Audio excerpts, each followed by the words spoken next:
just $10 in reserve and loans out the remaining $90 at interest. That $90 gets deposited into another bank, which keeps $9 and loans out $81 at interest. This cycle repeats and is called fractional reserve banking, a system that legally allows banks to lend or invest 90% of your deposits, effectively circulating new money into the economy. Wealthy investors and big corporations are the first to get access to big loans at low interest rates. With this loan, they buy real estate, stocks, and businesses before the money circulates through the broader economy. By the time those funds trickle down to the working class, they have already triggered inflation. The result? The banks collect interest by loaning out money that didn't belong to them. The rich use borrowed capital from the bank to acquire assets that skyrocket in value, easily covering their low-interest loans. And the working class are required to pay higher prices for rent and food, because the money supply has expanded, while the number of actual goods are the same. And that's how the rich keep getting rich, and the poor become more poor. Jeff Sika is with us now. Jeff, you're big in real estate. What do you make of these numbers, first of all? Well, David, I think they're terrible. First off, I think we're in the seasonally strong time for selling coming homes, into it, yeah. But now this is proving that to the first-time home buyer, this is still a blood-soaked hellscape for them. There's not a lot of inventory, that prices are extremely high, and interest rates are too high. And then you have all the people who are in lower interest rate homes that would want to either trade up, trade down. They're frozen out because rates are so high, and they'd have to take their low interest rate to get a higher interest rate. So the point I'm trying to make is that nothing has changed. This $4 million homes number, because of what we've been through, does not show we've made any improvement in affordability, and there's nothing more important than affordability. Got to increase that inventory. You mentioned energy prices. How do you think the spike in energy prices is going to affect travel this summer, which is so important, critical? Well, David, I look at travel as being, that to me is the gauge of travel, and leisure are the gauge of how the consumer is doing. Because think about it. If you have all your necessities covered, you're going to travel and you're going to spend money on leisure. Now, if you look at travel and leisure, it's been relatively strong because we've had a lot of rebound from the pandemic. Now what we're beginning to see is oil prices not only affect fuel, but they also affect hotel prices. The hotel rates go up. You have food. But the question is how far these prices will go. So far, we're getting CPI numbers out this week. I believe it's tomorrow. How far will it go? Will these oil prices go and bleeding into the rest of the economy? Obviously, travel is big on it, but will we see it affect the core inflation rate? It is, because now hasn't been so far. Not so far, but there's this lagging element of oil prices, because the longer oil prices stay elevated, you're going to see basic material prices start to elevate. I'm seeing it in my own business when we're involved with construction of any kind. You're seeing lumber, concrete, you're seeing a lot of steel, a lot of those prices are beginning to move up, some faster than others. And the longer this takes, the longer it takes for oil to come down, the more those basic material prices are going to stay high. Jeff Sika, good to see you, my friend. Thank you very much. Another episode of Scriptures in Wall Street. I hope you are doing well. Excited to be here today. This weekend, I'm traveling to Boston for another hockey tournament for my son. If you guys could keep us in your prayers, hopefully he can actually win one. He did good last tournament in Boca Raton. They played very well, but it wasn't good enough to go to the championship. It was one of those, everybody, like the top three had the same record. And what happened was they made third because although they had more goals, they allowed one more goal than the second place guy. So they weren't able to make it to the championship. However, I'm very proud of him. It was first AA tournament. And so we're going to another AA, AAA tournament this weekend in Boston. So if you're watching this, I will be in Boston, but I will be recording SPF as well as my own weekend show, which I'm excited to do. Have a lot of content I want to talk about. But this week, I just wanted to focus on some of the calls that we've been receiving. And if you've known me for a while, that I like talking about the phone calls that I've had this week. You guys give me a lot of content. You give me a lot to discuss because I want to know what you're thinking. I want to know what your concerns are and where your mindset is at. And really, that's really the premises of where you're at in life. Like if you are depressed or you're constantly thinking, man, I don't have enough for retirement. I don't know how this is going to work out. I have issues in my marriage. I have issues at job. I have issues with my kids. And then I don't even save enough. Like, man, that's a bad spot to be in. And I want to remind you that all things, not some things, but all things work for the greater good for those who love Christ Jesus. So if that's you, do not fret, do not worry, because Matthew 6 says, if he can provide for the lilies in the field, if he can provide for the birds in the air, how much more are you worth to him? So cast all your fears, cast all your concerns on that cross. Now, I'm not here to, sugarcoat anything, but you do need a higher counsel in these days because the wise are doing it. And when it comes to your money, how more true could that be? Is having somebody by your side walking you through all the manipulations, all the navigations of your retirement, of the markets, of the CBDCs, of the Clarity Act, of the Secure Act, of all of the disclosures from these disgusting gold IRA providers that are scamming people out of their money. Literally, I've gotten over 4 calls of people with $500,000 or more in precious metals IRAs. And they're like, hey, Carlos, I got 5 million. I got 500,000. I have 700,000. I have 800,000. I said, man, that is awesome. I know gold went up over 185% in precious metals. It's red money. We know that. But what is your melt value? My what? Yeah. What is your melt value? I see your account value. You see your account value on the statement. And when you log online, you see a nice big number. But what is your melt value? Because at the end of the day, that's the only thing that matters. What is your melt value? And a lot of that is baked in, especially if you did the whole, hey, I'm getting $10,000 worth of free silver. Well, that doesn't mean jack shizzle. If they oversold you, they overspotted, they overcharged you, completely fabricated the spot price and added a massive premium of upwards of 33%, some as high as 200% because it was a collectible. So if silver is worth $60, they would have charged you $90 roughly. So you put $100,000 in, let's just say, and 60,000 shows. Hey, what happened to my, 77,000 shows? What the heck happened to my 33,000? I put 100 in. Well, that was a bunch of fees and disclosures. Oh, and by the way, we don't take any responsibility at all because you signed the disclosures and we are to not act in your best interest. We have no fiduciary responsibility. That is almost criminal, guys. So I want to make sure that you guys understand as silver starts to come back to 90, possibly over 100, we may see a run up to 150 to 200. Please take some freaking profits this time.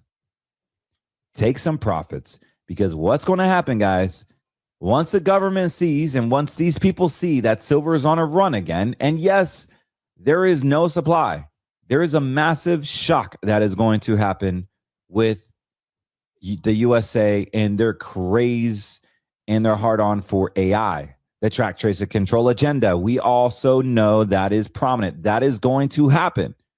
Yes, even conservatives are going to get suckered into it. My wife was saying, we know about this stuff, but we still do it. We still have Facebook Messenger on our phone. We still have ChatGPT. We're all driving EVs now. Now they got them in trucks. They can track, trace, and control us. They have these data centers, and every freaking conversation we have on our phone is now being recorded. There is no privacy. They're track, tracing, and controlling us. Every time we give blood, it is also reverse engineered on how to kill us all. They have AI'd our blood work. They have AI'd pretty much everything.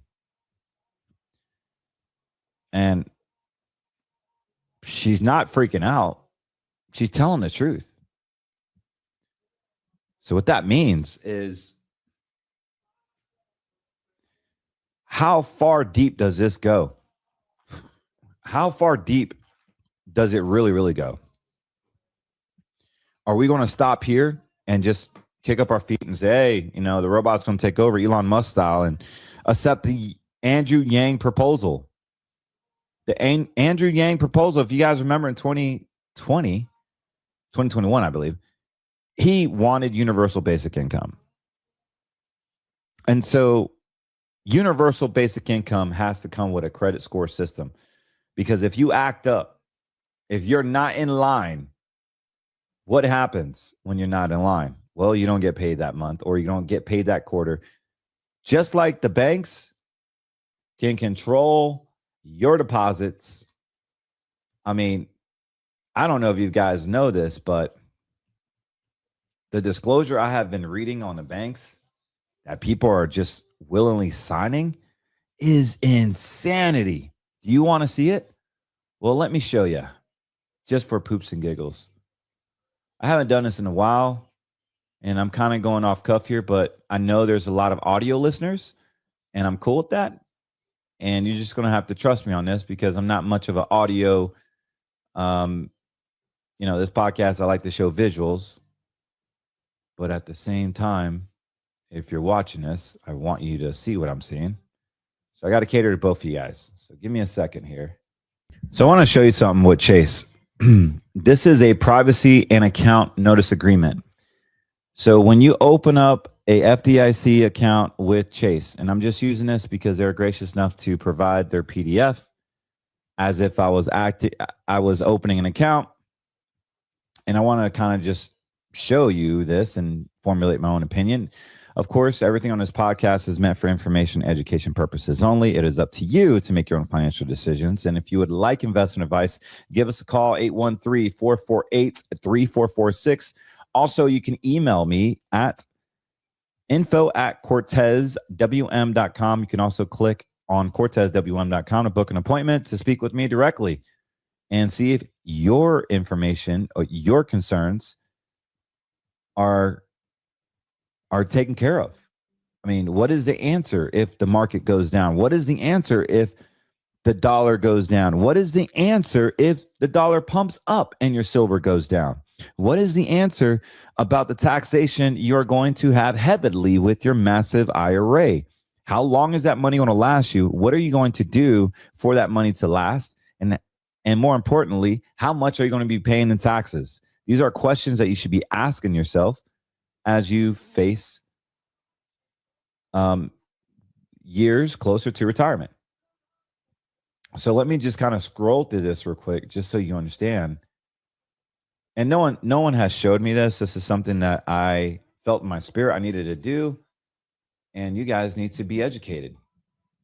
So this is a normal account with Chase, normal checking account. And we have obviously our table of contents here. Now, I'm not going to bore you to death on this, but I'm going to quickly scroll down, and we're going to go to where it says, I believe it was closing account.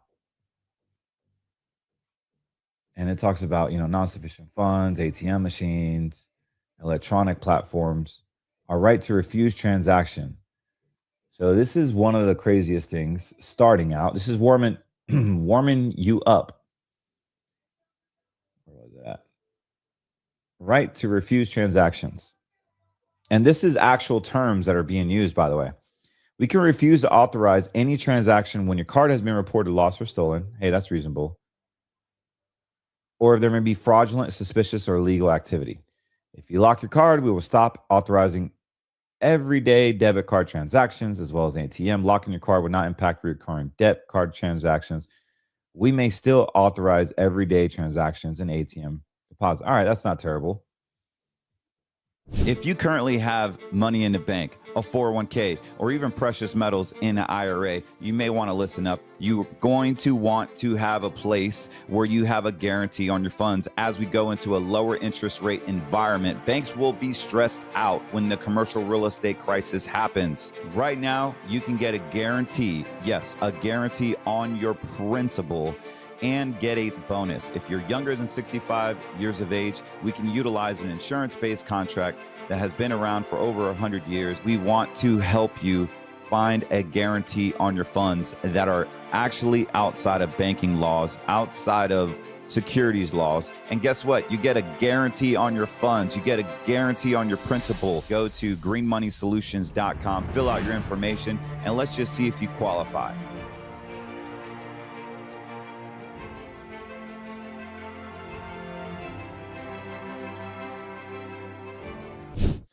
All right, so Section 6 starts the true language. If we do not, our liability for failure to complete a transaction, if the bank does not complete a transaction from your personal account on time or in the correct account, we will be liable for your losses or damages. However, we are not liable for any failed transaction if you don't have enough money in your bank in your balance to cover transactions, if the ATM machine does not have cash or is not working properly, if circumstances beyond our control prevent transaction, if the merchant requests authorization for any amount greater than the purchase amount, or if there are any other exceptions stated in this agreement provided by law, we're not liable for failure to complete a transaction on a business account if we send you notice the transaction was not completed. So this is where they start talking about how they're just not going to fulfill transactions, even if you do or don't have money. Now, here's where it gets really, really triggering. All right, so we got third parties. There's a section in here, I think it was on page, oh, I'm not even there yet. You guys are not going to believe this. Okay, here's another section that is pretty powerful. Either you or we may close your account if at any time, any reason, or no reason prior notice. We are not required to close your account at your request. If you have pending transaction, the account is overdrawn, your account is subject to legal process, blah, blah, blah. We may send you a notice that we have closed your account and return a balance less any fees, claims, set-offs, or any other amounts if the balance is greater than $1. After your account is closed, we have no obligation to accept deposits or pay outstanding debts or checks. But we may reopen your account if we receive a deposit. We will have no liability for refusing to honor any check withdrawn or closed at the account. We may advise consumer reporting agencies for such overdrafts. The agreement continues to apply to your account and issues related to the account even after it closes. Other legal stuff, other legal terms. This agreement, all accounts, services provided to you, and any dispute relating to any of these accounts or services governed by federal law will not supersede the federal law where your account is located. Here's how we determine where your account is located. If you apply for the account in person in banking, we get that. If you applied for an account directly with one of our representatives, if you applied for the account by mail, digitally, or through remote means, in all other cases, your account will be governed by Ohio law. So the other thing I wanted to show is that general liability, is that any provision in this agreement limits the bank does not negate the bank's duty under applicable law and to act in good faith and reasonable care if any provision of the agreement is determined to limit the bank's liability in a way prohibited by applicable law. The provision will nevertheless be enforced to the fullest extent permitted under that law. We will not be liable for anything we do following your instructions. In addition, we will not be liable if we do not follow your instructions. If we reasonably believe that your instructions would expose the potential loss of civil or criminal liability or conflict of customary banking practices, we will not be liable for indirect, special, or consequential damages regardless of the form of action. even it hasn't been advised the possibility of such damages. If we fail to stop payment on an item or pay an item bearing an unauthorized signature, forged signatures, or forged signature, our liability, if any, will be limited to the face amount of the item. So they relinquish liability for fraudulent transactions. So if your identity is theft, they don't care. There are many reasons. So this is another crazy thing. There are many reasons why we may decline or prevent transactions to and from your account, otherwise restrict your account, but we generally do it to protect you and to comply with legal requirements of the legal process. You acknowledge and agree that we may decline or prevent any transactions from your account, including refusing, freezing, reversing, delaying, or returning any specific withdrawal, payment, or transfer of funds to or from your account, or removing funds from your account to hold them from pending investigation, including one or more following circumstances. Your account is involved in legal administration proceeding, you're receiving conflicting information on instructions regarding ownership. We suspect that you're a victim of fraud. We suspect any transaction involve irregular, unauthorized, illegal activity, or maybe fraudulent. We are complying in sole discretion of federal, state, and local laws. We reasonably believe that doing so is necessary to avoid a loss, to reduce risk to us.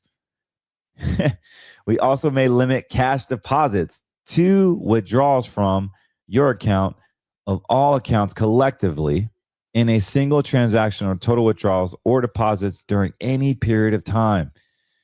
In addition to above, we may refuse to put any money or transfer or dispute from your accounts in event of a death or death co-account holder until we are fully satisfied in our sole judgment. Furthermore, it talks about they can make changes at any time. They're relinquishing their responsibility of any damages that may occur with their delay. So they could say they could delay, they can change the agreement anytime. They could do whatever they want with your money. So technically, you do not own the money in your bank. So you trust Chase and Wells Fargo and PNC and all these banks with your money, but you say you don't, but you still have money there. Guys, it's time to wake up. It is time to be an account owner. I don't know how much more we have to discuss this, but this is all a trap. It's all a trap to get you to be financially inoculated, to get you to be Hanta, COVID, and whatever flu vaccinated, to be dumb, silly, own nothing, and be happy. They've already track, trace, and control us into oblivion. Now they're putting data centers. They're pushing data centers because they're going to need these buildings in rural areas, sucking up all the water. Here in Florida, we're in a massive drought, 27, 28-year-long drought. I'm sorry, not year-long, but the worst it's ever been in 27, 28 years. And adding a data center down here is only going to make it worse. 50,000 gallons a day just to run one? I think I'm off, actually. But yeah, that's what the number I heard. So what? So Netflix can come to our home a little faster? So we can use Twitter and Facebook? It's literally because the streaming and the AI and all the data is now the priority. It is not the financial American system. It is not your pocketbook. It is not inflation. It is not your financial well-being. It is the well-being of the administration and keeping their power first at your expense. Guys, what I'm telling you is all this money that we've been sending over and the national debt that is just disgustingly climbing ad nauseum. There's only two ways we're getting out of this. It's through the taxation of your qualified accounts and manipulating the currency. And as they pump up the dollar again, and silver gets pumped up because the dollar is going down, just know that silver pumps up and it will come right back down. Eventually, what I love about silver is that you can't really hide it. you can't suppress this forever, because the true cost of it will eventually come out. And yeah, I still believe it'll go to 250, 300. I don't just say that, I believe that. Only because of scarcity. You know, India's buying up silver like crazy. China too is buying up silver like crazy. So is the US. It's insane how much the US is buying, literally, domestically speaking. So number one is the sulfuric acid shock. Iranian conflict, Chinese restrictions equals global acid shortage, crippling base metal mining. So you need acid to to pull the metals out of the mountains. Number two, the byproduct trap. 75% of the world is a byproduct of copper, lead, and zinc, which is now collapsing. China is hoarding it, 78%, record 173% above average imports by retail and solar manufacturers. Month over month, they have been ordering over 836 tons of silver. The U.S. vulnerability situation, where we have imports 64 to 80% of silver needs for military, the grid, as well as AI output. Time is running out there in the inelastic supply response. So we simply just can't ramp up quickly. Capital floods silver's sector, causing massive gains. So when there's a supply issue and demand, obviously everything runs off supply and demand. But I want you to understand, guys, as promising silver may feel, is it really worth your retirement? Is it worth putting 80, 90% of your money in silver? You buy precious metals for one thing only, for security. You don't buy it to hedge. You shouldn't buy it for long-term growth. Many of you are 60 years old and you're putting your whole IRAs into a bucket of money that has no downside protection. The same way the dollar goes down is the same way it can come right back up. And this is how they are going to take your precious metals. All they got to do is pump up the dollar. When they lower interest rates and the stock market's going up, the dollar will eventually go up too. And all those people that were buying into precious metals thinking they're going to make a ton of money because it went up 200% last year are the same ones that are going to get hurt. And then they buy it from these big names that are charging 20, 30, 40% to buy and 20, 30, 40% to get out. It's disgusting. So all the returns you've made have been washed away by the sales commission by your gold or silver broker. Don't fall into that trap, guys. And don't fall into the banking trap. That's why I'm exposing this right now. You literally do not own the money in your bank account. They have so much restrictions. I even see certain account agreements where they have behavioral clauses. I believe it was Truist.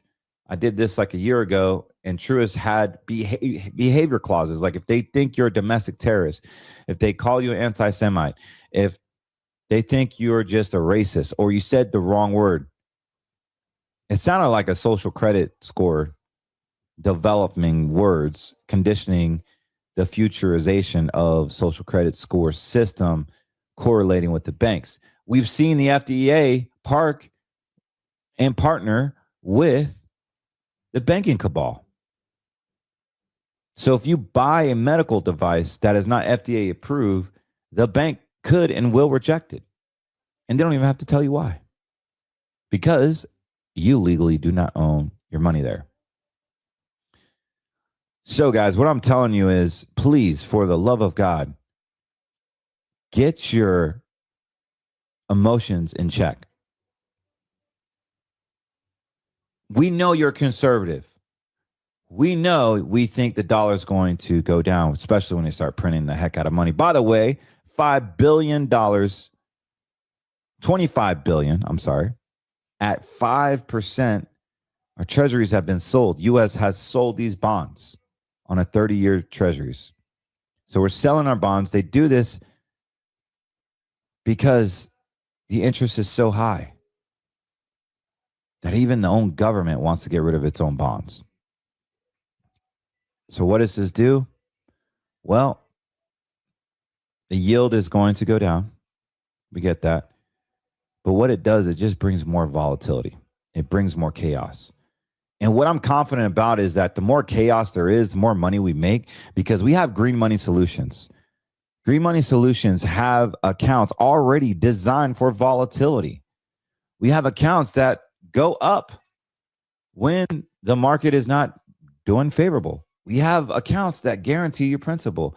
What's unfortunate is that we've gotten a ton of calls from people that bank with Edward Jones, and they don't believe in green money. They don't have access to principal protected accounts. They don't allow their advisors to give them an account that has guarantees that's linked with the index. It's still red money in their eyes, and they're not the only company. There are other companies out there that do this nonsense. Just ask your advisor, where can I put my money that's guaranteed, that's not FDIC, that doesn't have a boatload of fees, that doesn't have any market risk, that's actually fixed? And see what they say. They probably recommend a CD. Go ahead and ask them, what part of my portfolio is guaranteed, protected, locked in, insured? Go ahead and ask them. I think that's a fair question. Maybe they're vaccinated. Maybe they don't even think that way. I don't know. Maybe something went up their brain and they went, I have no idea. But I think every retiree, every person needs to have an account that has a guarantee. But why is it that Wall Street does not offer this? Why is it that red money advisors only promote stocks and bonds and mutual funds and REITs and things that are basically have unlimited losses, unlimited gains? There's still risk. Even grandma lost her money when interest rates skyrocketed in 2022 to 2023. Yes, your treasuries went down in value. Your corporate AAA bonds went down in value because it's red money. And the word of God says, my people suffer from a lack of what? A lack of knowledge.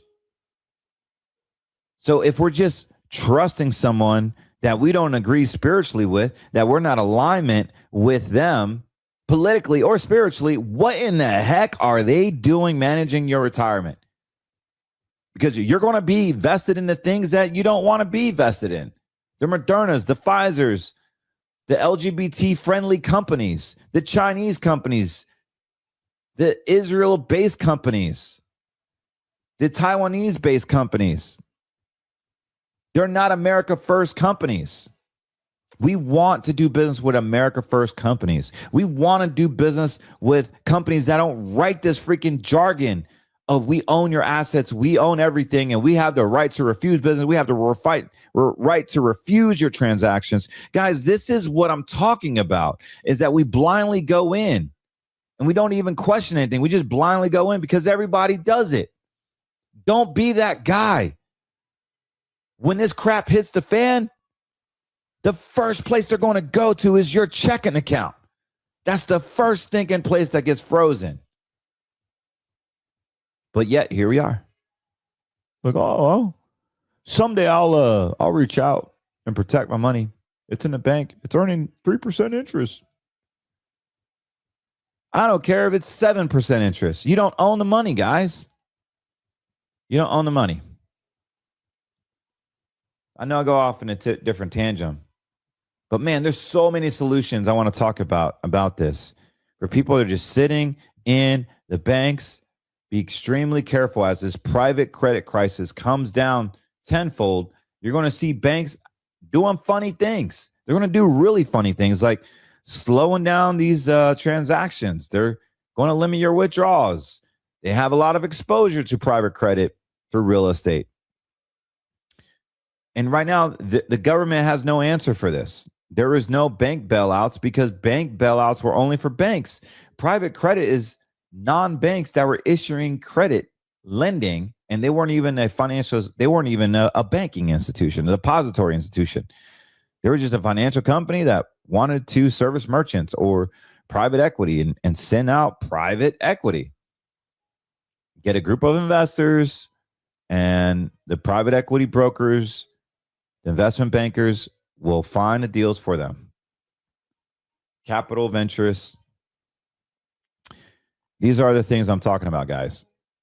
If you currently have money in the bank, a 401k, or even precious metals in an IRA, you may want to listen up. You're going to want to have a place where you have a guarantee on your funds. As we go into a lower interest rate environment, banks will be stressed out when the commercial real estate crisis happens. Right now, you can get a guarantee, yes, a guarantee on your principal, and get a bonus. If you're younger than 65 years of age, we can utilize an insurance-based contract that has been around for over 100 years. We want to help you find a guarantee on your funds that are actually outside of banking laws, outside of securities laws. And guess what? You get a guarantee on your funds. You get a guarantee on your principal. Go to greenmoneysolutions.com, fill out your information, and let's just see if you qualify.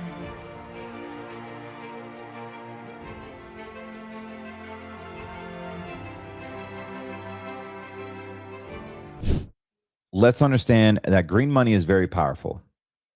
If you want insurance on your money, then give me a call. I'm here to help. But here's what you need to know.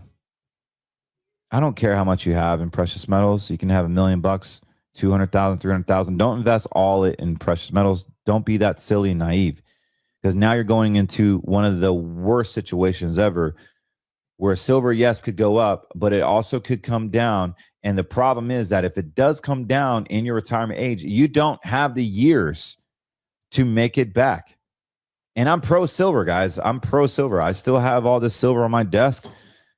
It's not a lot to many, but to me it is. And I even added some bars from Cornerstone. These are cool. Look how thick these suckers are. They're little stubs. I call them midget bars, but they're just 10 ounces. They're beautiful, though. They're heavy as heck. Fully beautiful. I'm a big fan of silver. I like silver. I think it's beautiful. I like the white precious metal. I mean, it's beautiful. I just love seeing it. So I keep it on my desk. I didn't sell it. I mean, I have thousands of ounces personally, but it's good to look at the charts and take 15, 25% out when it hits a new high. I told you silver is going to get to 90. No problem. I said that a month ago, and look where we're at. We're at 89 right now. But if it gets to over 100, guys, you really need to take some off the table. Take 20, 30. Some of you need to take half, depending how old you are. If you're relying on this and you say, oh, yeah, my silver's up $500,000. It's not up $500,000, bro. You got to sell it. Emotionally detach yourself, get your $500,000 and bounce. Lock in those profits. Lock in those profits. Put it in green money. Let the other half stay and let it ride and grow. So now you got a free trade. You got a free trade and you're not getting hurt. Your spouse is not upset because you were disciplined enough to lock in those gains. Because if it goes up another 20, 30%, what's that going to do for you? Not much. Maybe you buy a new car or add an addition to your home, remodel your kitchen. But if you lost half of it, what's that going to do for you? It does a lot more damage. So let's be a student. Let's be a steward for once, and let's protect our principal, because precious metals is not designed to protect your principal. If you want principal protection, guys, there's only one way on God's green earth, and that is green money. Green money is backed by an insurance contract law. You can open up an IRA with an insurance company that is tried and true, American-based, no fees, no risk, and it's backed by the strengths of the insurance company. It has a guarantee, and what's the most beautiful thing is that these indices that they are correlated with, I mean, our 1 year on the S&P intraday index is over 17%. The QQQ growth index is up over 19%. These are real returns. Imagine getting half of that. Imagine getting 100% of that. Depending if you want a bonus or not, the insurance carrier will legitimately give you 100% of this index. If you opt for the bonus, some of them are anywhere 14, 23% with a fee. The more bonus money they give you, the less of that awesome index you're going to get. It's that simple. However, whatever route you decide to do, those interests will get locked in as your new principal, creating a compounding effect where $100,000 at 40 years old is now worth $4.2 million to 20 years from now. Or maybe you're 65 and you have $500,000 and you leave it in, and that $500,000 in 5 to 6 years is worth $1 million. This is what I'm talking about. Then you simply just take 7% out of this account. At $1 million, you're taking $60,000, $70,000 a year. You've taken out, hypothetically, in 5 years, $600,000 and still got $1 million in that account. Almost free and clear. You own it. You are not a participant. You're an account owner. You have access to it. It bypassing probate. And it's chartered, state chartered. It's not federally mandated. It's state chartered. You get dollar for dollar reserves if they're a strong company. That what we represent. They have reinsurance companies. Like, call your bank and see how much money is in reserves. Your FDIC insured bank or your NCUA, National Credit Union. It's time to read the details, guys, or hire somebody that knows it. And we're here to help. I'm here to help you in all ways possible, spiritually and financially. Give us a call, 813-448-3446, or you can visit us at CortezWM.com. I'm really, really excited to talk with you, to love on you, to experience life with you financially, to give you some good counsel. I'm only 43 years old. I've been doing this since I was literally 20 years old. So I've been doing this for close to 23 years now. And I have a lot of stories, a lot of experiences. Utilize my knowledge to help you, to keep your money safe, to keep it growing. Learn from my mistakes. Let me coach you through your retirement. I'm pretty good at what I do, by the way. But give us a call. We want to help you. 813-448-3446.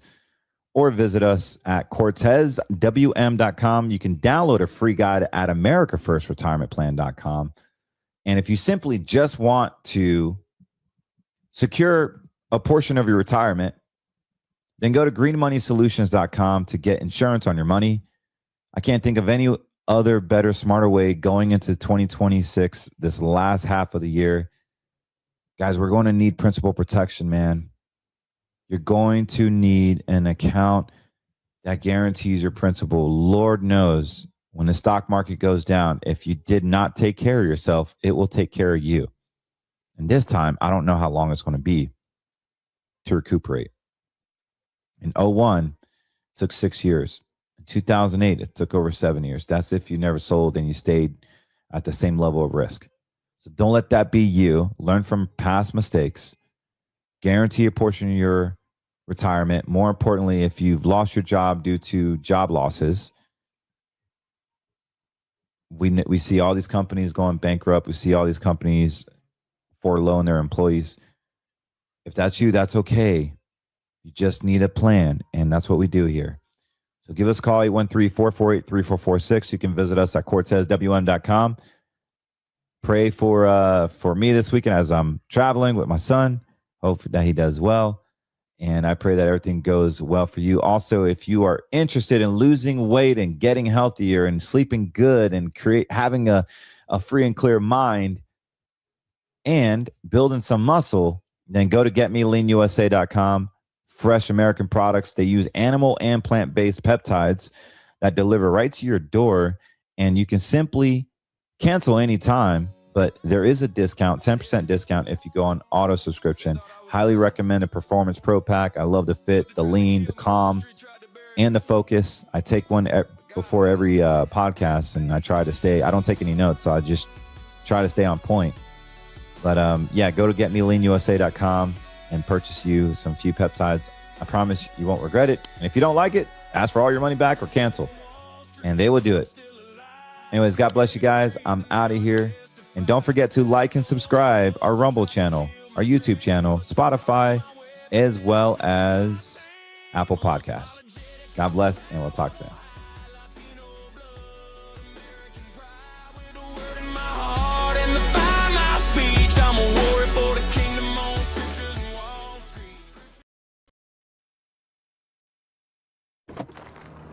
Good afternoon, fellow patriots. This is Matt Shea, and welcome to Patriot Radio, broadcasting live from deep inside the heart of the future Liberty State. Sponsored once again by On Fire Ministries, in the legacy of Dr. Stan Monteith, bringing you the story behind the story and the news behind the news, where it's not about right or left, it's about right and wrong. It's about our hope not being in man, but in Jesus Christ. About not ending in prayer, but moving to action. Your kingdom come, your will be done, on earth as it is in heaven. Father, deliver us from the evil one. Welcome to Patriot Radio. Ladies and gentlemen, welcome back to the show. So we have my good friend Pastor Matt Shea with us again today. Matthew, we got a lot to talk about. We do. Vlad, great to be back on. It's incredible how fast things are moving and how the world is changing literally day by day. Yeah, incredible. It is. And I want to dive right into what's happening. So China. We saw Trump's in China. We are hearing rumors that the CIA, and we're going to get to that, raided Tulsi Gabbard's office last night. Took the MK Ultra stuff that Trump, signed to declassify, took the JFK files, and we're going to get to that. So we see the deep state real active while Trump's in China. Trump flies to China trying to end World War III. Xi threatens President Trump over Taiwan to his face while the whole world's watching. And before I take your kind of get your take on this, I want to share this. This is from the War Room. Just play the first minute and a half of this because I think it's important. Here we go. What Xi did and the fact that he used this, the book that you put up from Allison was written in 2015. So for the last 11 years, American China hands, academics have been pushing this thesis that, this is going to end up in a conflict. So we, United States, have to, as you said, accommodate, appease, make treaties, have people-to-people engagements, government-to-government engagements. And that's what we have done in our governments until the Trump administrations. And now we come into this event, and Xi tells Trump, hey, Taiwan is our core denominator between the two countries. That's important. Core. And he said that. Core. Yeah, he said it was a common denominator, and he said that if we handle this properly, we'll have a great relationship. And then he said, otherwise, the two countries will have clashes and even conflicts, putting the entire relationship in great jeopardy. Yeah. So I want to stop it right there. That's the quote. I was watching, stayed up all night, watched Trump land, all that. I found two things interesting. Number one, Xi did not come to meet Trump, no matter how people paint how great the reception was, and it was. But he didn't come out to meet him. He comes out to meet Putin. He comes out to meet Kim Jong-un from North Korea, other leaders. He did not personally come to meet Trump at the bottom of the stairs. So people are painting look, it was such a great reception, but Xi wasn't there. That's number one. That's what I found interesting. Sure, number two. Sure. How to his face, he said, this will lead to World War III. He pretty much said, we made the decision. We're going for Taiwan. It's ours. How do you take all this? Okay, so let's talk quickly about this piece with China, then we go back to the MK Ultra stuff. All right, so it's important for Americans to understand that the Chinese need to save face. They do not like being humiliated in any way, shape, or form. And Taiwan is a humiliation to the Chinese Communist Party because when Chiang Kai-shek, who is the actual leader of China, fled mainland China because the communists were allowed to take over and because elements inside the United States government were conspiring to allow Mao Zedong to come to power, which, by the way, cost the lives of 60 million people plus. He fled to Taiwan. Chiang Kai-shek did. So that Taiwan is a separate independent country, as a matter of fact, because it was the original China. However, in an Asian mindset, the Chinese see that as a humiliation that they need to recoup. And whatever Chinese leader does that will be remembered forever as the greatest Chinese leader who ameliorated that humiliation, conquered Taiwan, and brought them back in. All right, so this is why they're doing this. The Chinese Communist Party is hell-bent on doing this with Taiwan. I believe their timeline is this fall. The more the indicators are that I see. Let me talk specifically on what those indicators are. Number one, North Korea just removed all mentions in its constitution of reunification and recognized South Korea as a separate state. Some people took that as a positive sign. That is not a positive sign. That is a sign that they are going to treat that as a separate country that needs to be conquered in the event of war with China. Number two indicator, Putin and Xi met several times. Each time it's very clear that there has been some kind of deal cut that China would back Russia and require its proxy North Korea to back Russia in its war against Ukraine. In return, Russia is going to back the Chinese when they invade Taiwan. Third indicator, the Japanese intelligence is being reconstituted now for the first time since World War II. The Japanese are standing up an intelligence agency. The Japanese are also moving, and the public in Japan now is shifting to support the move from just a defense force, which is what was required as part of the treaties after World War II when Japan lost, to move to an offensive capable force. That tells me, and also their manufacturing has been ramped up, that Japan is preparing for war in the South China Sea, and that they will be one of the major manufacturers and suppliers of arms to the countries that are coming together as part of the coalition against China there. Fourth indicator, the Green Berets just did an exercise using USVs. These are autonomous, submersible, and also surface drones. In other words, under the water, above, on top of the water, drones en masse to be a mitigation. Literally, they call it the hellscape plan, quote unquote, to mitigate China invading Taiwan by using all of these drones. They tested those drones on the Batanes Island in the north, which is one of the northernmost islands of the Philippine island chain that is right near Taiwan. And it would be part of the trifurcation plan of Taiwan, or of Philippines, of Taiwan, of the United States, and then of Japan in the north with its southernmost island chains to try to break any blockade with Taiwan.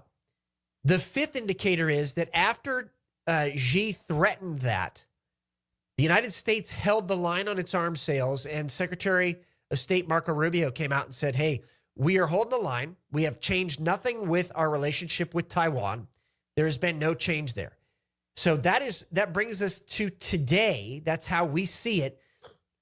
I believe that by the end of this year, China is going to do something very stupid and very likely start World War III in a shooting capacity, because we're already in World War III in the cyber realm, the financial and economic realms. We're already in World War III in the manufacturing realms and the rare earth metals realms, all these things. We are already there. So that's where we're at today. And then we can kind of get into the analysis of why is Trump even there here in just a second. I wanted to mention something you brought up, North Korea. So my barber, who I need to go see ASAP, his wife is from South Korea. And, you know, I talk to them all the time, and they're an older couple about to, you know, retire next year.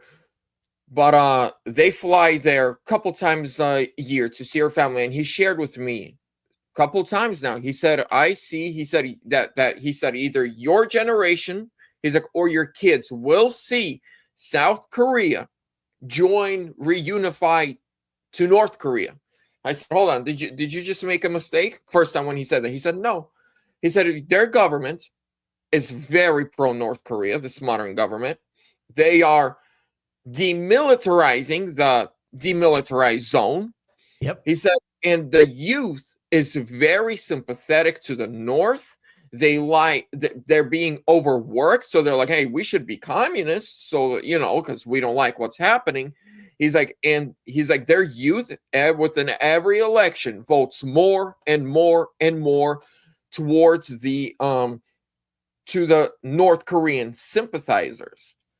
So that's something I found interesting. I've heard the same thing. I've read several articles that the current government is very sympathetic to China, very anti-Christian actually as well, and there have been some anti-Christian moves by the current South Korean government, in addition to deposing the conservative, what we would consider the conservative government that preceded it, in a very, I think, in a very intentional way, basically putting them in a position where the previous government had to say there was a coup going on and try to do something about it. Now, they're trying to work with the United States at this point because they have to. But I agree with you 100%.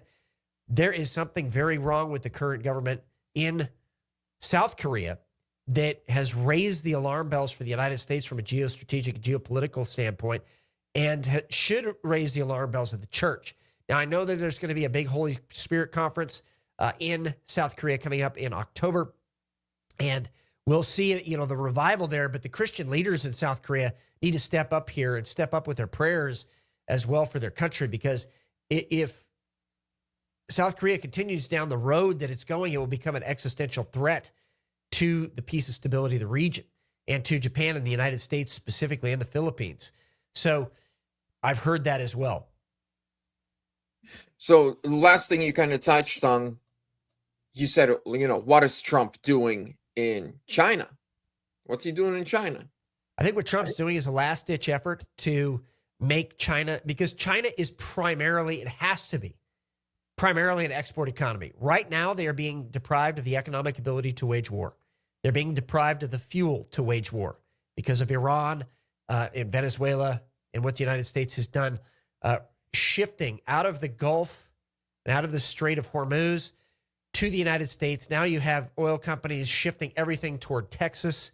That's really good for our economy. We're now reaching almost max capacity for exports right now, records for the United States. There is a lag time between that and what we will see in our economy here in the United States, but it is happening. It's there, and there is a massive revival in manufacturing that's happening in the United States. So what Trump is trying to do is entangle China so much, possibly in trade, that it won't wage war. Now, historically, this hasn't worked.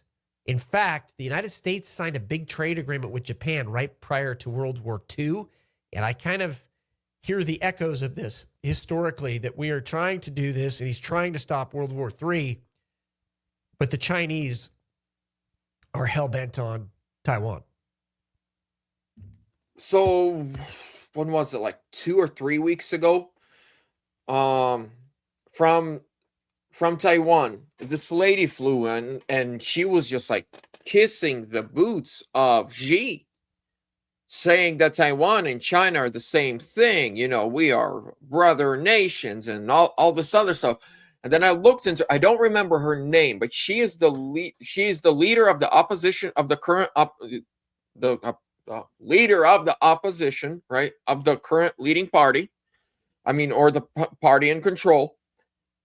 And she actually she's probably going to be their next president or prime minister, whoever they have.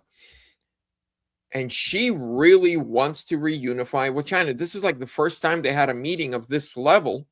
Yep. In over 60 years. Well, so even Taiwan is facing internal issues with its own political parties, some of them being co-opted by the Chinese. Look at the Chinese. We have to be very clear on this. As a matter of fact, the Chinese have waged a decades-long war against the United States of America. That's just a fact. They have done it through the mass line information campaigns using a Maoist insurgency model. They have done it through the United Front, where they have local communist functionaries and trained Marxists here in the United States, trained by Chinese intelligence, to combine with the jihadis in the United States of America. Probably the biggest example of this publicly is the Squad, to undermine the United States of America, to decrease defense spending in the United States of America, to undermine the key institutions of the United States of America, to take the morals out of society. In fact, it's been a Chinese intelligence operation for a very long time to begin to own marijuana grows and dispensaries in the United States of America, and also to intentionally, through the cartel proxies in South America and here in the United States, to introduce fentanyl and carfentanil as a revenge for the opium wars and the opium epidemic in China. I mean, this is fact. The Chinese have waged economic warfare against the United States in trade agreements, have tried to peel off allies, have tried to create their own international system as a replacement for the SWIFT banking system. The Chinese have tried to undermine the United States regarding rare earth minerals. And trying to control the United States. So look, at Trump is going into this eyes wide open. Just because he's saying some things that are very conciliatory, saying some nice things to Xi, doesn't mean he doesn't have eyes wide open as he's walking into this. But the fact is, the Chinese have been at war with the United States for years now. It just hasn't been a shooting war. And now we're at a point where Trump is trying to do a last-ditch effort to stave off World War III through trade, and saying, listen, would you prefer trade where everybody becomes prosperous, or would you prefer war? And what he doesn't, I don't think, what he doesn't have going for him is that the Chinese Communist Party would rather go to war rather than lose power and control, because if they continue to get prosperous, the people are going to eventually rise up. China, the church in China right now, fastest growing, I think, in the world, huge growth there. And the Chinese church leaders, the underground church leaders, have said, please don't take away the persecution, God, because persecution is what's keeping the Chinese church growing. And eventually, at some point, that is going to flip that system there. And I think the Chinese Communist Party see it coming. They also have a demographic bomb where their population is dropping off a cliff right now. So they will not have many more years to actually go to war. So I think that's why they moved the timeline up and they're looking at this fall. So, really quickly, and to particular, okay, I will get your feedback on something else before. Next question. Tulsi Gabbard. Yesterday, Fox reported on it. Then today we got, contradicting reports. Yeah, it was overblown. Okay, so what happened there? So it was, and I got to ask the question, like, who gave Fox that information? Because it seems like they were trying to create a rift inside the administration. Luna. All right, so, well, it wasn't Luna. It was somebody that reported on her interview. Her interview, she did not say that there was a raid. She said that some files had been seized, and they weren't seized yesterday. They were seized before. Regardless of semantics, there is an issue with what the CIA spokesperson put out yesterday. And Senator Mike Lee and others have said, retract this. It's ridiculous. They've said basically that the Senate was wrong for subpoenaing and having a whistleblower come forward on the CIA analysis of COVID-19 and its origins. Well, listen, we've been talking about, I remember 5 years ago, like 2 weeks after this whole thing broke, we were on Patriot Radio saying this was a lab leak. And people were pillorying us, oh, that's a conspiracy theory. Those people need to apologize to the American people. They were wrong. They lied. They were part of an information operation against the United States. And now, when that spokesman comes out on this isn't some place where you need to be pushing back. You need to be saying, we're sorry. We covered this up and it was intentional. That will never happen again. That should be the right posture of the CIA, but it's not. So getting around all the semantics, the fact of the matter is there's still people inside the CIA who think they're unaccountable, who think that they're actually driving the train on this and not the legislative branch of the government. And 3, they don't want to be accountable. So that's what we really need to address with this. That's still out there, even though there's some contradiction over what happened exactly with the files. I heard in one that they might have been returned. Anna Paulina Luna doesn't seem to think so because she had to postpone her hearing. So either way, that hearing needs to go forward. Those records need to be made public. We need to have an open debate about the accountability of the CIA and all of this. And General Michael Flynn, by the way, has been kind of leading the charge on that. Now, and MK Ultra, just so we're clear, MK Ultra was a mind control program, and it was back in the 1960s and 70s. Some of it was classified in the Kennedy, the JFK files, right, to hide it. So I'm not so worried about those records. I mean, they're probably appalling, but I'm not so worried about those records. I'm wondering if that program is not continued in some capacity, and that's what the CIA is trying to hedge against right now and trying to stop. I think, my personal opinion, they never stopped. MK Ultra, it's booming. I mean, look it continued in some other form, yeah. Yeah, if you look at the people, like, okay, if you look at the guy that assassinated Trump, well, tried to assassinate Trump, all three of them, right? The pro-Ukrainian guy, if you take the guy that murdered Charlie Kirk, and you put their faces together, they all have that, and I don't want to sound mean, but they all have that look of very weak emotionally, very weak mentally. They look like the guys that were bullied in school and have a lot of anger. And so it was like, and they were all affected by the same programming or brainwash, whatever it might be. All right, but we know going back to the 60s and 70s, they our CIA, our government was admitting, yeah, we can make anybody, like, if we find the right subject, we can get him to go and kill a bunch of people and he won't even know what happened. But and the hope is, I mean, there is a way to come out of that. There's a way for people to come out of that. The answer is Jesus Christ. Amen. Through the power of the Holy Spirit for people to come out of that. And so what the CIA did was intentional satanic ritual abuse by another name. And some of this was without anybody's consent, by the way. So the human mind, so there's four aspects of our soul: the mind, the emotions, the will, and the identity. And so what this program would do is it would fracture off part of somebody's emotions, fracture off part of somebody's mind, fracture off part of their identity, part of their will. It would fracture it off because God has made us to compartmentalize a traumatic event so that we can actually continue to live and survive. That was actually God's mercy. And so when they did that, they would compartmentalize this trauma and then use it to then manipulate the person to do something they otherwise wouldn't do. Well, there's a way out of that spiritually, and that is to bring Jesus Christ right into the middle of that, get healing, and then have reintegration of those compartmentalized areas of people's mind, will, emotions, and identity, and reintegrate them. Now, people should be trained in how to do this reintegration and trauma recovery, but the bottom line is that's what they did. It's wicked, it's evil. It's what Satanists do. It's what ritual abuse does. And the only reason they do that is to control people for wicked and evil schemes. So this needs to, again, be out in the public. There needs to be a massive apology. This should never happen again. There needs to be accountability if anybody is still alive that was part of that program. And there needs to be further hearings on this, investigations. This is not okay. And here's the biggest fallout from this.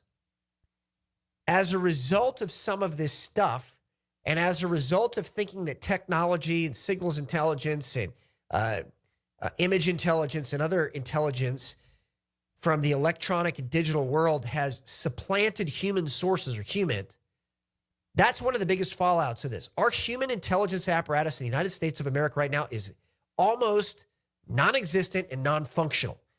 That's what really needs to be rebuilt in the CIA.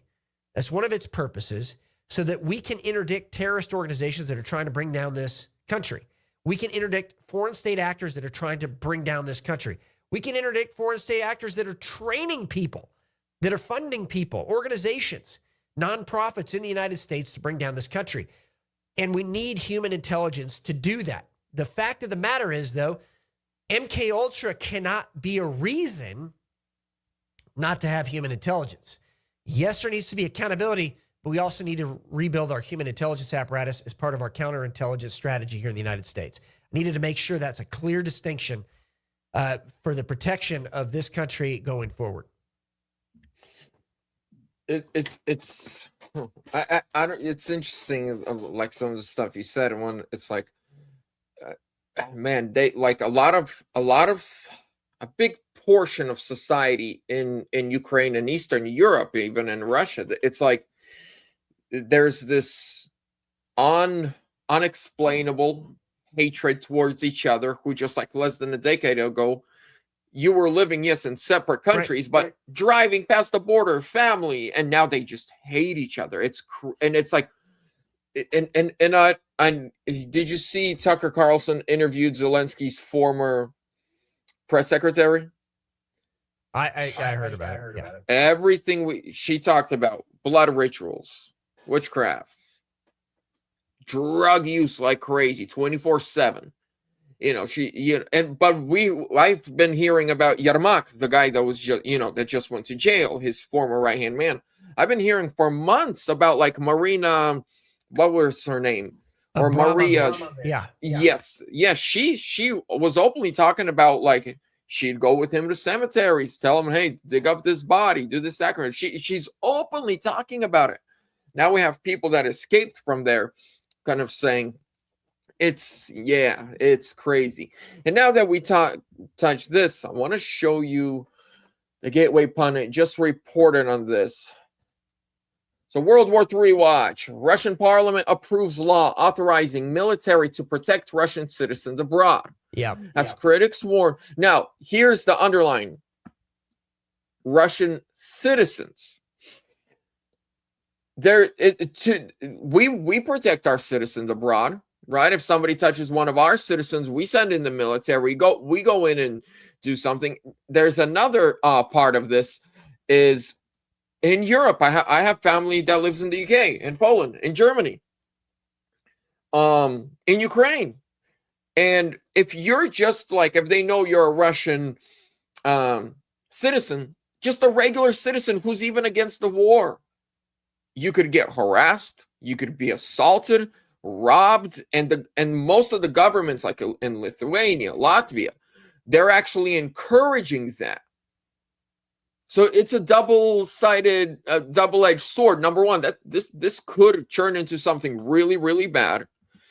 Number two, we do the same thing. We don't allow anybody, for no reason to go after our citizens. But three, we do see because of the propaganda in Europe and Canada, we do see just, your average Russian. My wife was told not too long ago by her cousin that she needs to forbid me from speaking Russian because that's the occupier's language. And I'm like, you just learned how to speak Ukrainian after the war began and you lived in Ukraine for 20 years. Like, the propaganda is so deep and the hatred is just for your average people. I've only been in Russia maybe like twice in my life.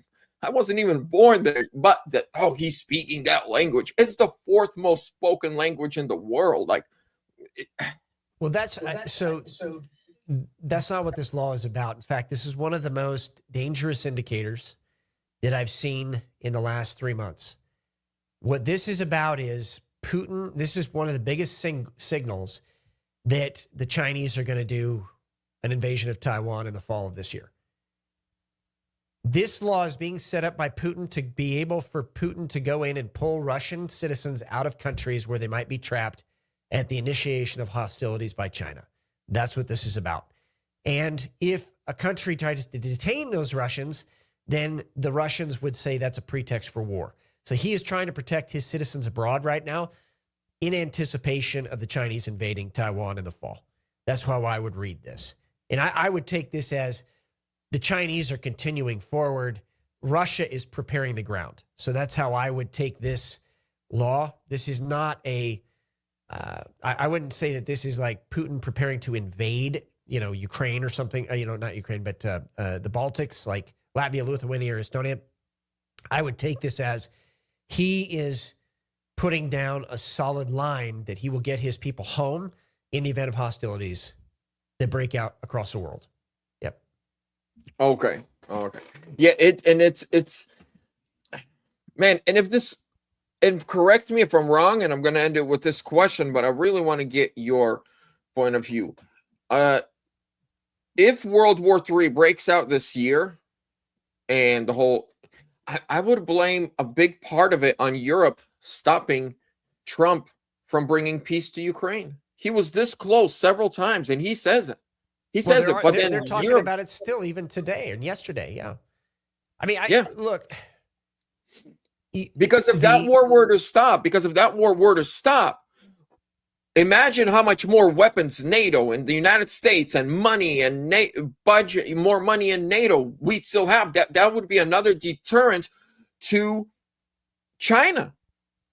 The schizophrenia in Germany, France, and to a lesser extent Italy, the main leaders in Europe, regarding whether or not they're really an ally of the United States of America, is at the core of emboldening China.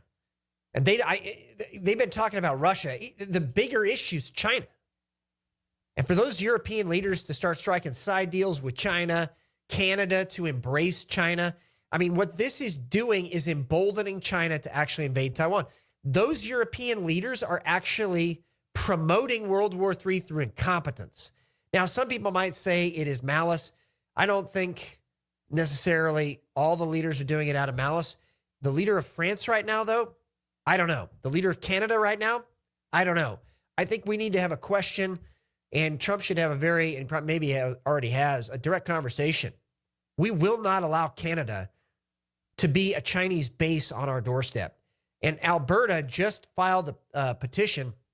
The first court denied it, but that doesn't shut the petition down to leave Canada. They have enough signatures now to do it and have a vote this October. In fact, a vote can actually be called independent of the court system there, just so everybody understands. That's still on the docket. But the bottom line for Trump is we can't have a Chinese proxy on our doorstep in Canada. We just can't. He's not going to allow it. Just like he didn't allow the Iranians to have a drone base in Venezuela. And oh, by the way, it finally came out. We talked about it, Vlad. It finally came out.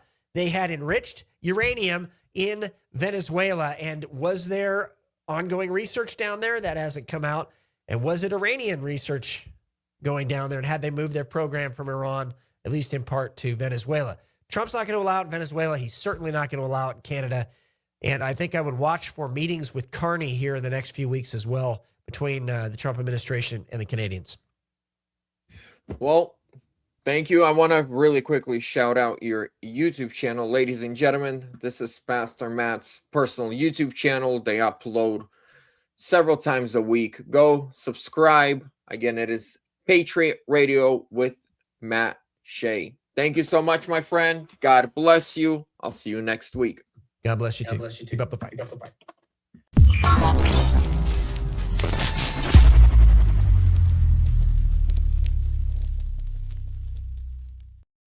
Podcast is all about. We talk about a lot of political things, but underneath all of that is the Bible. I am unapologetically 100% in favor of is the Bible.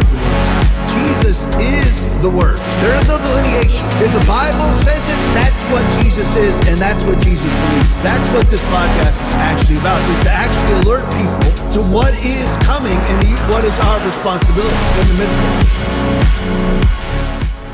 I'm Ken Paxton, and I approve this message. Senator John Cornyn has a special place in his heart for radical Islam. Even as Muslim extremists force Sharia law on Texans, Cornyn sides with his friends at groups tied to radical Islamic terror. Thanks to my friends at Islamic Relief USA. Friends who praise Muslim Brotherhood. Cornyn even believes we have a moral obligation to support Muslim mass immigration. And he still thinks he should be our senator? I mean, God willing, inshallah. Do you seriously believe there's abortion in the water like some of the far-right activists are suggesting? I have not. You just said abortion in the water? That's what some far-right activists are saying, that they have an audience in the EPA on that absurd issue. Yeah, I have not had a conversation with anyone at the agency as far as abortions in water. And you're not actively pursuing it, or don't have groups of... I don't even know what you're talking about. My friend and former Senate colleague, Susan Collins, was not able to be here. Susan is back in D.C. She doesn't like to miss votes. And here's the thing I'll say about Susan Collins is sometimes I get frustrated with Susan Collins. I almost wish that she was more partisan. But the thing I love about Susan is she is independent, because Maine is an independent state. And frankly, if she was as partisan as I sometimes wish that she was, she would not be a good fit for the people of Maine. So let's give a shout out to Susan Collins, who's doing a great job. He took the press out of the middle and talked right to the people. What did President Trump do? What did Galbraith do? I'm going to talk right to you. I ain't scared enough. You think I lack for courage? In fact, they had to hog tie me from taking that bull on. So there ain't no money in it. The New York Times is going to show up, and all they're going to print is, you know, if you like your doctor, you can keep him. Whatever they say, they're going to call it the gospel. You know, and you ain't going to hear another word about it. So as you might guess, I'm not shy about courage about nothing. You know, in terms of that. But you haven't debated him. I'm debating him right now. No, you're not. I'm glad you brought You're that not debating him. You're You're giving a bunch of platitudes. You're not explaining anything. You've not gone toe-to-toe with the congressman. You're not explaining your differences. You're not doing anything. You're not explaining any differences. I just laid it all out, young man. It made no sense. It made no sense. I didn't want to see your Letterman jacket. Yeah.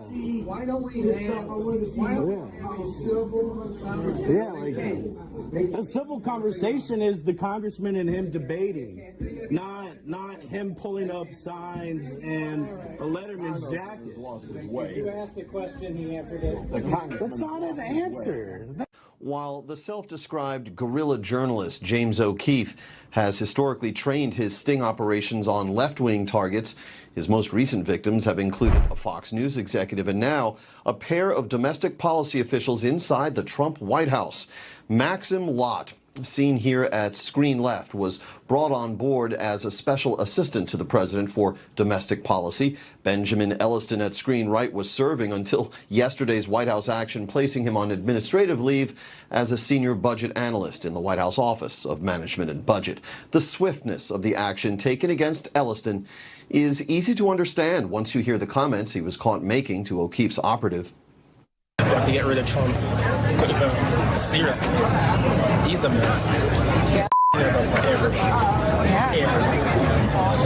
You gotta get rid of him. With him at the top,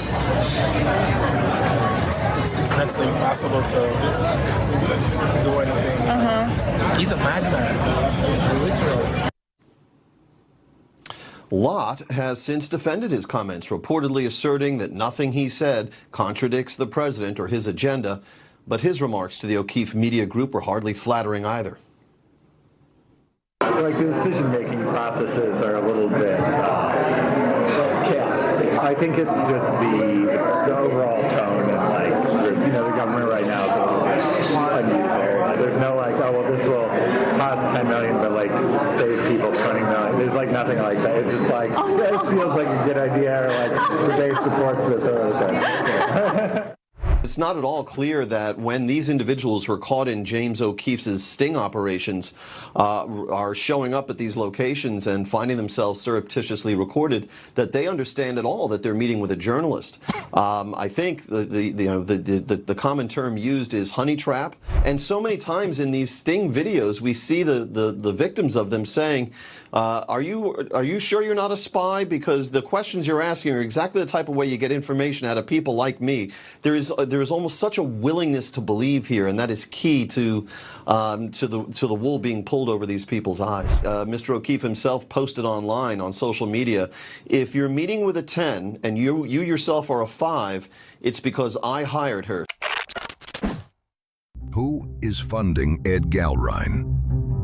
New York billionaire Paul Singer. He bankrolled pro-abortion Democrats, partnered with George Soros to push open borders, and gave a max donation to Liz Cheney after she voted to impeach President Trump. New York billionaire John Paulson hosted a fundraiser for Chuck Schumer, listed in Jeffrey Epstein's Black Book. Las Vegas billionaire Miriam Adelson funded anti-gun, pro-abortion Democrat fighting to put biological males in girls' sports and pushed Trump to go to war in Iran. Ed Galrine, bought by the billionaires, selling out Kentucky. Who is... I want to better understand how you weigh an illegal alien's immigration status whenever you're making charging decisions. Do you know who Ander Jose Cortez Mendez is? Are you familiar with that case? Yes, sir. Okay, this is a Guatemalan illegal alien who was arrested in March of 2024. He was initially charged with, quote, carnal knowledge of a 13 to 14-year-old Just for those of us who aren't lawyers, can you describe just very briefly what does carnal knowledge of a 13 to 14-year-old mean in this context? Well, sir, generally a charge like that would typically refer to underage sex. Okay, so he raped an underage person, an illegal alien who raped an underage American. Your office reduced those charges to a misdemeanor charge of consensual sex with a child 15 years and older. You offered him a 90-day suspended jail sentence. Is that correct? Sir, based on the evidence that we had in the case. So it is correct.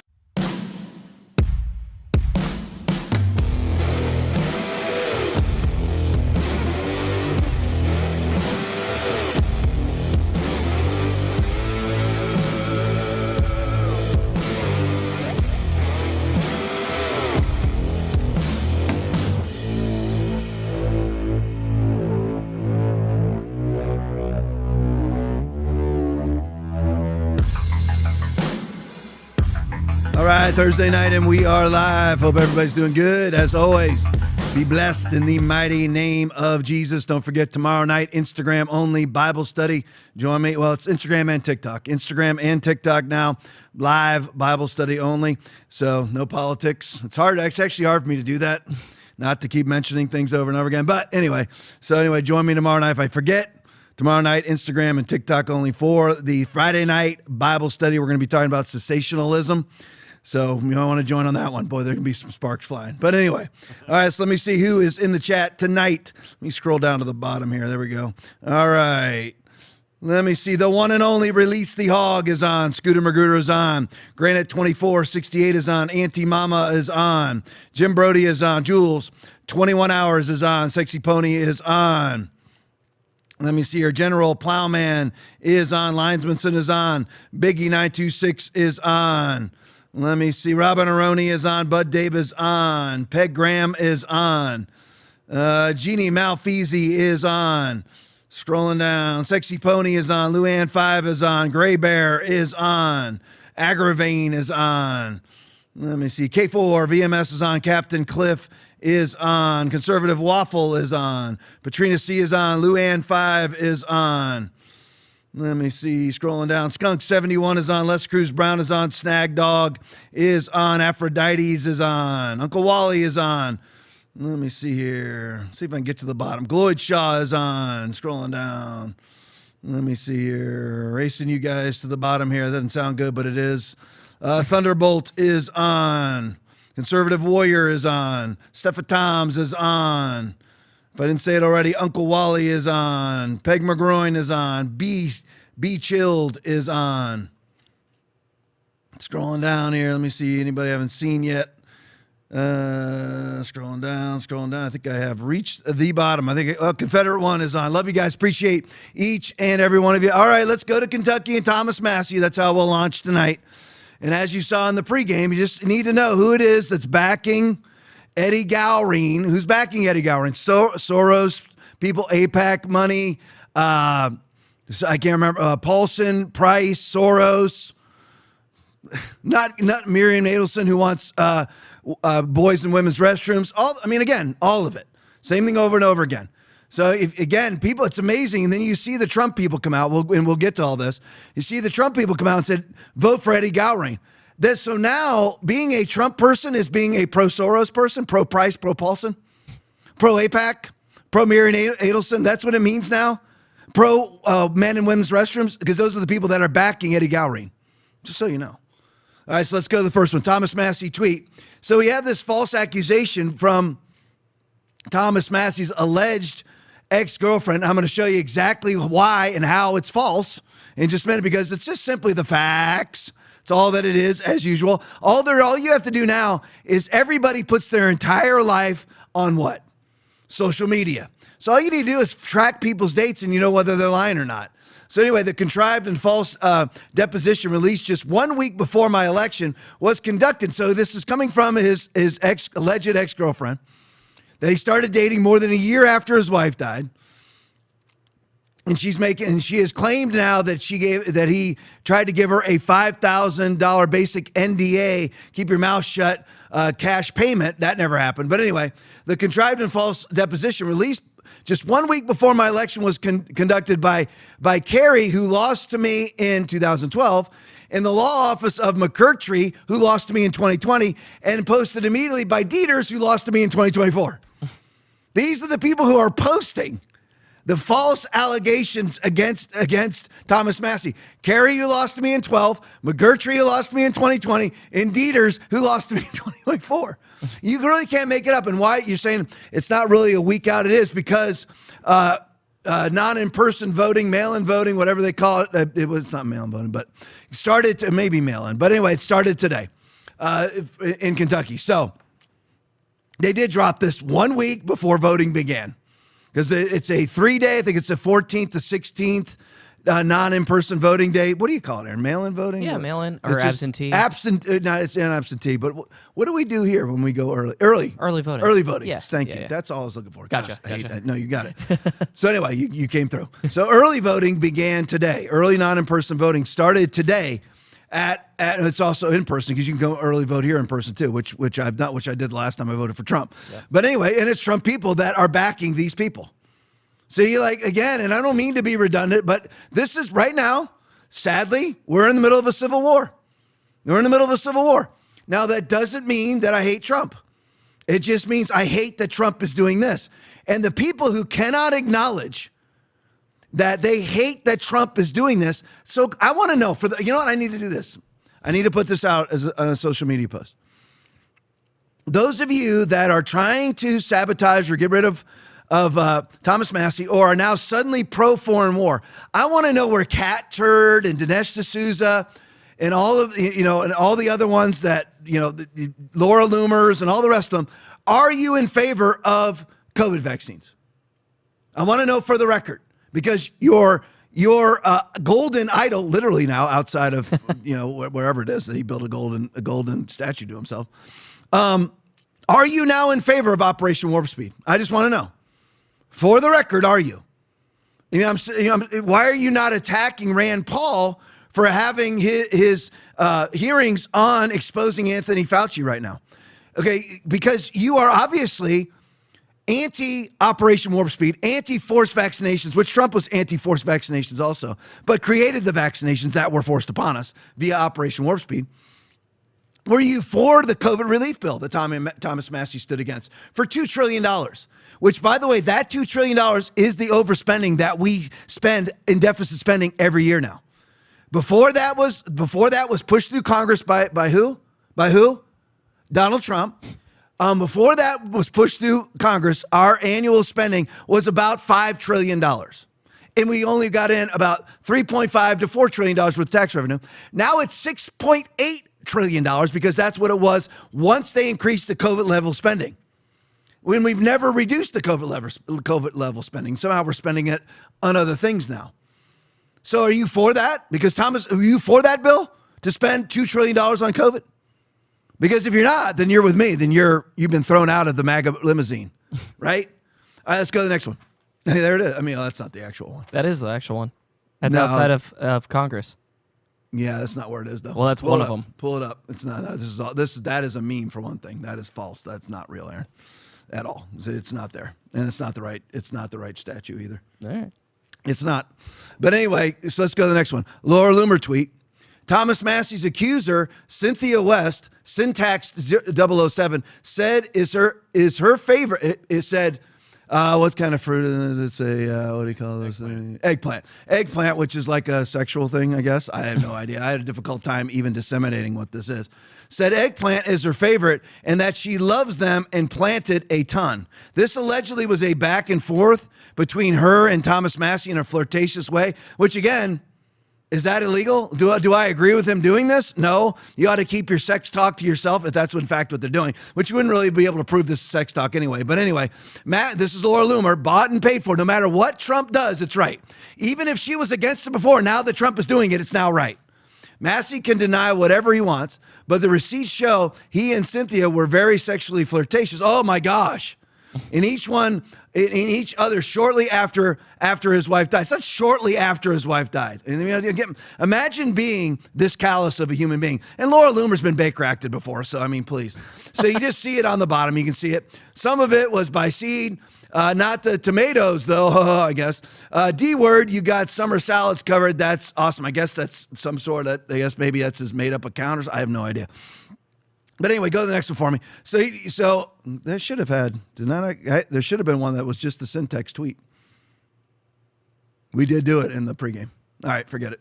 We're rocking tonight, boys. All right, here we go. So anyway, Thomas Massie for Congress. Check the date of her post. It proves the opposite. That's why I needed the syntax tweet put on here, guys. There it is. That's what's supposed to be there. That's the next one in the order.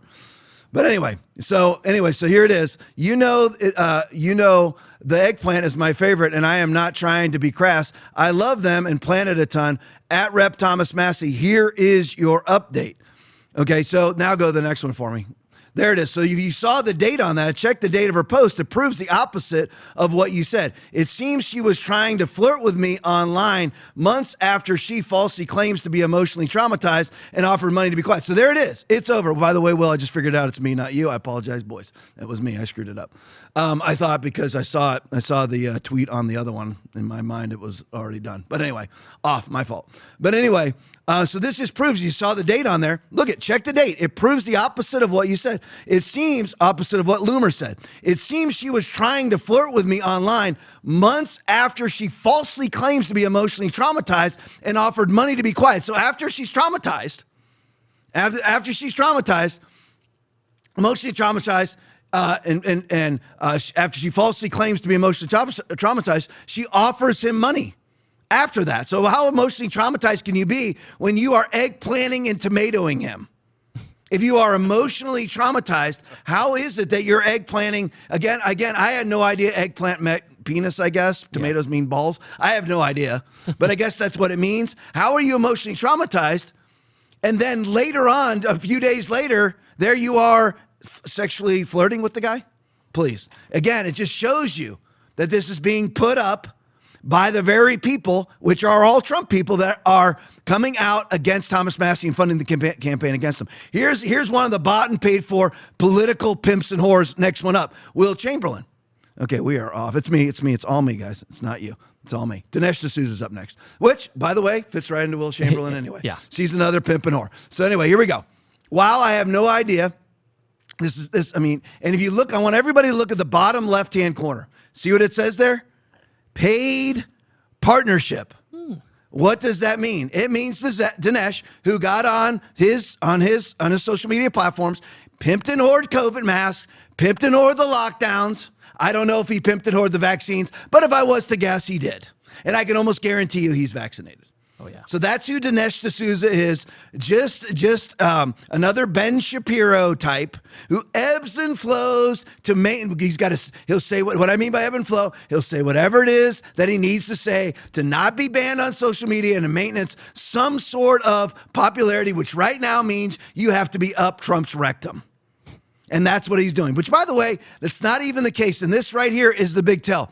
This campaign, whoever gets elected shows you where the power's at. Is the power with the podcasters or is the power with Trump bought and paid for Jewish lobbyists? Which one is it? We're about to find out. I hope it's us. And by the way, you see that poly market, that's from the 13th. Today's the 14th. It's now shifted heavily back into Thomas Massie's favor now. But anyway, while I have no idea whether these allegations are true. Yeah, you do, Dinesh. First of all, the timeline doesn't work out, so you do know. So this paid partnership, you are actually paid to put this out. So in other words, you're a whore. I don't know how you get up in the morning and call yourself a conservative. You are a whore. It doesn't matter whether you are pro-life or not. If you are going to be a whore, then you are a disingenuous liar and would never stand and be truly pro-life anyway when the pressure was on. But Massie has become an obstacle to the GOP. It sounds like somebody wrote this for him, and a willing ally of Democrats, as if he was given a script. He was, because it's a paid partnership. Hey, Dinesh, put this out for us. What a whore. What a whore. So I'll be glad to see him go down. Go to the next one for me. Grok tweet.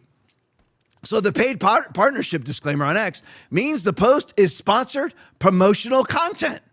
It indicates Dinesh D'Souza or his team was compensated, likely by Polymarket or other associated advertiser, to share and comment on that specific market update about you. Yes, the label exists to disclose he was paid for the post. There are no good guys and bad guys. There is Jesus and there's the Antichrist. You decide what side to be on, but there are no good guys. There are no good guys outside of real born-again believers, and a lot of them aren't good guys either, sadly, because they're not. Some of them, a lot of them, aren't really born again because they haven't really believed the true word, the word of God to be saved. They just have a fresh start and a new beginning. I just dedicate my life to Jesus as I go home and live with my girlfriend. It's not real Christians. I just always have to put that out there. All right, go to the next one. Here's another one for you. Will Chamberlain. Good afternoon, Congressman. I think we made a reasonable assumption about what the NDA would contain. But before we get there, could you answer this question? Did you offer Miss West, that's the alleged girlfriend, $5,000 to drop her wrongful termination claim against Rep. Spart's office? A simple yes or no. Thomas Massie had nothing to do with her being fired from her own office. Dealey answers. Good afternoon. I think I made a reasonable assumption about the NDA. Okay, so he answers the question. No, absolutely not. There you go. Did you offer $5,000? No. There it is. And by the way, she is now suspiciously running for political office herself. She's running for a school board seat. Now she's got all this clout. It's all shame, clout, fame, but it's all there. So allegedly. And she's a wacko. You watch her. I mean, an absolute whack job. No, absolutely not. Look at the newer articles. I'll just add this in there. Moron. She now says, that's never a good start. When you're going to put your faith and trust behind somebody who is now saying in comparison to what they did say, she now says, I gave her the money in December before she even started the job. So let's get this back. So she's sexually flirting with him, allegedly, after the money. And now she says she got the money before she ever got the job she was fired from. This is a hatchet job, and you're complicit. Good job, Will Chamberlain. Great job. So glad I don't follow you or don't follow you anymore. Love it. You're just a Trump whore. And yes, I voted for Donald Trump, and I don't regret voting for Donald Trump. I don't. Who are we going to vote for? Kamala? So I don't regret it. But this is a disaster. Trump going after Massie is a disaster, and I hope Massie wins by 10, 12, 15 points to humiliate Donald Trump and his troop of liberal backers. These are pro-choice, pro-trans, pro-APAC backers. And you're going to claim that you want Trump out as a MAGA person, as a conservative? You want Massie out? I said Trump, I meant Massie. You want Massie out? He's being campaigned against by pro-Soros advocates. And that's now, I guess Soros is now MAGA? Is that it? I mean, really? Apparently. I guess. I mean, so that's what you have to be MAGA now. MAGA is now Mark Levin and George Soros. They're the ones. Soros is part of the backing, as well as the liberal back. Can't remember his first name, Price, and then Paulson also. They're all leftist, and they're the ones that are campaigning against Massie. Strangely, they're all giant APAC backers. Weird, isn't it? I just don't get people like Will Chamberlain. I don't get people like Dinesh D'Souza. You know you're lying. You know you're a disgusting liar. You know now you are calling MAGA pro-trans. MAGA now means to you pro-trans. These are all, by the way, pro-abortion activists too. So now does that mean to be MAGA? The people that are trying to get rid of Thomas Massie are pro-trans, pro-APAC, pro-abortion, pro-homosexual. So that's MAGA now? I'm just curious. Because if that's what if you think like, I'm not drawing distinct lines. The distinct lines are right there in this campaign. Go to the next for me. Thomas Massie video. Where am I? Is it me again? Okay, it's all me. I'm off tonight. It's all me. Congress, I hope. Okay. Oh, his answer to Will Chamberlain. Thank you. Thank you guys for doing a much better job than me. I hope you have good lawyers when this is over. Why do you still assert that the NDA allegedly offered by Spart's office or House Employment Office would have prevented her from talking about me? Perhaps you should clarify that you're making that part up. Good. I hope he sues the living crap out of Will Chamberlain and Laura Loomer. It's easy. You have them on social media. Hopefully they screenshotted all of them. Sue the crap out of New MAGA. That's what I'm going to call them. New MAGA. It's just new MAGA. New MAGA means that means Sean Hannity, Mark Levin, Laura Loomer. That's what it means. That's new MAGA. All the people that used to be like Mark Levin, never Trumpers, Miriam Adelson, who sponsored Marco Rubio. And Donald Trump said that Marco Rubio, it was actually Sheldon Adelson, who sponsored Marco Rubio to tune of millions of dollars. And then he said that he was going to become a puppet for Sheldon Adelson. And then Miriam Adelson gives Donald Trump $300 million. So who's got their hand up at Trump's anal puppet shoot? All right, let's go to the next one. Thomas Massey video. We need more transparency in foreign interest lobbying on Capitol Hill. Isn't that what we voted for? Didn't we vote for that? I mean, how's that wall going for all of you people that are sycophantic for Trump? That no matter what he does, it now becomes right. When Trump does wrong, it's now right. I'm just curious. I mean, you're no different than a leftist because everything Trump did that was wrong, everything that Trump did that was right, they called wrong. And now you, every time he does something wrong, you're calling it right. How are you any different than AOC? Yeah. How are you any different? You're gonna lie. Lies are lies in the eyes of God. If you're lying for a specific person, it's still a lie. It doesn't matter in the eyes of God whether you're lying for this person or that person. It's still a lie. Will Chamberlain is a liar. Dinesh D'Souza is a liar because they're doing it for Trump. It makes it right. No, it doesn't. So this is what we voted for. This is what Thomas Massey said. We need more transparency in foreign interest lobbying on Capitol Hill. Would we all agree on that? Yep. We're not getting it. How's the wall going? 60 miles worth out of 2,000 so far. We're on year 6. How's it going? Just curious. How's it going? How's the gas prices? How's the interest rates? How's the inflation going? How's that going? Oh, how are our mass deportations going? How's that working out? I'm just curious. I mean, Joe Biden let in somewhere between 15 and 30 million, and we might deport 100,000 this year on the rate that we're at. Ugh. So tell me how that's going. Oh, it's now right to not deport people because Trump's saying not to deport people?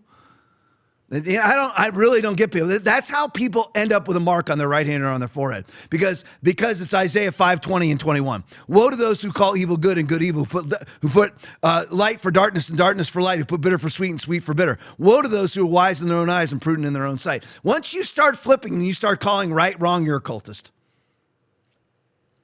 That's why I introduced the Americans Insist on Political Agent Clarity Act. This is the guy we want to get rid of. Everyone wants to get rid of exposing foreign lobbies in D.C. That's the person you want to get rid of. Play it for me. Today, I introduced a bill called the AIPAC Act. You'll see this come up. Nobody knows this. I'm debuting it on your show right now, which would make AIPAC subject to Foreign Agent Registrations Act. For some reason, they're immune right now. And I think not just the money that's spent in politics, but the lobbying that happens on Capitol Hill should be reported. If it's a foreign country, whether it's Great Britain, Australia, Turkey, Qatar, or Israel, it needs to be reported. And the amount of money that goes to these influencers, it's really interesting. You'll see them sort of all, publishing the same attacks online almost simultaneously, or they'll release videos. They're all on the same page, and it's like they're receiving talking points. They should have to disclose that they're receiving this money, right? Yeah, when I do a commercial, and I've said this so many times, when I sleep, I think about it.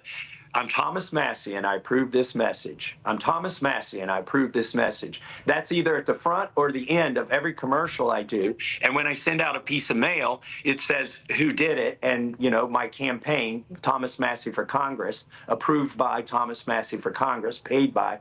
And we need that. I believe we should have that same sort of truth in advertising on social media, because if it's a good idea in the other outlets, it would be a good idea on social media, particularly because so much of it is foreign money. I remember all of these complaints about election interference, fraudulent elections, and the Russians being involved, and who else being involved.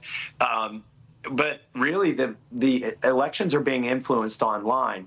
Yeah, basically our elections are being influenced by foreign lobbies, mainly AIPAC. AIPAC is running the campaign assault against Thomas Massey. I mean, come on. I'll show you in a minute. All right, Mandy Arthur tweet. Hey, Grok, if you were a Kentucky voter, would you vote for Ed Galrine or Thomas Massey. Grok, Thomas Massey, his record prioritizes fiscal restraint. I thought that was MAGA. Limited government. MAGA. Constitutional principles over party loyalty. MAGA. What are we now? Party loyalty, Trump loyalty over constitutional principles. Core values that align with independent analysis of effective representation for Kentucky's 4th District. There you go. That's just the truth. Go to the next one for me. Thomas Massey tweet. No one should have to beg. Here's what else. So number one, he's trying to put forth a bill called the Americans Insist on Political Agent Clarity Act today, which is basically trying to get AIPAC to have to register under FARA. And now what else is he trying to do? No one should. We got to get rid of this guy. Got to get rid of him, right?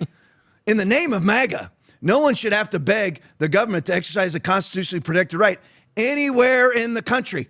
Thank you at Rep Boast for co-sponsoring another HR 645, the National Constitutional Carry Act. Yeah, got to get rid of that guy. Yeah. How do you wake up in the morning, Dinesh D'Souza and Will Chamberlain and Laura Loomer, and call yourself a conservative as you fight against conservatism using Soros and AIPAC money? How? I would just love that. I mean, I would love for you to somehow tell me how you call yourself a conservative. How is it that you live with yourself? Go to the next one for me. Here it is. It's now up to 11 million from the Israel lobby. For this is the most expensive House seat race in history. Why? To get rid of a man whose liberty scores 99% and votes for Donald Trump 96% of the time. Can you explain that to me? Can anybody explain that to me? Simply because he wanted the Epstein files released. Simply because he would not sign the COVID relief bill. You hear all these just blind, sycophantic Trump supporters out there? You know, he won't sign the big, beautiful bill for transgender surgeries. It's in there. That's what you're going to sign. That's what you're going to sign. You're going to. Well, you have to make. We're going to make compromises for that. You're going to make compromises, lop off penises, testicles, and breasts of minors. That's going to be the hill you die on, or the hill you don't die on. Is that what it's going to be? It's now MAGA to lop off penises. Is that going to be in the new MAGA ads? I'm just curious. We are the party of lopping off penises and homosexual marriage. That's who's funding Eddie Galrine. People who want homosexual marriage, transgender surgeries for minors, pro-abortion, pro-Soros, pro-Price, pro-Paulson. $11 million. That's just the AIPAC money, let alone what else is coming in. There you go. That's what's true. Go to the next one for me. Alexander Cooper Ryder video. Crowd turns. You saw this in the pregame. Got to play it again. Listen to this. Look at this dope. This is who you want. This is the manly man that people want in Congress. This is the guy that's representing the toughness of MAGA. Crowd turns on Ed Galrine, Thomas Massey's opponent at a campaign event. Play for me. He took the press out of the middle and talked right to the people. What did President Trump do? What did Galrine do? I'm going to talk right to you. I ain't scared enough. You think I lack for courage? In fact, they had to hog tie me from taking that bull on. So there ain't no money in it. The New York Times is going to show up, and all they're going to print is, if you like your doctor, you can keep him. Whatever they say, they're going to call it the gospel. You ain't going to hear another word about it. So as you might guess, I'm not shy about courage about nothing. In terms of that. But you haven't debated him. I'm debating him right now. No, you're not. I'm glad you brought You're that not debating him. You're giving a bunch of platitudes. You're not explaining anything. You've not gone toe-to-toe with the congressman. You're not explaining your differences. You're not doing anything. You're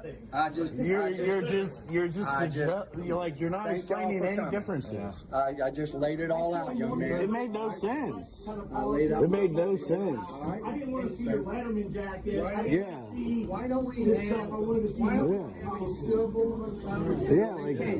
Yeah, a civil conversation is the congressman and him debating, not him pulling up signs and a Letterman's jacket. You asked a question, he answered it. That's not an answer. So he pulls up this lame picture.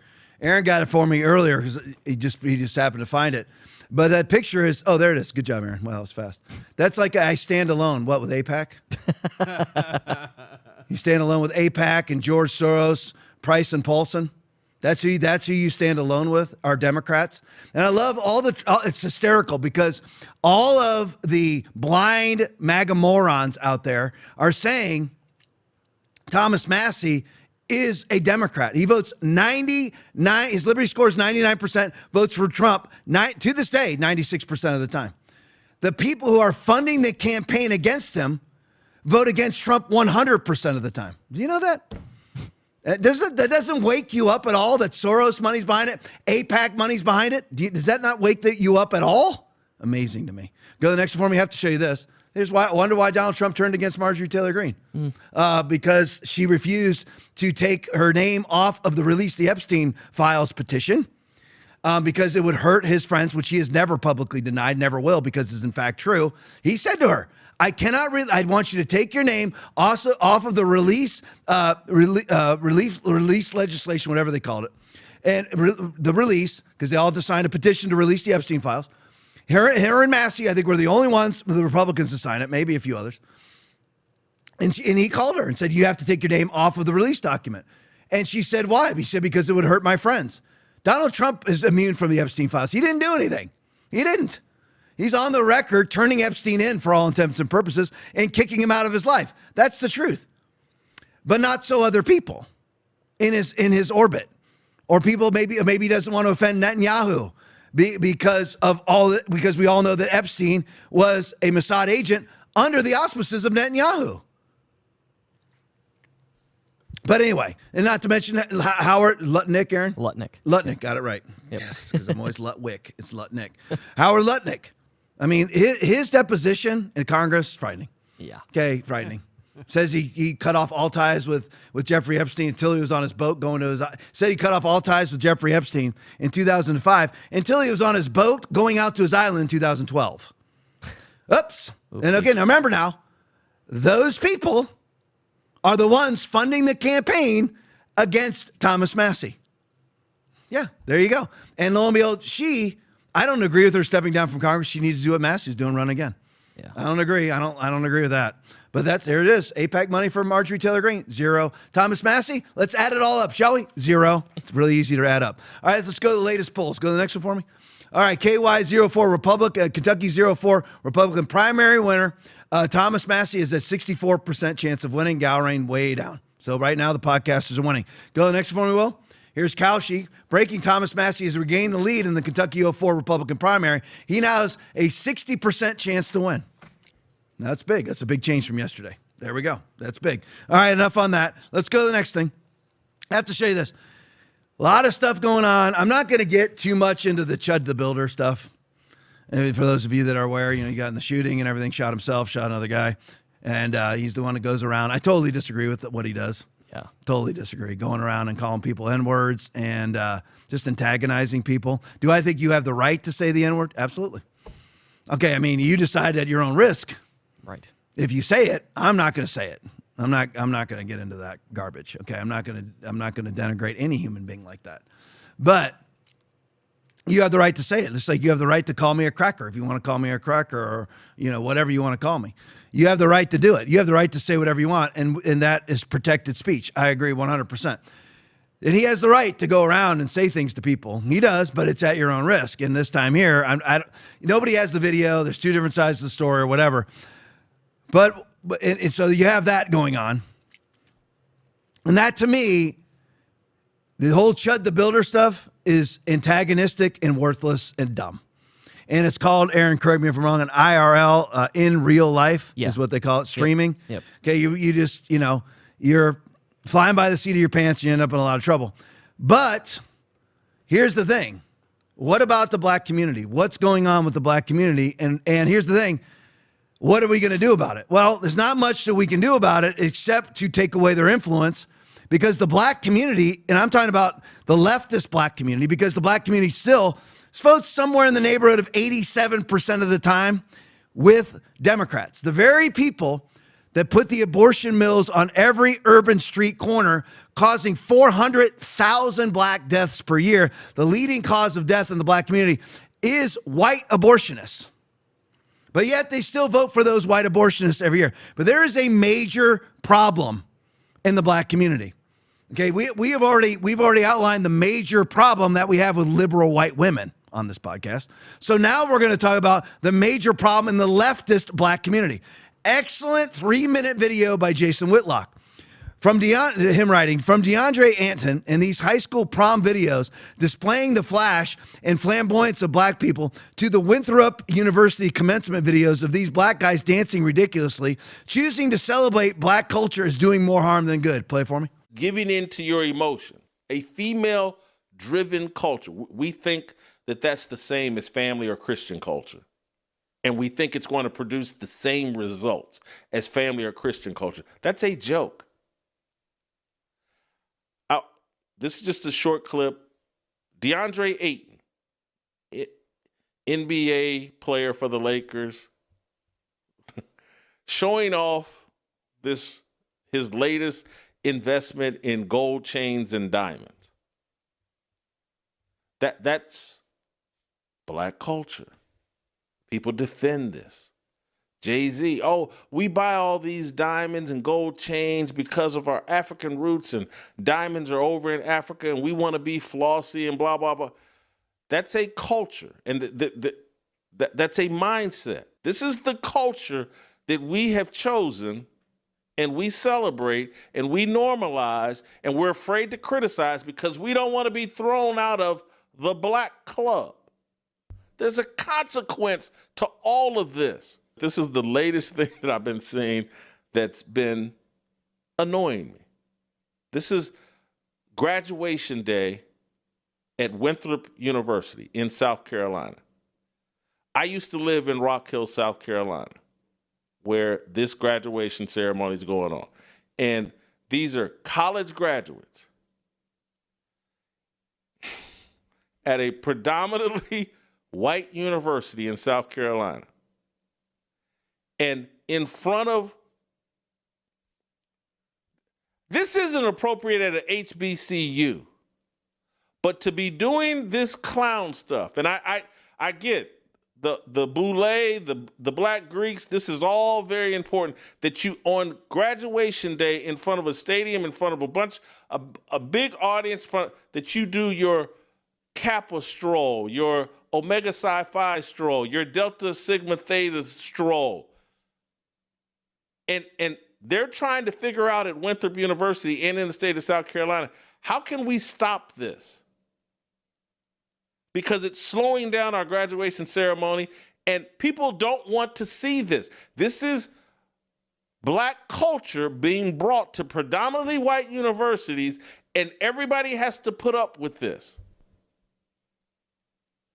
We got to do a dance routine when we graduate. It's like, there's a culture among black people. It's like, we have to dance and show off in front of everybody. And again, I'm the bad guy for pointing it out, that these guys are shucking and jiving in front of white people on their graduation day. This is supposed to be our best and brightest.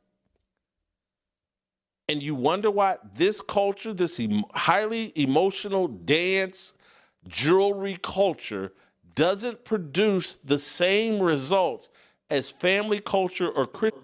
What did he say that was wrong? I love how the Jay-Z, we get all the diamonds from Africa. You know, the reason why we get diamonds is because they're from Africa and it's African culture. The people who are mining them are little black boys and girls who are dying in the mines, mining your diamonds for your domination necklace. How does, I mean, it makes as much sense as the Trump people supporting the campaign against Massey. You're killing your own to get what you want, which makes no sense. All right, here's one of my favorite characters of the day, Justin Pearson. Aaron, side by side, just so everyone knows. Justin Pearson, here he is. Okay, he's the one we showed this threat and hopefully gets, I haven't heard any charges. If the Tennessee State Police do not criminally charge him with a battery on law enforcement officer, they are gutless, gelding cowards. But anyway, Breitbart News video, more code switching from Justin Pearson. Play it for him. We demand justice, equality, and fairness in Shelby County, Fayette County, McNair County, Williamson County. Make it 15, 16, 17 counties. It don't matter. So you aren't just going to be campaigning in Shelby County or in District 9, the former District 9. So what is your strategy now as you follow along this new District 9? Absolutely. We have to go everywhere. I mean, one of the favorite compliments. All right, there you go. We don't need to see the interview. All right, so there he is. Now let's all remember what he sounds like there, shall we? I mean, I mean, a black person wouldn't go ethnic on us, would they? No. Like Kamala always does, where suddenly county becomes kind of. Kinda. And this kind of. And that kind of. And this kind of. Come on. Come on. So they wouldn't do that, would they? Well, let's look back then, shall we? Let's look back at 2016 Justin Pearson versus 2026 Justin Pearson and wokeness video. Play it for me. Justin J. Pearson, and I'm running for president of BSG. There are a few reasons that we're running this campaign this year. One has to do with representation. How can we represent all voices in a conversation? I wanted to do this by partnering with organizations from the Bowdoin Democrats to the Bowdoin Republicans. I want to bring together different voices, dissenting voices, voices that may be more liberal or more conservative, in order that we can reach a point of sort of the radical middle. Here, you've had 3 strikes laws, mass incarceration, denied us of who we are, and we are still here. And today, you'll take the only majority black district from us. But I want you to know, and I want my nephew, sons, and the future to know, no matter what you do, no matter how much you try and break us and make us bend and make us quit, we will still be here. You want to talk about cultural appropriation. I mean, he is like basically, I mean, by the way, he was talking the way that everybody should talk. Just talk normal. Right. He's talking completely normal. I'm not going to say he's talking white. He's talking normal. Right. How everybody should talk. Where you're not turning county into county. You don't need to do that. Okay? Whenever I'm preaching, I'm just loud me. Yeah. I don't suddenly become Rodney Howard Brown. I don't suddenly become Jonathan Shuttlesworth. I don't suddenly become Andrew Womack or Billy Graham. I talk like a normal human being, by the way.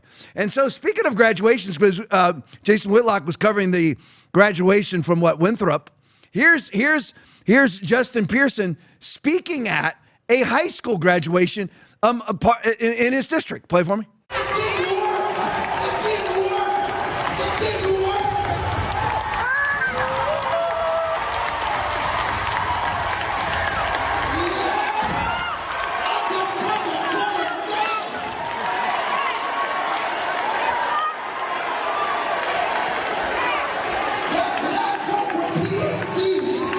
I love how when in 2016 he has a regular haircut, and now he's got the giant fro, and he just assumes basically the contrived ideal of what Malcolm X would have been or something. It's so gross. And if anybody else ever tried to appropriate that, we'd all be called racist. And we'd all become frauds and fakes. If I decided that I was going to appropriate any sort of white culture that was not my own, I would be called a fraud. He obviously is not somebody from the ghetto. We heard him talking. Obviously. And now he's appropriated ghetto culture. All right, Matt Van Swell video. What on earth? The Charlotte, North Carolina NAACP president says it's seriously disturbing that white people now want everybody to trade the words white and black for each other in this statement. That white people are being considered for interim mayor. Now, why would we replace the black outgoing mayor with a white person? So let's reverse that. Seriously disturbing that black people are being considered for interim mayor. Why would you replace white outgoing mayor with a black person? Imagine if you just reverse it. So when I do it, though, it's racism. But when this lady does it because she's got a towel on her head and has assumed ghetto black culture, that now it's righteous somehow. What's wrong is wrong, and what is right is right. It's really simple. This is racism. Play it for me. Why would we replace the black outgoing mayor with a white person? That simple. NAACP Charlotte Mecklenburg chapter president Corinne Mack refusing to walk back her comments in this Facebook post from Monday. Mack wrote that it is, quote, seriously disturbing for white folks to be lobbying to be Charlotte's interim mayor. City Council is currently searching for someone to serve out the remainder of Vi Lyles' term, who is set to resign at the end of June. In an interview with Queen City News on Wednesday, Mack argued recent rulings on voting rights and redistricting efforts are evidence of black representation being undermined and stripped, and that voters in Charlotte have been intentional about having black representation. And my question to the white folks who are up in arms and outraged, are they outraged about the fact that black representation is under attack? Are they outraged about the gerrymandering that's happening all over this country? Martin Luther King is rolling over in his grave thinking about, hearing something like what was said today in that post. Abdul Ali, the vice chair for the 12th Congressional Republican Party, rejected Mac's argument. Again, that's just simply racism. Why in the world can white people assume a black mayor's chair? How is it? Why? Okay, so I guess that's going to be a gerrymandered mayoral position, that every mayor of Charlotte, North Carolina now has to be black. And I love how they're so outraged about Republican gerrymandering, but have never said one word about the gerrymandering in all of New England, all of California, all of Illinois, all of New York, all of New Jersey, and the attempt to do it in all of Virginia. Not a word. You're just getting, but the reason why, again, I said this last night, the reason why the left is so upset about gerrymandering is they can't score any more points. They've already gerrymandered all their maps. There's no more for them to collect. We, on the other hand, can go gerrymander Missouri tomorrow. We can go gerrymander Kansas tomorrow. We can take away all this just because we've not done any gerrymandering. But they have. There you go. All right, more on the black culture here. So you saw black culture there. You're allowed, as the the North Carolina NAAC president, you're allowed to say things like, it's seriously disturbing that white people are being considered to be mayor. What if I said it's seriously disturbing that black people are being considered? I would not say that because I'm not a racist. I don't care whether you're black or white. I care what you believe and how you live. I don't care about anything else. I care about, are you saved or are you not? That's how I think. I'm a racial realist. I'm not somebody in the black community. They sit there and they make up things that they never were. That's not being a realist. They say that there was a black Wall Street. No, there wasn't. They say that they invented this and they invented that. They didn't. Simple. I mean, again, all of it's been disproven. What was it? The 1619 or whatever project? 1619 project. 16, all lies. Yep. All of it lies. All of it disproven. But if you don't believe their lies, then you're racist. Just like if you don't right now believe everything that Trump says, you're not MAGA. See how it's all lies? That's why God hates lies. All right, Fox 13 post. The Tampa Police Department arrested, this is a little old, but 22 people between the ages of 12 and 21 after teen takeover Friday night. And James Fishback, who I 100% am behind, for governor of the state of Florida, trying to get him to come talk to the church here. Anybody out there I've already sent him. I've already talked to him actually on DM, to James Fishback himself, I believe.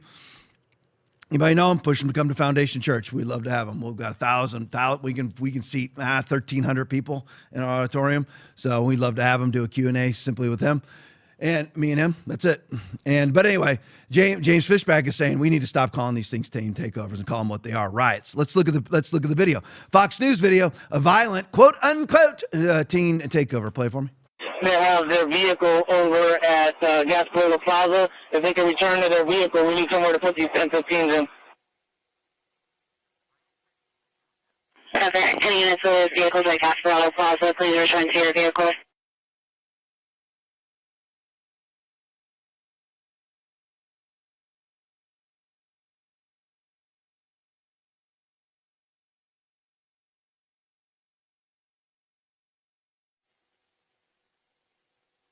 It may be slightly hyperbolic to say, but I saw other video to say that everybody in there is black, but statistically speaking, everybody involved in the riot was black. There is a problem in the black culture. What is it? 75% fatherless rate. 75, and by the way, whites are starting to catch up with it. So again, it has nothing to do with skin pigmentation. It has to do with culture, and it is not good. It's not good. All right, let's go to the next one. Fan Trump Army video, bombshell expose. Black Lives Matter executive director Tashila Sherry Amor Dickerson, why do you have to have four names, was charged for embezzling $3.15 million into her personal account. Play for me. Fox News alert, a BLM executive indicted for embezzling millions in donations and spending it on vacation, shopping, houses. Senior national correspondent Kevin Cork has the details. Kevin. Crazy stuff, my friend. Authorities say over a 5-year period, 52-year-old Tashila Sharia Moore Dickerson, just like the song, the executive director of Black Lives Matter OKC, diverted more than $3 million in returned bail checks right into her very own bank account. And tonight, thanks to a 25-count federal indictment, she faces up to 450 years behind bars and millions in potential fines. Dickerson charged with 20 counts of wire fraud and 5 counts of money laundering, following a scheme in which she's accused of routing money intended for the group's programs into accounts that she controlled between June of 2020 and October of 2025. The indictment said she used the money for her own personal benefit, including travel to Jamaica and the Dominican Republic, tens of thousands of dollars in retail shopping, more than 50 grand in food deliveries. Also a vehicle and 6 real estate properties as well. When contacted about the charges, a spokesperson for BLM says that they practice a, quote, model of decentralized leadership. Got it. Oh, and by the way, you've heard the expression, birds of a feather flock together. Well, I'm going to leave this right here, Jesse. That's Dickerson with Minnesota Congresswoman Ilhan Omar. Draw from that what you will. And while Dickerson is obviously presumed innocent until proven guilty, you may recall that BLM actually had a situation back in 2022 when the group, not the one from OKC, came under fire after allegedly making a $6 million property purchase in California using donor funds. Some things don't change. Just wonderful leftists, aren't they? Just wonderful leftists. So here you have Tashella Dickerson, who's charged with multiple things, one of them embezzling, but there's also wire fraud and everything else. For embezzling $3.15 million into her personal account. She used them to buy 6 properties, a car, for shopping, just indiscriminate shopping, and of course, look at her, $50,000 worth of food deliveries, which she ate every last crumb, it would appear. Wow. All these righteous people, I remember the Christians, I remember the evangelical Christians, who are all putting black flags out and whatever it was that you had to do to be pro George Floyd. Congratulations, all of you. Where are your retractions and your apologies? I'm just curious. Never have seen them. Never seen them yet. But anyway, all right, let's go to the next one. And wokeness video. I have to show you this one. I have to show you this. No, this is not AI. This is an exhibit in a museum that just got $1 million of Will's money, Aaron's money, and my money, because I'm sure it's NGO. I doubt that it's state dollars. But anyway, this is an exhibit in a museum that just got got a $1 million grant from Louisville. Play it for me. Welcome to America.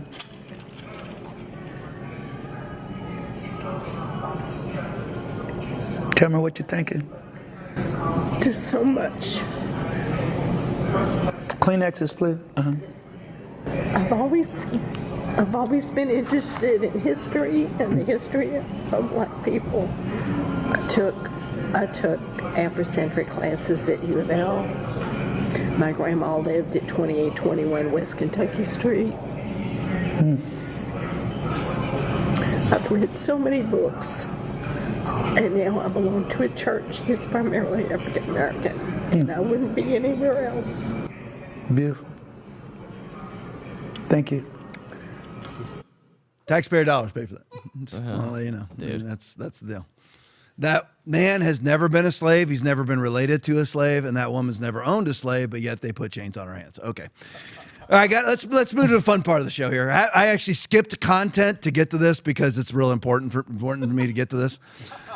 This right here is absolutely hysterical. Okay, this is for pure. I mean, don't get me wrong. It's right-wing rage. We all should be raging with this, but it's entertaining. Newsmax video. I'm not kidding when I say any of this, but the role of Achilles will reportedly be played by Elliot Page, who is a trans man, a woman pretending who got her boobs lopped off, but still has all the female organs, of course.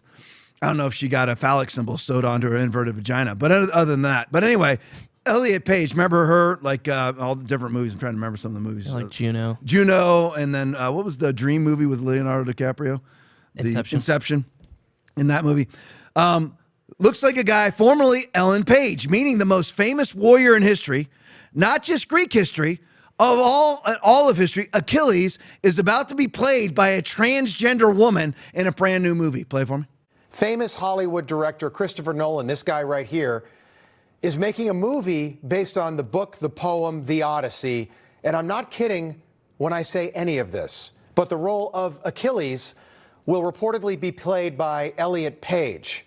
Looks like a guy, formerly Ellen Page, meaning the most famous warrior in history, not just Greek history, all of history, Achilles, is about to be played by a transgender woman in a brand new movie. You might remember Ellen Page from the hit movie Juno 20 years ago, where she was definitely a woman. Are you honestly and truly going to prom with Katrina DeVore? Hi. Leah just said that you were going to go with her. Yeah, I did ask her if she wanted to go. A bunch of us from the team are going to go to Benihana and then go to the prom and then go to VJ's parents' cabin. So we're getting a stretch limo. Your mom must be pretty stoked that you're not taking me. Yeah, so that is Ellen before she became Elliot. And Elliot will now be playing the role of Achilles in this new movie. Achilles, who is described throughout history as being a superhuman warrior, deadly on the battlefield. He even defeated Hector of Troy. You might even remember Brad Pitt played Achilles in a movie 20 years ago, meaning we've gone from Brad Pitt to a girl who dresses as a guy who's 5'1", 118 pounds. That's the person that's going to be playing the greatest warrior in history, because to the left, that is normal. That's okay. And to top it all off, playing Helen of Troy, the woman who started the Trojan War. The likeness on the right, probably not great. She was beautiful. The woman whose face launched 1,000 ships, whose beauty was unparalleled, a woman who was definitely white, is going to be played by Lupita Nyong'o. You might be looking at this photograph saying, I think Lupita Nyong'o is black, and you're correct. We haven't adjusted anything. And I've got nothing against Lupita, but I do have a problem with the complete rewriting of history. Helen of Troy was not black. That's not me being mean, that's me telling the truth. The real, actual truth, which we tend to do a lot of here. And Achilles was not a 5'1" woman. But to the left, this is all normal. But don't you dare cast Brad Pitt as Martin Luther King Jr. in a movie. That would never happen, because Martin Luther King Jr. was definitely black, and Brad Pitt, I think, is white. And I don't think Christopher Nolan is going to cast Big Elliot Page, the transgender man, to play the role of George Floyd when they come out with that movie, and they will. I don't think they'll do that. Again, we say all of this because no one else will, but the left in this country are in trouble politically and everywhere else, because none of that is normal, even though they claim it is not. So never live in delusion. I mean, that is the left. Again, and I'm not trying to parallel everything back to Massey, but that really was the theme of the show tonight. You look at that and you're like, that is mass delusion. Well, it is mass delusion to have leftists campaigning against Thomas Massey and claim that it's MAGA to support it. It's mass delusion. It is no more delusional to cast Elliot Page, really Ellen Page, to be Achilles than it is to campaign against Thomas Massey in the name of conservatism and MAGA. It's no more delusional. Don't be a person of delusion. Now, Alex Jones, I don't know if he made, it's Dr. Clown PhD came up with the video, but Alex Jones played it. What happens, this is their version of what the movie's going to look like. What happens when Elliot Page replaces Brad Pitt as Achilles? Play for him.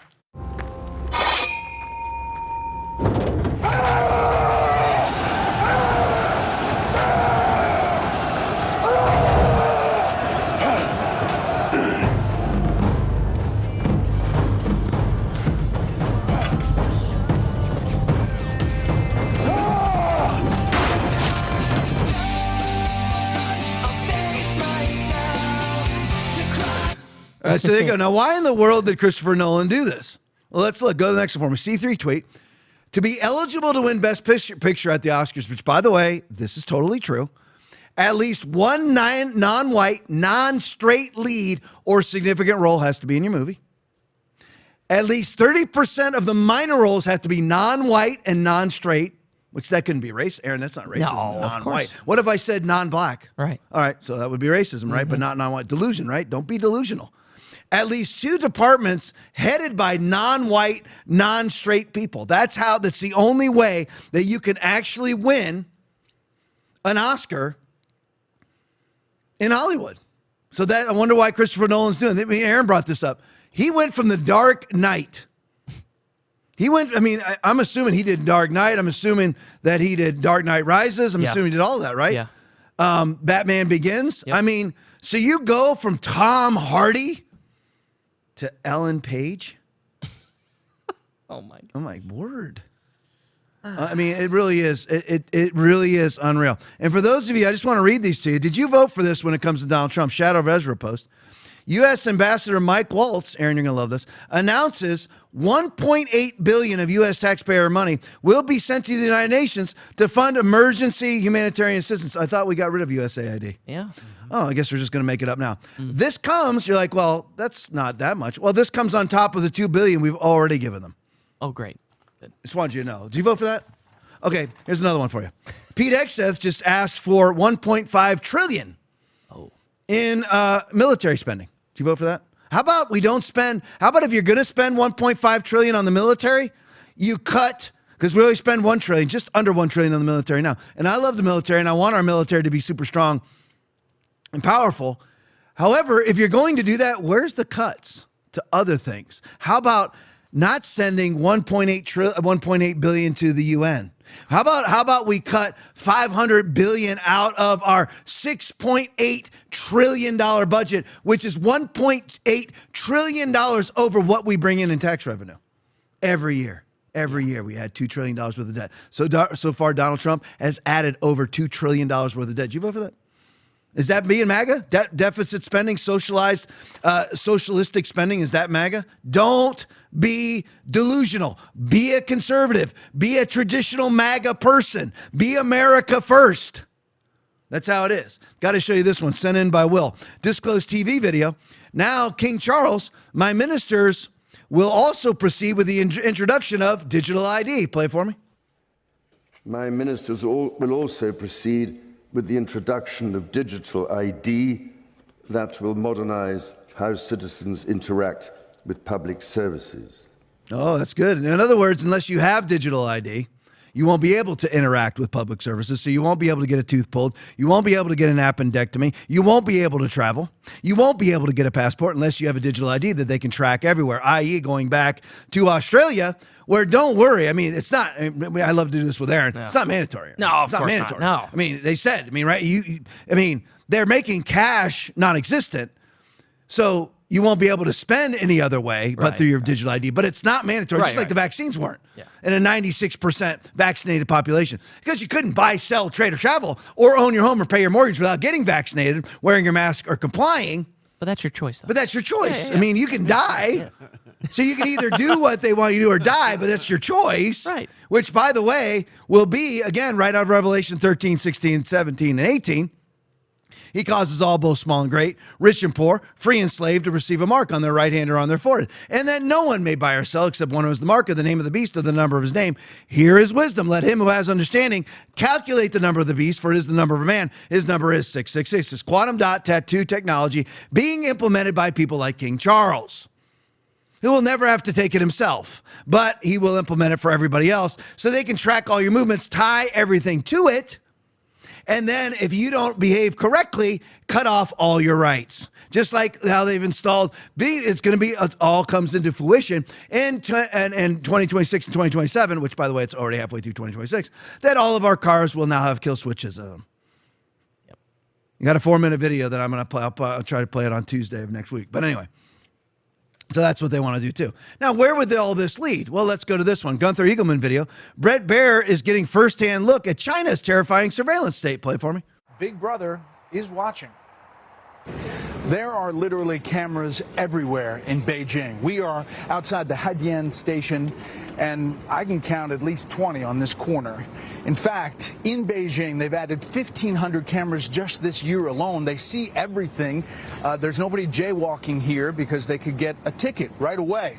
In fact, our driver parked illegally for 2 minutes, and he got a message on his phone that he got a ticket for about $40 US because they saw it. on the camera. Now, there are real questions what the CCP's goal is about citizen tracking and social scoring. They say it's to make everybody feel safe. These cameras are watching every minute. They're everywhere. And while they're watching us here in China, we hope you continue to watch. Special report from Beijing. Now, if you don't correlate that to Revelation chapter 13 and 14, you've lost your mind. And Aaron brought up a very valuable point here. This is when you're seeing that they want to build these AI data centers, Aaron, is that correct? Yep.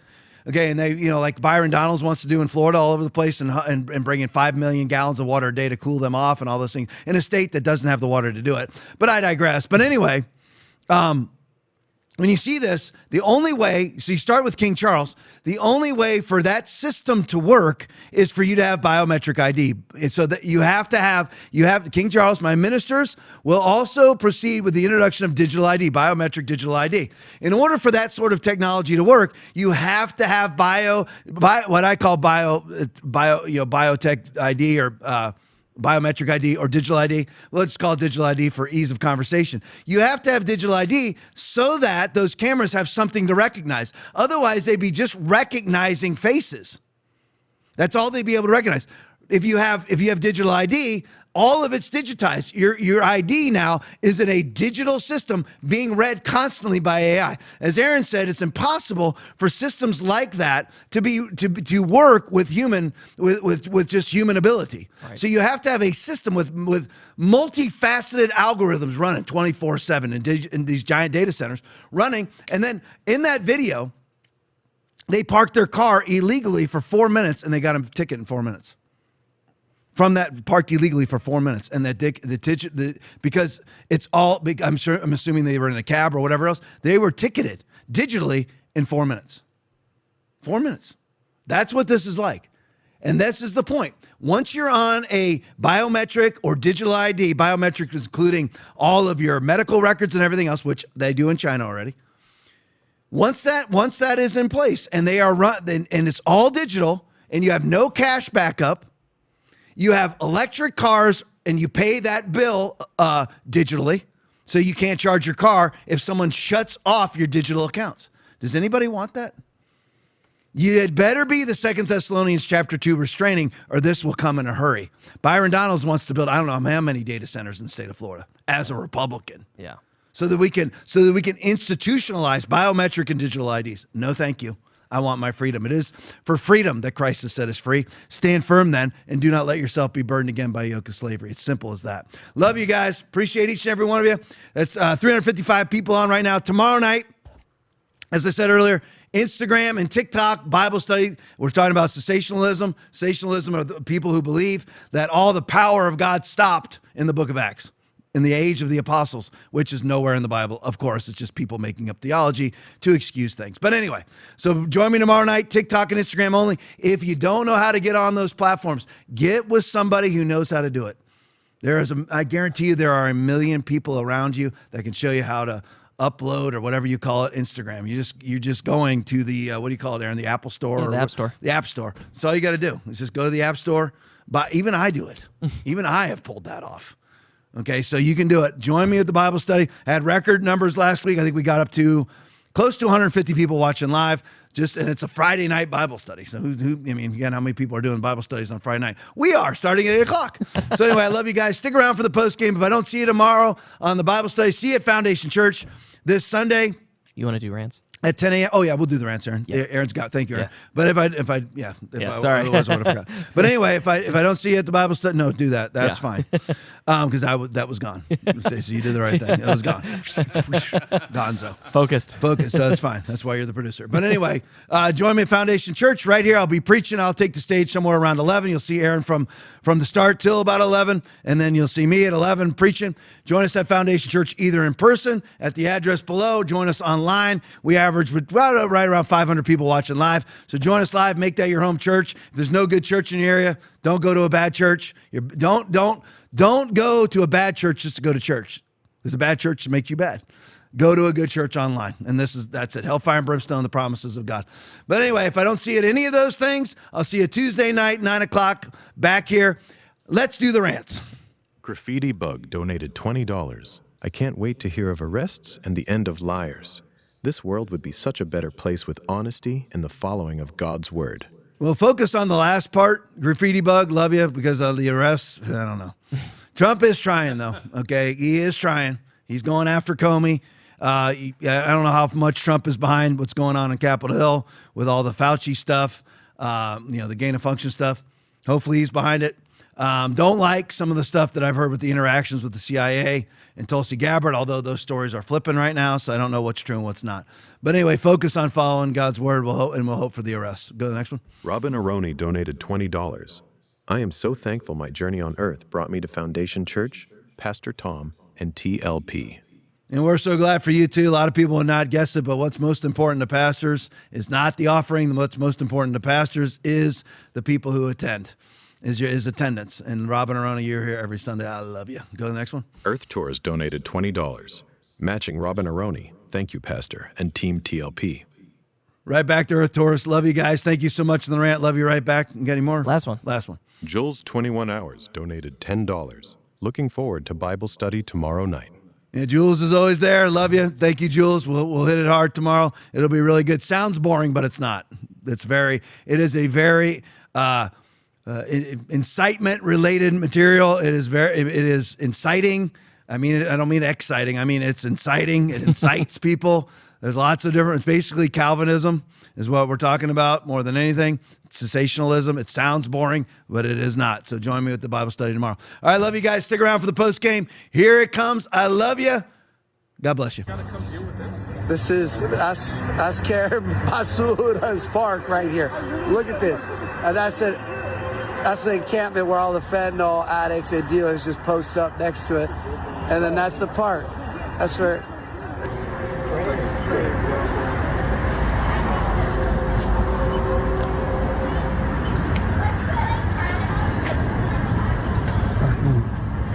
Insane. Just lay it out, Scotty. Atta boy. Better, babe. Man. He always does a good job. Heck of an effort. Scotty. He made the play, too. He made the play and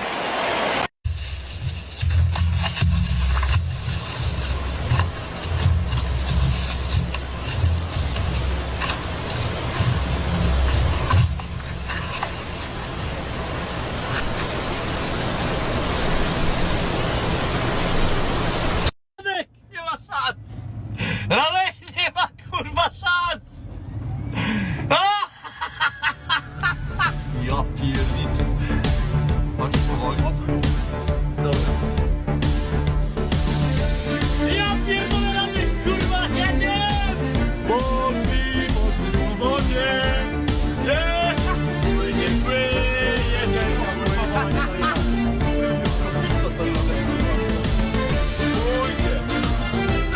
nie wierzę w to, stary. Jak to stopy?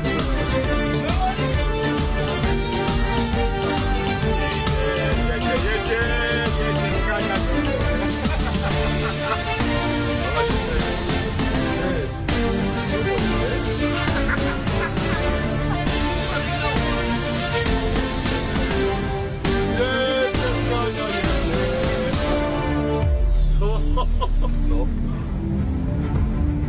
No, widzę go. Ooo.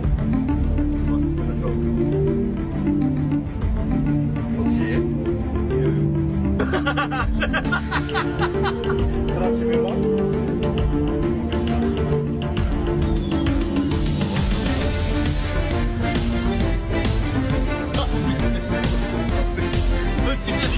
Nie pierdolę. Nie wiem. Jeszcze trochę. Dawaj, Kania!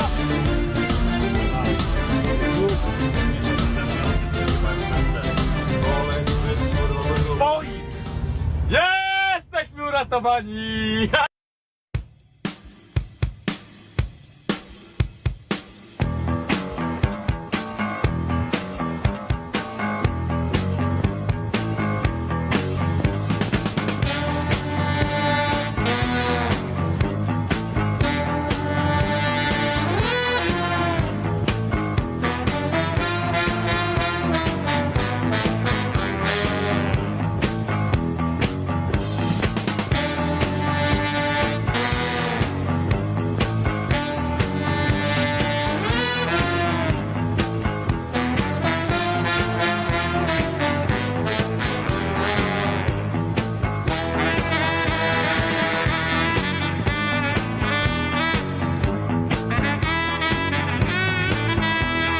major commitment from the president, accepting the outcome of the trial and also pledging not to pardon his son. It takes new weight when we see what Trump is saying about the outcome of his trial, what we're hearing from other Republicans who say they don't accept the jury's verdict here in New York. The contrast is profound. To sit there and say, well, I'm not going to intervene in the legal process and I wouldn't pardon my son. One side, Democrats and Joe Biden protecting the justice system. And on the other, Republicans and Trump protecting Trump. We're coming on the air this hour with breaking news. President Biden has just pardoned his son Hunter. Once again, to prove that there is no difference between biological females and biological males, we see this female Marine against this male Marine, and watch how it is a completely fair and equal battle. Do you see? See? Exact same. Podcast is all about. We talk about a lot of political things, but underneath all of that is the Bible. I am unapologetically 100% in favor of is the Bible. Jesus is the Word. There is no delineation. If the Bible says it, that's what Jesus is, and that's what Jesus believes. That's what this podcast is actually about, is to actually alert people to what is coming and what is our responsibility in the midst of it.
Welcome to Accidental Education Reality Lab. I am your professor, Tom Cunningham.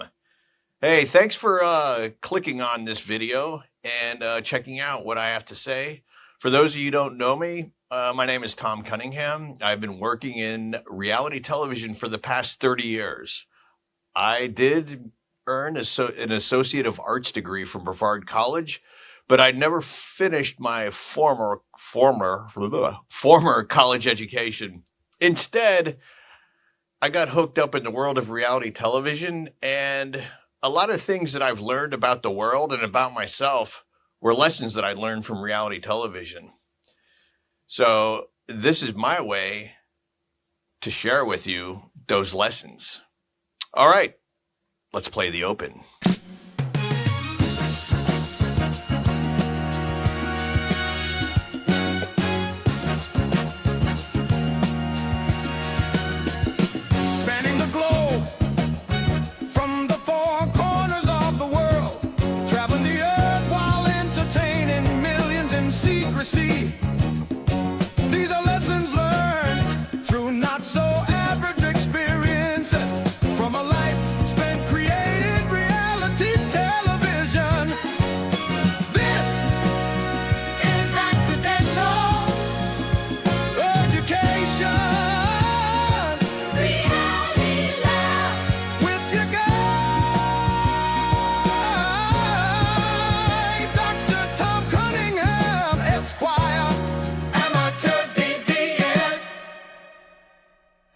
All right, we're back.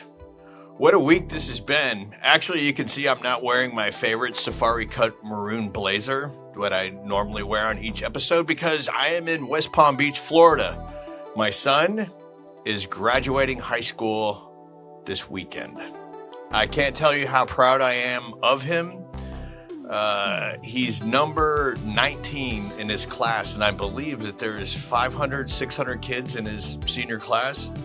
So myself and his mother, my ex-wife, are very proud of him, and I'm proud of both of my kids. My son, since this is about his graduation, he got into the University of Florida, which I know that in the past that the University of Florida sort of had a bad reputation. Not anymore, man. out of all the SEC schools, Florida is number 2 and the hardest to get in. Vanderbilt, of course, being number 1, but Florida is number 2. So to me, that was quite an accomplishment. It was a lot of hard work that he put into it, and it paid off. And now he's going to college, and he's talking about being, well, he's been saying this for a while. He wants to be a constitutional attorney. And I kind of think, well, there's a couple of things, a couple of thoughts about that. One, he can't read cursive. So I've been encouraging him to write cursive, and I started writing him letters in cursive so he could read cursive, because the Constitution and some of the all the founding documents are all in cursive. And if they get switched over digitally, which they have, who's to say that 20 years from now they don't get changed somehow? It's been done before in history. Again, that's my tinfoil hat side of things. So I think that his interest in constitutional law has to do with one of my favorite movies of all time, The People versus Larry Flint. And I remember him being a little kid and being obsessed with the Edward Norton character, who had the opportunity, he plays the part of Larry Flint's attorney who represented Larry Flint in front of the Supreme Court. So I think a little bit of that had to do with his interest in constitutional law. But yes, that's why here the Maroon Blazer didn't make the trip. The trip getting down here was kind of funny when I checked into the hotel. First of all, I landed in the West Palm Beach airport, and on the website at the hotel I'm staying at the Marriott Airport. Right, it's on the property, I guess, of the Palm Beach County, or the Palm Beach International Airport, soon to be Trump International Airport. And for all you people who are upset that they're changing the name to the Trump International Airport, you had your chance back in 2010. I came up with the petition to rename the Palm Beach International Airport the Burt Reynolds International Airport, because Burt Reynolds is from Palm Beach County, and he had a huge farm up in Jupiter for a long time. And real quickly, I'm just going to tell this sidebar story because I always go off in different directions. When Burt was going through his divorce with Lonnie Anderson, the National Enquirer was writing a lot of bad stories about him. So of course, Burt, after a couple of scotches, and this is in his autobiography, called up his helicopter pilot, met him at his farm. They had a long line with a bag at the end of it and filled it up with horse manure, flew it over to the National Enquirer at the time, and I think it still is headquartered in Lantana, Florida. So they're long lining this big bag of horse manure over to the National Enquirer. And the National Enquirer, for the longest time, always bragged about having the world's largest Christmas tree. So of course, Burt and his pilot dropped a whole bag of horse manure from a helicopter onto the Christmas tree. I thought that was a pretty funny story. Classic Burt Reynolds. But anywho, so I get to West Palm. Website says, hey, pick up the shuttle bus. It'll take you to the hotel. So I go to the shuttle bus pickup, and I wait. And about an hour later, I'm early. I get in at 11:30. Check-in time isn't until 4. So I called the hotel and I'm like, hey, it says on the website that the shuttle bus runs 24 hours a day in 30-minute increments. Where is it? And they're like, oh, well, you have to call. You have to call the hotel and let us know that you need a ride. Okay, I'm calling to let you know I need a ride. Then I'm met with, well, where are you standing?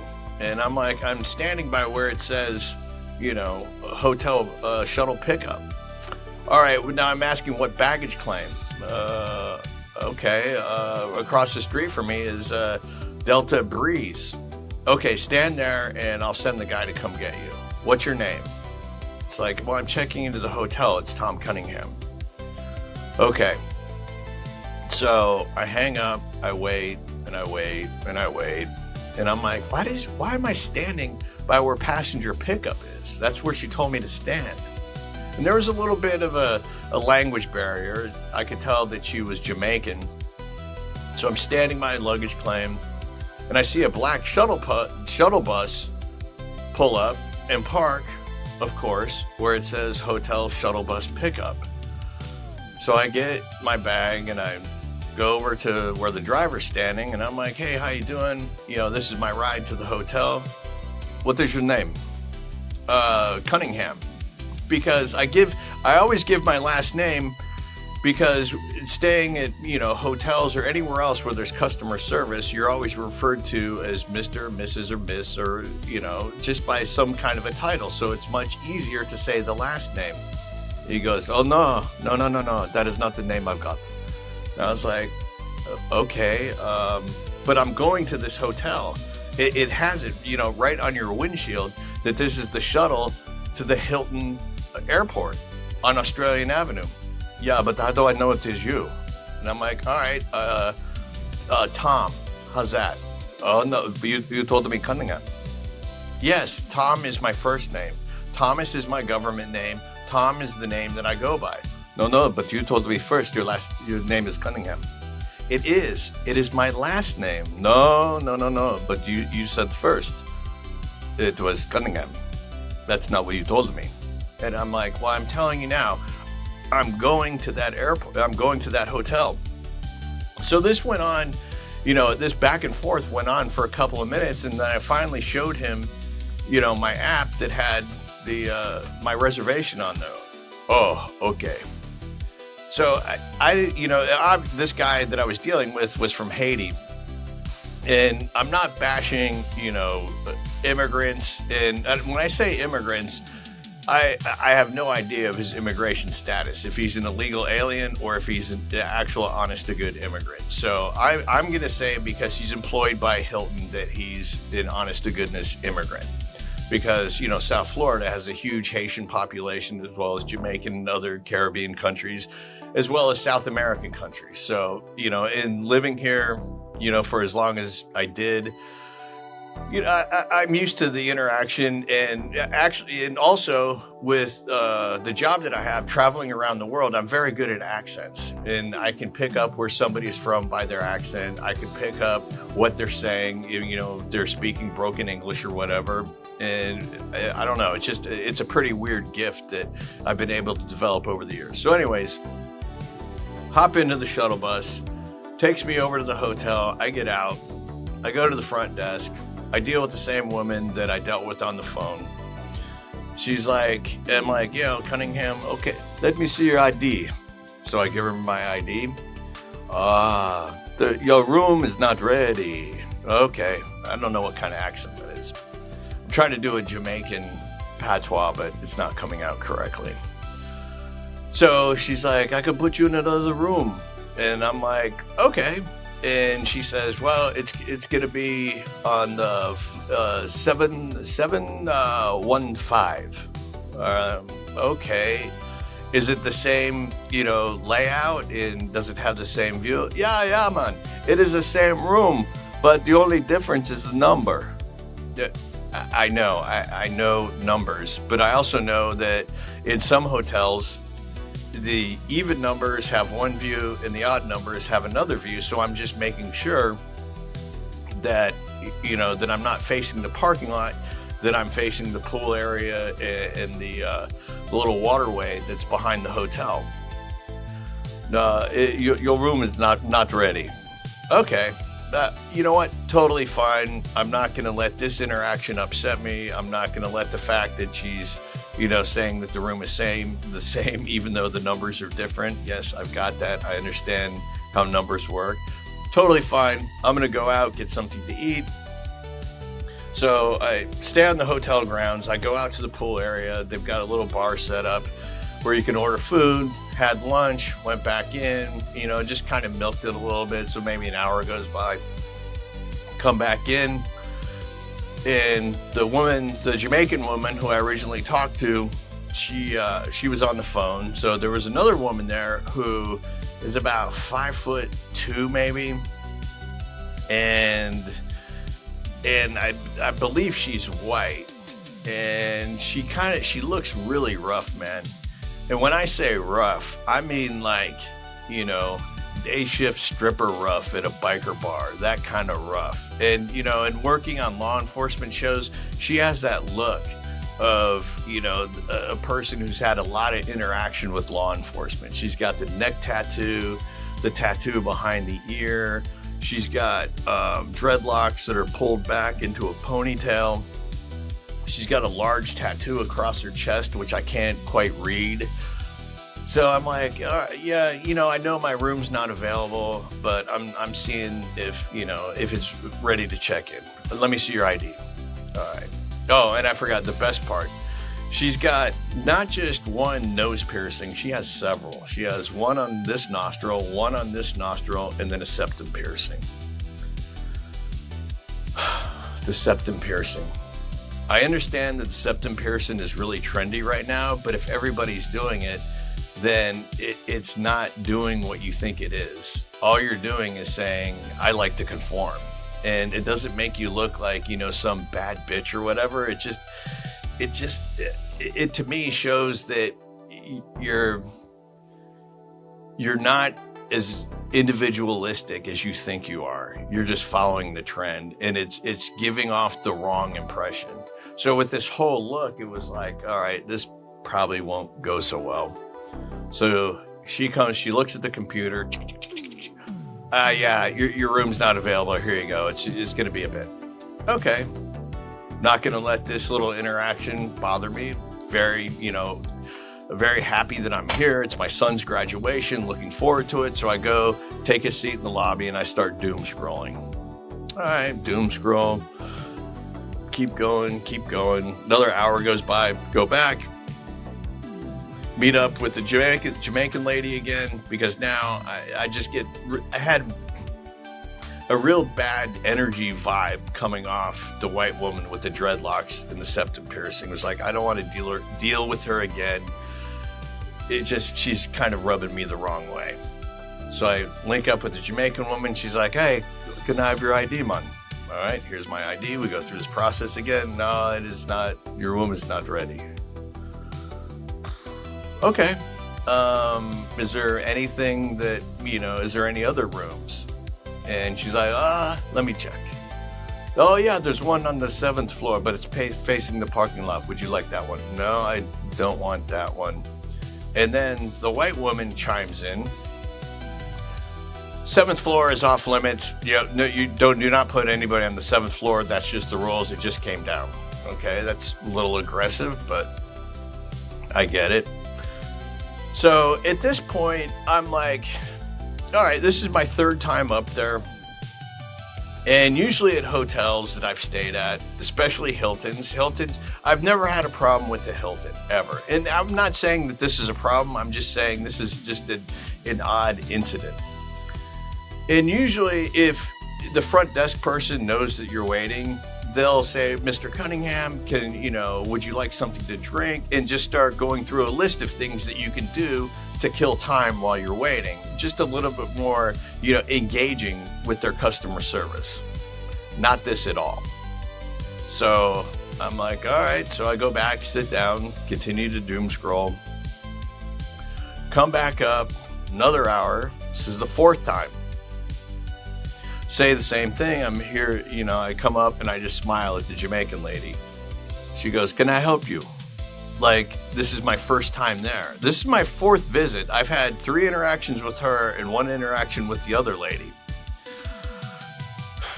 She's looking at me like she's never seen me before in my life, and I just walked in the front doors.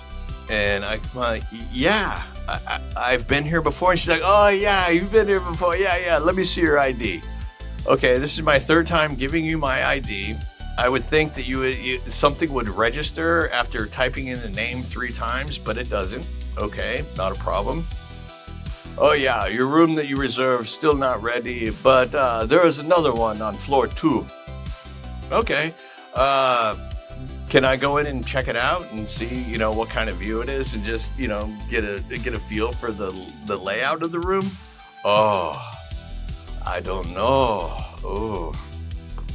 So she starts thinking about it, and then she calls over a Haitian security guard, and she's like, can you go with them to the room so we can look at it?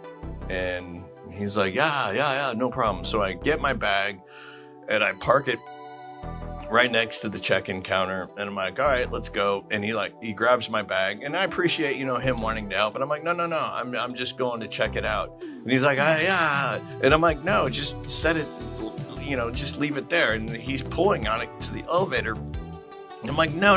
I don't know if I'm going to take this room or not. Just leave the bag there. And then the front desk lady chimes in and is like, no, just show him the room. And he's like, So he puts my bag back. We go up to the elevator. It's fine. Go back in, start the check-in process. I'm like, yeah, I'll take the room. Check-in process starts. And by this time, the white lady with the dreadlocks is gone, and another Jamaican woman comes to the front desk who proceeds to start putting eye drops in her eyes. Okay, I understand what it is. Something's going on with my eyes right now. I understand the irritation of having dry eyes, or what I've got going on is something on my eyelids. But to apply medication at a front desk to your face just seems like an odd place to do that. And so I'm thinking, and she's not just like going, she's like doing the whole thing where she's like pulling down her eye and then dropping it in and then flicking out, the eye drops all over the place. And I'm just thinking to myself, this is the weirdest way that I've ever seen to apply eye drops. And to do it in a setting where you're dealing with the public just seems out of place. And this is when I started thinking about my time of directing Undercover Boss. And what I realized in doing that show, because I've really never had a real job in my entire life. And when I say a real job, like somewhere where I went to an office and there was a formal HR department and you had like department meetings, I've never worked in that environment. But in Undercover Boss, I got to see what that world was like. And one of the biggest takeaways I had from that show was, if you're having a problem with the front of the house, that means there's something wrong with the manager who's the direct supervisor of those people. So if you're at a restaurant and the wait staff is unattentive or they're not very friendly, it's the fact that the manager's letting them get away with that. So that leads me to believe that this kind of behavior is totally fine with the manager who is on duty, which to me there is the problem. So I check in, everything's fine. And my takeaway from this is we've seen, over the last few years, a huge influx of illegal aliens into the country. And I'm not saying by any stretch of the imagination that the people that I dealt with were illegal aliens, because we're dealing with the Hilton Hotel. So I'm going to go with everything is on the up and up and they're immigrants coming to the United States.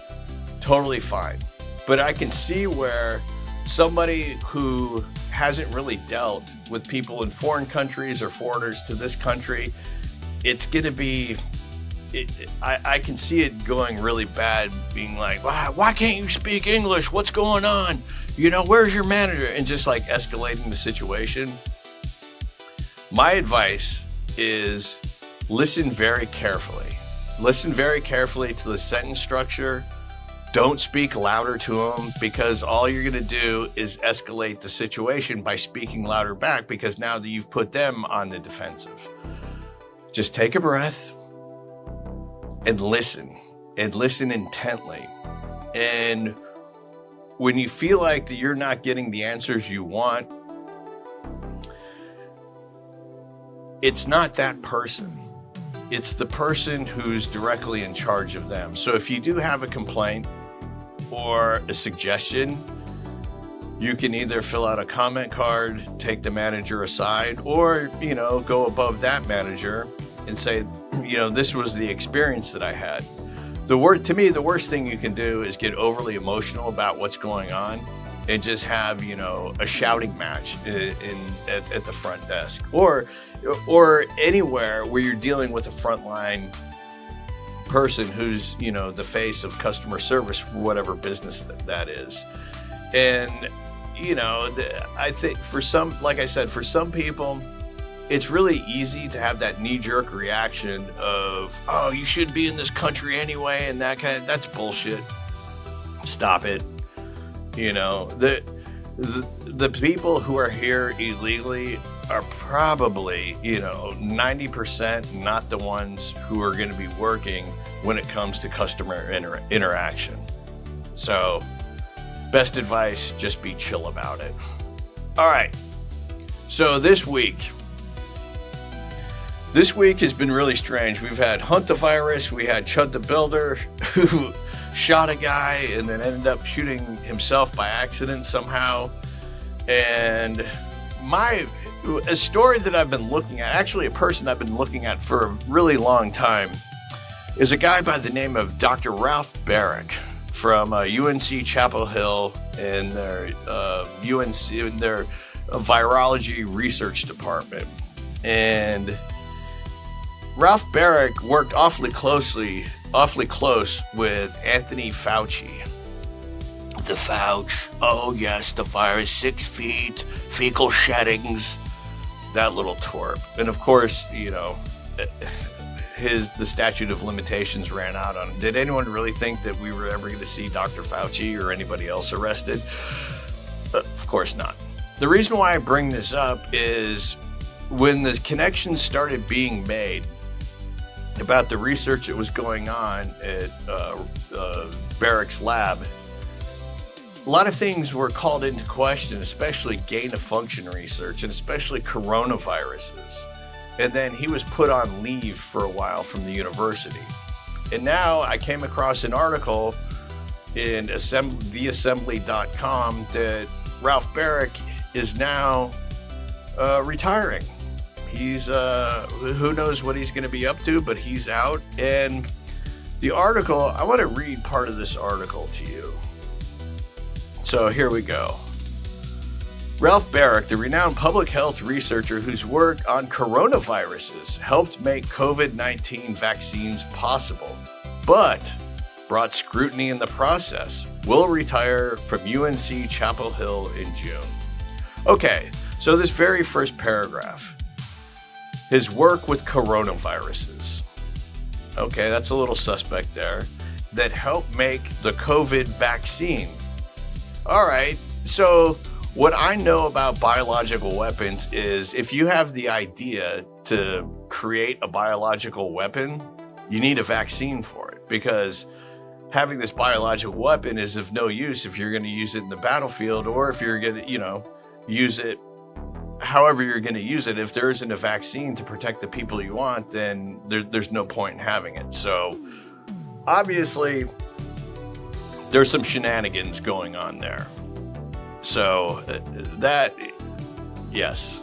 All right. So now we've laid the groundwork that kind of research was going on there, which I knew about. And I think a lot of people did, but Fauci became the voice of it, of COVID. And then you had your Francis Collins, and then you had Dr. Bricks, the scarf lady. So the article goes on. Nancy Messonnier, Dean of the Gillings School of Global Public Health, and Maria Gallo, chair of the school's epidemiology department, made the announcement by email to the faculty and staff in the department on Tuesday. So I did a little bit of digging into Nancy and Maria. Nancy comes from the government, and at the time of the COVID-19 outbreak, she was working at the CDC, and you probably caught her on TV. And then after a time at the CDC, of course, she joins a university faculty. And then Maria Gallo, in looking at her background, she specializes in women's reproductive health. So this is a person who spent her entire academic career studying abortions. Okay. What's funny about this this email that they wrote is the fact that the two of them worked on it. It's almost like anything that's done within like the research community, when they do papers, it's always like 5 people working on a paper. And so when they send out an email mentioning Dr. Barrick's retirement, they have to join in on it. It's kind of strange to me. All right. Let's go on. So those are the two people who came up with this. I think it's of note to mention that Nancy, believe it or not, is the sister of Rod Rosenstein. And Rod was the assistant AG who allegedly said that he was willing to wear a wire to get recordings of Trump surreptitiously so that could trigger the 25th Amendment. This was in 2017. And it's important to point out that Rod has vehemently denied the allegation. But that's Rod, and that's, Nancy's brother. And I'm not saying that it's connected. I just thought it was, an odd connection. The email goes on, or the article goes on, Dr. Barrick has been responsible for creating pioneering life-saving treatments, important diagnostic advances, and vaccines that are used around the world. So, yes. All right, so let's take a look at that statement. He has pioneered vaccines that have been used around the world. So, Ralph Barrick has come up with these vaccines that have been used in parts of Africa as a controlled study. So, he's come up, allegedly, with things, with these jabs that are being used on human guinea pigs in other countries. So that's pretty interesting. It's an interesting life path to come up with things that you're going to try on unwitting human beings in third world countries. They praise Barrick's role in developing vaccines for the COVID, norovirus, and dengue fever, the mosquito-borne diseases that is widespread in some parts of the world, and noted that he has led or co-authored more than 600 peer-reviewed manuscripts in his decades-long career. All right, so Ralph's career, is of note because you have to have peer-reviewed studies to give you some kind of legitimacy in the vaccine world. So he's pretty well thought of, and what that leads me to believe is Ralph is in this whole vaccine sort of industrial complex where you come up with a vaccine, you get a patent on it, and then you get money from that patent. So I know that in a congressional hearing that Ralph has said that he doesn't get any money from the patent.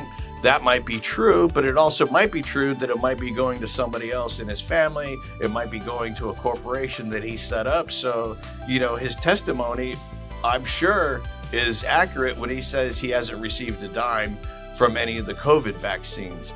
But he did mention at least I don't think he has. I could be wrong, and if I am wrong, please correct me.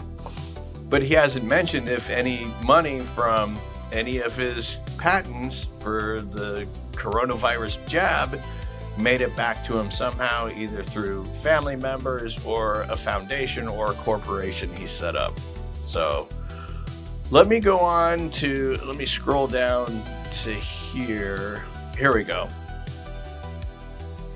When a congressional committee deposed Barrick in 2024, Senator Rand Paul accused the scientist of collaborating with the Wuhan Institute to create superviruses.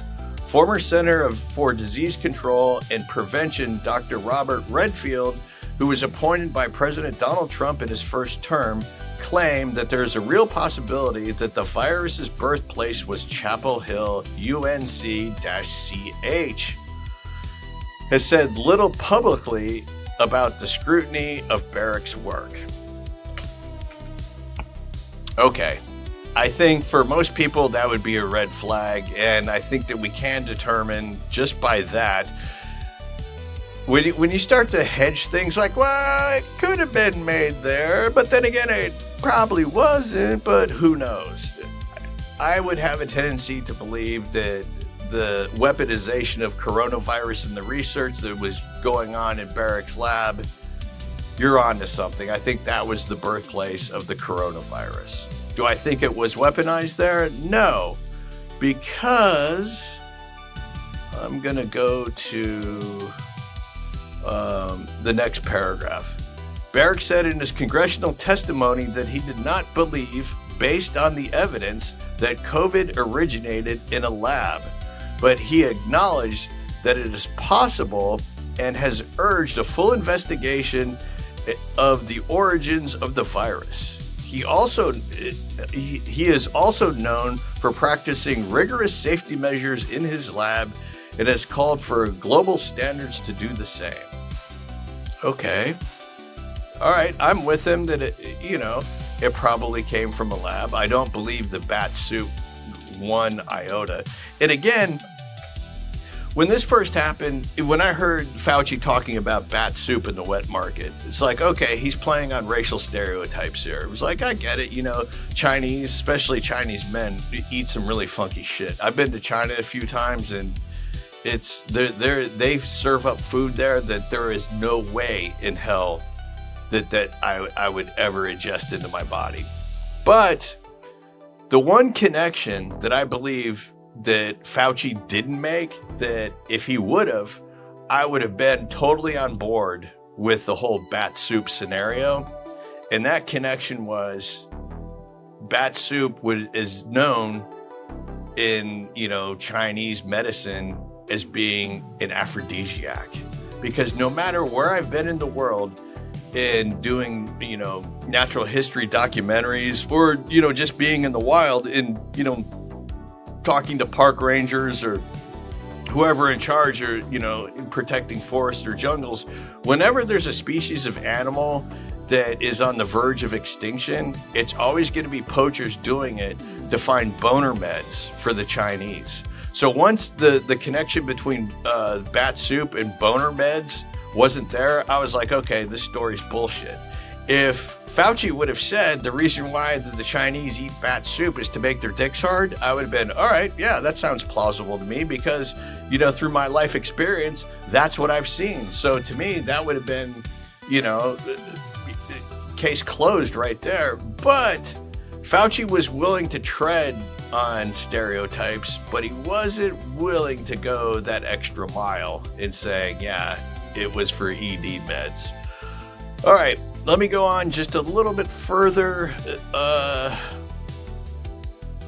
to the one line in here that I found to be very urgeful investigation. Oh yeah, I just read it.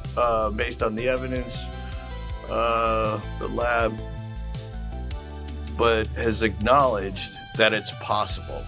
Okay, so in that sentence, he said it didn't come from my lab, but he acknowledged that it's possible. This is my opinion of what happened.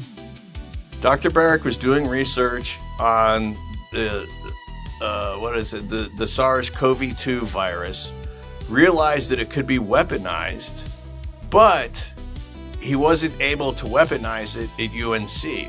So he had all this research material, he had all the samples that he needed, so he shipped everything off to Wuhan, where he knew that they were weaponizing viruses there, and they could add the spike protein to the SARS-CoV-2 virus and make it into Corona-19, which I believe they did, and then it got out of the lab there. So, again, Ralph has had a long and illustrious career, and of course, we'll never find out, the truth of the origin of COVID-19. But Ralph has always been one of these guys that I've always paid close attention to because he was never in the spotlight. You'd hear his name bandied about here and there, but you never knew who he was. So I would be interested to know over the years, how much money he made, from his patents for whatever jabs that he put into. And I'd also like to know the controlled studies that they did on those jabs and where they were. My guess is they're going to be some tiny villages in Africa somewhere where if, 100 people died from taking the vaccine, well, it's just part of the scientific method there, which to me is, disgusting, to say the least, when you're doing actual human experimentation on people and you look at those people as not really being human because of their IQ levels and their, sort of disposable people. Does Ralph think that way? I don't know. Does the medical community think that way on the whole? Yeah, you bet your ass they do. I know they would deny it to the, end of times, but that's my feeling on, especially when there's so much money at stake. If you come up with a vaccine for somebody and you get a government or, of any country to say, okay, everybody needs this, everyone's making money off it. So financially, it makes sense that, I think Ralph had some good decades when it came to his income. Anyways, good luck, Ralph. Hope everything, goes well for you. I can't wait to read your book. And, we'll see if the name Ralph Barrick ever comes up again in any conversation about COVID and the pandemic and the lockdown and everything that went along with it. And again, everybody is just, everybody, when I say everybody, I mean people who are locked down, lost their jobs, lost their livelihoods, have moved on. And that's what I predicted, and my prediction came true, that everybody has moved on from it. And now we have the hantavirus. I talked about it in last week's episode, and again, I think hanta is going to be one of those viruses that was manipulated. I know that you hear all this talk, it's a certain strain that came from the Andes Mountains. But what I'm seeing as far as the propaganda of this virus is now we have a patient zero. Where with the corona outbreak, nobody was ever blamed as being patient zero. So we've got this Dutch bird watcher who went on an excursion to a landfill, to go bird watching, contracted it, came back, and he is patient zero. My thought is, all right, so we're gonna wrap up this story because now we've got patient zero. This reminds me a lot of an airline steward named Gaetan Duga. And for the longest time, Gaetan was blamed for being patient zero in the AIDS outbreak. And he ended up dying from AIDS. And he was like, I think it was Fauci at the time, classified him as patient zero and started doing all their clusters from there to see who he could have passed it to. So in 10 years from now, I think this Dutch bird watcher is not going to be the guy for this outbreak. I do think this is a weaponized virus. I just don't see, from what I've heard and what I've read from other doctors and virologists that I trust their opinions on, they all seem to have the same thought that I do, that the hantavirus somehow mutating where it's aerosolized and being able to spread for the air. Not quite buying it. So we'll see what happens. I know that the people who are still wearing their mask today are like totally thrilled that there's a new virus. So now they're justified, in keeping on with the charade of wearing a mask. I'm better than you are. I care about the air that I'm breathing. I care about you because if I have it, I don't want you to get it. It's a never-ending cycle of psyops. And so now this cycle, we'll see how this goes. If it is weaponized, I don't see it going that far because it has like a 40% mortality rate. And even the puppeteers, I don't think 40% is I think it's too high for the puppeteers. I mean, if you're going to kill peasants, you got to do something that doesn't have quite that high of a fatality rate, because the chances of the puppeteer getting it and dying from it, they're not going to want to take those chances. So they're going to need a virus that's contagious like COVID and is going to affect a certain segment of the population, like the elderly and the immunocompromised. So I just don't think that the risk reward is there for the puppeteers. Speaking of ongoing psyops, Chud the Builder. We're living in this day and age where if something's caught on camera, and especially if it's divided on racial lines, you have one, if it's a black-white divided on those racial lines, you have a certain camp who are behind, the black victim and a certain camp that are behind the white victim. And what do we see after the video goes viral? We see a GoFundMe or a Give, Send, Go that's established. A couple of weeks ago, I was having a conversation with a friend of mine, and I was like, this is what's going to happen. Chud the Builder is going to get into a situation where he's either going to get shot or he's going to shoot somebody. And here's where the psyop occurs. So when this takes place, you're going to divide people racially again, just like, the kid that got stabbed in Texas, the white kid who got stabbed by the black kid at the track meet, and the woman who used the N-word in Minnesota. Those are the first two, in my cluster study, those are the first two cases that, came to my attention about, the GoFundMe-ness of a viral video. So now Chud has shot somebody, that person's in the hospital, and he's been arrested. So, and then of course a GoFundMe has been set up for the victim in this. I haven't seen any video of the incident. I don't know what happened, but to me, this was inevitable. This shooting, this is how it was all gonna end.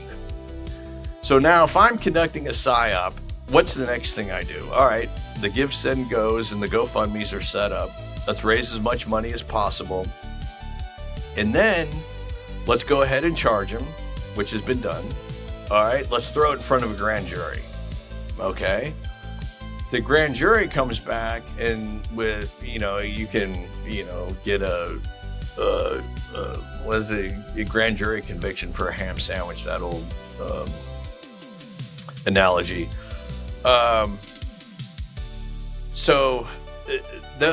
Or they come back and say, yes, indictment.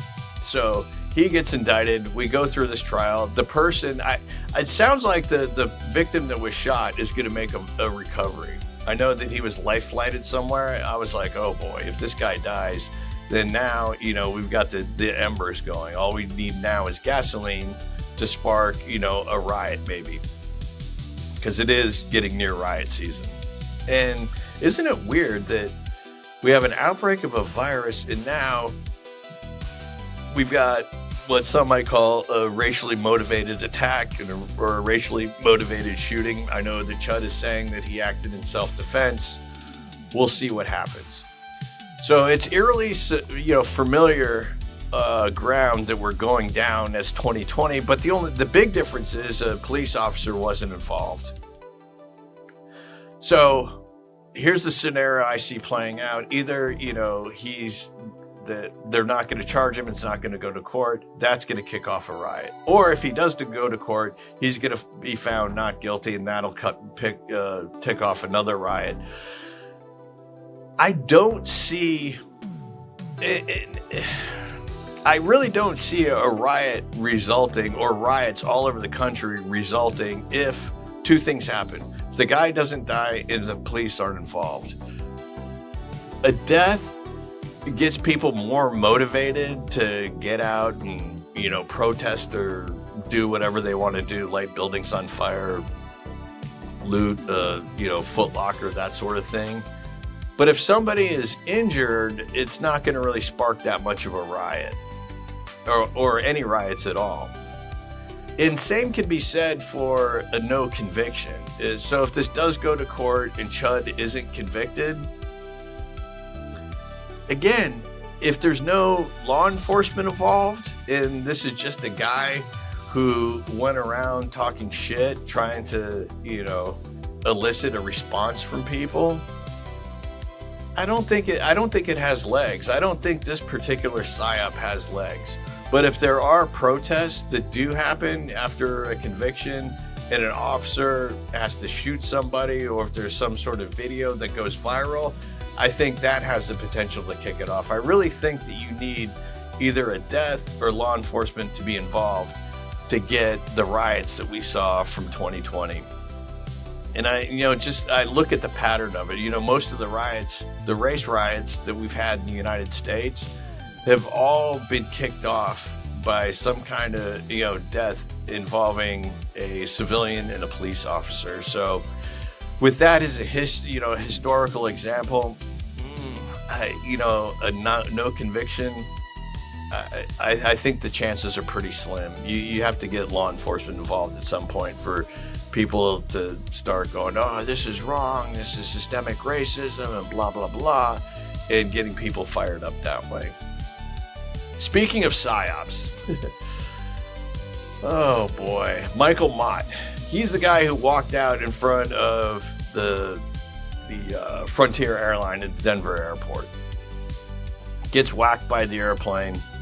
And this is a really weird story to me. One, because the backdrop is the Denver airport. And if you're a conspiracy junkie like me, the Denver airport is one of those places where, it's like the Bermuda Triangle. There's so many different, videos and writings about the Denver airport and all, the symbolism of the Freemasons and the Fabian Socialists and the conspiracies that, underneath the Denver airport, there's an entire city where the global elites are going to go if the world melts down. And they're also keeping, aliens down there. They have lizard people down there. They have tall whites. They have grays. They've got them all down there. They've got some cryptids in there. So, of course, it had to be the Denver airport. But once the name of the victim, this Michael Mott guy, was released, the only information that we get from the law enforcement is his criminal record. That's it. And so the natural inclination for people are like, oh, piece of shit, he deserved it. Thank God we don't have to pay for him anymore. Our taxpayer dollars, blah, blah, blah. But that still left a lot of that answer was unsatisfactory to me, just releasing his criminal record. And I get it. He's homeless. Okay. The family hasn't come forward. I mean, would you really want to come forward? Obviously this guy is in some sort of mental health crisis or addict if he's been homeless for as long as he has and, being a violent offender as he has. But here are my questions. So the Denver airport is approximately a half hour away from downtown Denver. How does a homeless guy make it from Denver to the airport? So I went down that rabbit hole. There is a train line, I believe it's the A line, that goes from downtown Denver directly to the airport. And they do have a lot of problems with homeless people not paying and getting on the train and just riding around on it to, warm up or sleep or do whatever they want to do. Okay, I can buy that. I can, I can believe that Michael gets on this train and goes out there. But what I find harder to believe is the fact that once he gets off at the terminal stop, from the terminal stop to the runway that he was hit on was over 2 miles away. Okay, he's homeless. He doesn't have anywhere to be. He gets there. Let's say he gets there. He got hit at approximately, I think, 11 p.m. or so. So let's say he gets there at 7 o'clock. He's got 4 hours to make it 2 miles. Totally doable. But no, there's not even speculation on the path that he took. We don't even know the section of fence that he hopped over to get onto the runway.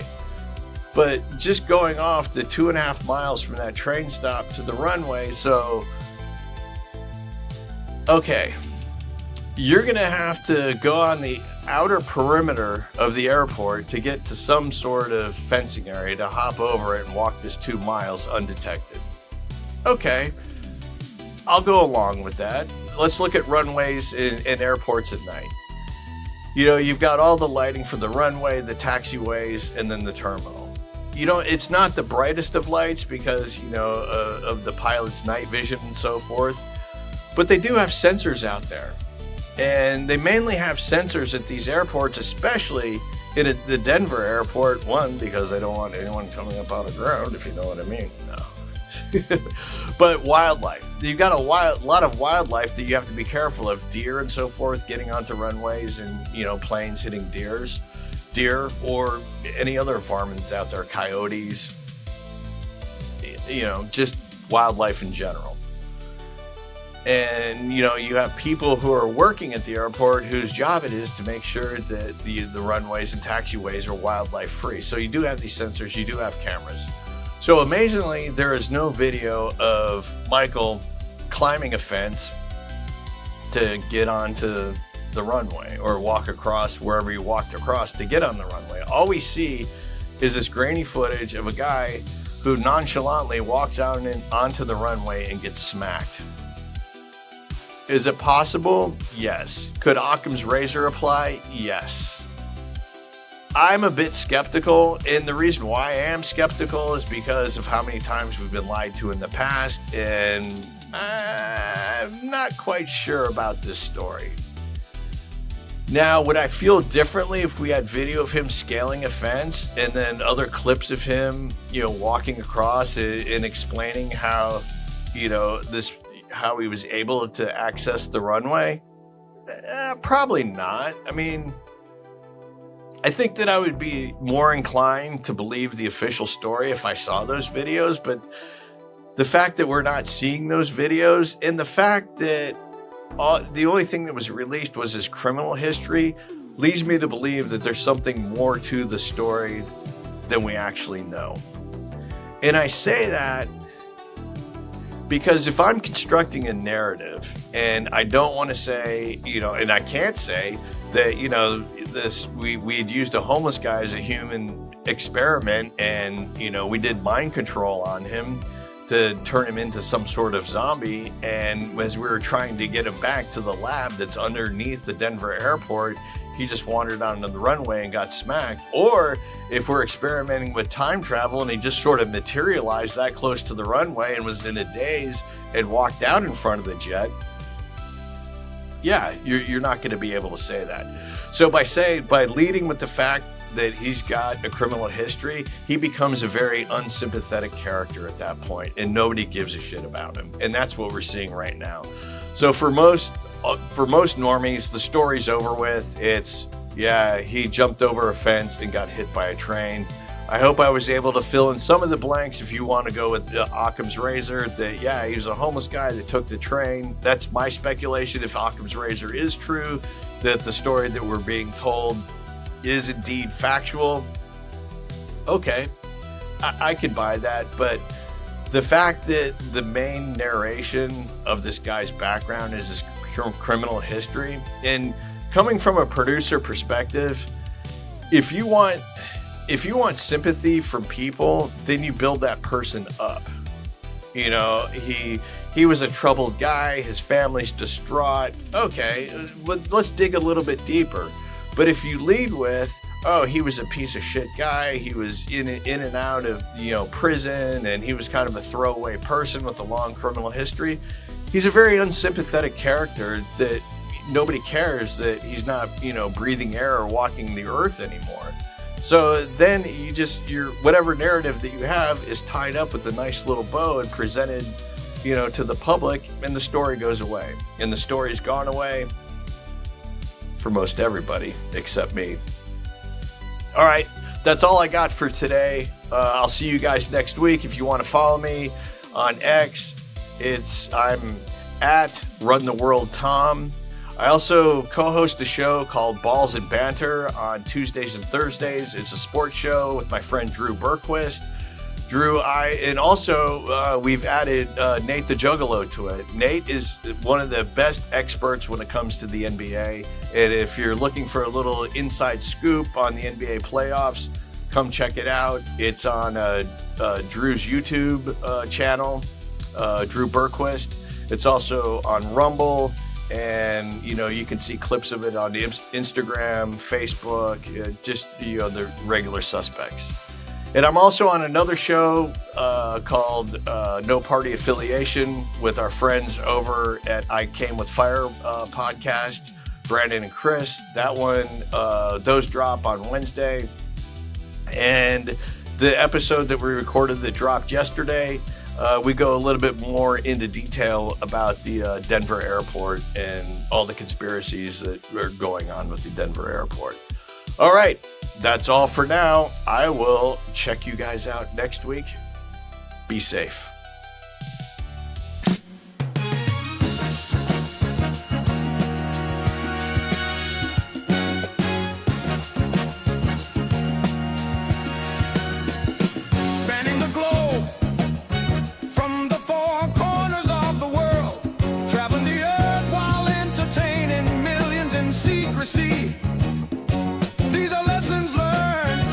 Not so average experiences from a life spent creating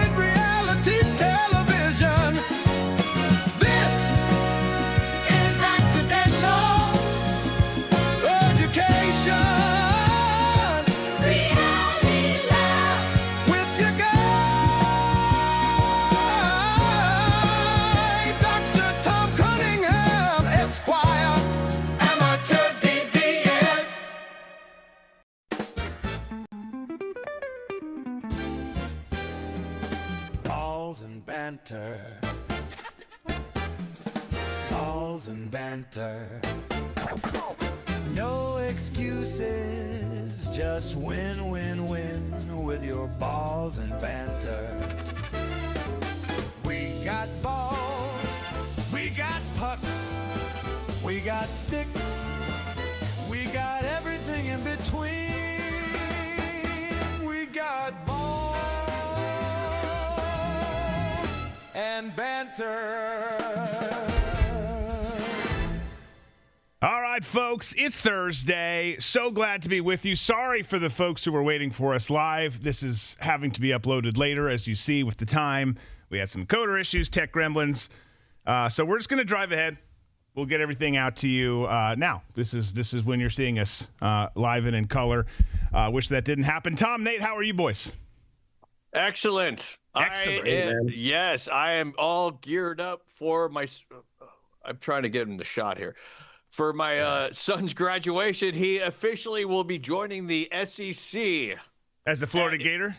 As a Florida Gator, and for all you haters out there, Florida is the #2 hardest school to get into in the SEC behind Vanderbilt. It has gotten really strict. Both of you guys look outstanding today, by the way. Love the get up, Nate. No, it's a tough school. Without a shadow of a doubt, it's become, even for, used to be in-state, it was easier, not like Florida State. I'm not trying to bash Florida State, but not like Florida State, but it's just ratcheted up year after year to the point where now, it's rivaling, the UNCs and Michigans of the world that are public state universities, but super elite. Really, really a good academic school. No two ways about it. I got to show you something real quick. So in talking with my ex-wife on what to get my son for a graduation gift, she's like, just give him cash. And I was like, okay.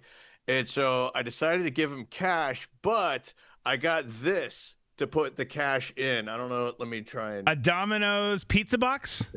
Yes. What's it say, though? I can't read it. It says, it's got the Domino's logo. It says graduation dough. You can't live on pizza alone, so here's some dough. And on the back of it, it says, you've needed knowledge, risen to challenges, and now it's time to savor your success. Here's some dough to fuel your next adventure. I love it. I love it. A lot of people will say, and I think there's truth to it in some circumstances. I think it's circumstance specific. But some people say it's cold and not thoughtful because you haven't put thoughts, into the gift. But sometimes people put thoughts into the gifts and they suck, and it's not what you want. So sometimes cold, hard cash just is the way to go. I'm not opposed to it. I don't feel like it's mailing it in to give cash. But I also gave him a flat Earth map to hang in his dorm room. Oh, of course you did. Of course he did. Nate, are you okay with cash gifts? You're not a cash gift guy. What's your thought on it? Yeah, I think cash is kind of the standard for graduation. Yeah. Especially at that age, to have a bunch of random people buying something, like somebody's going to get it wrong. Yeah. So, yeah, cash is the way to go for cash is good. Well, and there's obviously weddings are different because you're doing a wedding registry. You're saying, buy me this. That's a different story. But for graduations, for birthdays, for different stuff, it's like, if we're not going to do a registry, which my kids are younger, so they basically do a registry. It's not a registry, but it's, here's my Amazon list, pick and choose from it. But yeah, I'm a big fan of cash. Well, let's get into some stuff here, and let's start on a depressing note. The Minnesota Wild, first team in NHL history to have a 3-goal lead, 3 or more goals. It was 3-0 at the end of the first period, and then have fewer than 10 shots the rest of the way and end up losing. We're setting all sorts of records, just not the ones we want to in Minnesota. Wild fell last night in overtime 4-3 to the Avalanche. It was devastating. The peaks and valleys in our home last night were substantial. They were super substantial. And man, I tell you what, Colorado, hell of a team, they were the best team in the league all year. They proved it yet again last night. We'll talk about it more, but first let's listen to Quinn Hughes on the loss afterwards. Did you get a sense there that that you said that the jury sagged a little bit there, and they got that, that last push because they also had the goalie pulled. Was that a moment right there where it was like you needed a better response? I mean, obviously you're a little bit more comfortable with a 2-goal lead when the goalie's out, but I mean, you're still up 3-2. I would have taken that, before the game. Ultimately, it could have been, we win a puck battle, we ice it down, and that's the game. It could have went that way too. Not the way it went. How do you feel overall your first experience in Minnesota, 6 months, and the group you have and what you have going forward? That later, as we have exit meetings and whatnot. Just right now, a tough one. You've been a part of some big wins, some tough losses. Is this one of the toughest losses that you've faced in your career so far? Yeah, I mean, obviously lost in Game 7 in the second round twice, but I mean this one stings. Just love the guys, love the coaching staff, the whole organization. Yeah, I mean this one really stings. I just felt like we had a really good team, and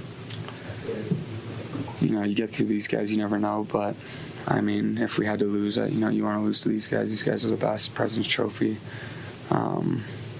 So yeah, it stings right now just because I feel like we had a really great team. So yeah.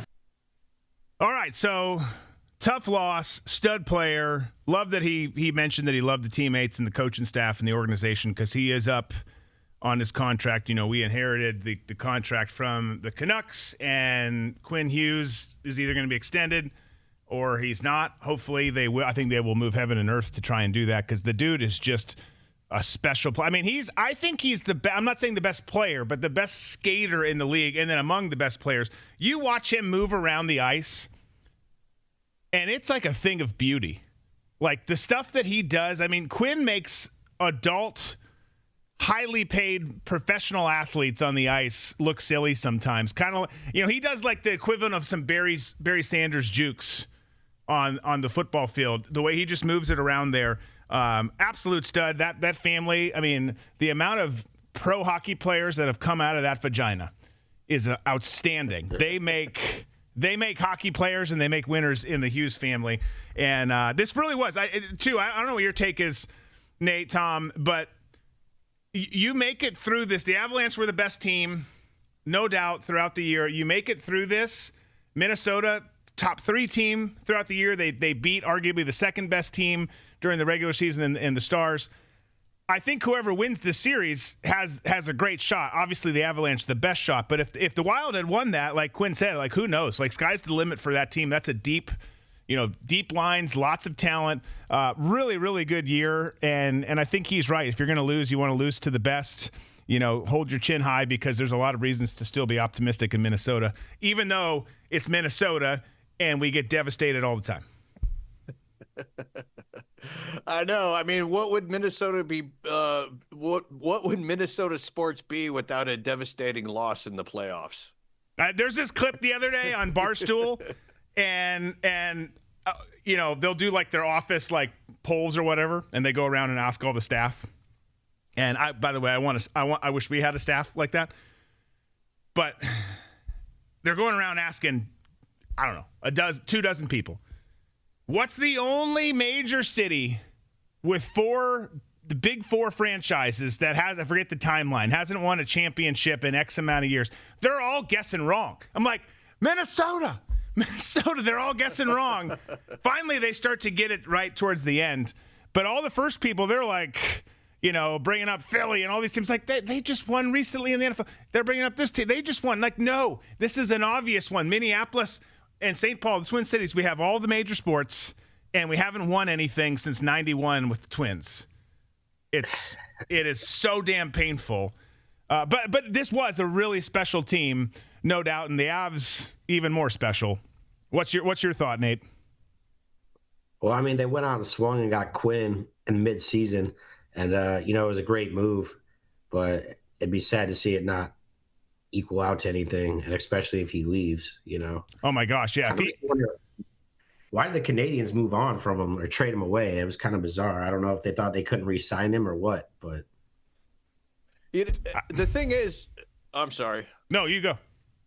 No, I was going to say there's a couple of things. The Avalanche are just, to me, in the league by themselves. The entire season, the playoffs, they're on a roll and have been on a roll.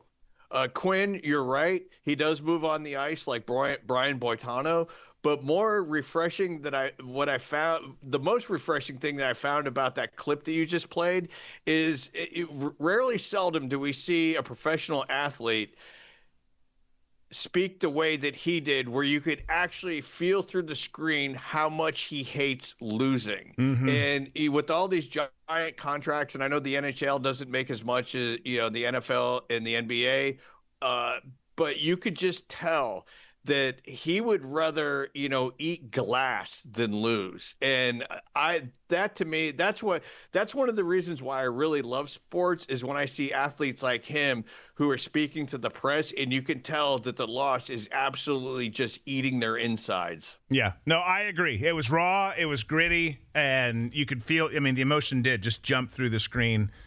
Man, Billy Guerin, Minnesota GM, you do everything it takes to get that guy back, because if you have Quinn Hughes, Kirill Kaprizov, you have Boldy, you have Faber, you got Wallstedt, who played pretty well last night despite the comeback. Like, there's so many pieces there, and who knows? That Central Division in the NHL West it's a tough freaking division. No two ways about it.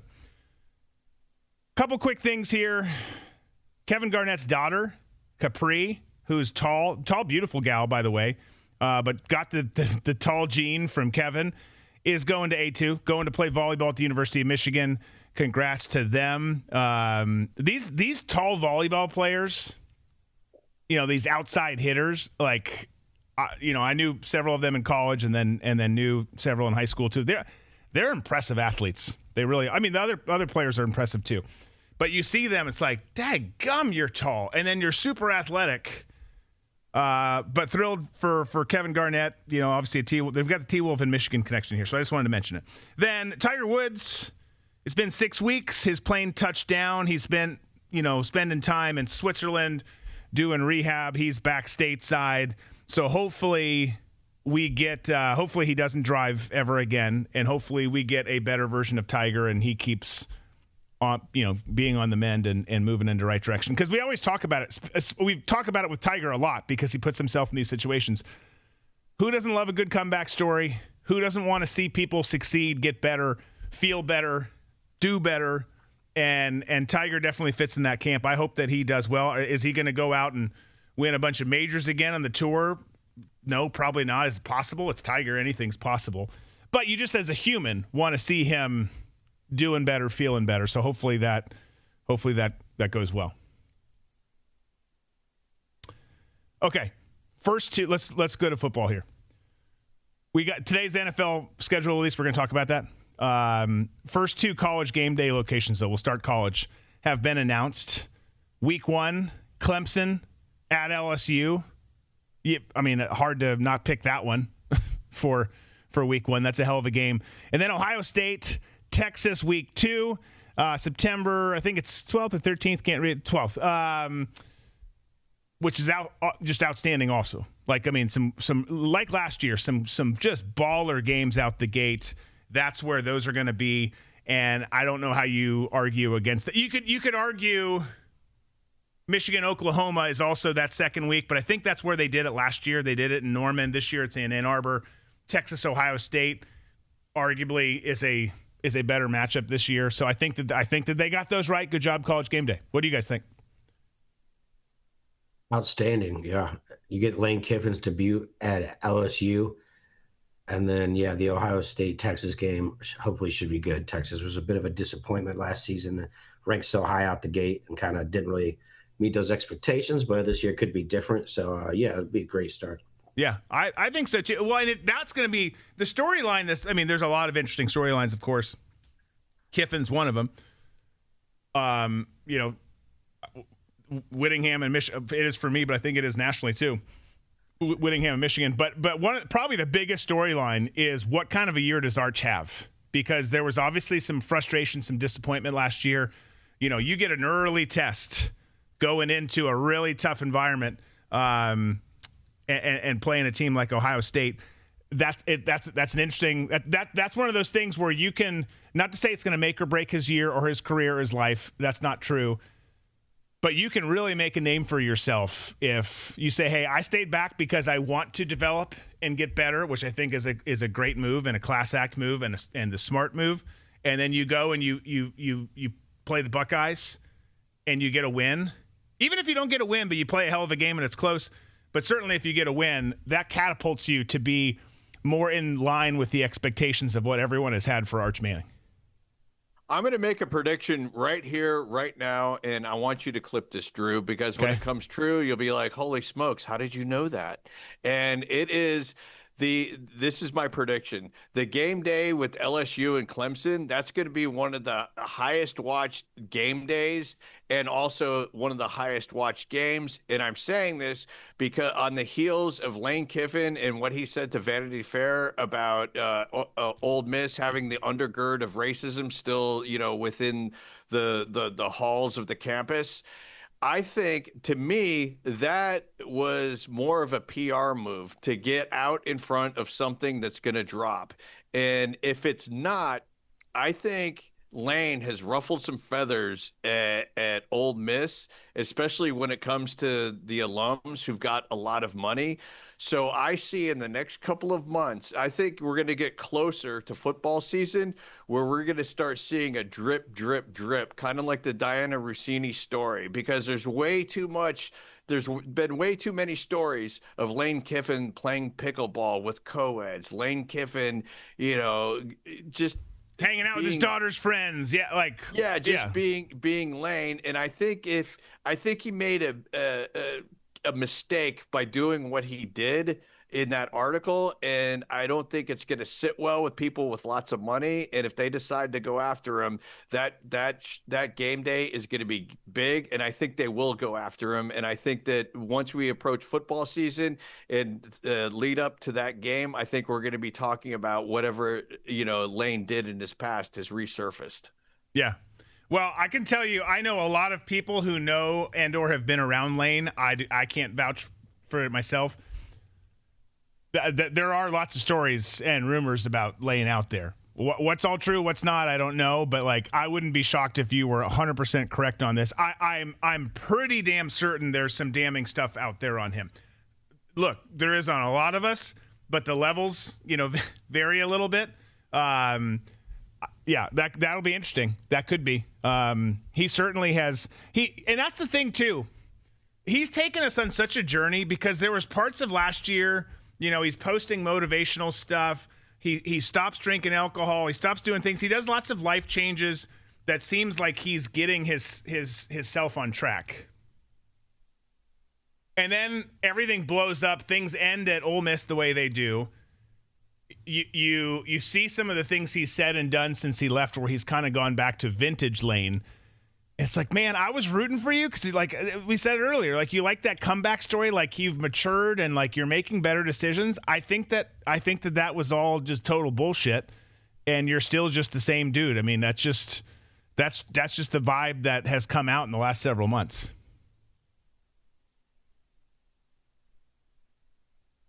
All right. Yeah. I don't know much about Lane, so I don't have the inside info there.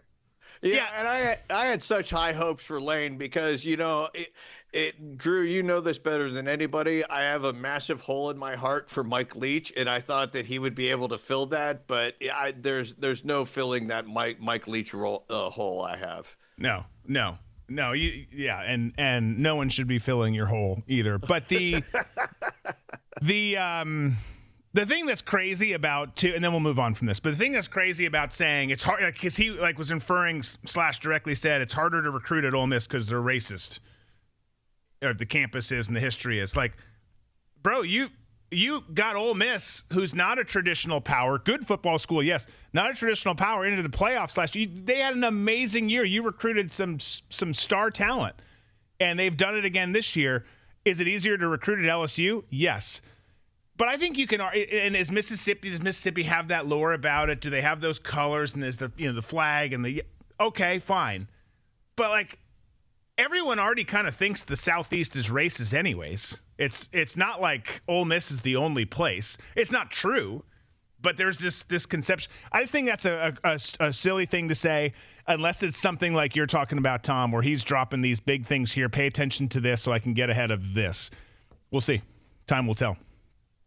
We talked about the 2014 playoff format that's been suggested by some. We all agreed we don't want it around these parts. But you know who does? The commissioners of the Big 12 and the ACC. They've come out. We can slap this up on 3, put this out. Big 12 and ACC support a 24-team college football playoff format. Commissioners Brett Yormark and Jim Phillips tell Brett McMurphy, to which I just say, of course they do. Like, if there's 2 conferences, Power 4 conferences, obviously there's only 4, SEC, Big 10 win big from this. But the only way that you really start to have significant presence in this playoff, if you're an ACC or a Big 12 team, is if you go to 24. You're going to get whatever 1 or 2 in at the 16 mark if it goes to that. But to me, this is not shocking at all. Needless to say that the ACC and the Big 12 are for this, because I think that they're the conferences who win. Does a group of 5 conference win somewhere, or a group of 5 team? Yeah, of course they do. But the ACC and the Big 12 are probably the biggest winners with a 24-team playoff format, in my view. Nate, do you agree, disagree? Oh, absolutely. They were noticeably absent in previous years from the college playoffs. So, yeah, I mean, they're going to be the ones that benefit the most, I would think. It'd be crazy to see the SEC and Big 10 just go even bigger and just soak up the rest of those spots, though. Yeah. Northwestern gets in there with their new stadium. That would be the ultimate power move. Oh, you want 24? All right, bitches. Here's the deal. We're taking 12 from each conference. Our bottom 4 will stay home. Yeah, that would be remarkable. Well, they're going to soak up so much, man. If the playoff is a sponge, the Big 10 and SEC are going to soak up a lot of that liquid. But I think that's the way. You're an ACC guy, Tom. You have ACC ties, I should say. I mean, this it makes sense what they're thinking. Oh yeah, more money. Gotta do it, baby. Gotta do it. We're on the verge of the Super League. If you don't have it, it's going to be rough going for everybody else. And so until everything consolidates, it's a money grab right now. Yeah. No. That's what it is. All right, well, let's talk NFL. Schedule released today, they've actually, I mean, there's a lot that's leaked out. I've not seen the full thing leaked out, but I've seen like the Vikings, for example. I've got 60-70% of the games kind of buttoned up. Going to get drinks with the brothers later tonight, and we'll figure out which weeks we're going. But there have been, yesterday was the international games. We talked about a couple others on Tuesday. Let's talk about what we do know. And let's start here, because the holidays, and there's another image that I don't have that I'll speak to, but we'll start with Thanksgiving. So this is the Thanksgiving slate right here. And I'm telling you, this is a badass Thanksgiving slate. So Thanksgiving Eve, you've got Packers-Rams. 2 great teams. That's going to be awesome. It's on Netflix. I do hate, like Tom does, how the NFL is splitting you up between 84 different platforms. But the game is going to be great on its own accord. Then Thanksgiving, you've got the traditional 2 teams hosting, the Lions hosting the early game. They're having the Bears come into town, so you've got a good 2 great teams. Bears win the NFC North last year. Bears-Lions. Either of those teams are in contention, as we spoke about, and continue to speak about. NFC North, one of the toughest, if not the toughest, divisions in the league. So that's a great game, division game. Then you got another division game we spoke about the other day. Eagles going to Dallas to take on the Cowboys. Great divisional matchup. And then you got Chiefs-Bills at night. And then Black Friday, since we're, the NFL wants more money and more eyeballs, but we'll take it because it's more football, praise Jesus. We've got the Broncos and the Steelers on Friday on Amazon. That, my friends, is a really good Thursday slate. Like, I might not go to Thanksgiving with my family. I might just stay home and be in my sweats. I'll make my own meal, like extended family, that is. But that's a hell of a lineup, wouldn't you say? Most definitely. I mean, Yeah, if I am a network executive, I am just giddy right now. I'm running around rubbing up on everybody like a cat in heat at this moment because you've landed some really good games, and the NFL is just going to be beside themselves. I can picture Roger Goodell in a wet bathing suit rubbing up against a wall. That's the visual. That's what we've all been hoping for so long. Yeah, I mean, like some years, Nate, like we get some of these games where it's like, okay, this is tradition. You know, we're making the meal, we're eating the meal, we're hanging out, we're uncomfortable because we've eaten so much. We're uncomfortable again because we've gone back for leftovers. And you have these games on, but some of the years, they're just not that great. Like, obviously, injuries could happen, things could change, shit could hit the fan. That's one of the best Thanksgiving lineups I think I've ever seen assembled based on what we have, what we know about these teams right now. Yeah, I mean, the Lions usually suck. So we're in this rare era where the Lions are good. They're playing the Bears. The Bears are good. The Packers are playing. I almost wonder if we should just do the NFC North plays, four games every Thanksgiving, you know? Yeah. And Black Cowboys are good. Yeah. Before, see, you know, we're getting kind of spoiled because before we always just had, you know, the Cowboys and the Lions playing. It seems like the Cowboys usually played Washington. And, you know, they're usually pretty hit or miss. But, yeah, right now they're firing all cylinders. They love throwing the Chiefs and the Bills at us every year, and then we're seeing them in the playoffs. So we got that going for us. Denver and Pittsburgh will be interesting. We'll see how good Pittsburgh is this year. But, you know, historically, it's a good franchise to have on Thanksgiving. You know, they're very tough-gritted, defensive-minded. Yeah. What's the latest? Aaron, I know Aaron went to Pittsburgh. Did he I didn't see anything. Did he end up signing, or is he still holding out? Not holding out, but he has not signed, right? He has not signed yet, no. And I believe they're talking up that Penn State quarterback that they drafted. Drew Aller? Yeah, Aller. I was like, I can't remember how to say his name. Very punchable face. Yeah, he's got some good measurables, you know. The Great height. measure. Yeah. Big hands, everything. So I know they're trying. I read something the other day that they're trying to unlearn him, basically everything he's learned to change his style. Okay. So I'm interested to see what they do, but clearly they want to start building something so they don't have to play this Aaron Rodgers game every offseason. 100%. Well, and I think Drew Aller is the prototypical NFL quarterback in terms of frame, arm strength, all the things. He's got a lot going for him. He's coming from a great program in Penn State. You would think if you're Pittsburgh, you really, and obviously they do. This is the truth. Like they want this to be the case too. Aaron's good at mentoring guys. Can you come back for one more year and give he and Will Howard a little bit? Because Mason Rudolph's not the veteran that you want in your ear. Not that he's terrible, but if you can have Aaron Rodgers kind of walking you through things, showing you how you do things, not necessarily the hold out every spring thing, but the other elements. You know, that would be ideal if honestly, if you're Drew Aller or Will Howard, who they drafted last year out of that from the team down south, like they benefit from this, like because the expectations of being the quarterback for the Pittsburgh Steelers, you know, a renowned tradition-rich organization, are high. So you know when you do get your name called, you want to be ready. If you get thrown out there this year, like I think that sets up either one of those young kids for a struggling, frustrating year. Okay, Christmas. I don't have this graphic. I saw it right as I was coming in before, and then we dealt with all the different tech issues, so I didn't get it pulled in. And it's never too early to start talking about Christmas with Drew. The tree's already up. It's not. It's close. Matthew and Jonathan, who are TDN and, you know, part of the team, and then Zach and a couple other folks are going to learn real quick, like, oh, it's Christmas already in July. Yeah, it is, because we want to be joyful. We don't actually decorate that early.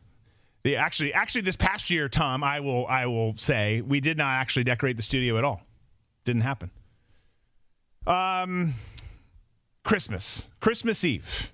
Houston Texans at Philadelphia Eagles. Eagles getting all the holiday games in Philly. So just Houston Texan fans, if you go there or if you live there, you know, but like you will have batteries thrown at you in the dead of winter, like cold ass batteries thrown at your face. So just be careful going there. Terrible people, the Eagles fans, but great team. Texans, Eagles.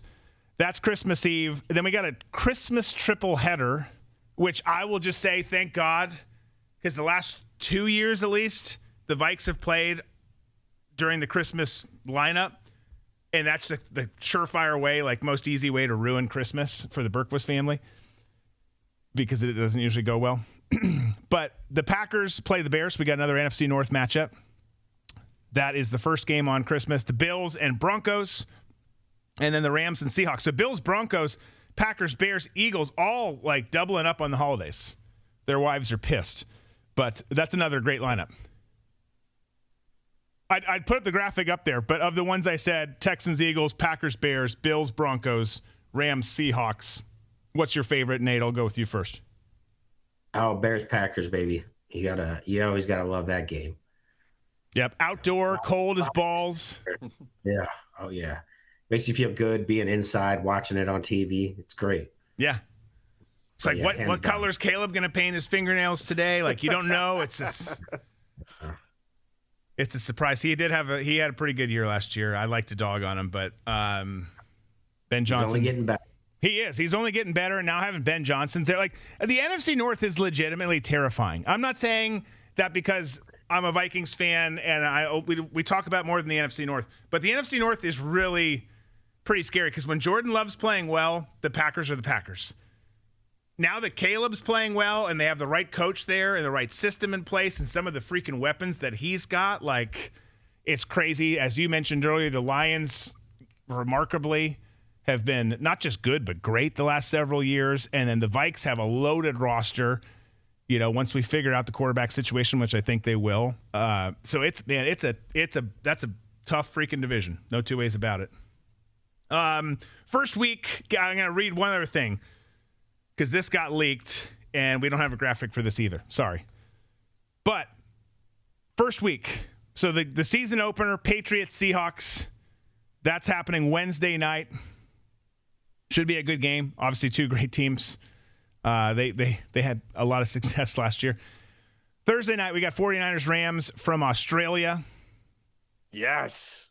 You going to make that game, Tom? You going to be at that one? Down under. We're going to go to Mooloolaba, and then we're going to watch the game. Okay.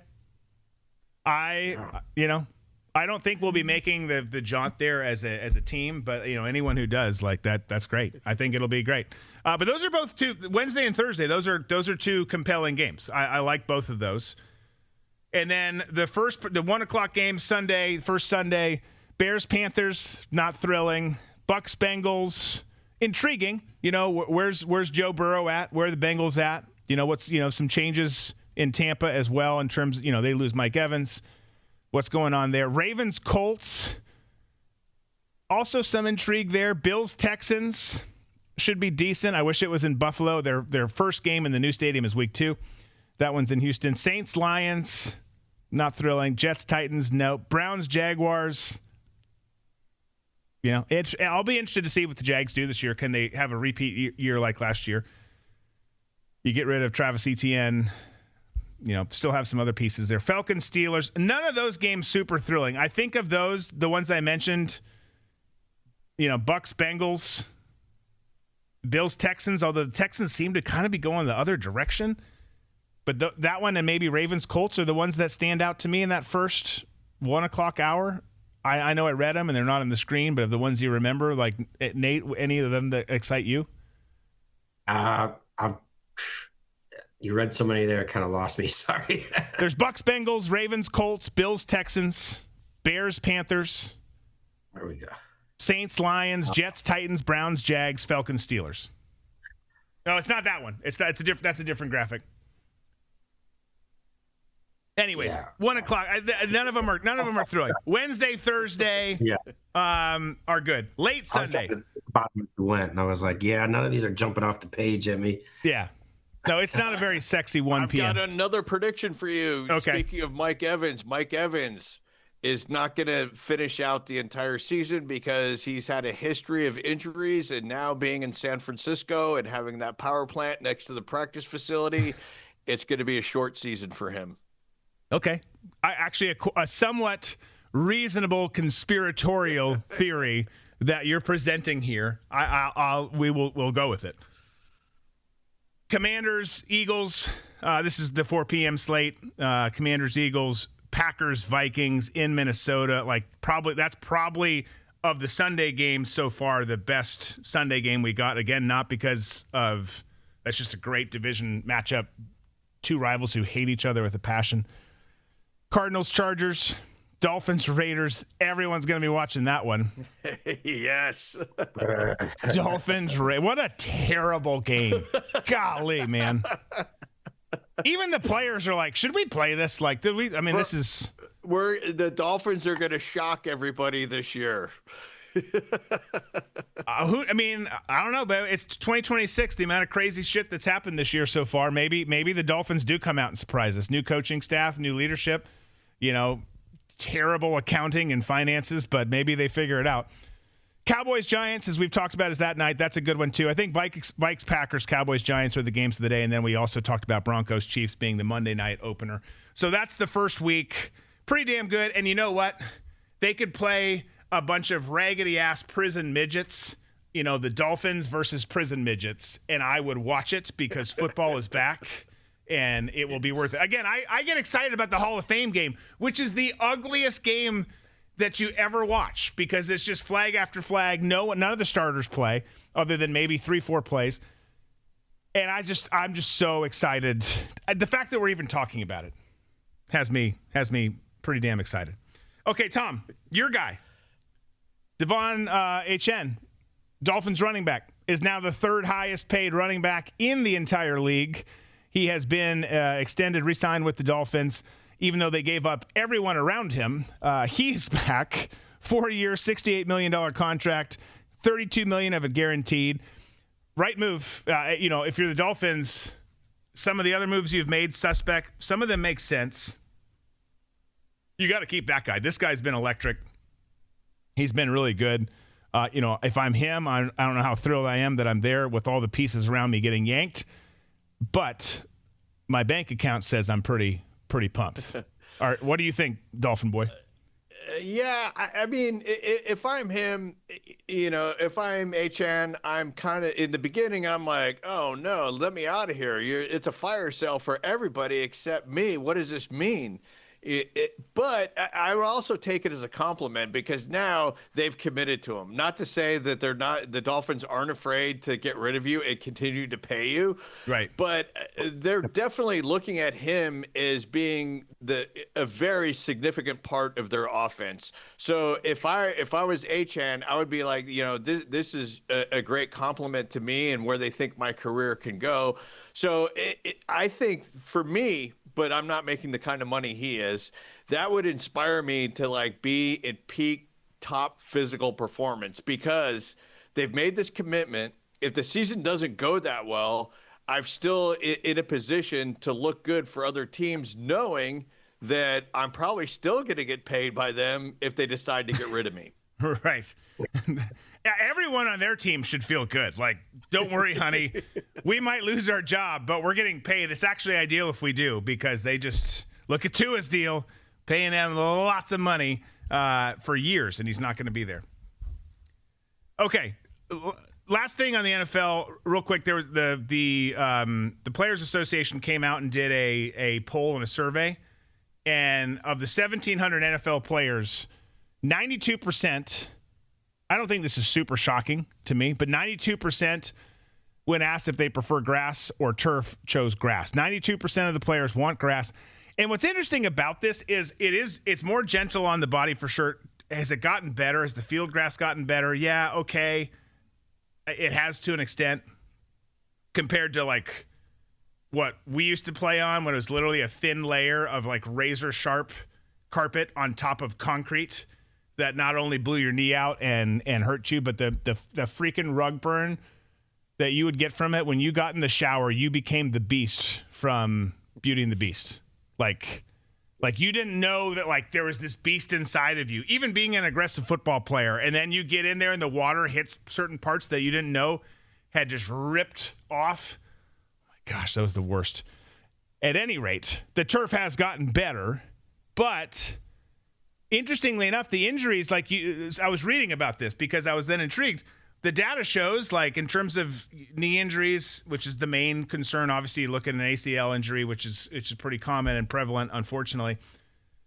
It wasn't as stark of a contrast as you might think between turf and grass, but really the players just want it because it's softer on the body, it's easier on the body, if it's better. And part of what they were saying too is that they want, this was not part of the official survey, is they want grass like FIFA to FIFA standards, because they're putting in grass in all these stadiums, even the turf stadiums here in the U.S. for the tournament, and they're like, we want that kind of grass. Like, we'll take that. And I get that, and I think grass looks better by far. So this is kind of like the 24 or the ACC and the Big 12 want 24-team playoffs so they can get a couple of their teams into the playoff. Not surprising that the NFL players prefer grass, unless you guys have a different take. No, and I think the reason is because grass is natural. And even if you introduce a turf that feels, looks, it has the same cushioning as regular grass, it's like lab-grown meat. It's just not going to be the same.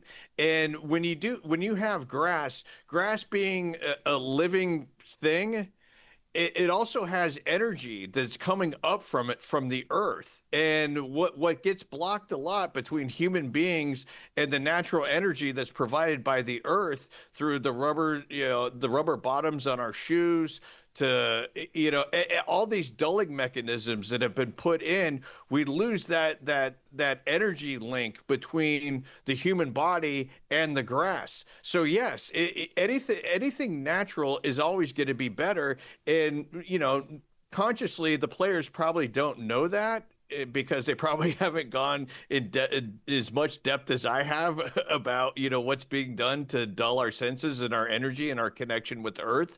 But to me, that's the reason. That's why you always feel better if you're wearing leather-soled shoes that don't have any rubber on it, or if you're walking around with a gentleman's walking stick that doesn't have a rubber tip at the end. You're feeling that natural energy coming up from the earth, and it's invigorating your body. Nate, have you gotten a walking stick since you started working with Tom? He hasn't gotten that? Okay. Not. I'll be waiting for it this Christmas, though. Yes, exactly. There is the element of grounding and natural. 100%. I agree. I agree with everything you said, sans the walking stick. The leather-soled shoes, interesting. I don't disagree. Lightning strikes may be better to have rubber sole. I don't know. I don't know the science there. But I love how you compared it to lab-grown meat. Nate, would you rather eat lab-grown meat or sleep with Martin Short? Oof. I'll take the lab-grown meat. Okay. I'll take the lab-grown meat. I think it's close for me. Yeah. He is. I think he is a cuddler. And he talks a lot. Talks a lot. Very energetic. Needs lots of attention. Yes. Yeah. Be like, Martin, go back to sleep. It's only 7 a.m., bro. I'm trying to rest here. I like it. Okay. Okay, I need you to weigh in on something else, Nate. We're gonna skip this break for time and move on since we got started late. So Cleveland went up 3-2 last night in the series over Detroit. Detroit faces elimination tomorrow night. You got the T-Wolves facing elimination tomorrow night. Where do you see these series going? What are your thoughts on them? I think Cleveland wraps it out. It's not necessarily, but yeah, it seems from the outset that this was a series that was meant to go 4-2. Detroit just can't get enough scoring to match Donovan Mitchell and James Harden. Cade Cunningham's your main scorer. Sure, you got Tobias Harris, but he's good for maybe 20 at best. You're lucky if you're getting that. Ausar Thompson's more of a defensive guy. Jalen Duren, you can't rely on him for offense. So it's just they can't keep up. Cade Cunningham, he's still young. He still turns the ball over a little too much, and that's what cost him last game.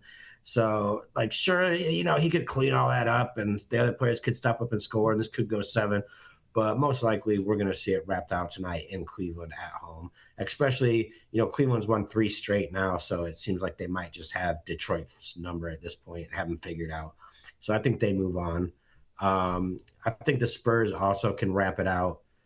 We saw what they could do last game, and they were trying Wemby again, and Wemby responded on the court instead with his elbows this time, and they put him down pretty hard. So I also think San Antonio wraps it out at home. However, you can never count and Edwards out. So you can't. I agree. I think that both of these get wrapped up in the next game, but I mean, it is the playoffs. You never know. And I kind of thought after the first game, you know, the Spurs and T-Wolves, I don't know. I just the T-Wolves have some fight in them, but then you think like, okay, they showed up and they're there, and then they get just curb stomped into oblivion again the other night. It's like, all right, maybe they don't have what it takes. I don't even know anymore. It's Minnesota sports. Julius Randle nowhere to be found, and that was the real difference maker. That was there's some great memes about that too since that game. That was a big difference maker. And then we had some stupid things like I think Nas really was told like go, you know, he was like the Joker, like Johnny and them from Karate Kid, like go antagonize the shit out of Wemby.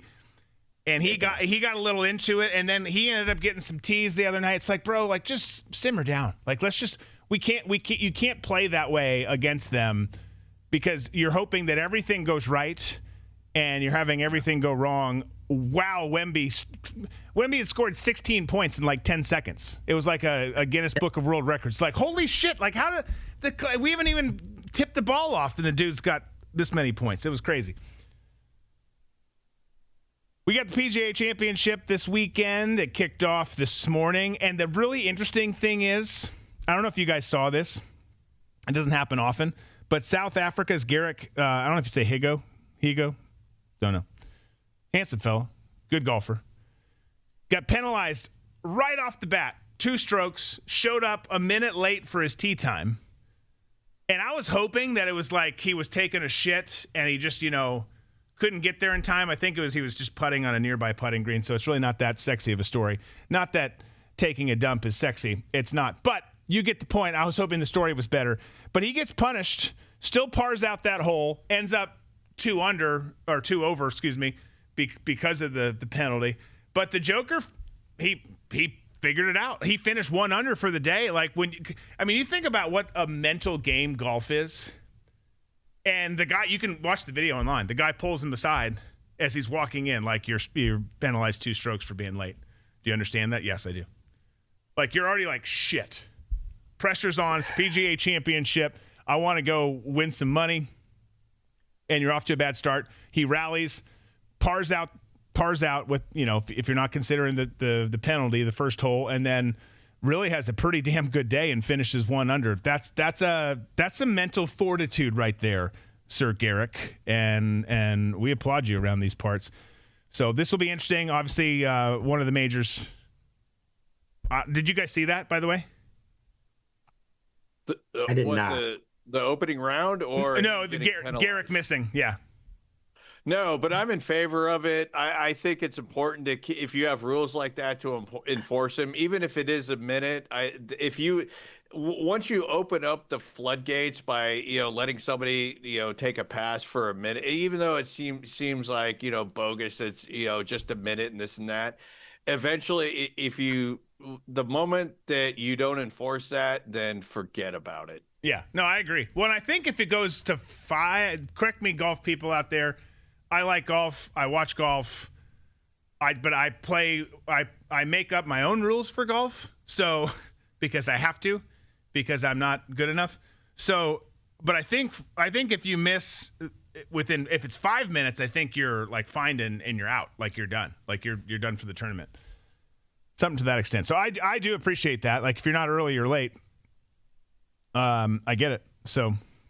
Let's skip through this next one. We can skip that. And let's just get to this, and then we'll hit a couple memes and get out of here for the week. This is just kind of a random clip, but we did this a couple weeks ago. And this is Trump being Trump, talking about the ballroom, the secret, the secret military complex and the ballroom. He didn't actually bring up the other part this time, but we'll just listen, and then we'll talk about it. Here he is. So what happened is we have a ballroom that's under budget. It's going up right here. I've doubled the size of it because we obviously need that. And we're right now on budget, under budget, and ahead of schedule. I doubled the size of it, you dumb person. Double the size. You are not a smart person. Right over here. Wait a minute. Right over here. And based on a lot of things that have happened over the last year, we doubled the size of the ballroom. So we're going to have a ballroom that's appropriate for the White House. We doubled the size. The ballroom now is ahead of schedule, and it's a little bit under budget, depending on the finishes that we use. Vintage Trump right there. Vintage Trump. We're doing great. We're doing great things. You dumb. I love us not only you dumb, but it's you dumb person leaning into her mic. Some people love that about him. What did you say, Nate? What did she ask that made him say that? I don't know. It's Trump. She might not have asked anything. And again, I like the guy. I think he gets 60, 70% of the things right, which is a pretty damn good percentage. But and people are mad at me for even saying that. That's fine. Bless your heart. But this is right here. I think it's just great because he's like, we're doing great things. He's explaining great things. The White House should have a ballroom. I don't disagree. Well, why not? Like, let's do it. Let's have it. And it's going to look very Trump-like. It's going to probably look very similar to other elements of the White House and also some elements of the Mar-a-Lago ballroom, which is very nice, very Trump. But it's just you stupid person. He might as well have been like, you dumb bitch. Yes, like that's probably what he wanted to say. Yeah. But for myself, I am not in favor of, as I like to call it, the ballroom, BAAL room. As in bail? Yes. Yeah. Well, I pronounce it ball. Okay. Ball, bail, whatever. Yeah. And also, I'm not in favor of it because the new architects that have come in have changed the shape of it, and it looks like the Temple of Solomon. So one of the issues that I run into being a conspiracy junkie is you think everything is a conspiracy, and then you're always able to connect dots with things. But with this, I don't mind adding a ballroom, but a bail room I'm not with, especially if the underneath portion of it is going to be dedicated to the intel community. I'm not down with this. Yeah, fair. If you're going in depth like that, absolutely fair. And also, the fact that we've said it's going to be super secret, it's not anymore. Like you can't do that. Like you can't say it's super secret and then talk about it.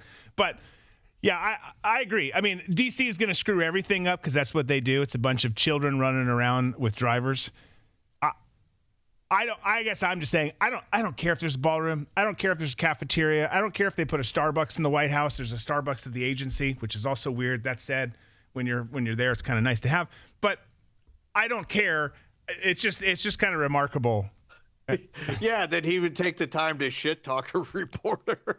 I mean, again, it's something that we've never seen before. And I know that this is exactly what a lot of people don't like about Trump. I think it's funny because I think anything out of context is funny. Would you ever see Obama doing that? No. Would you ever see Biden doing that? No. Would you ever see W doing that? No. No. But for Trump, it just seems to work. I get a kick out of it. I'm not offended by it. But yeah. I understand how other people get pissed by it. Here's the thing. It can be multiple things. Like, would I do it that way, even though that's what I want to say? Because all the media on both sides I think are trash? No, that's not what I would say or how I'd encourage it to be done. But I get an absolute kick out of it, too. I think it's hilarious as shit. Is it all professional? No, not at all. Not even remotely. Is it presidential? Definitely not. Is it Trump, though? And is it kind of interesting? Yes. Does any of our opinions matter? I guess not. So what does it really matter? It's just fun to talk about. I don't know. I think it shows he's cracking. I mean, you got everything going on right now, and then he's sitting there trying to brag about the ballroom, and they're all like, hey, what about this war in Iran? And he's like, oh, the ballroom's double the size, I said. And it's like, nobody was asking that. Nobody cares. We kind of care about the gas prices, and he's just cracking. It's like, he shit talks China all the time, and now he's trying to sit down with Jinping to be like, hey, you think you could talk to Iran about ending this war? And then he's like, look over here at the ballroom. Look at the ballroom. It does seem like those meetings have gone well. That said, China's going to be China. We're going to be America. We're always going to be major enemies. It does seem like it's gone. Well, I was shocked to see, not to go too far down this road, I was shocked to see China say they agreed that Iran shouldn't have nuclear weapons. I kind of thought Russia and China would take a different stance on that. At the end of the day, like, just either blow us all up or let us watch sports in peace. That's what I care about. Like, I don't, Jesus come back. That's the ideal. Like, we'll always have the Thanksgiving games. We will always have the Thanksgiving games. Great slate. Great reminder there, Nate, because this slate is badass. Like, you're gonna have, what is it? Tryptamine? Isn't that what we get from Turkey? Tryptophan. Tryptophan. Yeah. I mean, you could put tryptamine in there too. No one knows what it is, but put it in. Like, inject that straight in, like right cheek, and just soak up the day. It's gonna be awesome. We've talked college game day today and the NFL schedule. The rest of it comes out 8 p.m. Eastern tonight. What's not to like? What were you gonna say, Tom? I was just going to say, if there is upcoming NFL season with the hantavirus. Oh, you shut your mouth. We've got a couple memes about that, which we're going to get into. You didn't say it right. You're supposed to say, shut your whorish mouth. Shut your whorish mouth. Okay, let's get into some memes. By the way, I'm not going to say what I was going to say. Let's do memes. That's meme-tastic. That's meme-tastic.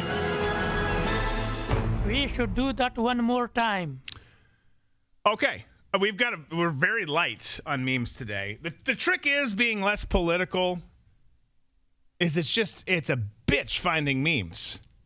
So if you guys have them, send them. Like, come on, like, send them. I know you've sent political memes before. Producer@redbeachmedia.com. Don't send us some weird, crazy ass shit. Use it responsibly. Send good memes. Send questions, comments. Do all those things. But send in some memes, not video one. We can do video. That's the thing. We could do video. We try to keep it just images. But what were you going to say, Tom? I was going to say sports fans can't meme. They can't. I go deep trying to find sports-related memes, and they're very few. Well, here's what's happening. Slowly but surely, the old show is creeping back into this show because you just have to use those memes to make it work. And it's like, I thought you didn't do politics. Well, like, make some better fucking memes. And then we won't talk about it. But you're right. The sports ones are terrible. Every Thursday I'm searching. It's also terrible being a Minnesota sports fan. Speaking of this one, here's an astronaut shooting another astronaut who's staring out at the Vikings Wild, T-Wolves, and Twins. It's just endless suffering. Always has been. Yep, 100%. Just want to bury my face in a... Next meme. Okay, how to protect yourself from the hantavirus. And we've got some earplugs going step by step. One, first putting it in and then making sure it gets into that ear canal. Don't push it too deep, obviously, but you do want to make sure that it's seated well so then it can expand if you're using a foamy. Depends on the ear pro that you're using. But that's the best way to protect yourself is just don't listen to all the bullshit because there's already lots of things happening there. And on that same note, if you do see someone who's super concerned, make sure you respond appropriately by pointing and laughing at them when they put the mask back on and go into hysterics. I'm not ready for this. I'm not ready for all the chaos, the fear-mongering. Well, this is the only strain of it, though, that can go from human to human. Like, okay, all right. But like, are we going to do this again? Are we going to try and shut everything down, ruin everyone's lives, ruin families, point people out, set up call lines, hotlines? I hope not. And like Tom said, I'm telling you, like I built this standing desk so as we talk about football season getting ever closer, I can hide the erection that exists behind this wood wall. Do not take it away and make me flaccid by canceling games over some bullshit virus. Don't do it. Just don't do it. That's all I ask. I don't want attention. I don't want to have a say-so in most things. I would like a say-so on the college, commission, whatever board we set up. But outside of that, I don't want any other say. I just don't want you to take sports from us. For the love of God, don't ever do it again. Or something terrible is going to happen. Something terrible is going to happen. Is anyone here worried about the hantavirus? I've always been scared of the hantavirus. I'm not gonna lie. Ever since I first heard of it, like not now, but a long time ago, and it was like 75% fatal. You get this. I'm like, holy shit, that's fucking like, you get told that it's like, yeah, you're probably not gonna live through this, but it'll be a slow, painful death, so you'll get to think about it. It's like, but I don't think this is gonna go pandemic style. I mean, all those people were kind of quarantined and like they sent them home on planes or something for whatever reason, but I don't think it's gonna. I'm not worried. I'm not worried about another pandemic here. I hope not. I hope you're right. And obviously, I don't want anyone to get it. The actual virus itself is pretty terrible. I just don't want the hysteria and everything to shut down again. It's just I can't freaking take it anymore. I can take this look that Ricky Fowler's rocking right now, and this guy's comment. Ricky Fowler looks like he sells illegal fireworks and shitty Coke. This is my favorite Fowler era by miles. He's had some great looks. He's always had great looks. This one right here is I agree with Calhoun. This is his best look, and I don't think it's close. No, that's legendary. He's got everything going on. I'm just hoping he's rocking a mullet. Yeah, I mean, it basically is. It looks like it kind of is.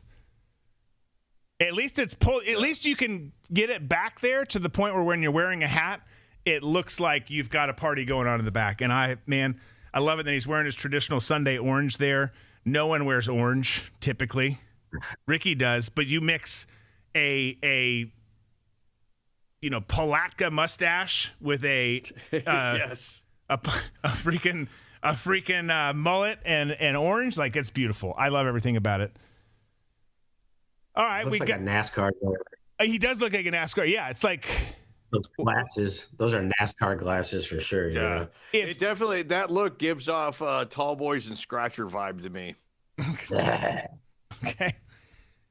Okay, Tom, you'll like this one. The NFL, lots of things leaking out. NFL schedule leak. Jets Dolphins Week 1, 3 a.m. on the Cartoon Network.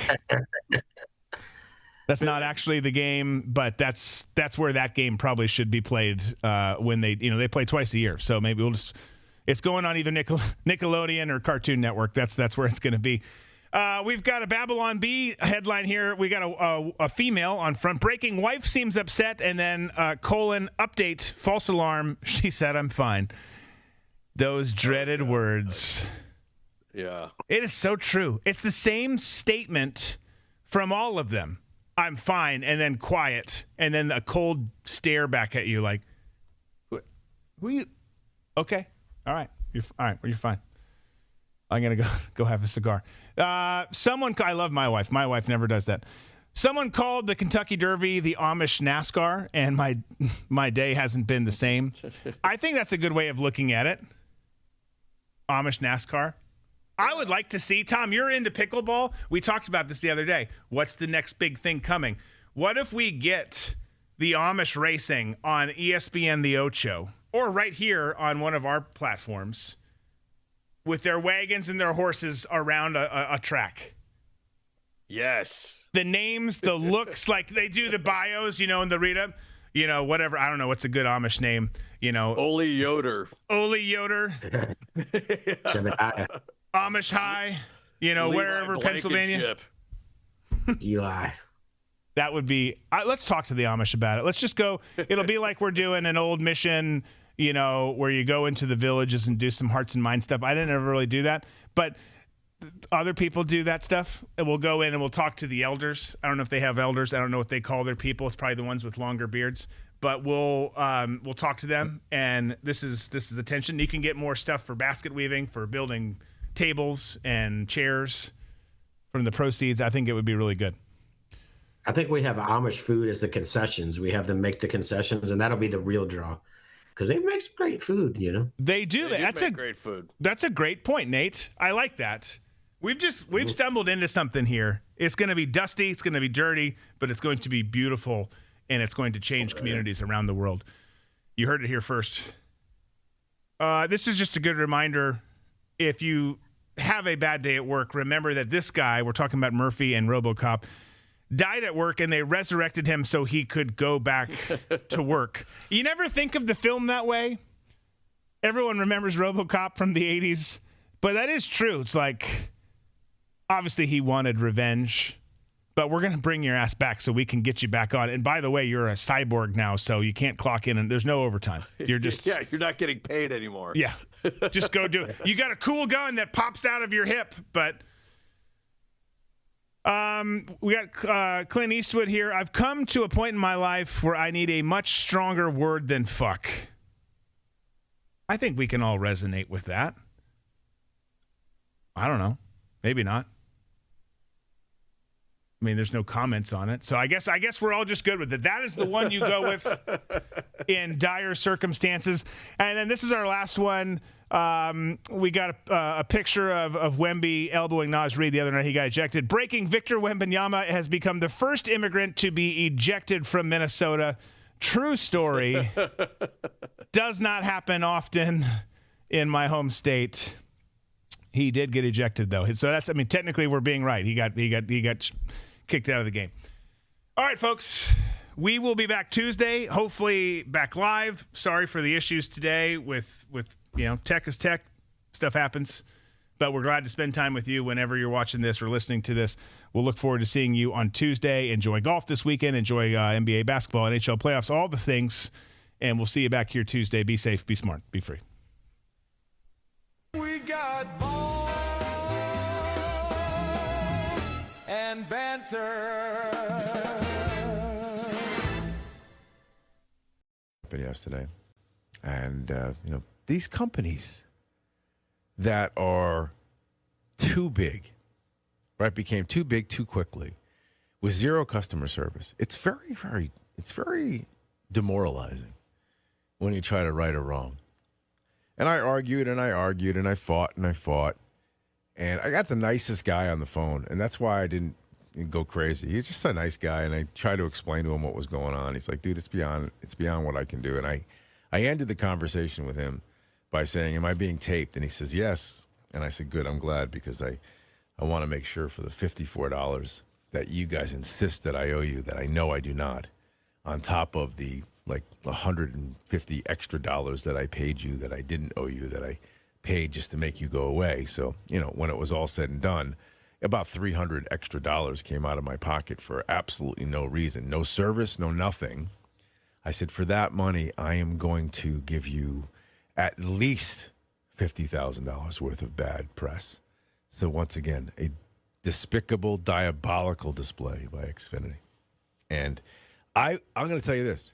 If I had a choice between Xfinity, right, going out and repurchasing Xfinity, or watching the U-Log show for 24 hours a day, 7 days a week. If that was my choice, if you could have all the channels that Xfinity gives you, or you got the U-Log.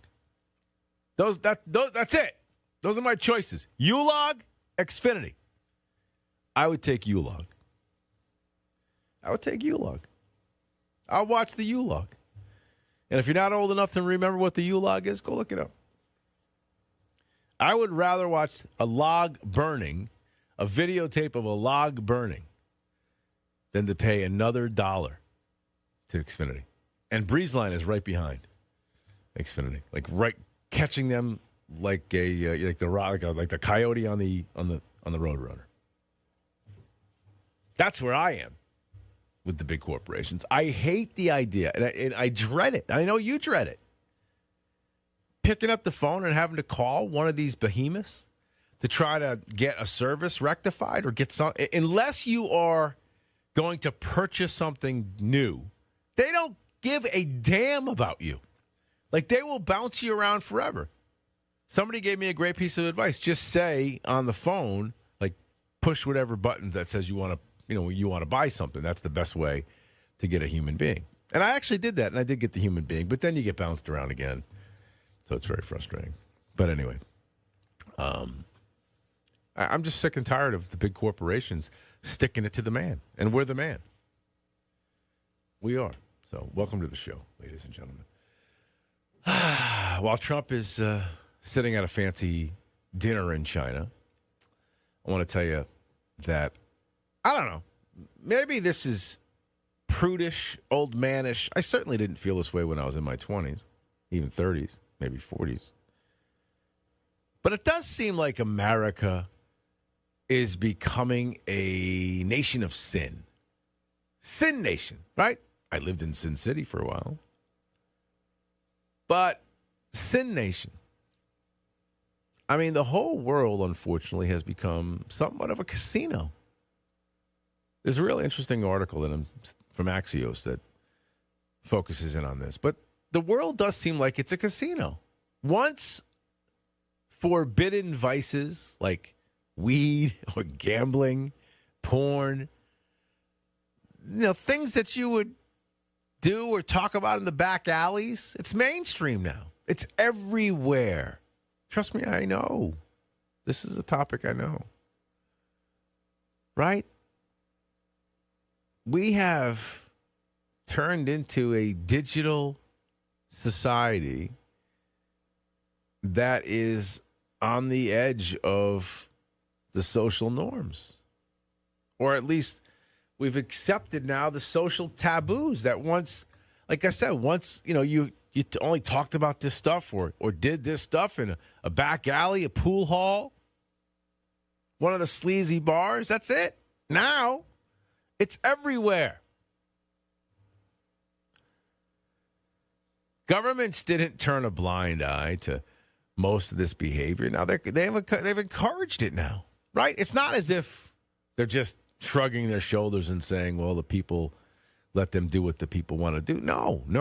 They have now not only become enablers, they have become partners. They're partners with all of this. If you think, if you think that we live in a moral society, I think you're wrong. We have turned into a less moralistic and more libertarian, addictive society, right? And the addictions have skyrocketed.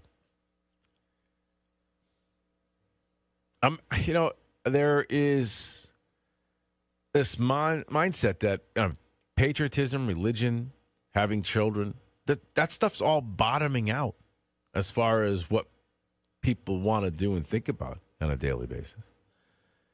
I mean, think about what it was like in the years past. I mean, people were patriotic. They waved the red, white, and blue American flag. They went to church every week, had a couple of kids. They saved money in the mattress. They don't do any of that anymore. They spend as much money as they can. They smoke weed. They gamble on everything. There's gambling everywhere. I don't think I've ever seen anything like it. In fact, somebody like me who has been around that his whole life. And I'll tell you the whole story someday. I mean, I've told the story on the air many different times, but it was like 25 years ago. And somewhere soon I'll tell you the story from start to finish and why I do know so much about this stuff. But if you had asked me this question 30 years ago, I would have been like, you're crazy. This ain't going to be mainstream. Every commercial on every sporting event's not going to be for DraftKings or FanDuel or some other bookmaking site, but it is. ESPN has a running tally on the bottom where the odds change during the course of the game, so you can run on your app and bet. And it's not like, and I said this to all the legislators when they were talking about making gambling legal, right? Gambling is legal, great. But when you started to talk about the idea that you were going to put the gambling mechanism in the palm of somebody's hand so they didn't have to go to the brick and mortar casino with real money to make a bet, even I back then said, that's a mistake. You're making a huge mistake. You're going to destroy people's lives and families. And yes, they have. They have. I mean, people cannot give up their money fast enough. In fact, more than half of American men ages 18 to 49 now have an account on an online sportsbook. More than half. And they don't win. Those people ain't winning. So gambling is all over the place. College campuses all over the place. There's a study by UCLA found bankruptcy rates and debt collection amounts in states that have legalized sports betting is through the roof. As far as weed goes, not long ago, you had to go find your local dealer. That was never my thing, but you went and found your dealer for pot. Now, every corner has every possible marijuana combination you could want. And 24 states, plus the District of Columbia, has legalized recreational marijuana. Here in Connecticut, they've had it. And with Trump now ordering the reclassification of pot, making it, I guess it's now Schedule 3. So now it's like it's not even a drug anymore. States are going to have a big, giant windfall. Connecticut will be one of them. They'll make a lot more money because it's going to be easier to get. But if you ask any reputable doctor, I mean, marijuana is that gateway drug. It is. So I understand maybe it was in a classification that may have been too strong. It was with, I guess, ketamine and heroin. So they took it out of that, but plopped it into a different place. And if you had kids, wouldn't you be nervous? If I had a teenager right now, I'd be scared to death. Because the access is there. Right? When you were a kid, and if you were a kid and you were looking for a Friday or Saturday night out and you were going to go hang out with your friends in the woods with beer or whatever, it was a Herculean task to go try to get that before you hit age. Now, I mean, every street corner, it's everywhere. And if you got a cell phone, you can gamble on anything at any time. And porn, by the way. I didn't even mention the pornography side of this. I mean, I don't have the numbers in front of me, but I have to think that more people are addicted to porn now than ever in the history of mankind. And now that AI is generating porn, that explosion will continue. I mean, listen, when we were kids, we all searched that stuff out. But now, before you had to go find a magazine that somebody else had and blah, blah, blah, and all that. You try to whatever. Now it's, again, on your phone for any age. It's crazy talk, man. Maybe this is the core of why the nation is becoming more morally bankrupt. You've got gambling on demand, you've got drugs on demand, you've got porn on demand. I don't know. And then again, maybe there are people out there who are shrugging their shoulders and say, so what? Okay. I guess if you're strong parents, it's probably a piece of cake. You just explain to everybody what's going on. But as far as the pot, no question about it. I mean, pot, my whole marijuana idea makes you stupid. It just does. The gambling part, these kids are going to get in economic fiascos with the ease of this stuff. And, the porn's everywhere, so I guess that is what it is. So there you go. That's how we begin.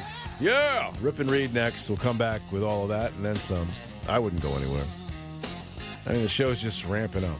Thank you for listening. Thank you for being with us. Thank you for being up early. It's 94.9. Some people say my love cannot be true. Leave me my love and I'll show you. That show for a while on Fox News. Of course, he was a congressman as well. So we're lucky enough to get him each and every Wednesday. Good morning, John. How are you, man? Good morning, Lee. I'm okay. Yeah. Thank you. Hope you are. Hope all our listeners are. Yeah, me and you were talking off the air. I just had a bulletproof vest on, which was an interesting experience. So I newfound respect for the men and women in law enforcement who wear that for 8 hours. It's it's a whole different set, man, for sure. It's heavy. So anyway. Well, not only that they wear it, that's one thing, but why do they have to wear it is every day when they get up and leave the house and go to work, right? They're facing the possibility of violence and dangerous, ultimately death type of violence. And what does that say about their courage? And their spouses and families, when they say goodbye to the police officer after breakfast, is he or she coming home tonight? Yeah, it's a good point.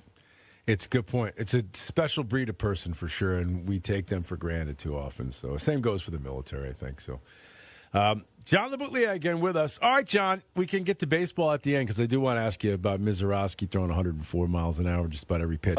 But before we get to that, I mean, obviously every week we sort of dissect the last 7 days of Trump, and it's almost like same old, same old. It's becoming like a rerun. He threatens, he yells and screams, he holds his breath, and then we kind of have the same thing happen, right? Am I missing something with this tactic? No, I think his behavior is the same, but the results are deteriorating for him and the Republicans week by week. I sent you a poll this morning that shows how people view each issue and cost and say they were better or worse. They're better under Trump or they were better under Biden.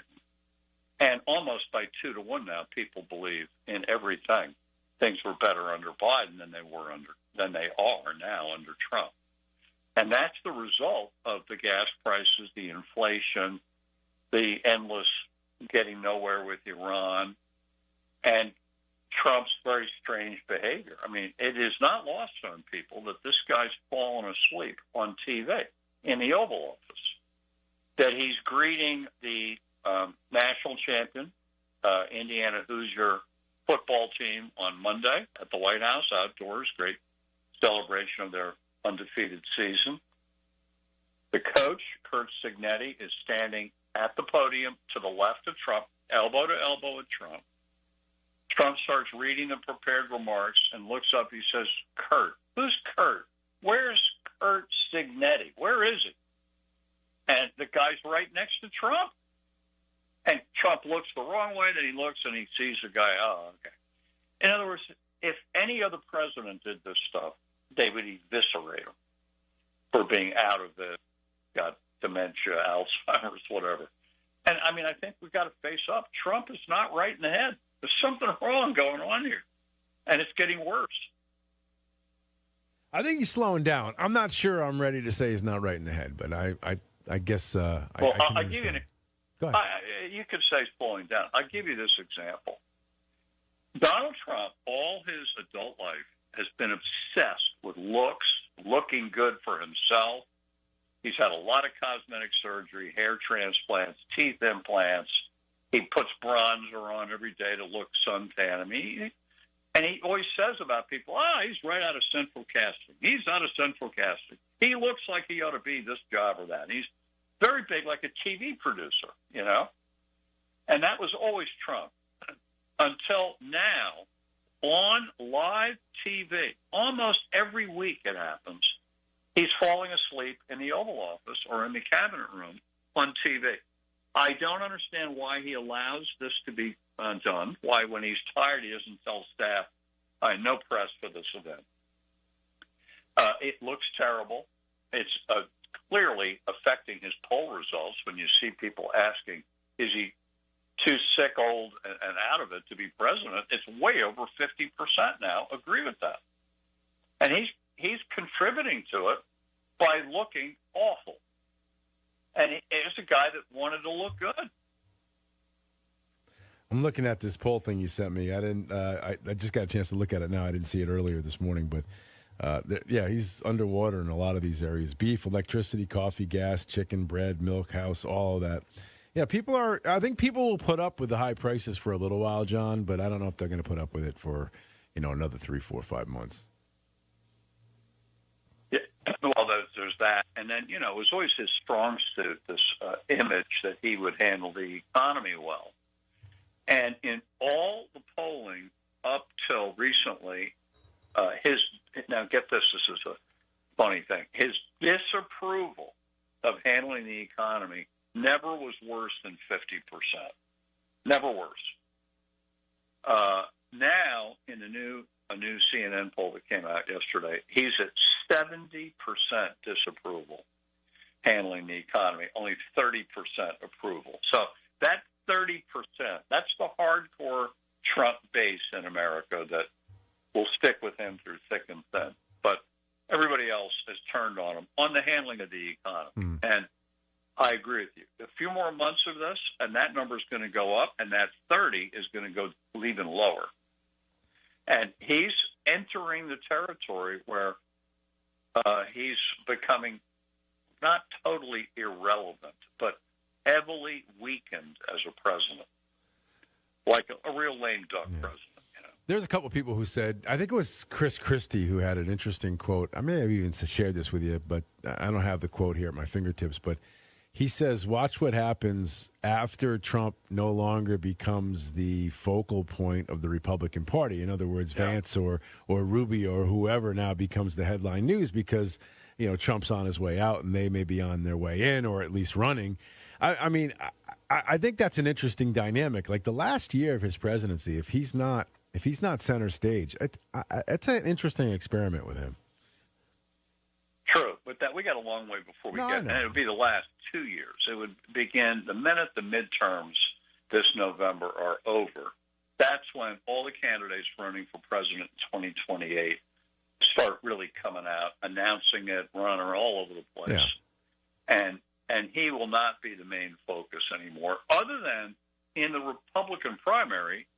I guess, at least today, he's still extremely powerful inside the Republican Party.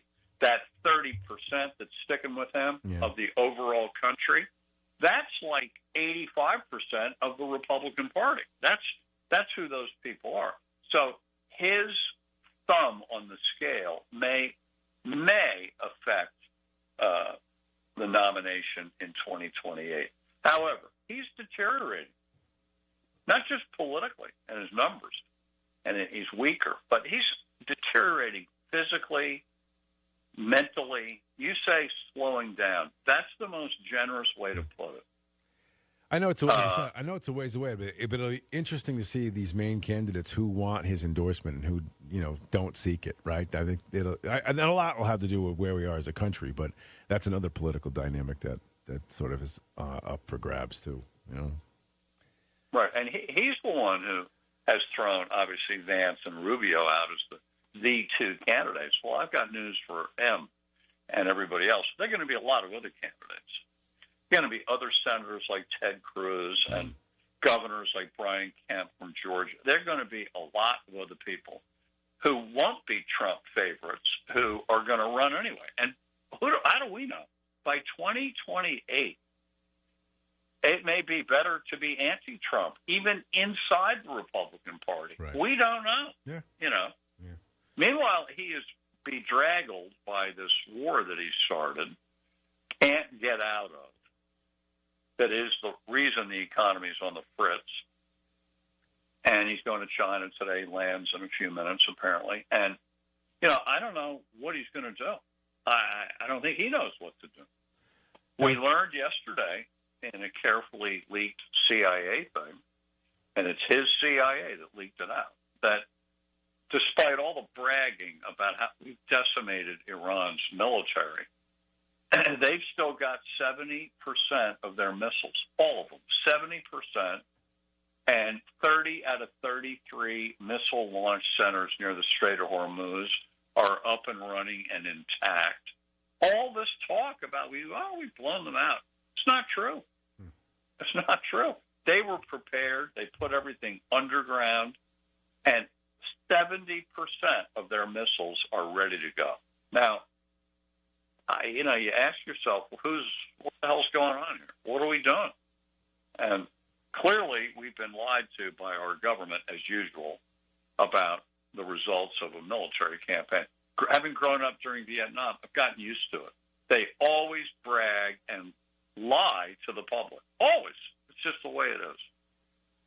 What do you think the significance is of the trip to China? Like, what can he do and what can he save from this trip, or how can he, spin it politically to his favor? Well, I think the big thing he wants is China to help him reopen the Strait of Hormuz. The world needs that thing open and get gas, oil, helium, all the stuff that goes to fertilizer rolling through there as soon as possible. And I guess China has a lot of sway with Iran because they buy a lot of Iranian oil. I would think that's the main thing. I keep hearing that China is going to ask Trump for a favor back, and it's going to be something to do with Taiwan, like stop selling arms to Taiwan, let me do what we want with Taiwan, something like that. And what will Trump do? Will Trump give in on Taiwan in order to get something he wants on the Strait of Hormuz to end this war? I don't know, but I have no faith that Trump will make the right decision, just like I never had faith when Trump sided with Putin against Ukraine. Now, this is beyond belief to me. We have a dictator invading a democracy, and the Americans are siding with the dictator. How does that make any sense? Oh, and the good news, the democracy is now winning that war. And the dictator, Putin, is making noises about stopping the war, giving up on the war. He's in trouble. Clearly, there are storm clouds around Putin. The tide has turned on that one. And America, thanks to Trump, is on the wrong side. Whereas we should be, as we were under Biden, on the side of Ukraine, ready to administer a huge defeat to Putin and Russia. This is Goliath wiping out, David wiping out Goliath. That's what this is.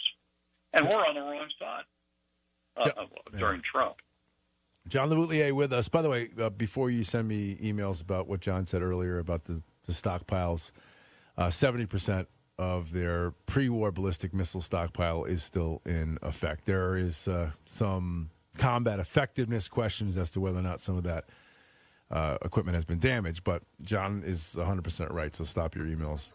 That actually is an intelligence report. So I just wanted to say that because I know I was going to get some more emails on that, saying that wasn't necessarily. Well, I would like to know, what are those emails saying? Well, just a couple. I'm not making this up. Well, it's front page. I get it. It's the front page of every credible newspaper. Right. And it's an intelligence report that the CIA is sharing with the press. And, the CIA works in the Donald Trump administration. This isn't anti-Trump. This is them telling the truth. There are some sentiments that I want me to ask you, and I should ask you earlier, but the idea of a nuclear Iran, that is something that we have to do everything not to allow to happen, no matter what, right? In your mind, or absolutely? No? Okay. Yeah. All right. Just want to make sure that make sure that we get clarity. And this has not worked. Last summer when he bombed in, I think it was June, and said, and these are Trump's words, we have obliterated Iran's nuclear program. And after the bomb damage assessments came in, the National Security Agency in Fort Meade, Maryland, wrote a summary of the results of that bombing and said, contrary to what the president said, we have not obliterated their nuclear program. I believe at least one National Security Agency person was fired for saying that we have not obliterated it. Okay, here we are. We were 9 months later when Trump launches this war because he said they're 2 weeks away from having a nuclear weapon. Well, how could it have been obliterated last June and now they're 2 weeks away? Come on. And the answer is he just lies all the time. It wasn't obliterated. He shouldn't have said it was. They weren't, and aren't going to be 2 weeks away from having a nuclear. Their nuclear stuff is underground in trouble, but resuscitatable. That's the status of it. It could be resuscitated, and we should make a deal with them to stop them from resuscitating it, or at least, as the Trump proposal goes, push it back 20 years.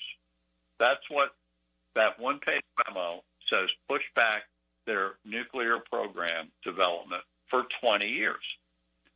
And, they're not accepting that at the moment. And this thing just goes on. And the sad thing is, I know the Iranians are liars and cheaters. I hate it when our government lies. It makes me crazy. Why do we lie? Why don't we tell the truth? John LeBoutelier, a former congressman, our friend here from Fox News. You know, we're running out of time. I wanted to ask you really quick, if you can do it just a couple seconds, but these high-priced execs and some of these companies like Cumulus, other companies are leaving places like New York and other Seattle because of the people in charge are essentially calling the rich the bad guys, and they're leaving. This is a disaster for New York. You guys, I mean, you're in New York, although Long Island. What's the thought process from you on some of this stuff? Well, I don't agree with this war on the rich thing, but politically, it elected Mamdani a year ago. You know, got him nominated a year ago, and he's trying to put a wealth tax on people with big apartments in New York who don't even live here. And, you know, there are these gigantic buildings now, these apartment buildings in New York that are empty. There are no people living in there. But they buy apartments in New York for tax reasons, for hiding money reasons from their foreign countries where they come from. And he's trying to get some of that money for social programs in New York. Washington State, same thing. I mean, it's this age-old thing, you know. How are we going to get money to pay for the social programs, especially in an economy where we have a very unacceptable wealth gap going on in America? It's not right. To have a huge percentage of the money of America in the hands of a tiny percentage of people, it's not healthy. You know, it really isn't. To have 60% of people living paycheck to paycheck and 1 or 2% owning 70% of the wealth of America. That's unacceptable and unsustainable. All right, John, I got to go. I wish we could talk more because that's a conversation that needs a little bit more time to get into because I don't think you're wrong on that part. I don't think you can demonize these billionaires and force them out. They're not going to, you know, that's just going to basically be slitting your own throat to try to pay for these programs. You're going to have nobody left to tax. But I do think the gap between the rich and the poor is just, I don't know how to solve it either. All right, next week we'll have to talk more about the Yankees, because I know they're on fire. So we'll see what happens between them. Well, they lost 4 in a row till they won last night. Till So Milwaukee. hopefully they're back on fire next week, I hope. All right, buddy. Thank you, John. Appreciate it. We got to go. We'll come right back, everyone. We'll check in with our sister station and Gary and Joe next. Stick around.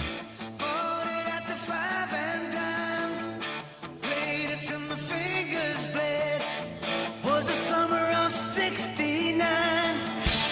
Me and some guys from school had a band and we tried real hard. Jimmy quit and Jody. Scenic seaside restaurants. South County, Rhode Island is so close but feels like a world away. Learn more at southcountyri.com. Are you ready for a war? Gentlemen, you can't fight in here. This is the war room. Let me see your war face. Ah! That's the war face! How about global thermonuclear war? Ah! You don't scare me. Work on it.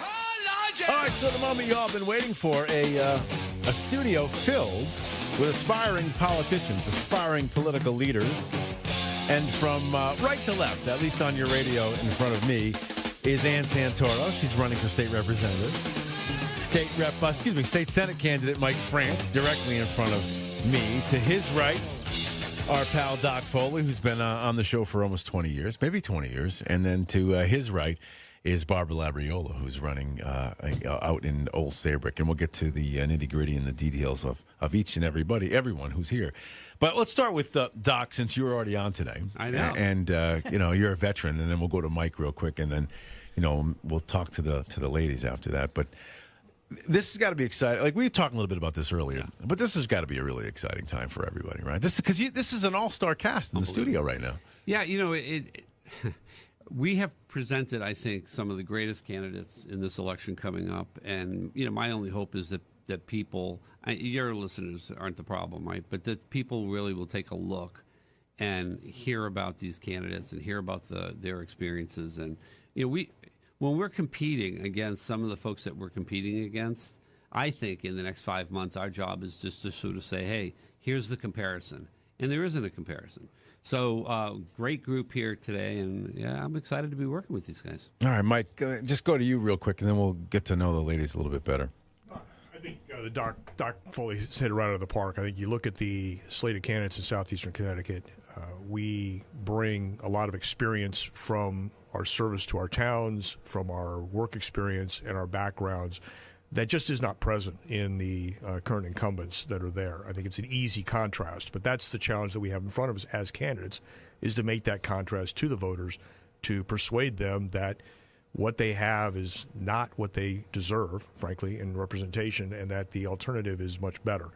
And that is really the challenge for any candidate coming in, and we have the same challenge as everybody else, is making that case to the voters to persuade them to vote differently than they did 2 years ago.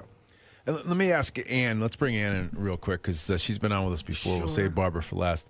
So, obviously we're right on the onset of all this, and so it's got to be exciting, right? I mean, you guys are out kind of touring together, which is, I think, a great idea. Yes, we definitely are working as a pack, and I think that's great. Talking to each other all the time, supporting each other already, and more of that will happen as we are, going on the road and taking our campaigns on, door knocking, etc. I think Mike and John make really good points. I think experience matters, and your dedication to your community matters. All of these kinds of things, and I'm hoping that yes, that message gets out. In addition to our policy message, which I feel really in many of these elections gets smothered. And it's subject of Facebook posts and things like that. Yeah. So we really are working on that as a team. And besides, before we even get out the vote, but just getting that proper messaging and good facts out there. Again, that's Ann Santoro. By the way, if you guys want to call in and ask a question of any of these candidates, you're in any of the towns that they represent or will be representing, you can give us a call at 860-464-9490. Barbara Labriola is all the way to my left. I don't think I've ever had you on the air before, and this is your first go-around. You're actually a third-term treasurer over in Old Saybrook, also former town clerk, and of Wallingford, and the former chairman of the Real Estate Commission under Governor Jody Ralph. So I know you have to sort of jump in for Devin Carney, who was a state representative for 12 years, I think. So this is a hard one for you to jump in and sort of keep that momentum going, right? I don't think it's actually hardly. Okay. I'm excited. Yeah. I'm really, so when Devin decided not to run, he came to me and asked me to succeed him, and I was really excited. And so the 23rd district is very special. It's a lot, small towns, and they've had Republican, leadership there for over 25 years. And I think, it deserves to still have Republican leadership. And that's what I want to bring to them. Right. And so that's what I'm hoping that they'll understand. And I'm hoping that's what I can bring to them. Now you're kind of your husband was the head of the Republican Party for a number of years, right? Yes, he was. So you're you know the game. I do. Yeah. Okay. Well, that's a good thing. I think that's a good thing. All right. I think we should just start with one topic just to begin with, and we can sort of circle back. Maybe I know I'd like to ask maybe a couple of you about the Aaron Stewart situation, but we can save that to after the bottom of the hour. I want to ask you all about what I think everybody wants to talk about, which is affordability. So who wants to go first on affordability? I mean, I think it's a huge issue. People don't have the same amount of money they had in their pocket at the beginning of this. So who wants to go first on affordability? Yeah, so we've talked about affordability, and first we have to agree, Connecticut is not very affordable. It's really expensive, and it's getting more and more and more expensive. And the Democrats, and Lee, you and I have talked about this, they walk around like affordability is this concept that they don't quite understand, and they're so surprised by it. They caused it. And now they're running on it, which is aggravating, right? I mean, that's even more aggravating. And so that's, I love this question because we get to say to people, if you're overspending in your house and you're going into debt, is it my fault? No. So the Democrats have been running the show and creating budget after budget, which even the governor has vetoed at times and sent it back and sided with Republicans because they were so outrageous. So, yeah, let's all agree we have an affordability problem. Let's also agree that the people responsible for it in a supermajority, they've been in charge for 30 years, are the Democrats. Right. And we are ready to come in now and bring Right. some fiscal sense. Jump in, guys. So, if somebody has something they just want to add to that, throw to that, just let's do it. It's like a round. Let's just make this like a round table. Sure. I agree with John, and I think we definitely have a spending problem in the state, and we need to address that. And this is the reason why we have fiscal guardrails, and they are being blown through. So, just from a viewpoint, and Barbara, I'm sure you can appreciate this from a financial standpoint. That is unacceptable, and we've just gone through it again in this last cycle. So. Definitely that. And another point I'd like to make, I guess, when we talk about affordability, you kind of have to break it down into various aspects. You've got your overspending and overborrowing issues, your overtaxation. Then you have energy costs, and you have housing issues. So you've got this monster, if you will, of an affordability problem with all these various aspects. And I guess we can talk a little bit about each of those. But I mean, you really have to kind of break it down, because the lack of affordability affects everyone, everything, individuals, businesses, veterans, et cetera. So something we talked about a little bit this week, and the income gap between the rich and the poor seemingly has widened significantly. How do you attack that? Because even I talked about that earlier in the week, and I had people emailing me that I was a socialist just to bring the subject up. But there's no excuse for somebody literally working 50 hours and not being able to pay the most modest of bills. How do you attack that? Any ideas on Mike? Any thoughts on that? Well, I think what you're driving at in the separation is the breakdown of the middle class. You've lost the middle class. That's why you're seeing this dramatic difference in the two, because the middle class has been attacked by the majority Democrats. That's really what's happened. And when you look at their claim to affordability and that issue, where we on our side look at individual freedom and self-determination, they look to take more money and decide who gets to get that money. And that is not a winning solution, but that's their solution to affordability, is to take more money out of our pockets and then decide who gets it. And that is not a winning solution. And I look at my own opponent, Kathy Austin, who's the chair of the Appropriations Committee. She is the one responsible for these problems in the budget. She's sat around. And when you look at the guardrails that just got brought up by Ann, I was there when we put those guardrails in place. And for those that don't know, brief memory hit down memory lane, when the constitutional amendment was changed for the income tax, the Democrats in 1992 were required to put guardrails in place and failed. Right. It was 25 years later in 2017 when the Republican budget put those guardrails, spending cap, bonding cap, and the volatility cap, that we still have today. And it's interesting is that my opponent ran and voted against it, does not support it. But then in 18, 20, 22, and 24, praised all the money that was coming in that they could spend and the benefit of what those were, even though she doesn't agree with it. How do we know that? Is because this term, the Governor Watt, created a false emergency that allowed them to violate the spending caps. And so the budget that Kathy Austin, as the chair of appropriations, supported and voted out had an almost 10% increase, almost a $2 billion increase in the budget, compared to the Republican proposal that reportedly would have reduced the budget by $2 billion. That's a $4 billion difference between the Republican plan and the Democrat plan. If you want to know why we're unaffordable, it's because the Democrats want to spend way more money than we have, and they continue to do that every year.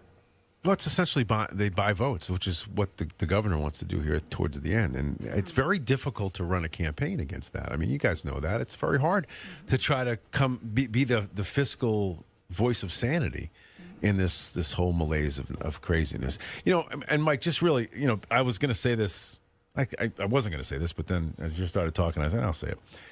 You know, you have, of all the four of you in the studio, you have the biggest hill to climb, right? I mean, you've got somebody that you have to defeat who has been literally entrenched, and she's got power, right? And obviously you can beat her, but I mean, she's got power. I mean, Ann and John, you guys are running against people that are mentally challenged, but you've got, and you're new to the game. So I mean, you know, Mike has got a Herculean effort, but I think he can do it, and you other guys can do it. So I just think that people out there who are listening they should be excited about this. There is a certain amount of energy, and I've been doing this for a long time, and I've talked to people where there's no energy. So kudos to you guys for putting that together. No, serious. It's a true fact that, you know, as a team, I think you guys will work a lot better, and it'll be a very difficult force for them to deal with. Mike has one thing though that most of the Democrats don't have. It's institutional memory and learning from that. Oh, right? yeah.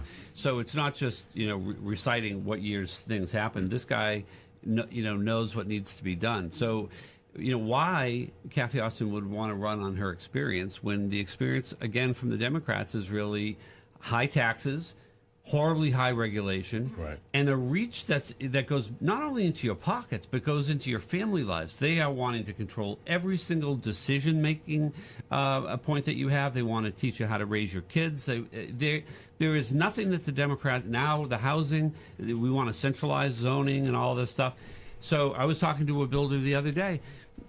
People aren't even building houses anymore. They're just building apartments. There's a problem in Connecticut, and these guys need to go, and Kathy Austin has to be one of the first. Yeah. Well, if ever I have a question, and Mike will probably laugh at this, if ever I'm stuck in a situation where I don't know the answer, I know Mike's usually listening, and I say, Mike, just text me the answer, and he does, within a couple minutes. So, so he usually does. You know what I am getting from social media, and we can talk about this just for a second, and then we'll take a break and come back and hit more of the issues. But people want more of a social media presence from you guys. So how do you do that? How do you get out there on Facebook, on Instagram, on Twitter? Because you have to reach a different generation of voters. And I guess, generally speaking, do you have these accounts yet? Yes. So I have my Facebook account. I haven't done Instagram yet because I'm doing that as I set up my website. But I feel like I'm making good inroads on social media compared to my previous campaigns. The Facebook is doing very well, but I'm also engaging on the community forums as I can. Okay. So as you know, I would be representing East Lyme, Salem, and part of Salem, part of Montville. Right. So I have, I'm a member of those. Sure. I will, look at them. I will post there. I can weigh in. All through Facebook, yes, around that? all Okay. through Facebook, all right. Yes. And those reach thousands of folks, Yeah. East Lyme actually has 2. So you can do both if you wish, but right. I feel I feel that that's underway, and Yep. we can look at insights and so forth Sure. on our social media and figure that out. And that's one way to get messaging across. I agree, Instagram is a necessity. I like the idea of the website so that people that don't do social media can land someplace, read about your... do you have a website? That is under construction right now. So I had one in previous campaigns, and I think they're very useful because when you're door knocking, you realize that not everyone does Facebook or Instagram. Right. So. How about you, Barbara? Yeah, you can find me for Barbara for Connecticut on Instagram and Barbara for Connecticut on Facebook, or Barbara Labriola on Facebook. Okay. So yes, I'm on everything, and they're working on my website as we speak. Yes. So I agree with Ann. Yeah. Not everybody's on social media, but most people are nowadays. Do some form, and they do follow you a lot. And it is a great way to reach people and interact. But some of it can be negative, too. Yeah. It's not always that's all okay. positive. That's okay, though. But it is great to reach out to people. And see, I just joined your Instagram. There you go. Got another person. Just like that. Great. Just I like love that. it. See? I love it. Hey, how about you, Doc? What do you got? So I'll say one thing. My Facebook, I think, has been pretty active, and we have a lot of people sort of following it. Right. So a little tease. At some point today, there are going to be some new pictures of me coming out there. You said new.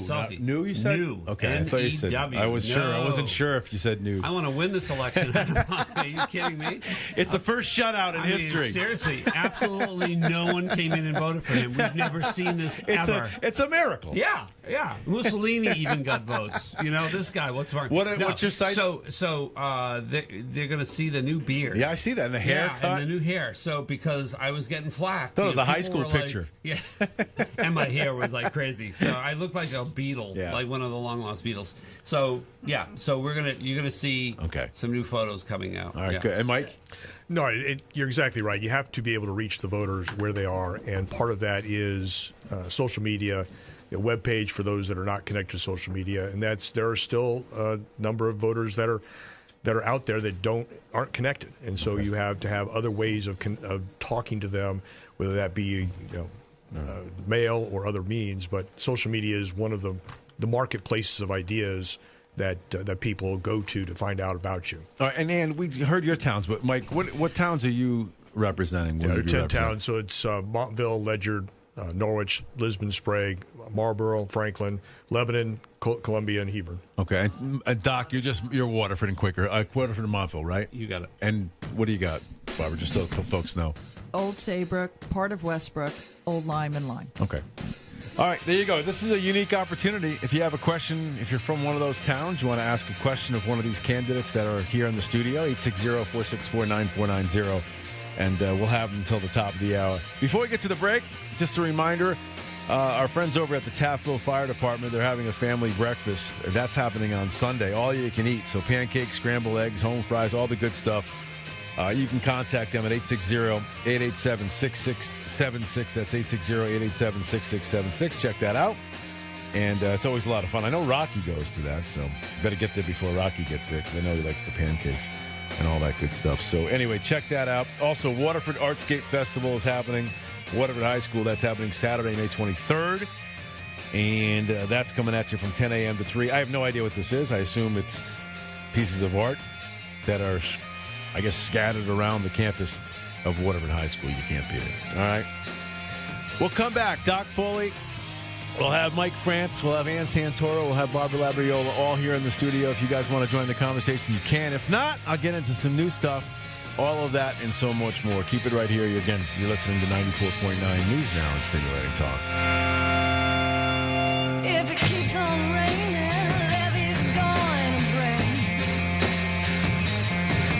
If it keeps on raining. We as representatives, future representatives have to raise a minimum of $6,700 and obtain 150 donations that are what's called in district. So whatever your towns are, anyone, even if they're not technically in your little district, anyone from those various towns can contribute. So what typically happens is the money comes in kind of rapidly. We're all sharing those same stories when we were off air. So we reach our threshold of $6,700 and more, which will go to the state. But that 150, is hard to get to of individual donations. So that's where I know Barbara's done with her whole situation. That's great. Congrats. Thank you. And John and I are in very similar situations. So, so we're working on those. And right now, all that we are asking for are the $5 donations.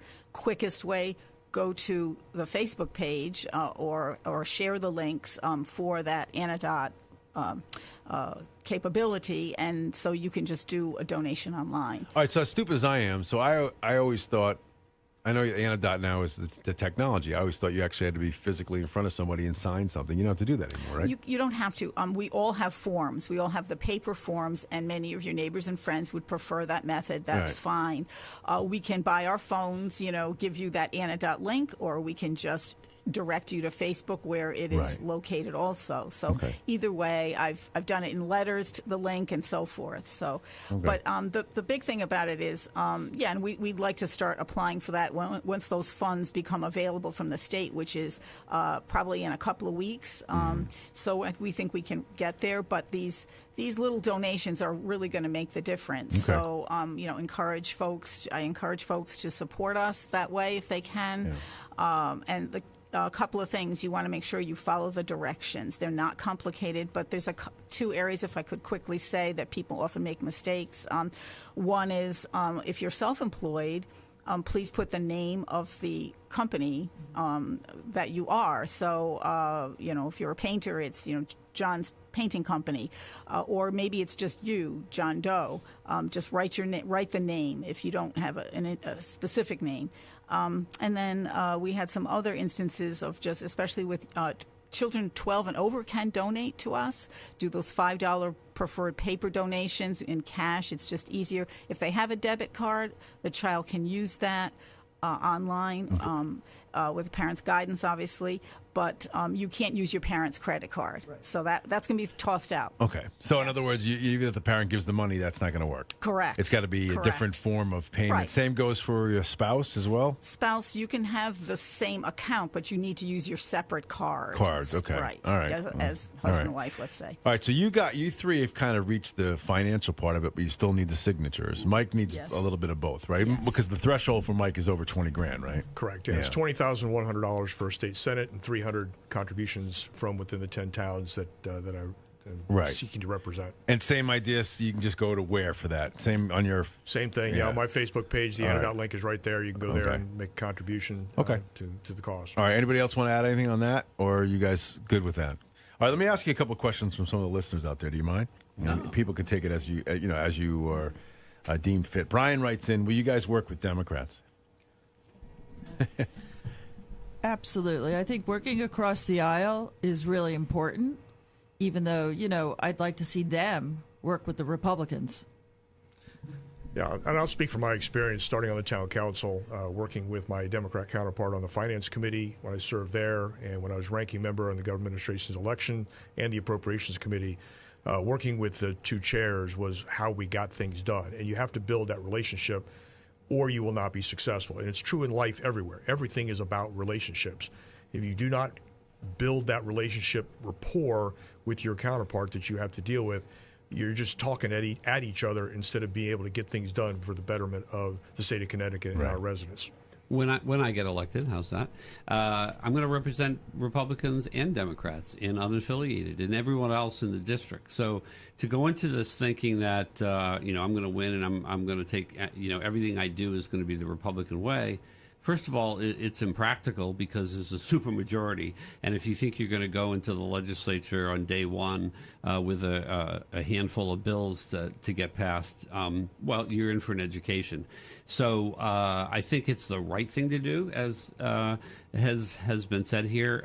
It's the right thing to do, but I think it's also my job. I mean, I am going to give as much credence to Democratic thoughts as Republicans. I will certainly be more on the Republican side of the solution, but no, absolutely, I think it's the right thing to do. Yeah, absolutely. Agree with my colleagues 100% here. We definitely need to work together, Republicans and Democrats. I know when I did my, my press release back then, a few weeks back, I definitely focused on that issue. So important. That, to me, is what seems to be missing from the legislature right now, the sort of siloing of everything. From my speaking to the legislators there, and so we need to get past that. We need to find the common ground, and we need to analyze problems and issues and debate them well. I think you just saw that in my case in the 37th with Representative Menapace choosing, instead of debating, he did not debate on the floor on the issue that the amendment that Rep. Howard had put forth, and instead decided to take it to social media. The place for the debate is the floor, and that's very critical. So.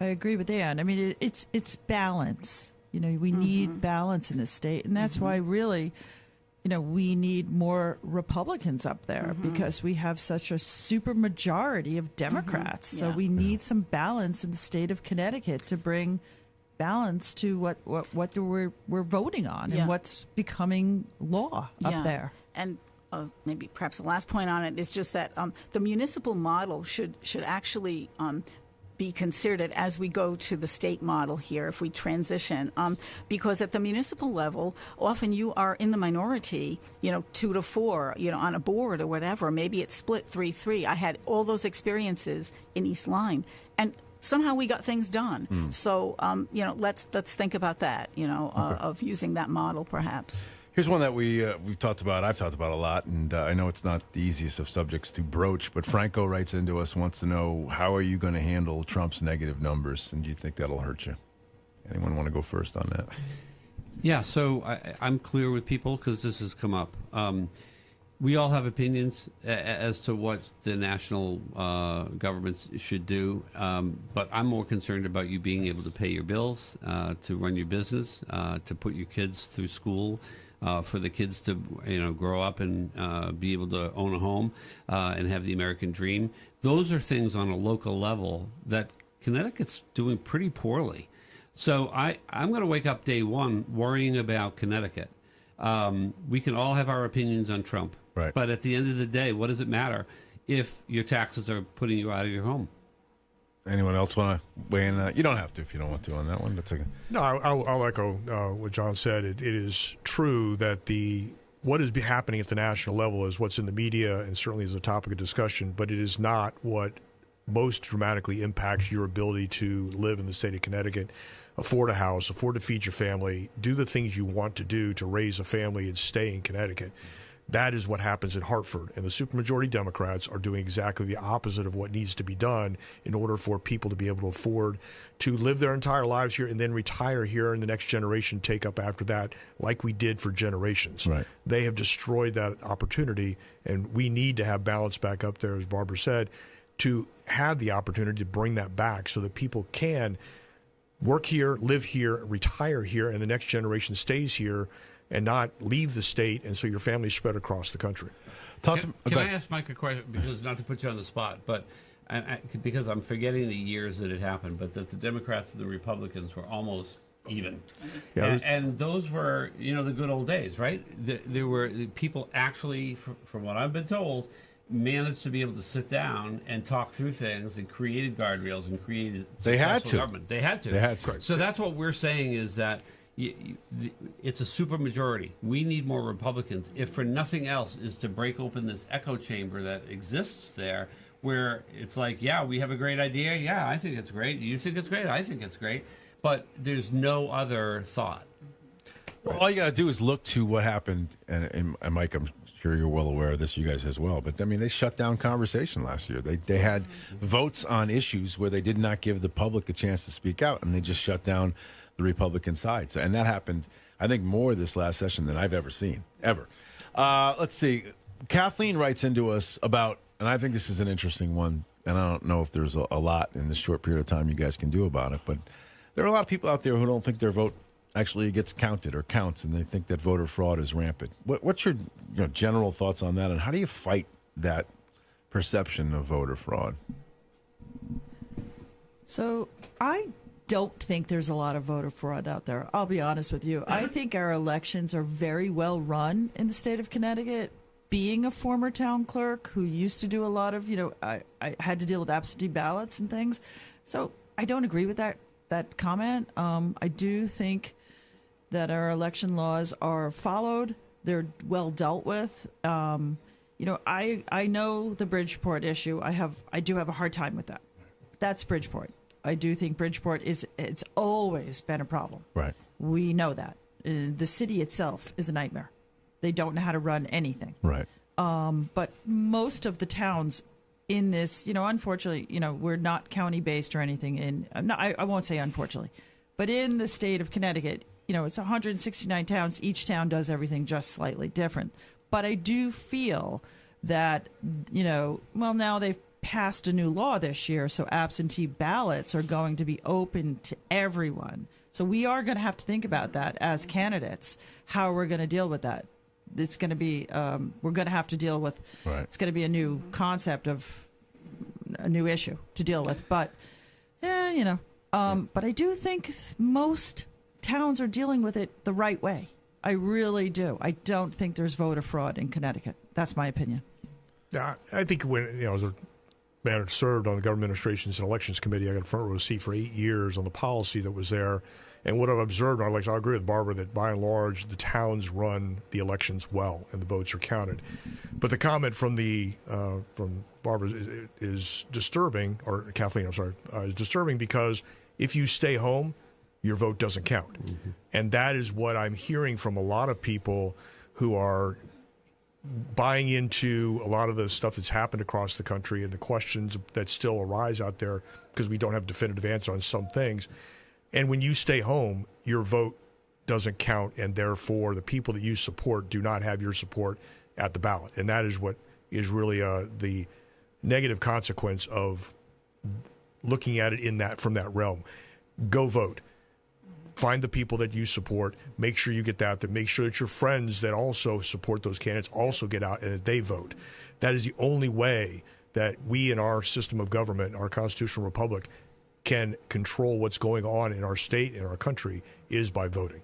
So I'm a little less optimistic, right? So I agree that if you don't vote, you're throwing it away. But here, you know, if I were to tell you there's a party out there that took 10 million people, brought them into the country, put them on planes, sent them all over the place. We don't have a clue where they are. And oh, by the way, they should have the right to vote, because there are people arguing that on the other side. So now we've got 10 million people, which we know elections can be won and lost by 1,000 votes. So, and that's presidential elections, right? So we have that, and then we have complete mail-in ballots for any reason, no cause needed, and we have ballot harvesting that has taken place in just about every election that we've heard of. How big it is, I don't know, but it certainly is there. And then we don't allow people to use the requirement of having a photo ID. Now, you can't buy alcohol if you can't prove your age. There's so many things. I won't go through the litany. But yet, we're going to just what? Just let anyone vote, especially in a situation where there's 10 million new people coming in? At what point do those folks enter the census? And now we're all not only allowing people to vote who shouldn't, but we're going to change the number of representatives in certain states based on changes in census. Well, if they're counting in the census, now we have an electoral college challenge because, you know, the numbers are completely different. So not to sort of say the sky is falling, but I do think that we need to be very on top of things. We need major elections need to have, you know, Republican lawyers there looking to make sure that there's no fraud. And if there's none, or if there's very little, fantastic. Right. And I'm not saying there is, but I'm not sure there isn't. Okay. Yeah, I'm not sure about the extent of fraud in Connecticut. We definitely have had pockets, not just in Bridgeport, but other places through the years. So that's a hard one to quantify. I don't think Connecticut has looked like Arizona or other states which have had much more difficulty with this issue. Right. I do agree with Mike that if you are a voter, you can vote in the state of Connecticut. Please come out and vote in this very important midterm election, right. And for us as candidates, et cetera, imperfection should not be your reason for not voting. Nothing's perfect. I am concerned about the sort of the direction that we're going with some of our new legislation concerning, absentee ballots.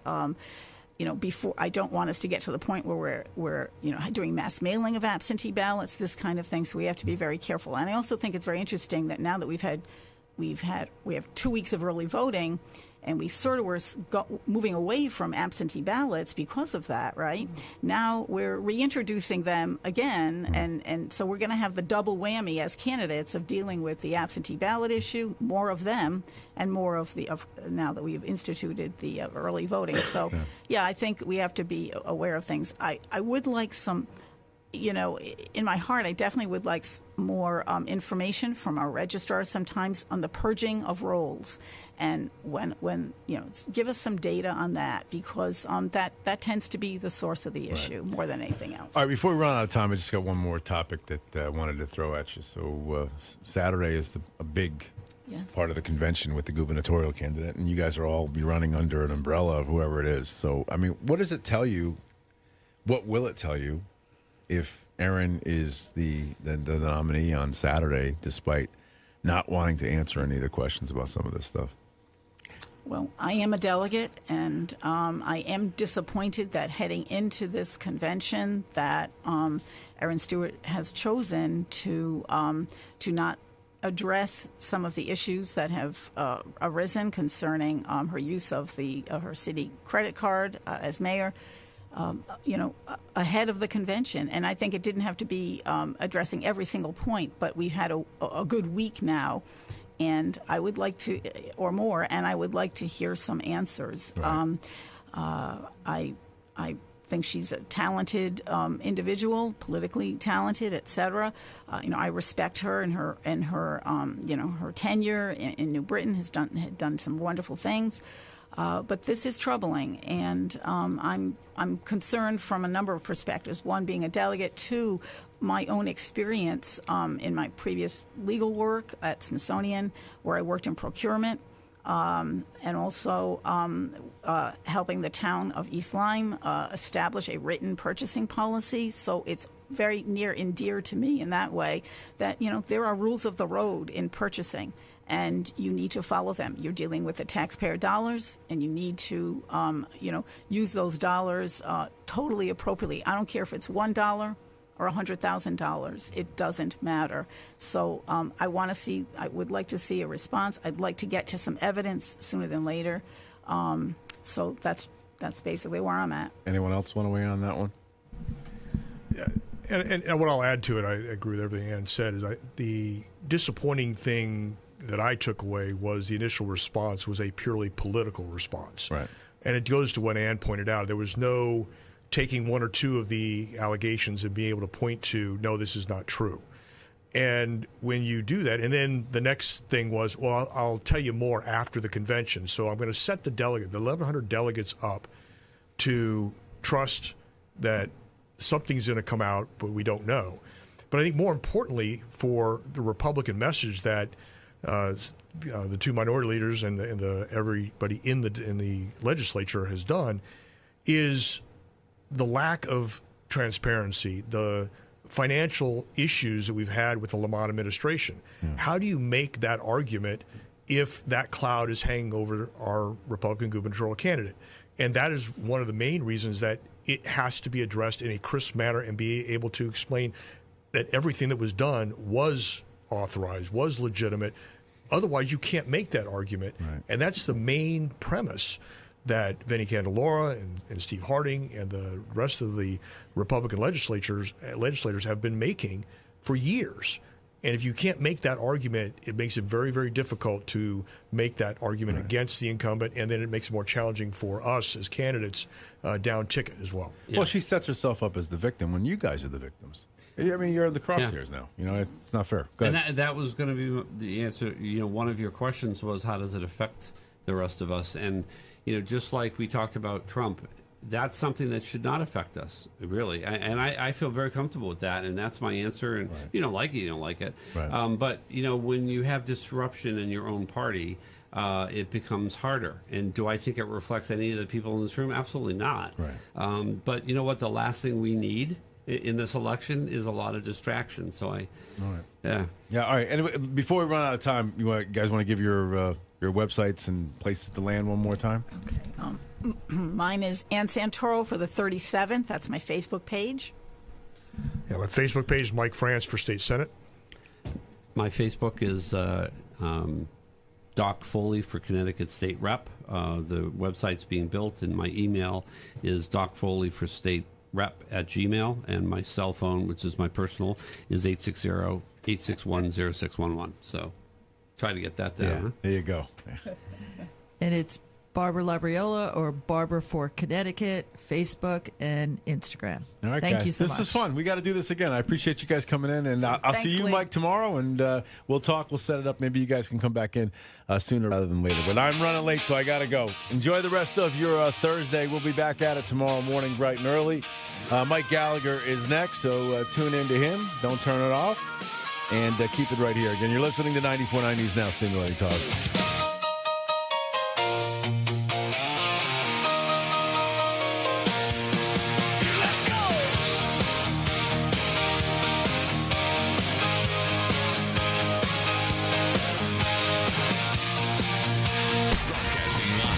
Brewster-Lawn Buick GMC Studios. WJJF, Montauk, Ledyard, Mystic, Norwich. 94.9 News Now. A lot of time talking trade, too. It's pretty clear the two sides come away from this with a managed detente on the trade war that came to a truce. Hey everybody, Jason Burmis here, and today we are going to be talking B17 and beyond. If you are familiar with the program, you know that we have talked about alternative treatments for cancer really since this show's inception and well before, all the way back in the InfoWars days, especially being very familiar with G. Edward Griffin, him having a large role in my film Invisible Empire, A New World Order Defined in the past year. We've also had Rick Hill on the program, The Lone Strike on my YouTube channel in the past year. We finally got rid of that in April. They tell you that people can tell their personal stories. Don't believe the hype when, it's basically Google, YouTube, the NSA, and beyond all linked into one. But to discuss B-17 and so much more is Ryan Richardson. We have had his father, John, on many times. I think this is the first time that we are actually meeting. So, Ryan, before we get into B-17, the products that you provide, what you've seen firsthand, tell us about growing up in a household where not only your father, but your grandfather were heavily involved in alternative treatments for cancer and have kind of been beating the drum about this now for decades. And I would say now more than ever, people are much more receptive to alternative treatments to cancer, especially after the COVID-1984 nightmare. People learning about things like ivermectin, people learning about things like repurposed drugs, etc. So what's this journey been like for you? I mean, I guess essentially since you were a toddler.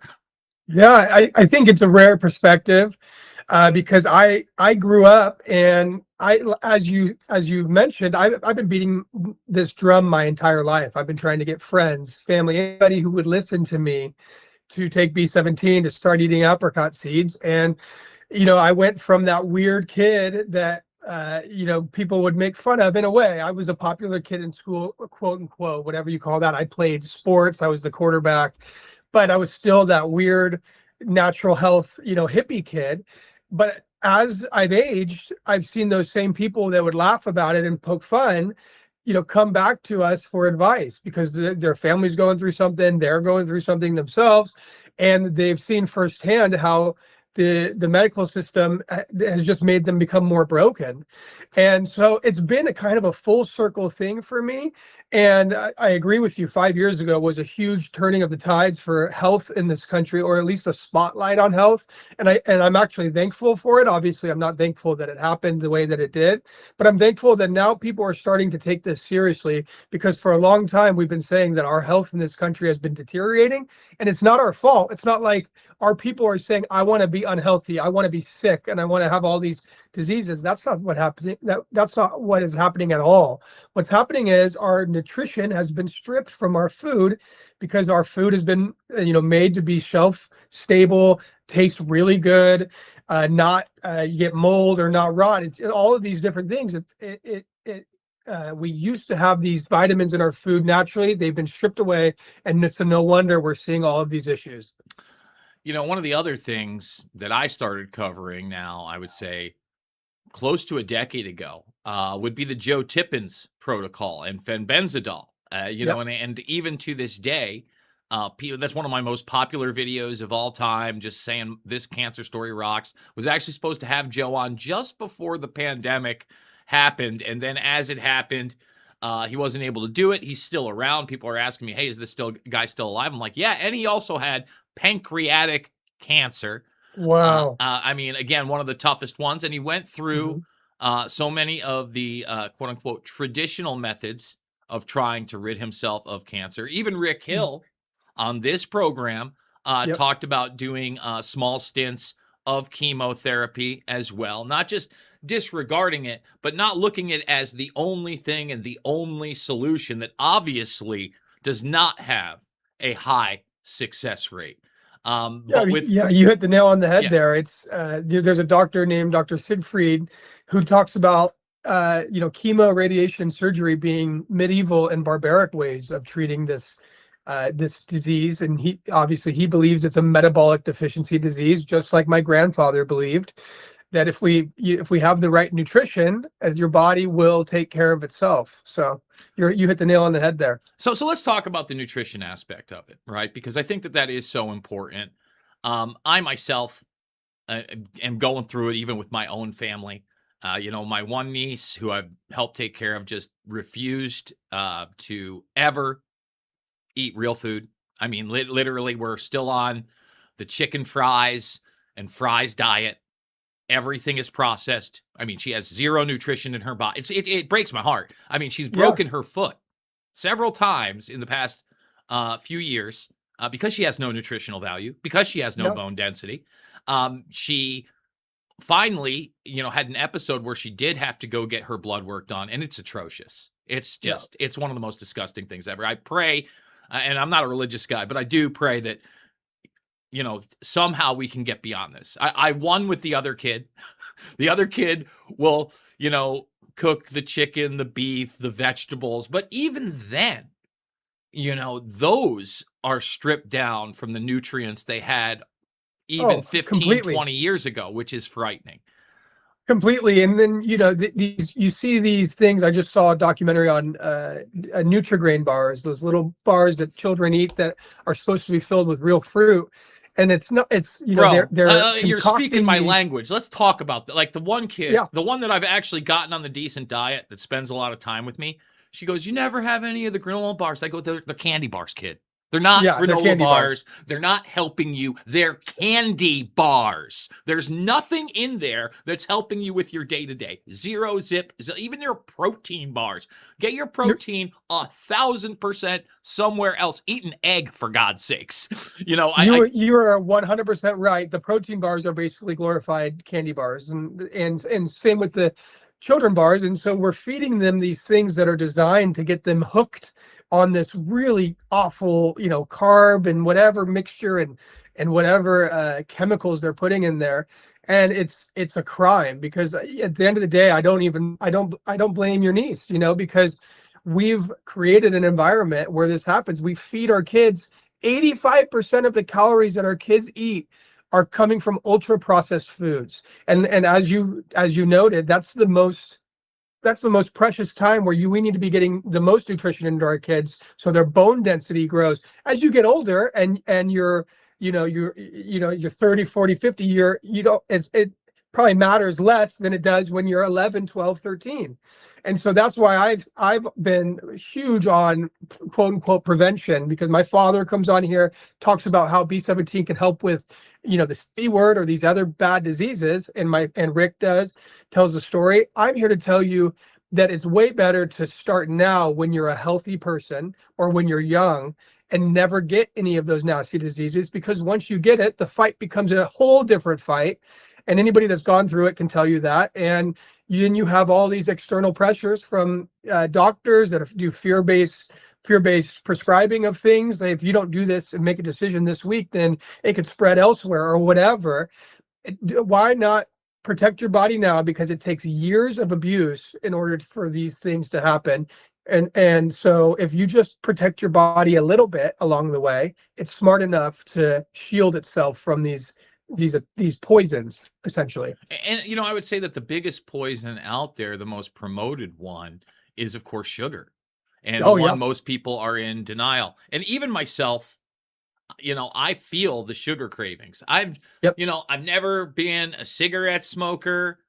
I've run a bar. I'm not a boozer. I only drink, out at the bar. I mean, I was cleaning up my house yesterday, and I literally had a bottle of blueberry vodka that I got at a Secret Santa from 2017.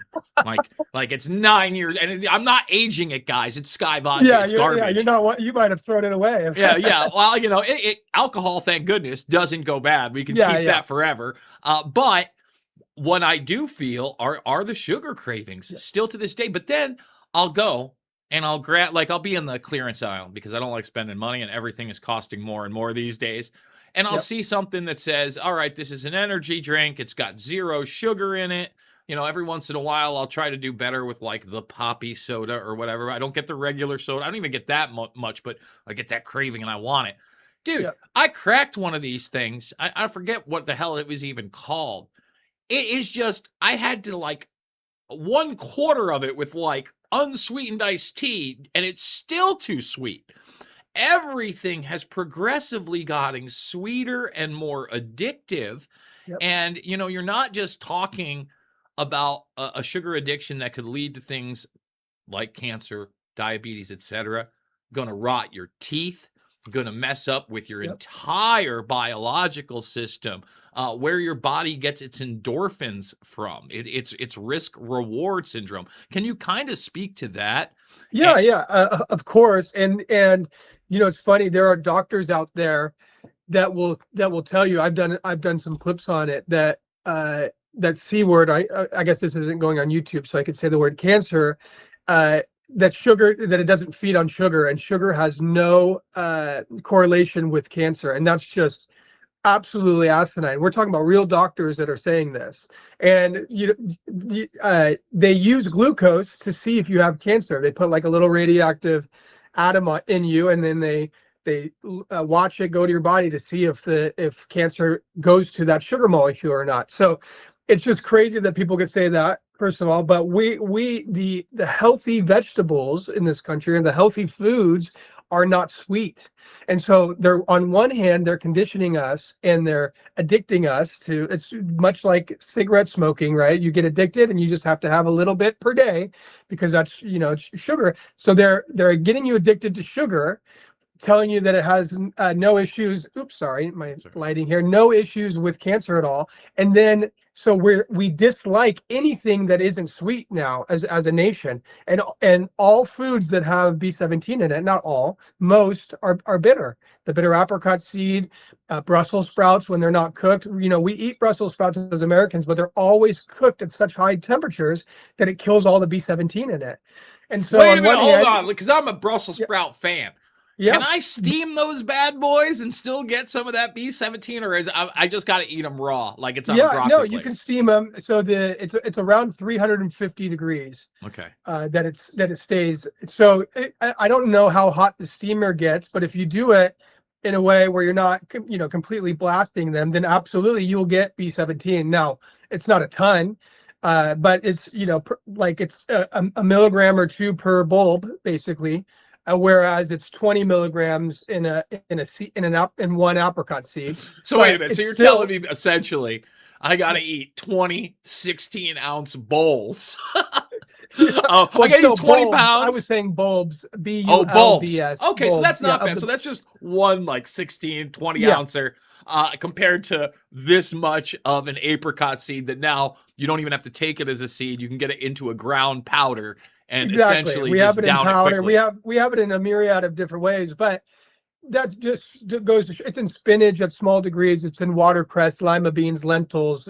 The list goes on and on and on. We used to make bread out of buckwheat and millet in this country, and those have high concentrations of B17 in it. Our cattle used to graze on grass that had nitrosides, aka B17 in it, and so we would get some B17 in our meat. And so it was very common to see between 100 and 300 milligrams in a daily diet 100 years ago. Now it's nearly zero, and it's been replaced with sweet stuff and sugary stuff that actually does the opposite and feeds the cancer. And so it's terrible what's happening. So let's talk about quote unquote B17, also known as Laetrile. I'm probably butchering the name, but essentially, I've seen the debunkers come out and say, B17 is made up. Laetrile doesn't really have any benefits whatsoever. However, G. Edward Griffin, in all of his wisdom and glory, back in the day, was doing not only books, but pioneering documentary films like A World Without Cancer. And one of the things that, you learn early on is that you have so many of these animals, including cattle, that are grazing, that are eating grass that naturally has Laetrile B17 in it, and you don't see them get cancer. Dogs naturally go and they start chewing grass, and I see a lot of, hey, don't do that, knocking their dog. Let them. And it's like, hey, you might want to let your dog do that, especially with the high rates of cancer. And the idea of you're actually feeding your dog food, forget about it. I mean, you have like a 95% chance that's the way your dog is going to go. I had, my last 3 dogs all died of cancer. We stopped doing any kind of dog food. I don't care if it's the most expensive bag. Like we're cooking real food, and even then, I'm the same way. And to add on to your point, there are civilizations in this country that have zero cancer, and they have high amounts of B17 in there. The Hunza tribe is one of them. But to go back to your point, I have a dog. He's now 16 months old. He's a Bernese Mountain Dog Poodle mix, and because I'm allergic to the big dog, sadly, but we feed him B17 every single day, and we don't feed him dog food. We feed him real food, just like you do. There's a gentleman that has been doing 35 plus years of research. Now he's got Great Danes. Their life expectancy when he started his research 35 years ago was around 8 years, and it's still 8 years in America. He's got his Great Danes living now to 16 years, so he's doubled their life expectancy, and there's zero cancer in any of them. His first ones obviously had died of cancer too, because everybody feeds their dogs dog food, and it's stripped of nutrition. But you don't ever see wild animals. So in America, you saw during industrialization in like the 50s and 60s, you started seeing this huge spike in cancer in our country, but you don't see that in the wild. You don't see that with wild animals at all that are allowed to eat and live in wild. The rates aren't the same at all. It's very rare and found in nature. Now, when you domesticate animals, that's obviously when you see it again. But I've heard of a chicken being healed. One of our customers wrote into me like a few weeks ago and said, I took my chicken into the vet because it was acting weird and it had cancer. So I started giving him apricot seeds, and would you know it, within 4 weeks, it was gone. So it's not just dogs and cats. It's all of life needs B17. And traditionally, we've all gotten plenty of it because our food system wasn't so perverted. So let's talk about that food system. In your opinion, obviously a lot of people are turning towards supplementation products like yours, but as a baseline diet, what should people be eating? And obviously for me, it's the produce, it's the meat and vegetables are the key. I like rice as well. But even rice, 95% of it says enriched on the side, which totally means it's been stripped of any type of nutrients. I feel like I'm even rolling the dice when I get the unenriched jasmine rice at double the price. I mean, is there any nutrients left in my, stripped down jasmine kind of maybe brown rice? I don't know. I don't have a lab. I don't test it. I hope that the steak I ate last night, had the protein and the nutrients necessary to keep me going. The carnivore diet has been one that's been kind of popularized over the last decade. A lot of people will come to me and say, yeah, it's good, but really all it is an elimination diet. So that's why it seems to work for people. And then I go, well, okay, that's fine. I mean, what do you think out there right now are the foods people need to be eating that still have some nutritional value? Yeah, I think this is two parts. I want to answer this in two ways. The first way is, the first question you had was, is there any nutrition left in our food? And well, I would say that social media and forums like this, or there's accounts out there that are taking food from the grocery store, from fast food, from Chipotle, you name it, and they're running it through $1 million sonication machines and testing to see what's really in them. So visibility has never been higher, and it's going to hold companies accountable and make sure that they're not slipping up. So that's, for one thing, I think we're moving back in the right direction, where nutrition is getting back into our food, more so than when it was 5-6 years ago. But there's still a very long way to go. That's why I've always recommended to people to start your own garden. You don't need a lot of space to start your own garden and start growing your own stuff, and see how you feel after eating some of your own vegetables versus what you buy at the store. But the other part of that question was, what you should be eating. And, the way I always answer this is that everybody is different. Everybody's body processes things differently. For one person, the carnivore diet may work great. For another person, they may have to, do a fish-based diet. I don't know. But I do know that we need to be proactive about what we're doing. And I honestly wish that we were around as a company, or supplements didn't have to be a thing. because 100 years ago supplements weren't really a thing, because we got a majority of what we needed in our food. But because we don't anymore, we have to supplement, and that's why we need to figure out what you're deficient in. I read that 90% of this country is deficient in vitamin D, and I believe that 90% of this country is deficient in vitamin B17. And we still get a few thousand cases per year in this country of scurvy, vitamin C deficiency. With all of the stuff that we know, how is that possibly happening?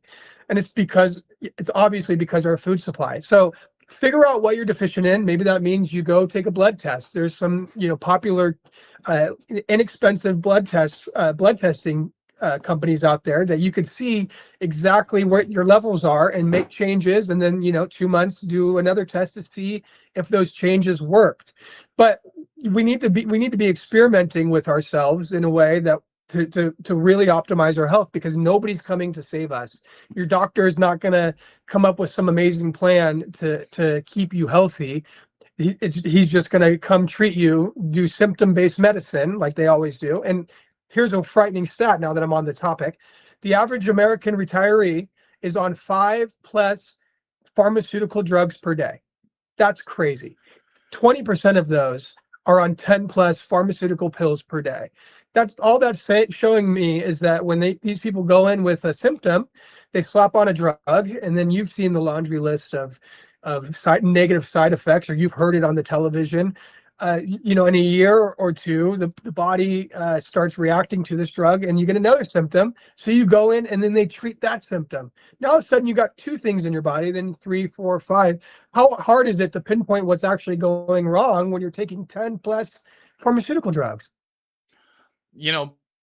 Before we get into the big pharma stuff, which I think is extremely important, you were just talking about the processed foods, and I got this book right here. It's called 100 Million Guinea Pigs. Okay. I don't know if you've ever seen it. I'm sure it's about us as Americans, but yeah. Well, again, that's the 100 million. And just so people understand, this book was published in 1933. Okay. Wow. No, 1933. The Dangers in Everyday Food, Drugs, and Cosmetics. Wow. Pick this one have to get that book. Yeah. Pick this one up at a thrift store, and then looked it up. This person it's actually 2 people. So Arthur Callett is the author, and then F.J. Schlink is the person that was actually doing the scientific studies showing how poisonous all these things were. And the subtitle, Dangers in Everyday Foods, Drugs, and Cosmetics. And that was 90 years ago. And how much worse has it gotten, I'm sure, right? And again, at the time, this was actually a pretty popular book. Wow. Did you learn about this in school? Was this ever put on the I had no idea this thing even existed. And to say that it was prophetic would be an absolute understatement. I mean, this thing is so accurate. And you just mentioned the drugs.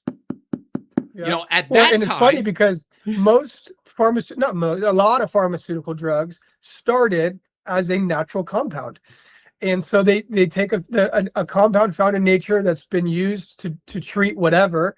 Then they take it into a lab, they change some part of it and make it synthetic, and then they patent it, and now it's a drug, and they make it some fancy name, Plazodane or whatever. And they tried to do that with B17. I mean, it's been well reported that they did a few years worth of studies on this, and they say that they were trying to study the effectiveness of B17, but they were just trying to copy it in some way so they can patent it. And because you can't make a bunch of money on or patent anything that's found in nature, so there's no real profit motive in B17.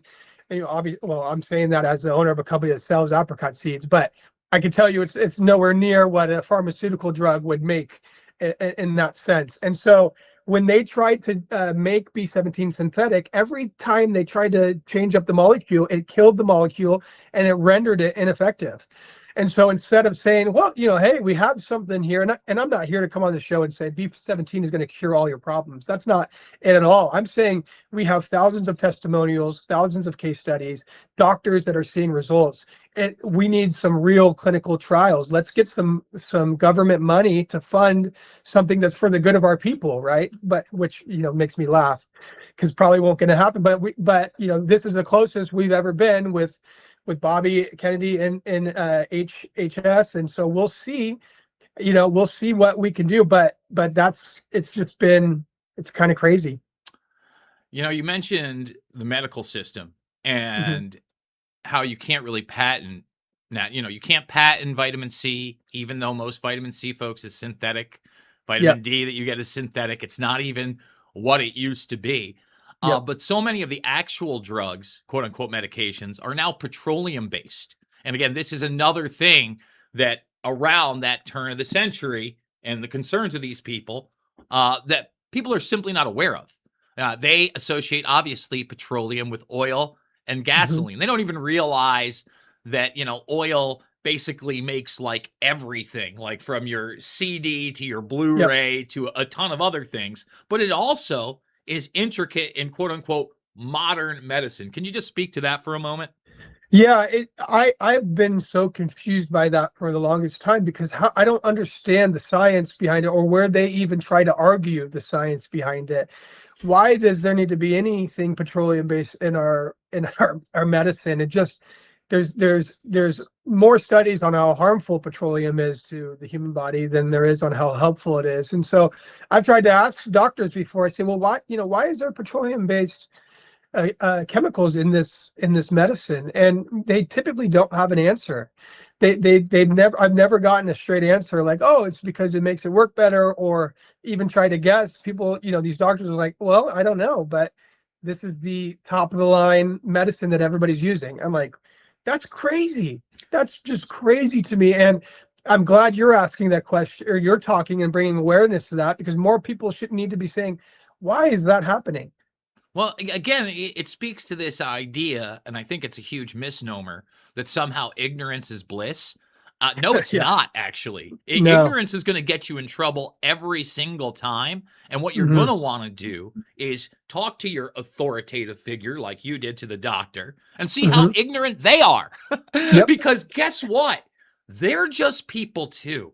I realize they're in a white suit and all these people have given over their authority and they're supposed to be the expert. Most of these people are not brilliant. They're not that smart.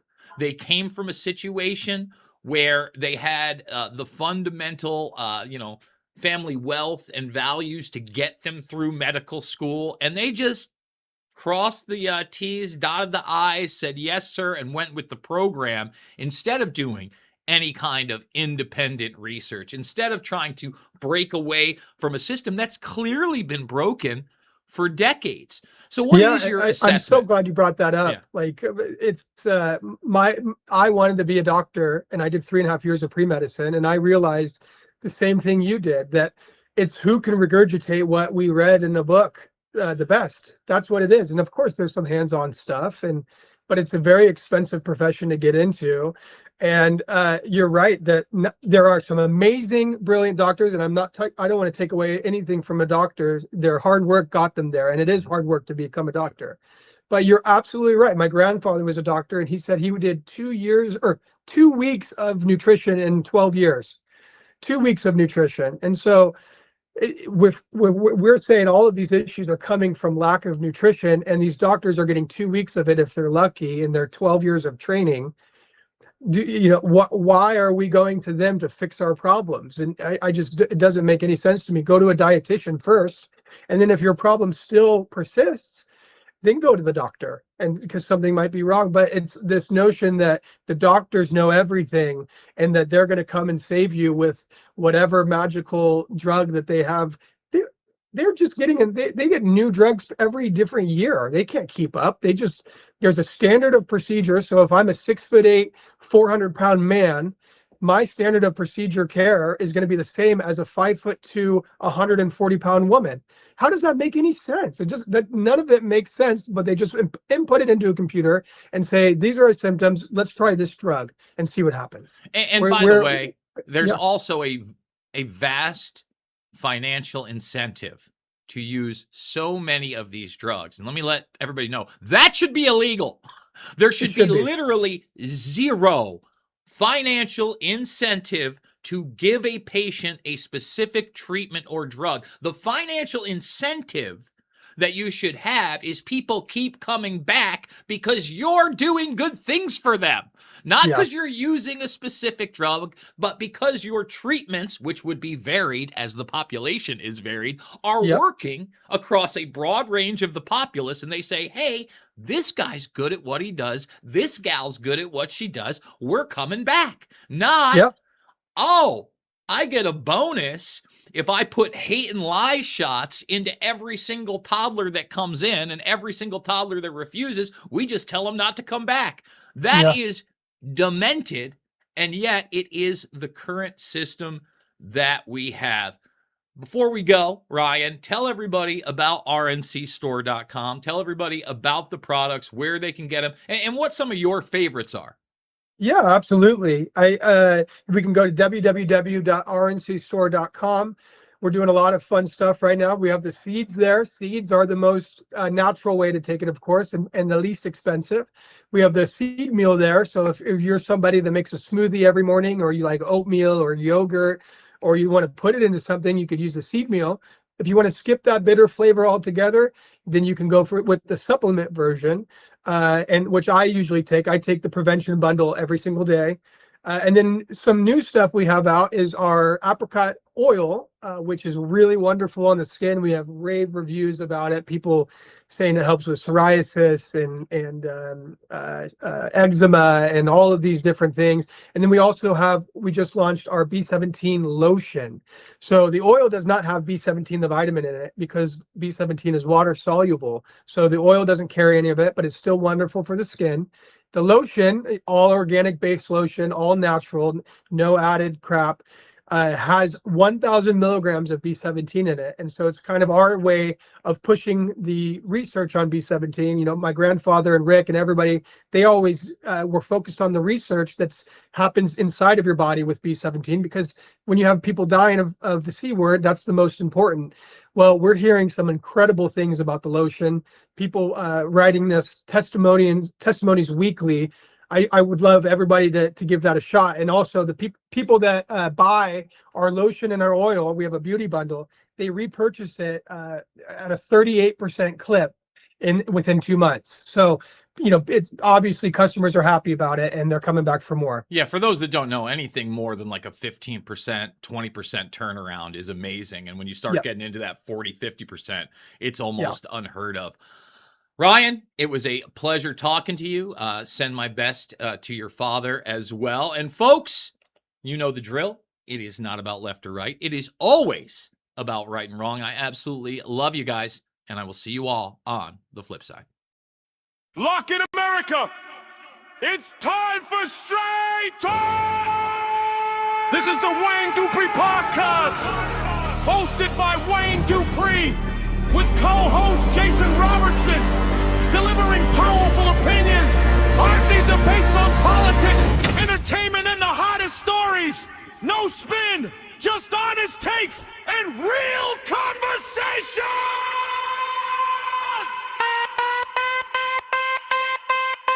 The Wayne Dupree Podcast is lit!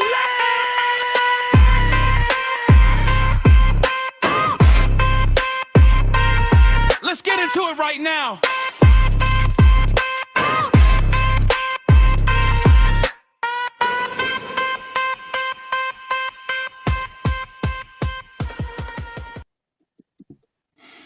All right, we're back. We're back.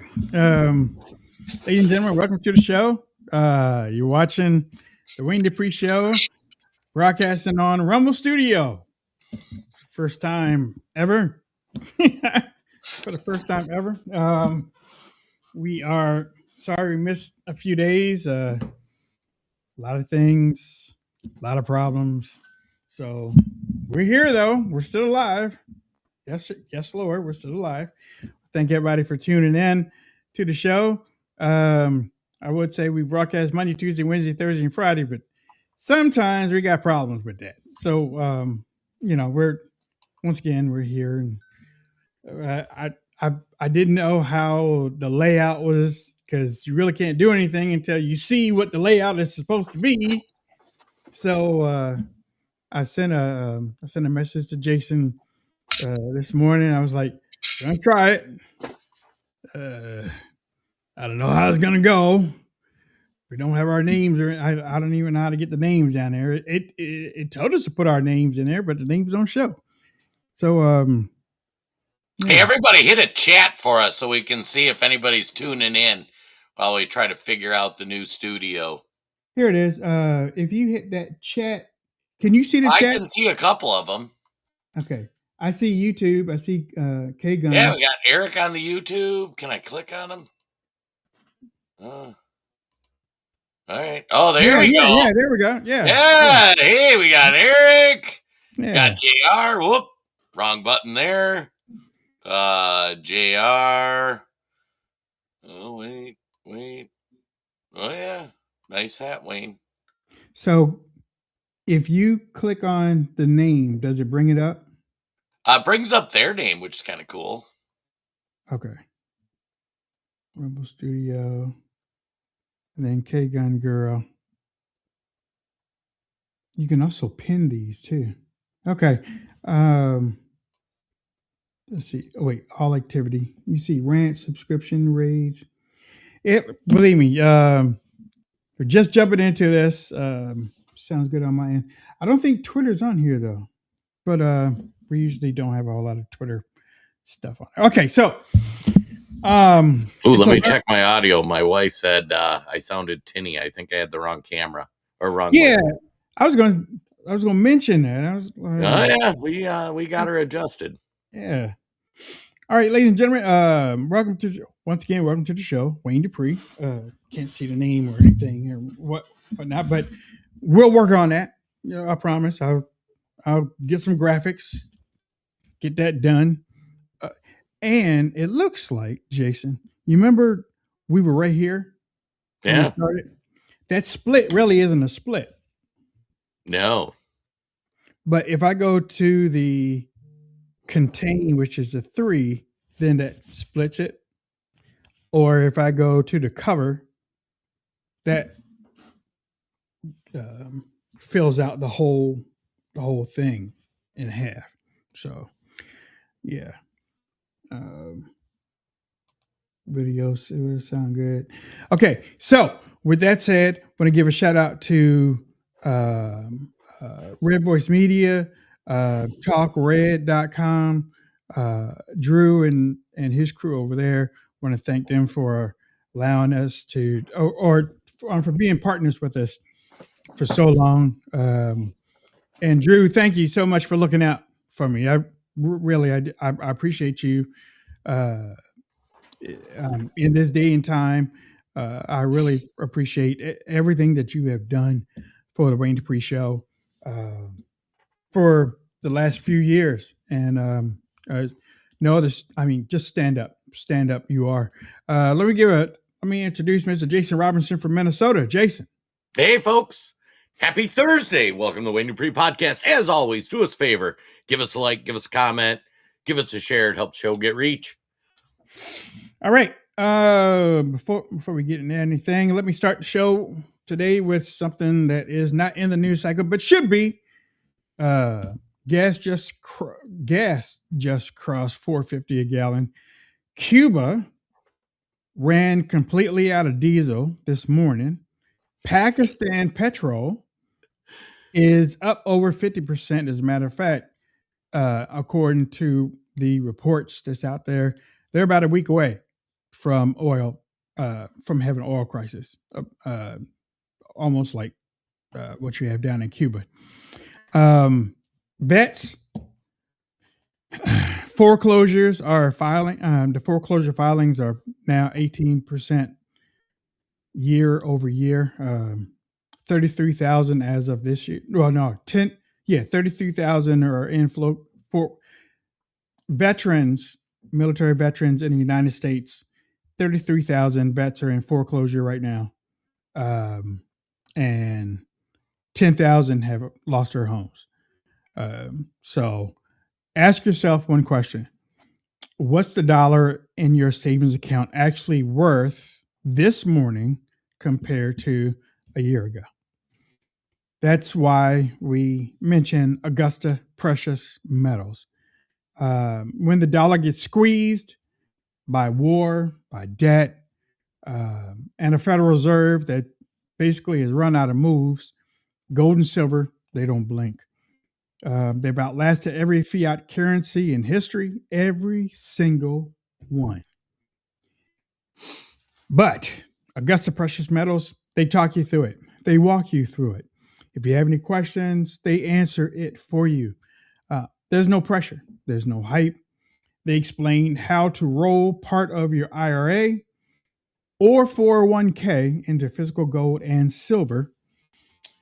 And they also handle the paperwork. The money's yours. But what you need to do is take a few minutes after the show and visit waynesgold.com or text Wayne to 35052 and they will get you the information. Again, this is just for information. They're not going to call you. They're not going to roll over and spam your phone or anything. They want to send you information. And if you're interested, put your money where you need to and get some gold, get some precious metals under your pocket, under your roof. Again, check out waynesgold.com or text Wayne to 35052. We got a hell of a 49 minutes to go. Well, yeah, 49 minutes to go. Whatever. Jason again is with me. Hell of a hour. President is still in Beijing. CIA whistleblower just torched the official COVID story under oath. Foreclosures, like I said, are climbing. Vets are getting hammered. Cuba is ran out of fuel this morning. And a Chinatown community guy in New York just got convicted of running a secret Chinese police outpost. As you know, we used to have the new federal state of China on the show. They used to tell us a whole lot of stuff. Hopefully you haven't forgot a whole lot of that stuff, but we're going to talk about some of those things today, and I'll source everything so you can go check it out. But we will question the framing here on the show. One thing that happened last night, I don't know whether they can say that I got fact checked, but there's a community note. I guess some people's feelings got hurt, but the CIA kindly, and I'm paraphrasing because some people say it was a raid, some people say, so I'm going to say it. They kindly went in and got some documents from Tulsi Gabbard's office. Jesse Waters was reported on it last night. I think he used the word raid, but if y'all want to correct people that did that, that's fine. Some people are like, can the CIA do that? Can the CIA? Ask Kennedy. You know what? I was doing the same thing. I was thinking the same thing. I was like, are y'all kidding? Kennedy.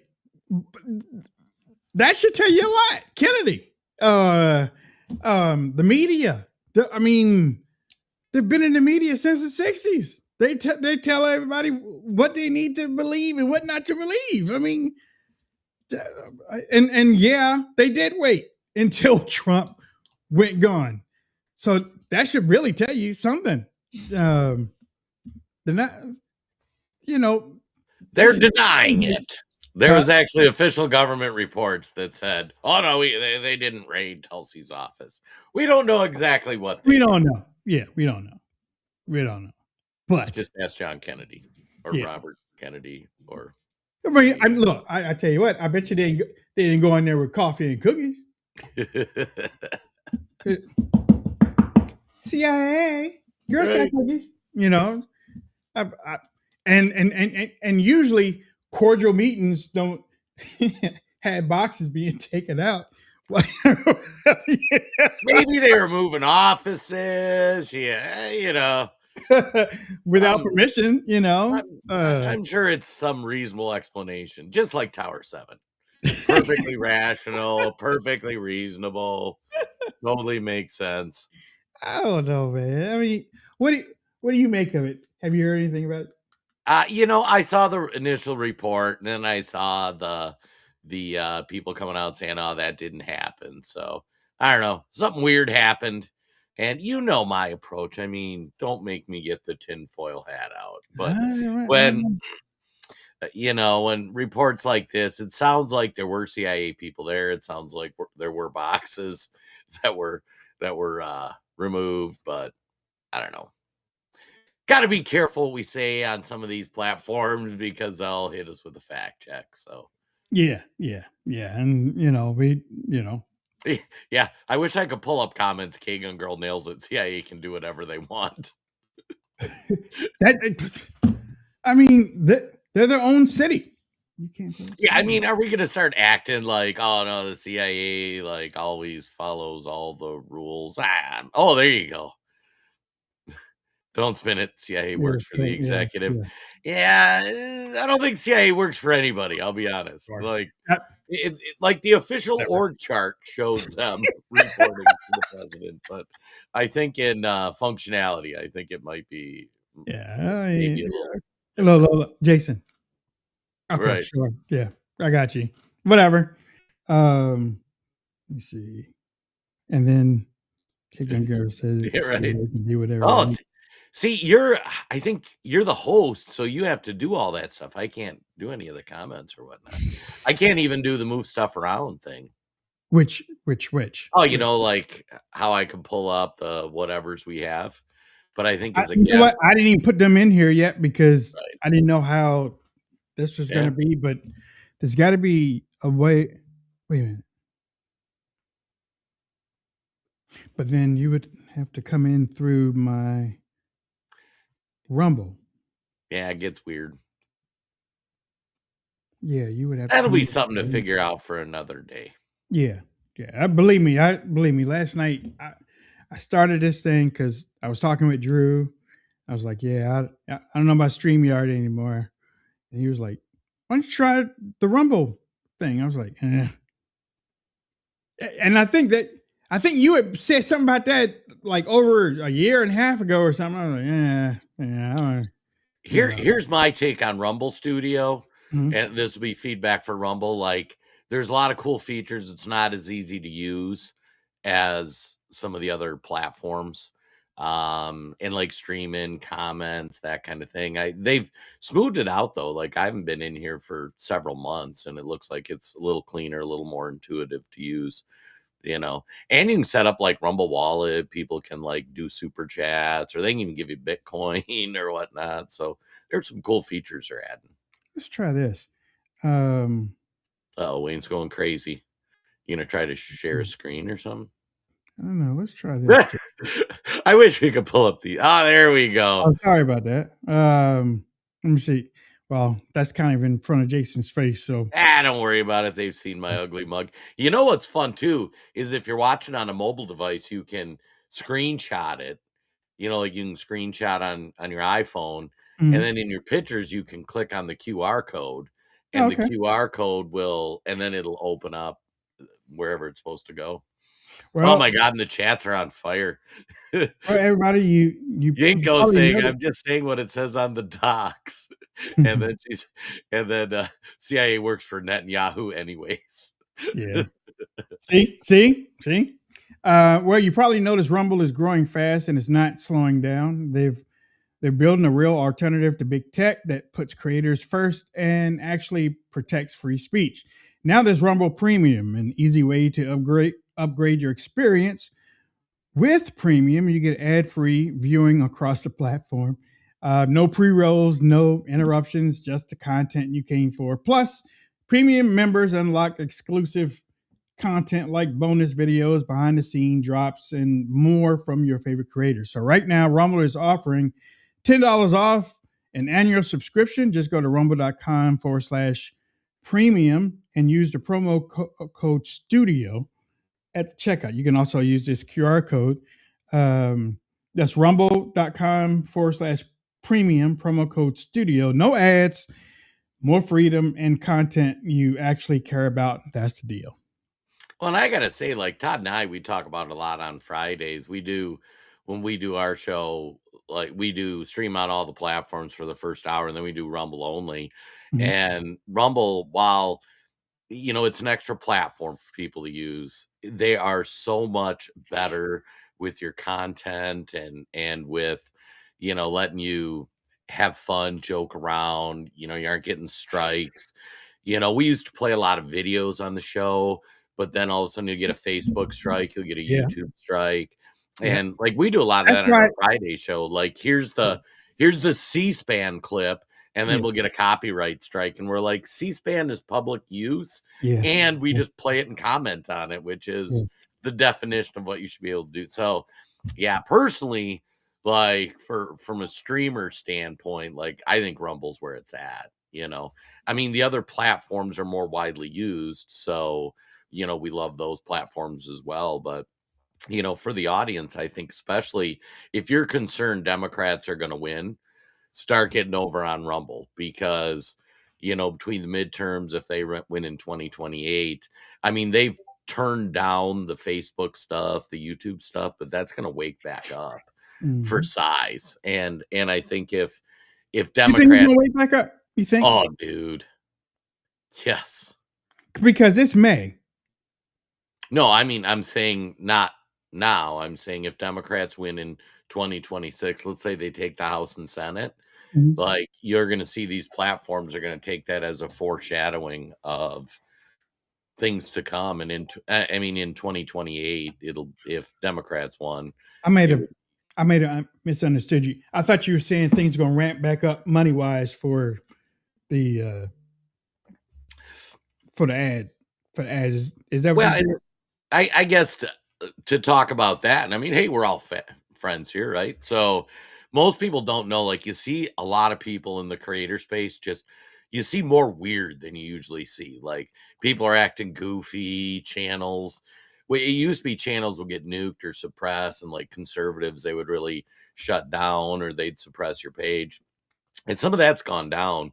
But what's happened is the ad rates, and I tie a lot of it to the US8, because all that NGO money, just billions of dollars, flows to all these different things. That money, large chunks of it, make it into just the whole ad stratosphere. Same with big pharma and all that. Now, while those companies aren't going to run ads on the Wayne Dupree podcast, it's going to raise the overall ad rates. Whoa, Wayne figured out chats. But the difficulty that you're going to run into is that right now, without a lot of that money flowing into the ecosystem, you see a lot of creators that rely on YouTube money. And if you used to get 1 million views, you'd make whatever, $1,000 or whatever the number is. Now you're making like 200. I mean, some of the social media platforms, Facebook, you could get you get 1 million views on a post, and you'd make however much money. Now it's like 1/10 of what it used to be. So yeah, I think as the money gets tight, you're going to see a lot of creators. You're going to see a lot more weirdness in the space, because it's no different than politics. When people can't afford food, things get weird. God, Wayne's Yeah. over there. He's Yeah, I'm clicking playing. chat boxes. Yeah, I'm Yeah. playing. Let's chat. Okay, so yeah, at least we are. Yeah, Kay. We are experiencing Experimenting. experimenting. We're doing something. Yeah. Okay. President Trump is in Beijing. Yeah, what do you think of that? That's kind of crazy. It is. It is crazy. Yeah, there's also a question that came up in my mind. It's like, we're hearing all these things about China. We're hearing all these things about Xi Jinping on his deathbed and all that stuff. And I don't know if it's true. It doesn't look sick to me. And he just got reelected, to be honest, for another lifetime, sir. Don't you got to do elected in quotes? So he just got elected. Yeah. He just it's funny. Many conspiracy theories have been proven true, but a lot of the China stuff hasn't. I mean, there's been weird stuff going on with their generals. People have been talking about their economy collapsing. We've talked a lot about it, like the data that we had, but they just keep chugging along. And Xi Jinping, for everybody saying like, oh, he's got cancer, he's going to die. So far, nothing's happening. They got to work on this. They got to work on the comments, making them bigger or something. Yeah. It doesn't even show up right. Yeah, especially we have a little older audience included and hosts like trying to see that is. Yeah. Okay. According to CNBC's Beijing report this morning, and this is something that I've been seeing too. Xi Jinping warned Trump in opening remarks that the U.S. and China will have clashes and even conflicts if the Taiwan question is mishandled. And that mishandling could put the entire relationship in jeopardy. Another one was the Trump-Xi bilateral lasted about 2 hours. That's what I thought was weird too, is that the meeting only lasted 2 hours. Now it's it's a couple days, right? Yeah, he's there for a bit, and he brought Trump's whole strategy. Trump's whole strategy is bringing hey guys, let's do business together. That's what he did in the Middle East with the Abraham Accords. And instead of blowing each other up, let's all prosper financially. So he brought a bunch of business leaders with him. And his introductory video, which we could play, but YouTube would probably strike it. Well, he was like, hey, listen, we're ready to do business. Can we quit doing all this nonsense? Here's, however many 10 of the biggest business owners out there. We want to stop with the nonsense. So I think it's a good strategy. I think if you can create enough mutual incentives for people to prosper, you'll be much more likely to get less people killing each other. Yeah, but there was I saw a video where President Trump lit into China. He lit into him. A compilation of him lighting into China, and that was one of the things he was known for in his first term. China. I love when he says China. But I don't know.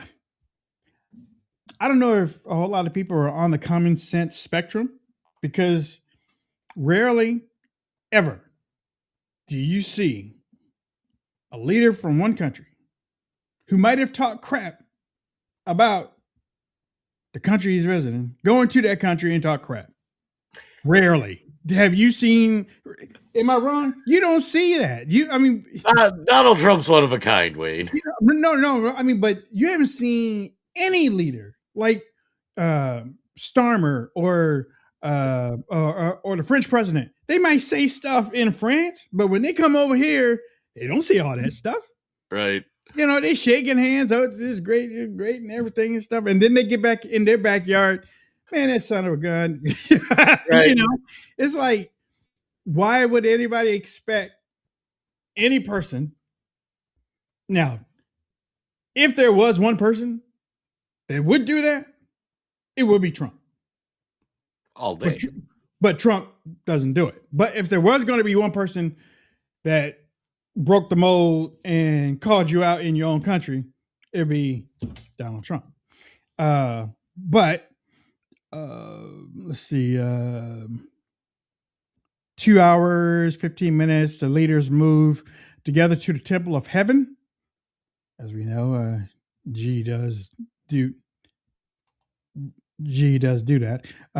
Xi described the economic and trade outcomes as generally balanced and positive. No joint readout has been released yet. Another Elon Musk, like Jason was talking about, Elon Musk, Tim Cook, Larry Fink. Of course, Larry Fink. I call Larry Fink the president of the world, to tell you the truth. Larry Fink were all part of the CEO delegation that traveled with Trump. The White House is showing Beijing that American business wants stability, not decoupling. That's a problem. That's a problem because the China, many of the Chinese people are saying the way to beat China is to decouple. That's the way to beat them. Once you cut that umbilical cord, they really don't have a leg to stand on, or at least that's what we've been told, right? Remember that? Yeah, I'm a huge fan of decoupling with China. But people that are squawking about like gas prices being $4.50, like if we decouple from China, I am a fan, but you're talking some pretty big economic chaos, and I think that's where people got to pick a lane. It's do you want us to decouple with China? Understanding they own like a huge proportion of our manufacturing, pharmaceuticals, electronics, like tons of stuff comes from China. I think you decouple. I think you let the chips fall where they may. But I think for anybody who doesn't like disruption, that would be very difficult. It's kind of like mass deportations. If you're here illegally, I just want Trump to round you up, black bag you, send you back to your country. Don't care. Don't want to hear about it. Don't need any stories. Don't need who's going to pick the crops. Just send them all home. But understand that would throw America into a lot of chaos, and we just have to be willing to go through it. Did you say squawking about gas prices? Did you say that? I did say that. What? Why? How did you say that? I'm just saying, if using that as a comparison, if we decoupled from China, the economic ramifications would be catastrophic. For us or them? Both. Like it would, prices on many goods would skyrocket, availability because of they control. Well, they don't control. They make it all. They make all for us of what we use. Yeah. So if we want to say, hey, let's decouple from China, which I am a fan of, you have to be prepared on the backside for unintended consequences. And anybody that says like, hey, well, this or that would happen, like nobody knows.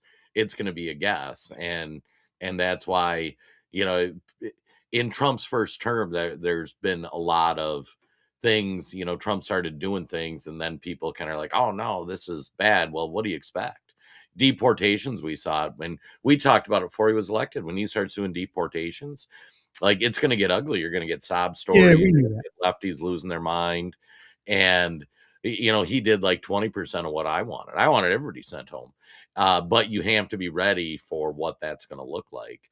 And gas prices, Trump had a quote, the left is kind of taking it out of context, but Donald Trump understands how bad gas prices are for Americans. I think Donald Trump knows that's really bad politically for him and for Republicans. Like everybody who has spent a minute in politics know at the end of the day, people not affording food is going to make you lose an election. Like this isn't rocket science. But Donald Trump, when they asked him about it, he said they framed it like, oh, what about Americans that are complaining gas prices are up? And Donald Trump's answer was, I'm not worried about prices going up for Americans. I forget the quote. And then that's where they clip it. But the rest of the quote is, I have to stop Iran from getting a nuclear weapon. That's basically how he ended it. But now from where I am looking at that is that I think that he was told, or actually the word, there was a report that came out. Some of the people in the White House basically said that it was probably a bad move to do it, to do the Iran thing. But Netanyahu did have a voice, and especially in the strategic room, um, and he laid it out his way. If you listen to President Trump when he talks about the Iran having a nuclear weapon, he sounds like Netanyahu when he says that. I go back to his first term. He said that Iran couldn't have a nuclear weapon. They didn't get one while he was first term, but he didn't go to war. He didn't. Nobody died. He put sanctions on them. He put them in their place, and Iran didn't act up the first term that he was in there. And Netanyahu was still going around saying they're only weeks away. They're only weeks away. But President Trump didn't go to war with him. I think Netanyahu, if you look at him, and Netanyahu was on 60 Minutes. I don't know whether you saw it or saw some clips from it, but Netanyahu's starting to look scary now. He's starting to look scary. He's talking about going after people in the United States for having negative stuff to say about Israel, or kind of like that. And you and I have kind of talked about the future, the kids, and how their perception is going to be about Israel in the future. I saw this quote that Netanyahu said years ago about wringing out or drying up the United States. Is that what he said? Close to it? Yeah, close to it. About drying it up. Because, again, he not long said ago that we need to do stuff on our own now. I mean, I guess the way I look at him and the way I look at where we are right now, I'm not saying that we're hurting, but we aren't in the best position after this. We're not. Or at least I don't think we are as a veteran. I don't think that we are in a better position up after what we're doing right now. I think we were in a better position before Netanyahu and his Greater Israel strategy and whatnot. But you just saw he took a secret trip to UAE, and what happened? UAE struck Iran. Struck Iran, and they were like, "But we didn't know about that. We just heard Iran hit UAE." Really? Okay, fine. But then we found out that Israel has a base, right, in UAE now, or is it a base in Saudi Arabia? Is that right? Yeah, and who knows what they have for bases. I mean, let me be clear. I am very skeptical of our relationship with Israel, the government of Israel. Right. And I am not defending any conspiracy theory, any thoughts anybody has about their control of U.S. politics, government, connection to Epstein, whatever you want to go, like, I'm in. Like, I think all that's very plausible. But I know Donald Trump, since the 90s, has been pretty passionate about Iran can't have a nuke. Donald Trump gets briefings none of us can get. And for whatever reason, whoever convinced him, however he was convinced, Donald Trump had information that said attacking Iran is there. And I think for all of us, I'll use Wayne as an example. Like last Wednesday, that was last show I was on last week, but you were talking about how you were worried that we're going to get nuked on the East Coast. And yeah, well, I've always been worried about that. Washington D.C. is kind of close here. And I have a friend of mine who's a Democrat who's like paralyzed with fear that Iran's going to nuke us. And I'm like, well, if you really think that could happen, that means you need to support what Trump did, because that means, at the bottom of your heart, you're thinking there's a really good chance Iran has a nuke. So I think if you think Iran has a nuke, then what Trump did is justified. If he got bad information, if he got sold a bill of goods, if there is no weapons of mass destruction, then it was a bad move. And time will tell, history will tell. So, but I think Donald Trump understands all the ramifications of it, and he's got to get it buttoned up pretty quick, or it's going to cost us the It's 2 midterm. months now. Yeah, it's supposed to be. Well, it wasn't supposed to be 2 weeks because we don't know the timetable. But basically, it was. It looked like it was going to be a quick it and out and done, or at least that's what he might have been sold on. And Well, let's just do a thought experiment too. Let's say the government of Israel and Netanyahu is all the things we think it is. Okay, let's just say, let us know in the chats. Like, let's say you believe all of the worst about the government of Israel. How the hell do we decouple from that? It's kind of like China, where we're talking about, we need to decouple, they'll collapse.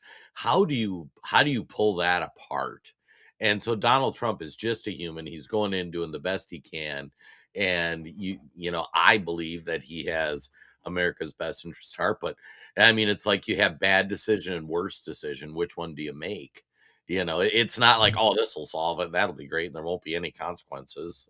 It's all bad and ugly.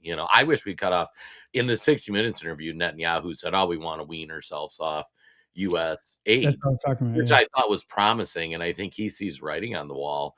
That's what I was thinking too. In their 30s, these young politicians, like, if Mossad doesn't have files on them already and they keep their nose clean, like, you will see, I think you'll see a lot of different things. It's like draining the deep state. I mean, imagine if you're Kash Patel, and Bongino did an interview a few weeks ago, and he was talking about there's two CIA or two FBIs, the good FBI and the bad FBI. Imagine showing up in the FBI and you have like whatever percent, 10, 20, 30% that just hate your guts and want to do everything to sabotage you, because that's what they've done. And it's like, wow, how do you pick those guys out? How do you just think of what that looks like, trying to untangle that ball of yarn. Yeah, for me, I just like even under Bush, especially after 9/11. Well, and maybe even before 9/11, because I never really even trust Russia. But as I've always said to myself, we really got to move.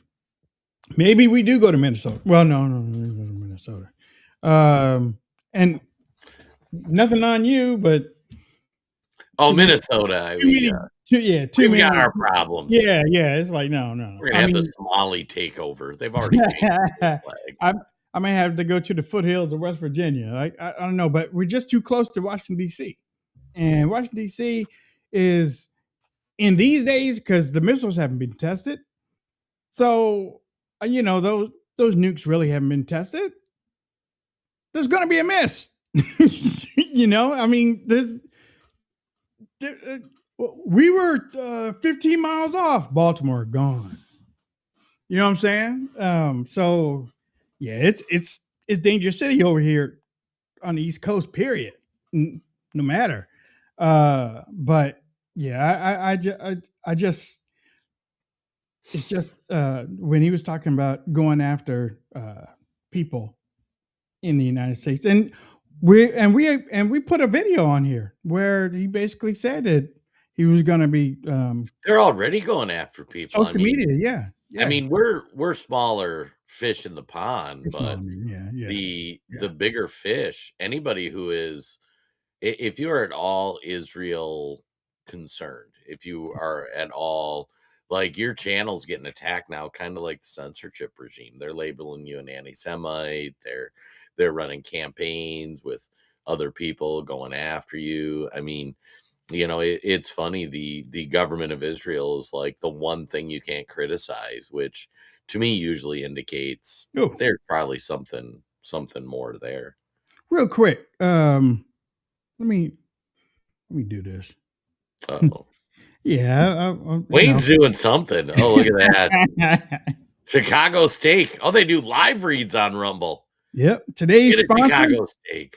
Today's sponsor is Chicago Steak Company, and they're giving away 8 free steak burgers on every order. Code 8 burgers. Think about the last time you bought burgers at the grocery store. It's summertime, it's ready to get out there on the grill. I gave Jason a picture of some chicken of the grill that I'm. Yeah, I got no chicken, started. but I got a picture. I got no chicken. Oh, well, yeah. But you stand there staring at a wall of plastic wrap ground beef, trying to figure out which one isn't going to turn into hockey puck on the grill. Maybe you grab the expensive organic pack. Maybe you went cheap.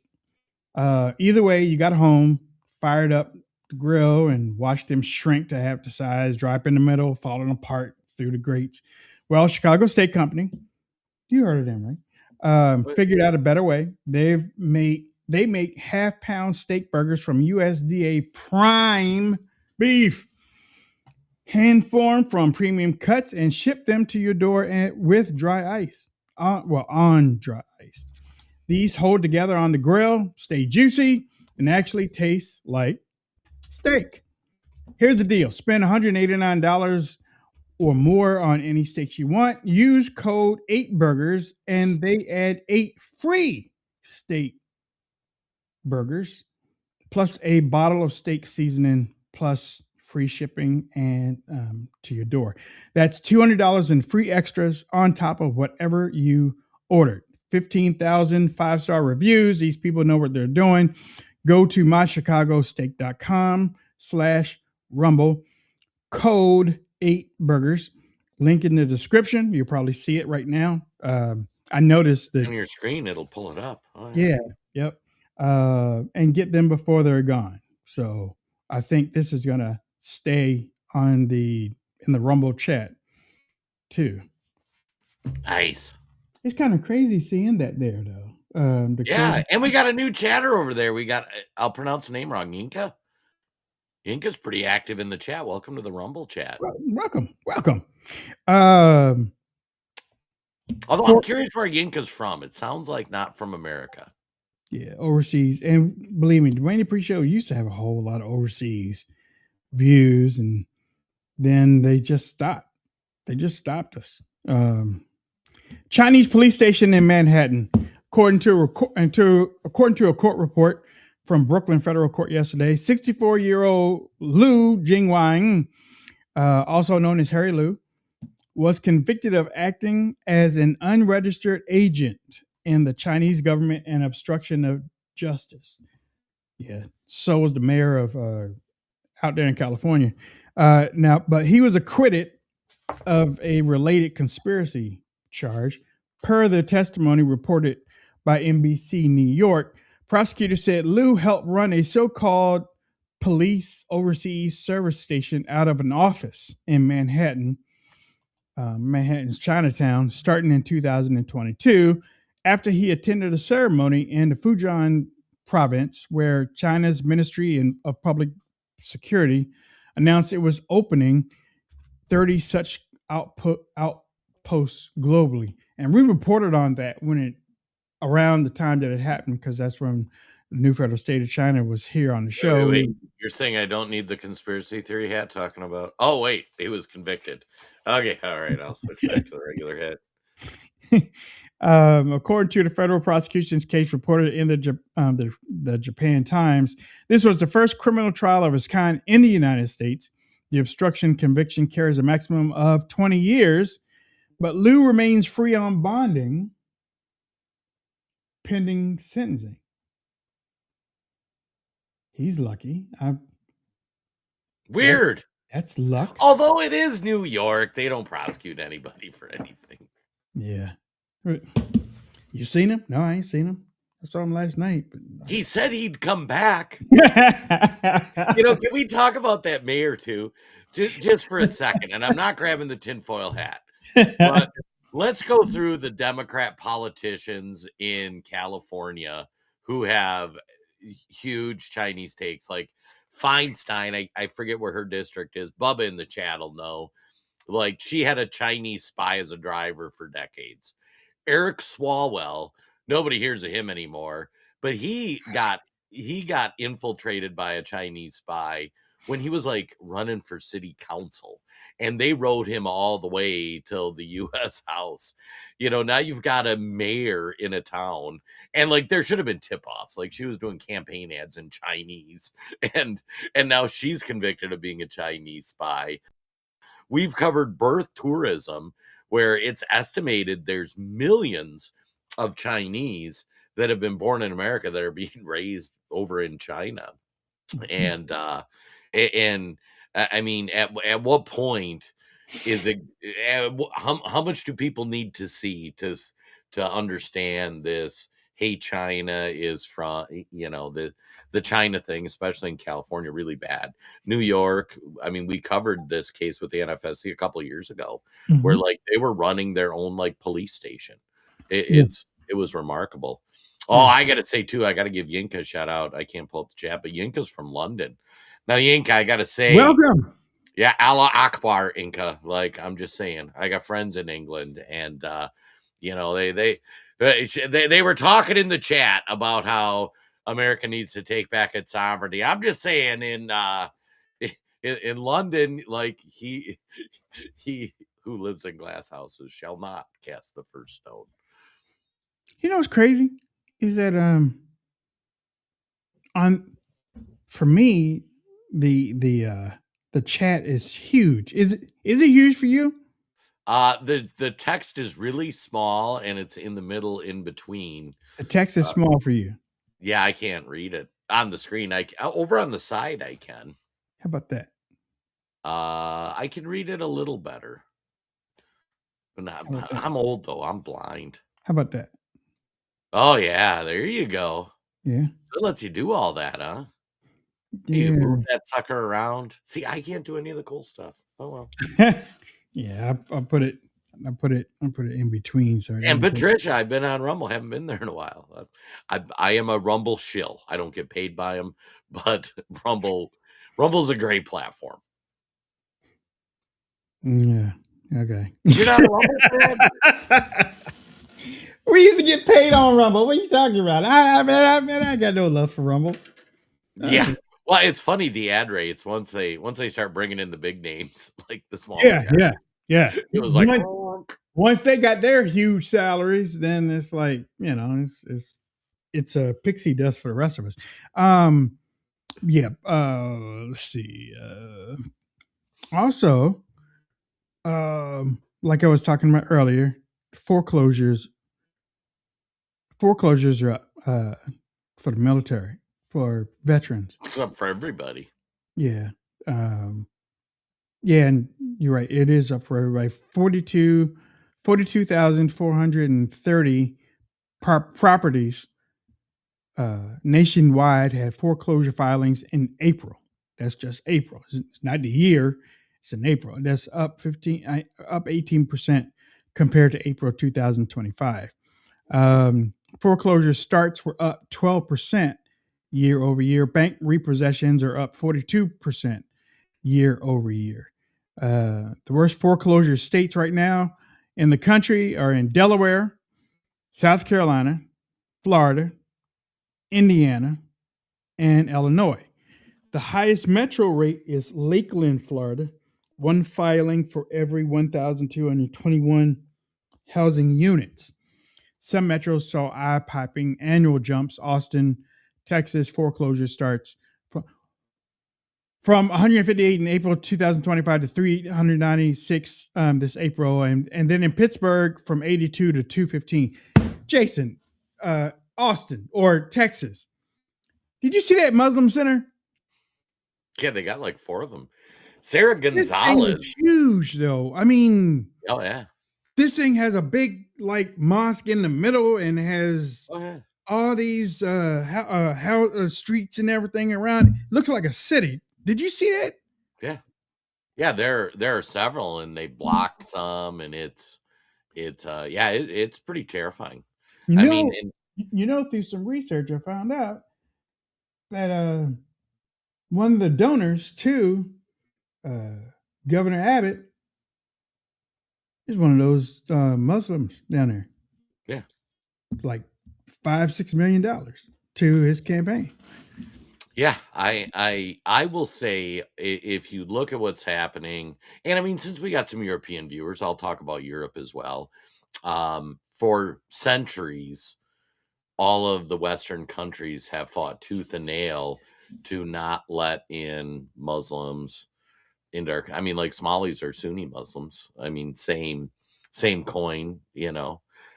They want to spread, they want to take over, they want to establish Sharia law. You know, you see it. It's funny. I like to watch like travel videos while I'm working. And there's this English dude. I forget his channel name, but I love watching it. And he goes to all these countries. And he did a tour around London. And like, hey, you know, I usually go places and I want to do the travel in London. And they're just like huge blocks where it's like 20 square blocks that are just Indian or Muslim. And yeah, in Minnesota, in the north part, like Somali land in downtown Minneapolis, like that's where the Leering Center is and all these different things. That's like, you go down there, there's like 20 city blocks that just feel like a different country. I mean, everybody there's Somali, they speak Somali. If you as a white dude walks in, like, you feel out of place. And it's in America. They tried to open Muslim centers in the northern metro and they got shut down by the city council. So they're not here to assimilate, in my opinion. They are here to conquer. Yeah, and we also have a conquering force coming from the south of America, or the south of North America, and they're here. We also have a conquering force that Jason was speaking about earlier about Chinese babies. They're growing up here in the they're being born in the United States. Their daddy, not daddies, their daddy is Xi Jinping. Well, I don't know, is because you know he's down to colon cancer, right? But they're being born here and being placed here. So, when we were kids, every kid was given this one word, and it put the fear of God in you when you heard it. No. And somewhere along the line, the government, the people in government, whether they're getting so old that they're going back to kid, you know, have you ever heard that saying, once a man, twice a child? Mm-hmm. I don't know whether they're going back to infant stage, but they don't understand the word no. They can't say it. And somewhere along the line, won't be our generation because it's too late. But maybe somebody will rise up from the United States of America in the future and have the cojones, have the spine, have the ability to get in front of the American people and say, no more. No more overspending. No more of this, of letting people in that don't love this country. No more of the fraud that is happening not only in the cities and states, but in the U.S. government. No more. And maybe the American people will decide, you know what, he's right or she's right. We have to finally get behind this because our status of life, our how we're living our lives is so bad. We have finally got to do this. And I'm sorry to say, damn those who allowed it to happen. Yeah, I mean, because it's ridiculous. It's ridiculous that this country has allowed it to happen because the people at the top are too afraid to say, well, actually, they're not afraid to say, because a lot of them are getting paid by the lobbyists to not say no. So, well, I think and I've talked about this, and we go into a lot on the Rumble Only on Fridays. Like, I think for us boomers or Gen X, whatever we want to call ourselves, We grew up in the era of Ted Cruz and Mitt Romney, and the Republican Party has been disgusting. Who pushed NAFTA? The Republican Party. Why do we bring in all this cheap labor? The Republican Party. Now, the communists, the Democrat Party is moving more and more communist. Fetterman was talking about it this week, where it's like we really got to stop doing this socialist stuff. And when I say socialist, it's communism. Like, they're going for state owning production. That's all it is. And there are no normal Democrats, or very few. Like, they're falling in line with communists. But if you look at the younger generation coming up, I think Stephen Miller, he embodies what you talk about. Like, I hope I live long enough to see Stephen Miller run for, get elected emperor. If you look at Brandon Gill, who's a new member of the House, like Brandon Gill, and I know Brandon, he's a great guy, and he is very much we just need to send everybody home. And for on the left, everybody screeching about Donald Trump's a Hitler and a fascist, and I'm a not. Like, they have no idea what's coming. Like, they need to get in the younger era, blogosphere on the right, and you will see what's coming. And it makes Donald Trump looks pretty soft. And I find that really encouraging, because, in our lifetime, throwing myself under the bus, we allowed this to happen. Go back to the 50s. America was a relatively successful country that was working through some stuff. It was 90% Christian. And look at it now. It's like, yeah, it's an unrecognizable country in the last 50, 60 years. And we will either restore it or we'll be conquered. Yeah, I'm watching people. You can go into they can go into the store looking like anything they want to now. They can get on an airplane looking like yesterday's business. They just do. There used to be store owners back then today. No, you can't come in here with no flip-flops. Right.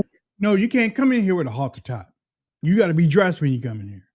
And and I was looking at this image on Instagram this morning, and they were saying, what happened to the color in this country? And they showed a car dealership that had cars that looked like red, yellow, orange, green, and then they showed cars today, gray, black, white. They showed buildings back then that had all types of colors. Those same colors that I was talking about, it all looked like something. And then you look now, it's black, gray. There isn't a whole lot of color on the buildings anymore. It's just a droopy, drowsy, lackluster, type of thing. Well, I think that goes back, and I'll butcher the quote, but it's, the Western culture, Western civilization, it's summed up really well, where it's, you want to plant a tree whose shade you will never sit in. And if you look, why did the West build these amazing structures? Why did the West, conquer the wilderness? Why did the West come to America? Why did the West do all these fantastic things? It's because they were building things that would be generational. And I think the leftist mentality is, how am I going to feed myself today with as little work as possible? And I think as you see that leftist ideology, imagine when we were going to space, there were protests of people like, we could be feeding how many people with instead of going to space. Think of that. Going to space as a human race is amazing. Going to the moon, going to Mars, sign me up. But there was this leftist push the last, 50, 60 years, where it's like, oh no, we should feed people in the slums instead of going to the moon. And that's just so ridiculous. Like, people in the slums need to figure out how to feed themselves. Look at, and you talk about all the corruption, like, there shouldn't even be these programs in the first place. These programs shouldn't exist to be exploited. Your friends, family, neighbor, that should be who is helping feed people. not the U.S. government. It's just so ridiculous. Beppy Butler on Twitter says, "You're looking good. Keep up the good job." Oh, Wayne Dupree. All right, So- ladies. Wayne Dupree, anybody who wants to DM him. Hey, set give up us the a last date. He's a heck of a cook. He's got a whole new I remodel. burn everything. I can't boil water. His phone number is. I don't have a phone. I use smoke signals. Last time. All right. First of all, folks, sorry for the technical difficulties this week. We're but working love on and it. Appreciate Yeah. you guys. And thanks for tuning in today. Second thought, make sure this weekend, get out, touch grass. There's a lot of rough news out there. But the best thing that you can do is reconnect with people you love. And then final thought is pray for Trump. Do me a favor, pray for Trump, because I don't know about you, I just get sketched out with him in China. Don't like it. I know he's got to do it. I don't trust the CCP. Like, I hope he brought his own food. Like, don't drink the water. Like, just pray for Trump. Pray for his safe return home. And on that note, we'll see some of you guys tomorrow. We'll see everybody else on Monday. Wow. Really, where are they going to? I mean, the only thing I think they make him do is go to the bathroom. They wouldn't want to start a war, right? You don't think, do you? Okay. Who would have thought 9/11 happened, Wayne? I'm just saying. Did it? Yeah. I mean, thought that was an inside job. So, real quick before we go, we were talking about gas this morning. It's at the pump. Same for a lot of you. 46 something a gallon, or 460 something a gallon up here. I'm watching the number climb on the screen. The guy next to me at the next pump, we didn't say anything to each other. We just shook our head and kept on pumping the gas. I guess like that gesture is at a lot of gas stations around nation right now. Most of us remember when it was back in the 70s, the long lines. I was talking to my son this morning. Gas stations ran out of gas. I used to wonder how, with long lines. So you're wondering, how did those people get home? If they were almost out of gas, how did they get home? This thing needs to be wrapped up. The thing needs to be wrapped up fast. It does. And I think a lot of people will agree. It needs to be wrapped up fast. But like a couple of months ago, I had a prediction that it would have been wrapped up before he went to China. It was supposed to be wrapped up before he went to China. They didn't want to, from some of the reports that I read, they didn't want to go into China still in this situation with Iran. And maybe you, as a viewer and a listener to the show, keep your eyes to the ground and keep your eyes on the sky. Because remember, before President Trump went over there, Iran went over there. Delegation from Iran went to China. So you got to watch. We heard what Xi was talking about. We need to keep watching what he's going to do after President Trump leaves, because, he's like, we need to work together. Xi, we need to be one. We need to work together. Don't mess with Taiwan or there's going to be problems. Isn't that basically what he said? I mean, sort of like that. We're living in interesting times. Interesting times. But no, thanks for showing up to the show. And we mean that. Thanks for sharing. Thanks for showing up.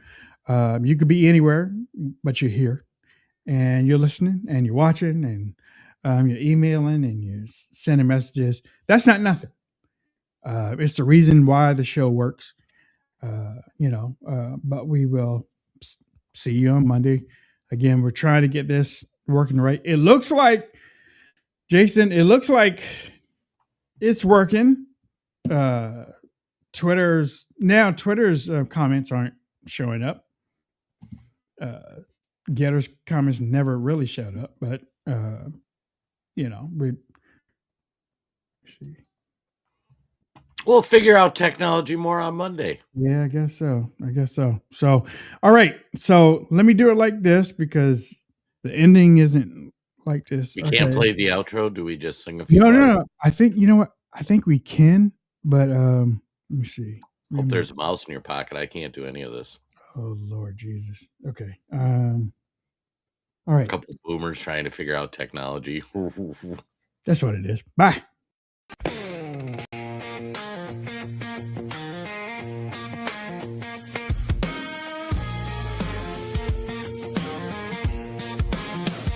When the sky's gone dark and the wolf's at the door, and you're locked in a battle with yourself on the floor, when the man with the power and the dollar says you ain't worth a cent, and your wings won't fly and your words won't flow, you can't force a smile and they won't leave you alone. I see the light in you, let it shine again. 'Cause you were born for the fire, raised by the storm, braver together, loud and fun. Heart full of country, soul full of grit. We don't run, we rise, and we don't quit. We don't run, we rise, and we don't quit.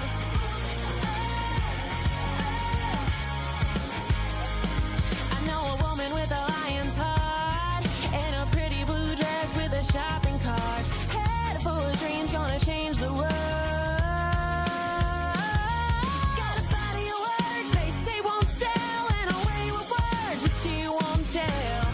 I see the light in you, let it shine again. 'Cause you were born for the fire, raised by the storm, braver together, loud and fun. Heart full of country, soul full of grit. We don't run, we rise, and we don't quit.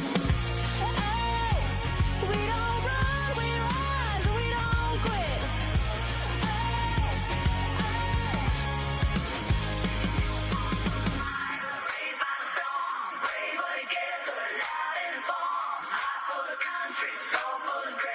We don't Two queens, no filter, say what they feel. Allie and Michelle keep it way too.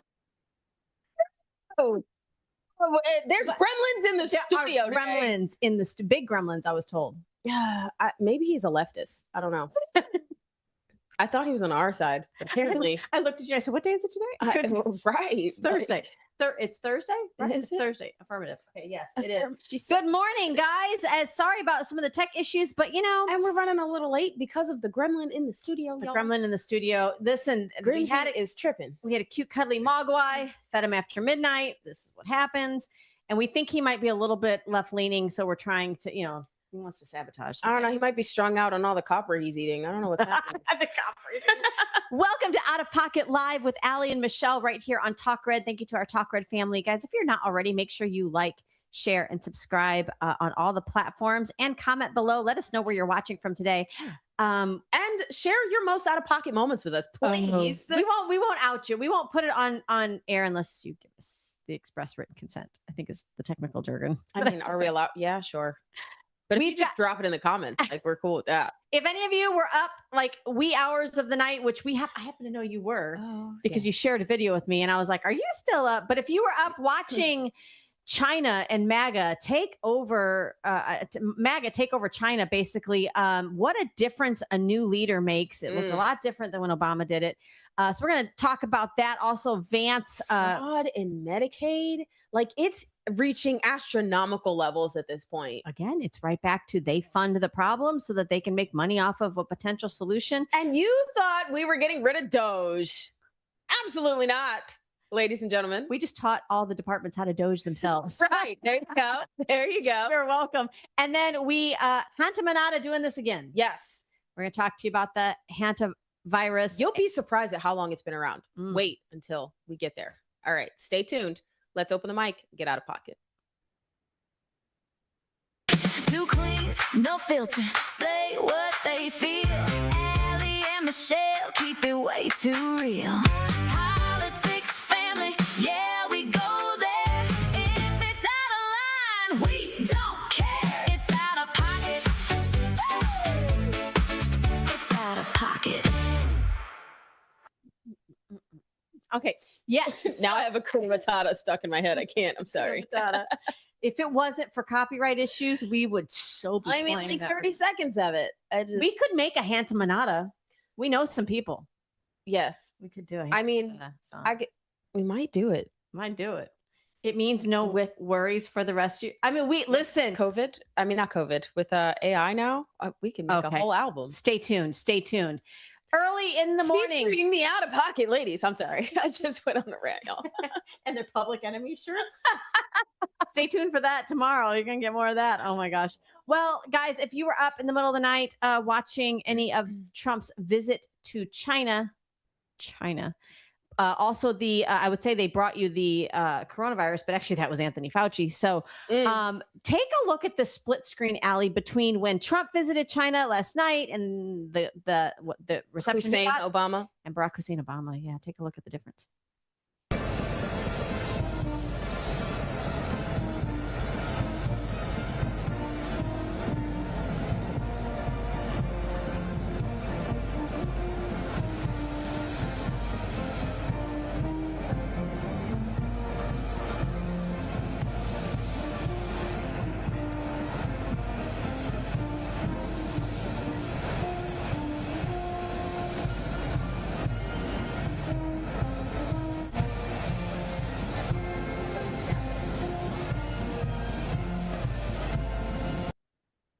Allie, say what you said again, because that is so true. No, so I was saying, like, I wish I could. Anyway, I was gonna try and go there, but accent. I do like the nail, like the Mexican lady that does the nail. Yeah, she does the nail accent, and she does the Asian accent at the nail salon, and it's really funny. Yeah. But and so I was like, well, they might call me racist if I do that, so I won't do it.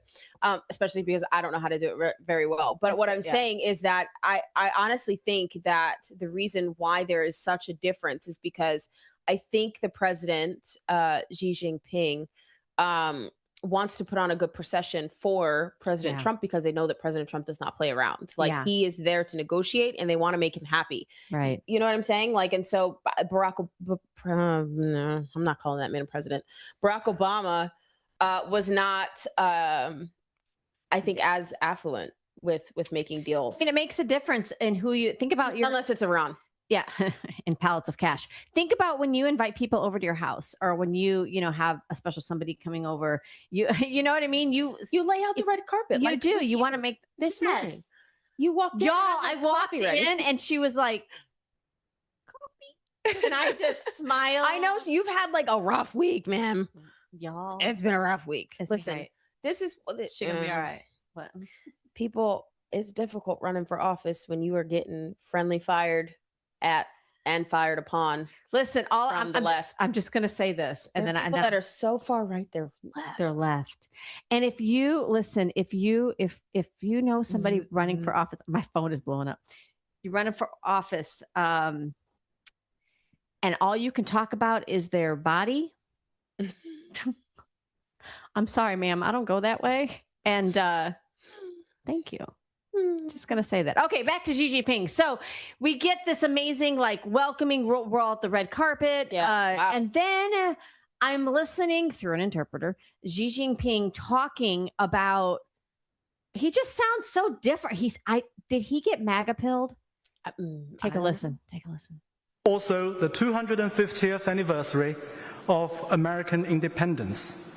The over 300 million American people are reinvigorating the spirit of patriotism, innovation, and enterprise, and ushering in a new journey for the development of the United States. The people of China and the United States are both great peoples. Achieving the great rejuvenation of the Chinese nation and making America great again can go hand in hand. We can help each other succeed and advance the well-being of the whole world. 55年前，尼克松总统派基辛格博士访华。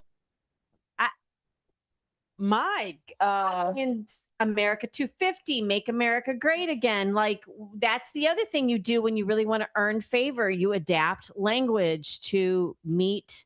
Over here in America, that would be called what? You mean if you pandering? Pandering. I mean, listen, they don't need to do it over there in China because they kind of have everything on lock. But listen, this is why the Monroe Doctrine was so important and the Donroe implications of it, because you split the Western Hemisphere, right? You say all of the Eastern Hemisphere has to stay out. You're not allowed to play in our backyard. We don't allow that. And then you have Trump going over and neutralizing Iran with their terrorism slush fund that they consider their oil. You have him not backing Russia or helping out at all in that war and that conflict. You have him seizing Venezuela's oil supply because we helped build it, just like the Panama Canal. Right. And now you've got big players like China and Russia going, excuse me, can I borrow some sugar? Yeah, no, for real. Because they need our oil. Did we just become the heavy hitters in the oil industry? Potentially, you might see this coming down the pike. I don't know. There's a lot of strategists that think this is going to play out well for America. Well, hopefully, because there are a lot of Americans that are struggling right now with trying to make, you know, I mean, there's people that work for a living, and it costs a lot for them to fill up their, you know, King Ranches, F-150s, you know, to get to work. I'm just saying. She's not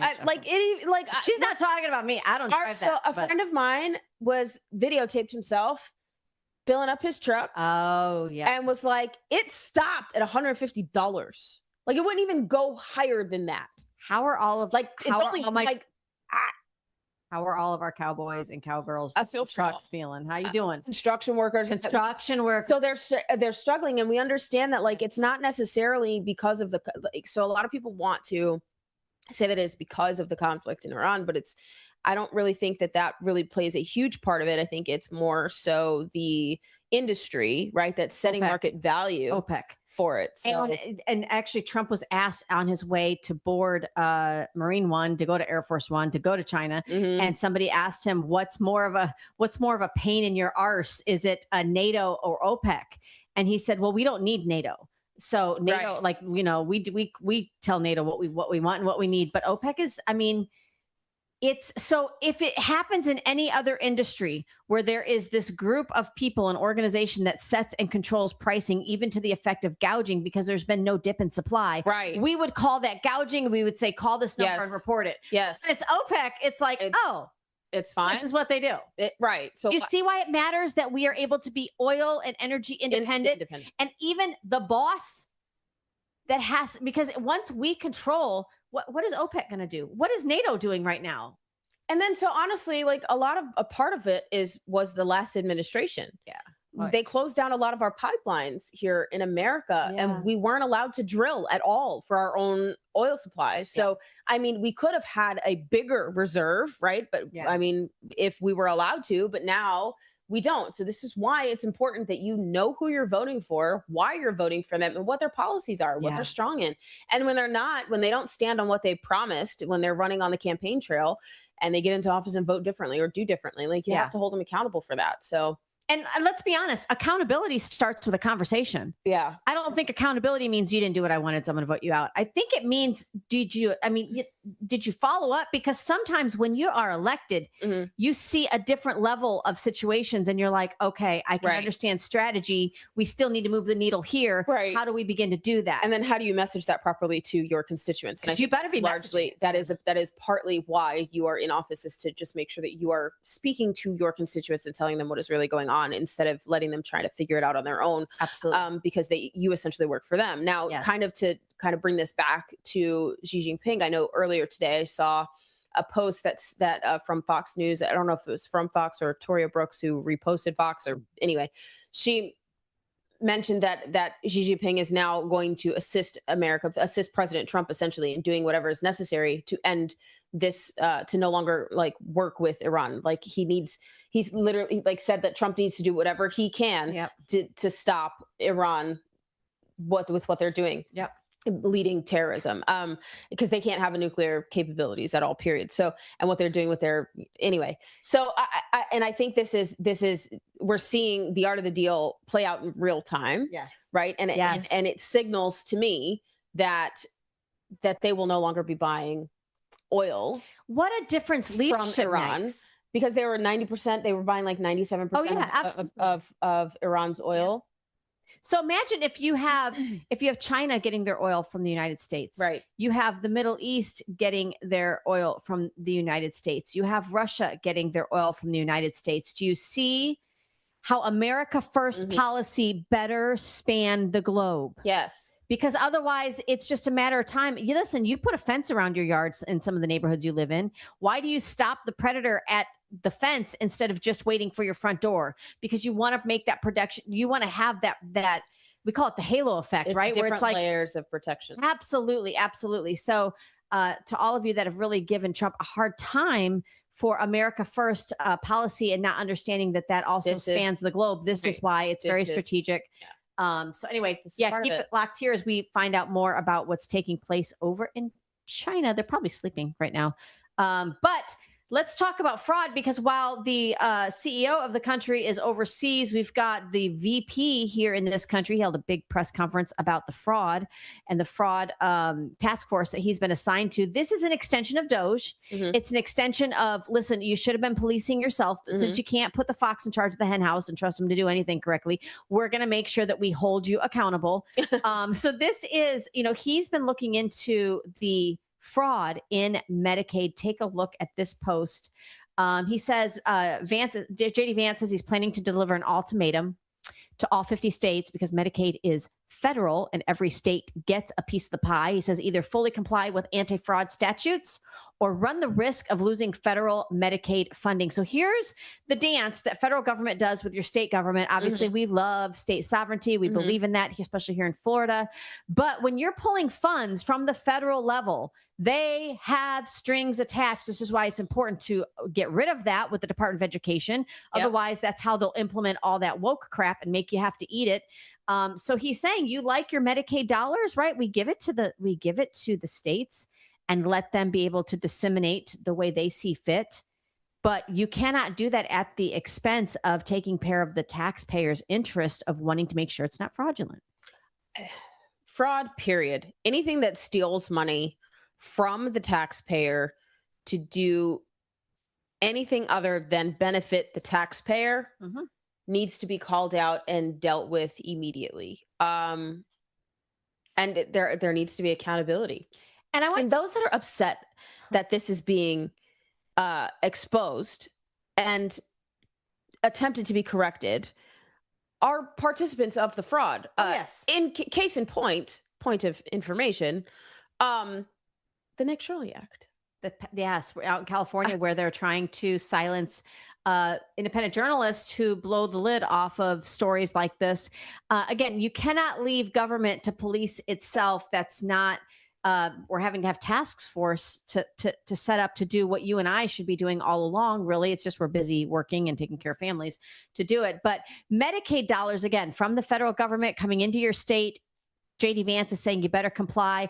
And listen, you better comply with not ripping off the taxpayers. So Dr. Oz, who's the head of CMS, he took a little trip out to California to take a look at not just Medicaid, but also Medicare fraud. He's got an interesting take on it. Listen to what he had to say, and then we'll discuss it. Take a look.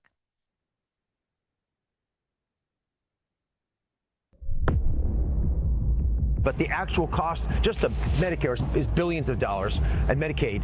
But the cost to the society of having folks addicted to drugs at the massive scale that they are right now is measured in hundreds of billions of dollars of lost productivity. I'm just watching, but there's some brave folks there. They're all accounted for. They are armed to the hilt. They know exactly what they're doing. It's game time. What we got here today is a massive presence of law enforcement getting ready to make a change to Los Angeles about what's happening with these open-air drug markets. So we're approaching MacArthur Park, that building in there. They just walk in there and they can't stop them? Yeah. They just LAPD has no tools to stop petty theft. They will not arrest you for petty theft. Please place your hands on your head. There's cops, as far as I can see, 100 cops, LAPD, 200 of these DEA agents. So as we're speaking, while we're sitting here, while this is happening, someone just overdosed. The paramedics responded to get that person. How is it possible that an area of the city that should be, you know, a nice, pretty, thriving area has become a wasteland? What I witnessed today is a rescue mission. Medicaid is the single largest payer for substance use disorders. We are here. We will put that money in. But the cost to society of allowing these addictive behaviors to continue is $100 billion a year of lost productivity. It's the first of many to come. And the task force, which the Vice President leads, which the President created, is not going to tolerate this anymore. We're coming for you. Not to hurt, to rescue you. I mean, Allie, that is Los Angeles, California. Are you sure it's not Gotham? Because Spencer Pratt, right? This is insane. So part of what we're learning is that Medicaid is one of the biggest payers of to insure people who are going through drug rehabilitation, drug addiction. So again, remember when we say that the Democrats and the left and the deep state have no new playbook. This is the same game they play all the time. Right. They cause the problem. Right. Open borders, Right. drug cartel, Right. fentanyl from China. They Right. cause the problem. They get you addicted. And then they ask you to fund the solution, all while having their hands in the cookie jar. This is why calling out narco-terrorists as terrorists is important. But also your local government is allowing these open air drug markets to exist so that people can be more addicted to drugs. And then because of that will require to be put on Medicare or Medicaid. I think it's Medicare. Yeah. For these assistance programs. Yes. For them to get help from being addicted to the drugs that your local county commission or your state has allowed to have operate within your own county. So this, again, is another example, using Los Angeles as an example, of why you need to be involved in your local government. It is not going to turn around in one political cycle. Right. It is not going to turn around overnight. Right. But you cannot also flee and bring your same inactive politics to red states. Don't bring your best intentions to Florida unless you plan to vote. Support candidates financially. I promise you will be getting doors knocked, and we will be coming to you and telling you that you need to get your happy behind out to the polls to vote. Thank you very much. Behind. I love that. Yes. So glad to see that JD Vance is working on this, that Dr. Oz is a part of it. So yeah, it's amazing. Looking out for taxpayers. And please make sure you vote for the right person to represent you. 2026. Yes, absolutely.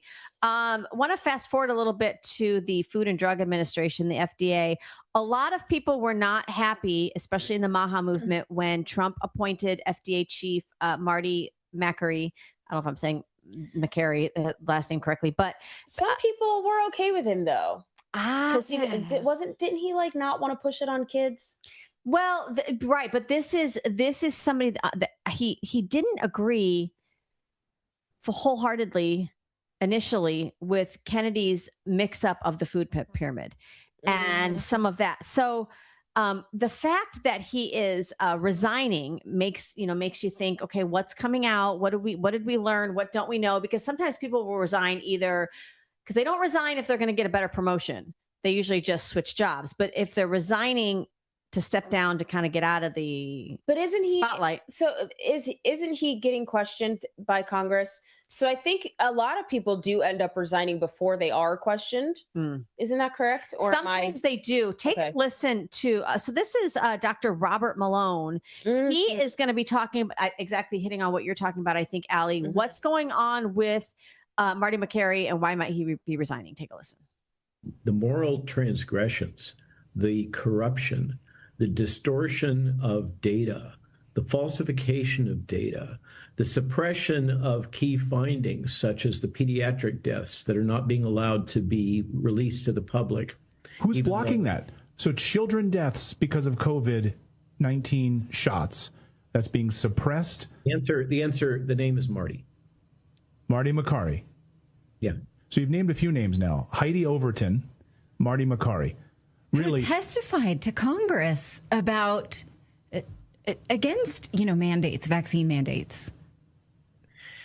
Yeah, so I really, there's a lot of dynamics that are going on. There is a huge amount of rumor mill going on about the reorg. As you know, there was just a major reorg at HHS with promotion of some key leaders from within the CMS group that's been so effective under Dr. Oz's leadership to positions where they're functionally chief operating officer for HHS. There's just been a major amount of change within the overall. So just so you know, he was one of the heavy hitters that really, before he became the FDA commissioner, he was just a prominent, not just prominent surgical oncologist professor at Johns Hopkins. So people took his they took what he said very serious because he was looked highly upon in the medical community. And he was feeding a lot of this information, which we now know to be wrong information about the potential side effects of these jabs on children, on young people. Of course, states across the nation would not have moved to pull them off of the recommended vaccine immunization list if we weren't truly seeing now, after they tried to cover it up, what's really happening. So I don't know, with some of his testimony, I don't know if he sees something coming down the pike and that's why he's stepping down. I really don't know. But I don't either. I mean, what is your best guess? Comment below, let us know, because I'm kind of at a loss. I don't. At this point, we're just gonna play. We got to play the odds. We're just riding the train at this point. We're on the bus. We're going. I don't know what's happening. On the bus go round and round. I don't know what's happening. I'm just here for the ride. There's been a lot of things that have not been on my bingo list that have occurred.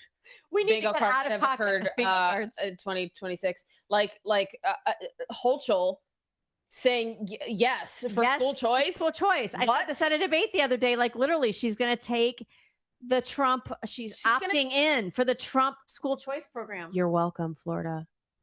Yeah, you should give Florida its flowers, because Florida is literally leading the way in all of these issues. Like, we need to continue to keep that moving forward. My goodness, the momentum. But so as we're in this season of really revelation and what's gone on in the medical community, and you guys are going to want to stay tuned tomorrow for what we've got on the docket when we talk about the testimony that's going on right now on Capitol Hill for the whistleblower who is testifying all of the cover up at the hands of Anthony Fauci and his minions of everything we said was right. You know, there's nothing worse than when a woman can confirm that she was right all along. I have a t-shirt that I just found because it's cleaning out my closet. And it says, some may call me crazy, but they'll never say I wasn't wrong. That's right.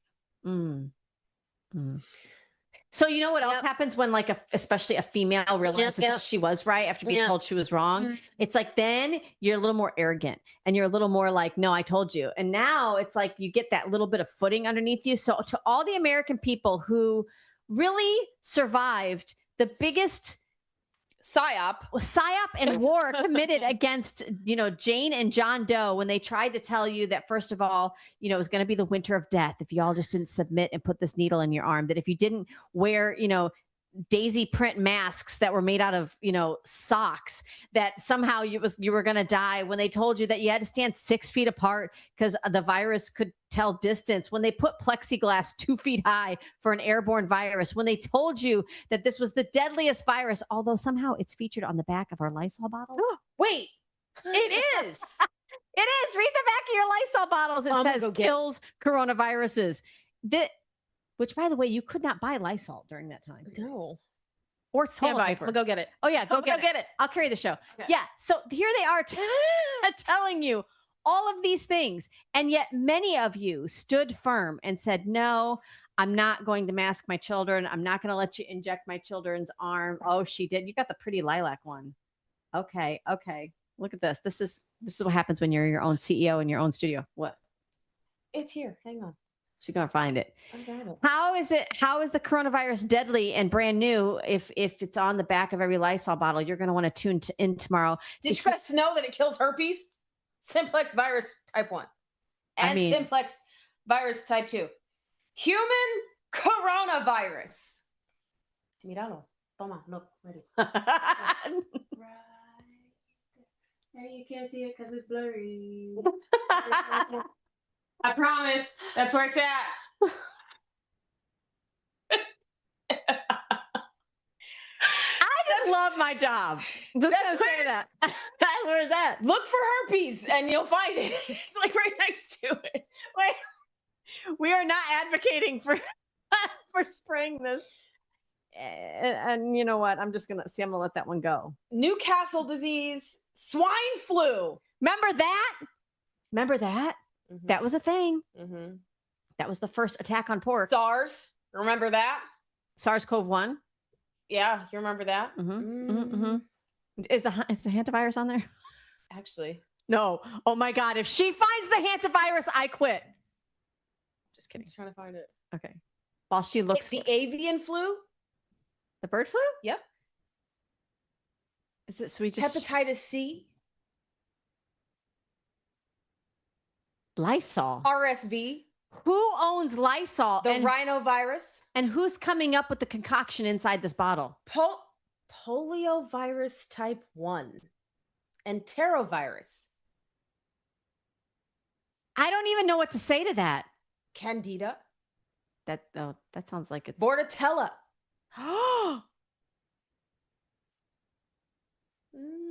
Wow. Strep. Can we do a little research on who owns Lysol and who's paying, who makes profit off of all that? I just want to see, because again, the left has no new playbook, and neither does the deep state players. They just make you sick with things that they concoct and then make money off of the remedies. So guys, Sorry, I'm looking for it. Listeria. It's got a new shiny toy.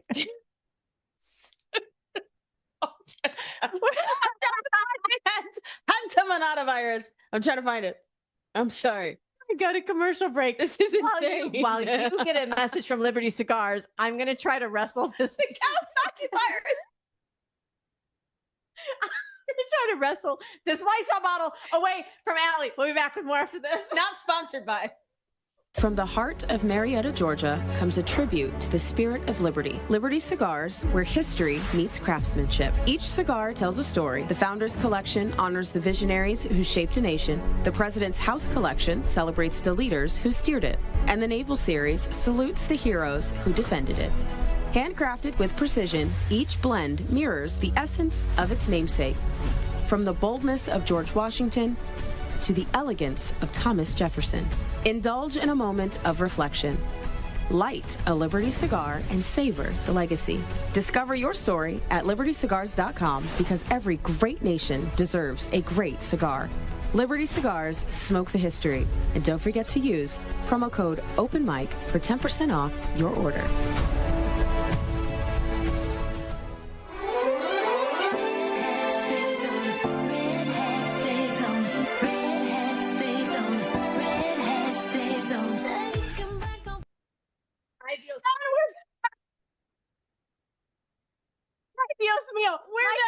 My coffee. Listen. Any of you out there who grew up in a Hispanic Latina household, okay, it's like Vicks. Mira, they're gonna be spraying it. My mom's gonna want to spray it on the bottom of my feet and put socks on. Vicks, come on! You telling me you didn't grow up in a household where they put that on your tongue? I'm not advocating for this. I'm saying my mom didn't play when it came. She said, Mija, say ah. No, Mom, I don't want. Lysol coming to a Mexicana household near you. Antimanada doing this again. No, it's gonna be in my coffee. It's not in the coffee. I sprayed it out that way. That's why I moved my coffee cup. You saw I moved my coffee cup over there. What's that? What's that? I don't know. I don't know. This is I'm gonna drink it because almond milk. Because I grew up where you took your first sip out of the garden hose anyway. Listen, I understand that like these kind of aerosols are not great for your lungs. And it's definitely the brand we normally would use the other brand. And this is a small room, and I kind of sprayed a lot. She killed it. It's dead. It's just dead. Murió. That's it. Muerte. That's it. That's dead. Shoot, That's guys. But no, in all seriousness. So did you know? So I'm talking to all you 80s and late 70s babies. Okay, early 70s babies, whatever. But in the 90s, the 1990s. I guess I'm a 90s baby. There was well, you born just in the 60s, so I'm a 90s baby, I guess. Okay, but if you were alive in 1990, take a look at this photo. This is a picture of a hantavirus fact sheet from early 1990s, the New Mexico Department of Health, issued by the U.S. government. Here's what it says, and it's important that, am I not going to be able to blow this up? Darn it. Hold on. Because I didn't bring my reading glasses. All right, check this out. It says that the hantavirus is not contagious. It is not transmitted from person to person. It's carried by rodents, especially mice. Don't blow up for me, whatever you do. You can get it from breathing in the dust from rodent urine droppings or saliva. How do people get it? You can. It's not transmissible from people to people. Here's the symptoms. We've said this: fever, muscle aches, shortness of breath. It sounds like the coronavirus all over again, or the flu. Well, so we were in a space on Trump Tuesday, and there is a doctor who I absolutely love. She's amazing, and she did say that so the person who contracted it, they were in some kind of like trash mill, and they were bird watching, and somehow he ended up like inhaling rat excrements. Why rat and not bird? I don't know, but and then got on a cruise ship, and then his wife, like right here, he died. I don't know. I can't. And then so he he perished, and his wife perished. But the reason why some of the people are symptomatic who are on this ship is because of the HVAC system. So I don't understand it. But so if it's not transmissible through humans, how did his wife become symptomatic and pass? So to me, according to this, and I'm not a doctor, swapping saliva, but I mean, what kind of cruise are you on? We got couples. But if other people are contracting it, what about like dining utensils? Oh, this just ruined eating out for me all the time now. Are you? I mean, that's what COVID was like, right? Like, I'm not trying to like instill fear, but I have the questions. Like, if it's not transmissible to then how did human, right? Then how is it being trans? So if it almost sounds like there would have to be a place, like on a cruise ship where people are contained, where this rat urine or feces was infected and multiple people were inhaling it. Okay, maybe we should just not. I just real did you because you can inhale like the rat urine smell. So I'm sure because dried urine still has that's why when you utilize the bathroom, you're supposed to put the toilet seat down and flush the toilet seat, because if you don't, it all comes up. Well, and how about think about, and if your toothbrush is not covered, you're brushing your teeth with that. You're welcome. Close your toilet seat. Okay, for the record, I keep my toothbrush in the medicine cabinet. Gross. No, not you. I'm just. Wow, we're about to duke it out right here, this. So maybe the Lysol needs to be a part of our packing going on cruise ships, but you're not going to be able to fly with it. But you know what I mean? Like, they got little ones. Look, Clorox wipes. Look, I will bring a whole. She's going to put Clorox wipes under her feet and put socks over it. Nope, because you know what I'm gonna do? It's gonna be vinegar. Because it's vinegar. 5 thieves oil. That's what killed pretty much so back in the Black Plague days, they had doctors. Now, Allie, they're gonna say that's racist. It is. Instead of the White Plague, why is it Black Plague? Because Black Plague had to kill everybody. Couldn't be the White Plague. Wow. Anyway, I could do this all day, but my point is, they would have these masks where they would shove like herbs and thieves oil is what they essentially would call it, because you put the oils and the herbs, and it's like frankincense, myrrh, and some others, all the things they brought Jesus, right, and some others, and they would go in and treat the patients, or they would rob those graves, which is why they called it thieves oil. The things I know. She's like, ask me how I know. And they wouldn't catch the Black Plague. They wouldn't transmute it that way. So thieves oil, 5 thieves oil. Okay. Well, so we're trying to tell you that alcohol kills everything. So not making light of the fact that people die from viruses every single day, whether they've made multi-million dollars on an injection that they say is a vaccine or not. We're not making light of the fact that people do get sick, people do perish, but put it in perspective when you think about how long and that's what I love. They're now coming out and not calling it a novel virus because it's been around. Right. And it's largely treatable. This would be an advocate now. This whole storyline would be an advocate for why places like Venice Beach, California are just breeding grounds for this type of yuck. I don't know if it was here or somebody I was talking to. Last time I was out in California, my daughter had a photo shoot in Venice Beach. And it was disgusting. The beach smelled like urine. And that leads to disease. So when you're allowed to have these free drug markets, like you're breeding disease in these small communities. So like you can't sit here on one face and say that you care about the inner city, low income housing, low income families, and exploit them at the same time.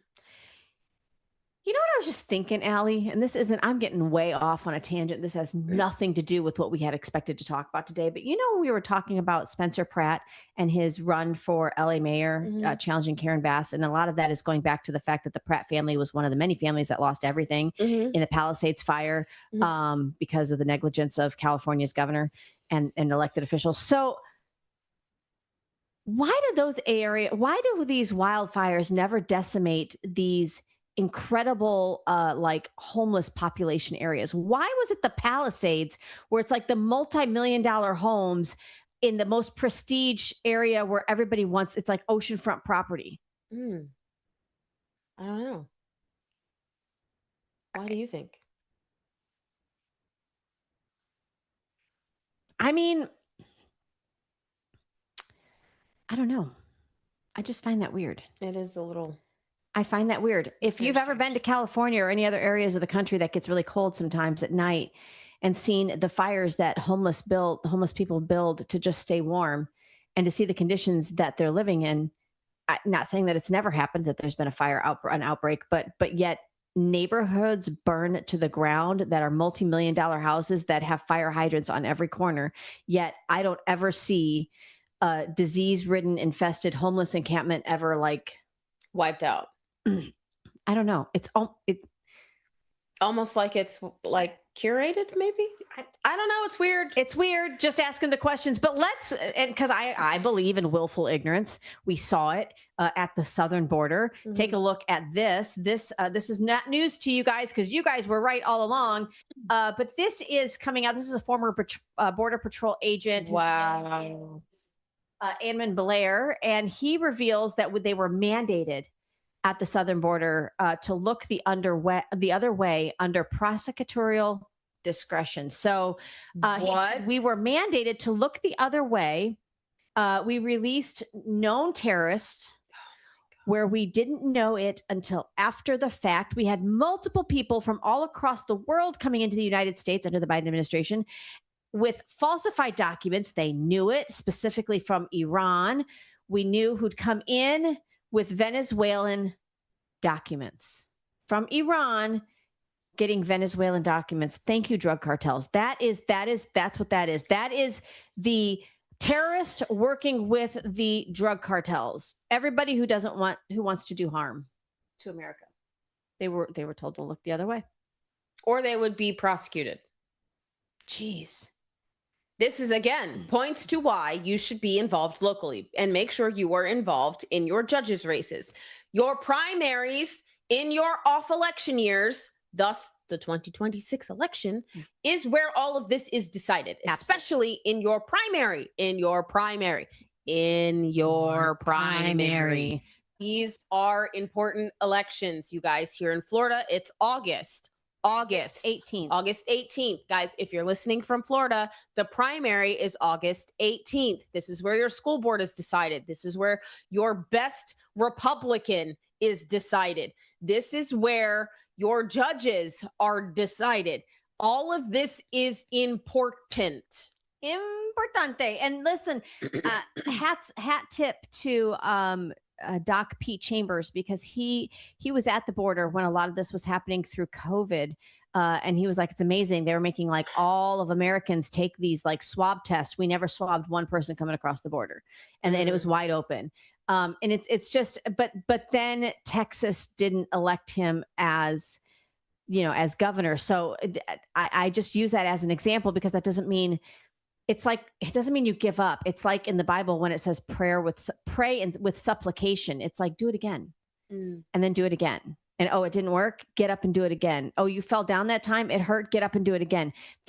Laying down and rolling over is not an option, America. It's not an option. You wouldn't be here if the people who first tried to come to this country and failed and then tried again and then tried again, if they didn't keep doing it, you and I wouldn't be here and have the freedom to speak. We wouldn't have free Blacks of America if President Lincoln wouldn't have tried again and again and again and again and again and again.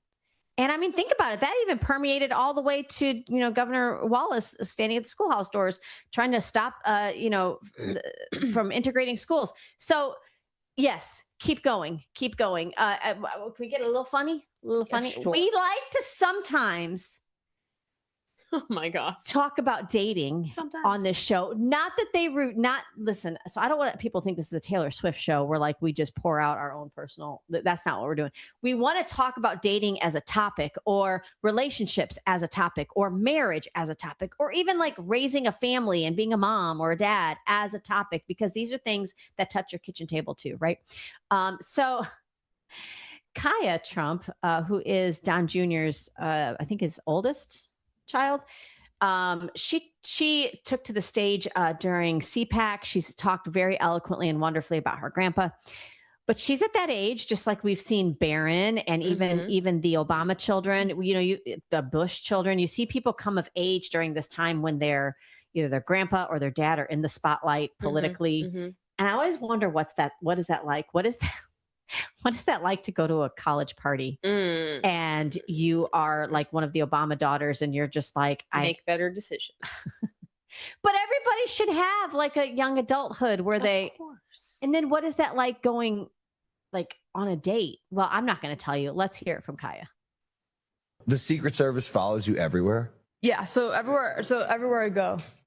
Will they stop? Like if they saw a kid like doing like a whippet like at the party, would they like stop them? They can't stop anything. Like their sole purpose is to protect me. You. So like let's say if other people are drinking around me and also they're like underage, whatever it is, they can't stop that person.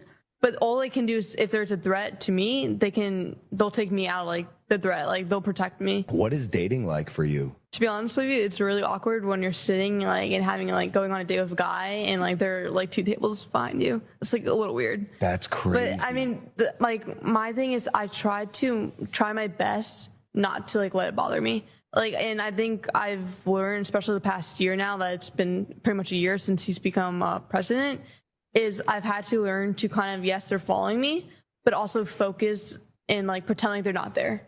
Like obviously they're there, but if you can like try not really focusing on that and more enjoying your time with your friends, your family, whatever it is, it makes it easier. Because like for the first few months, it was tough. It was not easy kind of having someone following you all the time and like planning if you're going out somewhere, you have to like, oh, I'm leaving 5 minutes. Like you don't really think about that stuff because you kind of just like, if you live a normal life, you just go out your house and leave. Like you don't have to like plan every single second.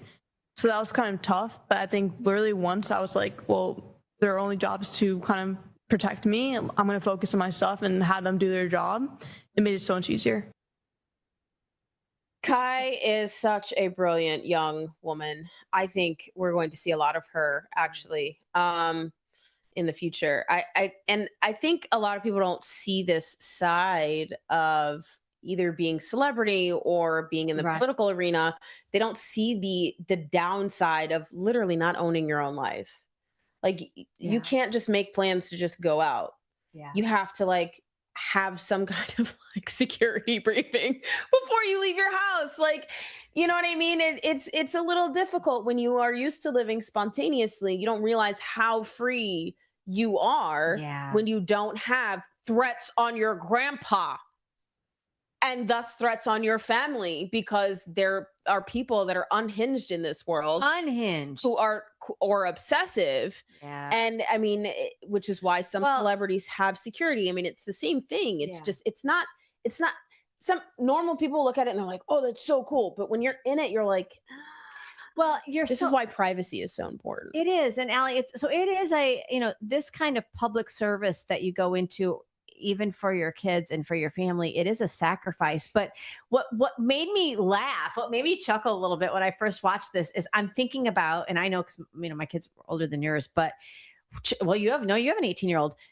When you're trying to get your older teenager to dial into, I need to know where you're going, who you're going to be with, and what time you'll be back.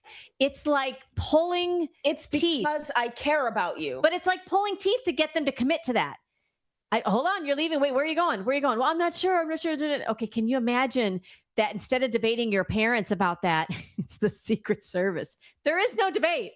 Where are you going? Who are you going to be with? What time? You have to make, and you have to plan, and to have your children teenagers especially make those plans ahead of time. It's like non-existent anymore. I guess with the tracking of, Life 360 or whatever, maybe, you could say you don't need it, but that's how it was in our day. And now I'm thinking, oh my gosh, Kaya, she can't even like, it's the Secret Service that you're answering to. So, but how fun would it have been, parents, if instead of arguing with your teenagers, you could have just like been like, hey, come here, Men in Black over there. Come here. She's arguing with me. Tell her that you, I don't think that they're probably like, ma'am, I can't. I'm just here for safety. Maybe we all need a little Secret Service in this 2026 dating life. I mean, I don't know. Maybe we just, To be honest, can I be very real here? Sure. It's out of pocket. Let's go. You are kind of my Secret Service. The things that besties confide in each other. And then I'll get that and share locations. And then you're like, what are you doing? Oh, that's what she's doing. Yeah, never mind. And that's a wrap for today's episode. I love it. She's like, I know where you are. You're not at your house, ma'am. Fun times. No, seriously. How would you guys feel about Secret Service or having, chaperones? Maybe we should do that again. But just maybe we would have less degeneracy if we had chaperones everywhere. But I also think we have a bunch of babies raising babies. That are now raising babies. And so it's just, you used to be able to, get something from your grandma, or your grandparents, because your grandparents were essentially raising your kids or raising you. And it's like, but now you got grandmas who are like in their 30s.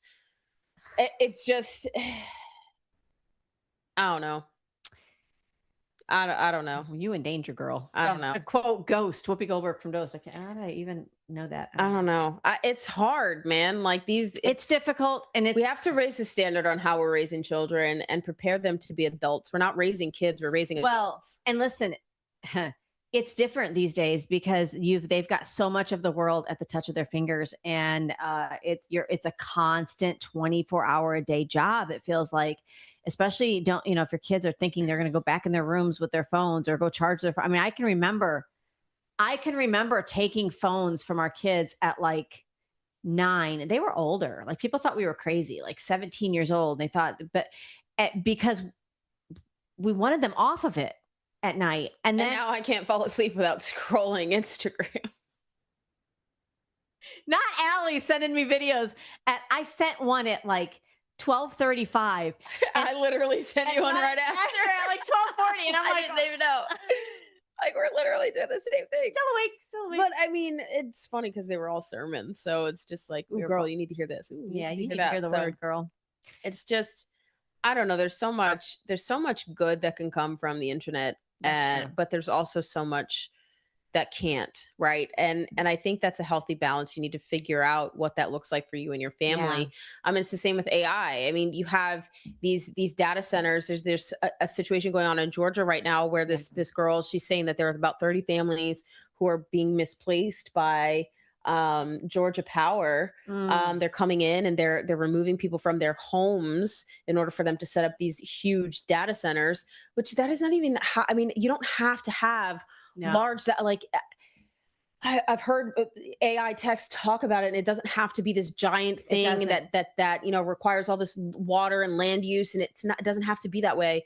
But I think this is also why we need to make sure that we are instilling proper education in our children. Yeah. We're investing in that in America so that we can be more energy dependent, so we can figure out better ways to enhance our energy usage. Yes, and don't take this AI talking point and AI data centers. Don't take it and make it such an enemy that you disengage from the conversation and make everybody guilty by association of ever mentioning the word. Yeah. Because part of what's needed is your collaboration and being a part of the solution. Because to make it better, so it's not. Yeah. This is what we fight with you want to be a choice with it. It's what we find with school choice. For 20 years, the progressive left have fought us in revolutionizing education, even though the parents, your largest consumer, have been saying for decades, this is what they want to see. You have dug your head in the sand and let it just blow by you. And now you're struggling to draw breath without fainting over the fact that it's here to stay.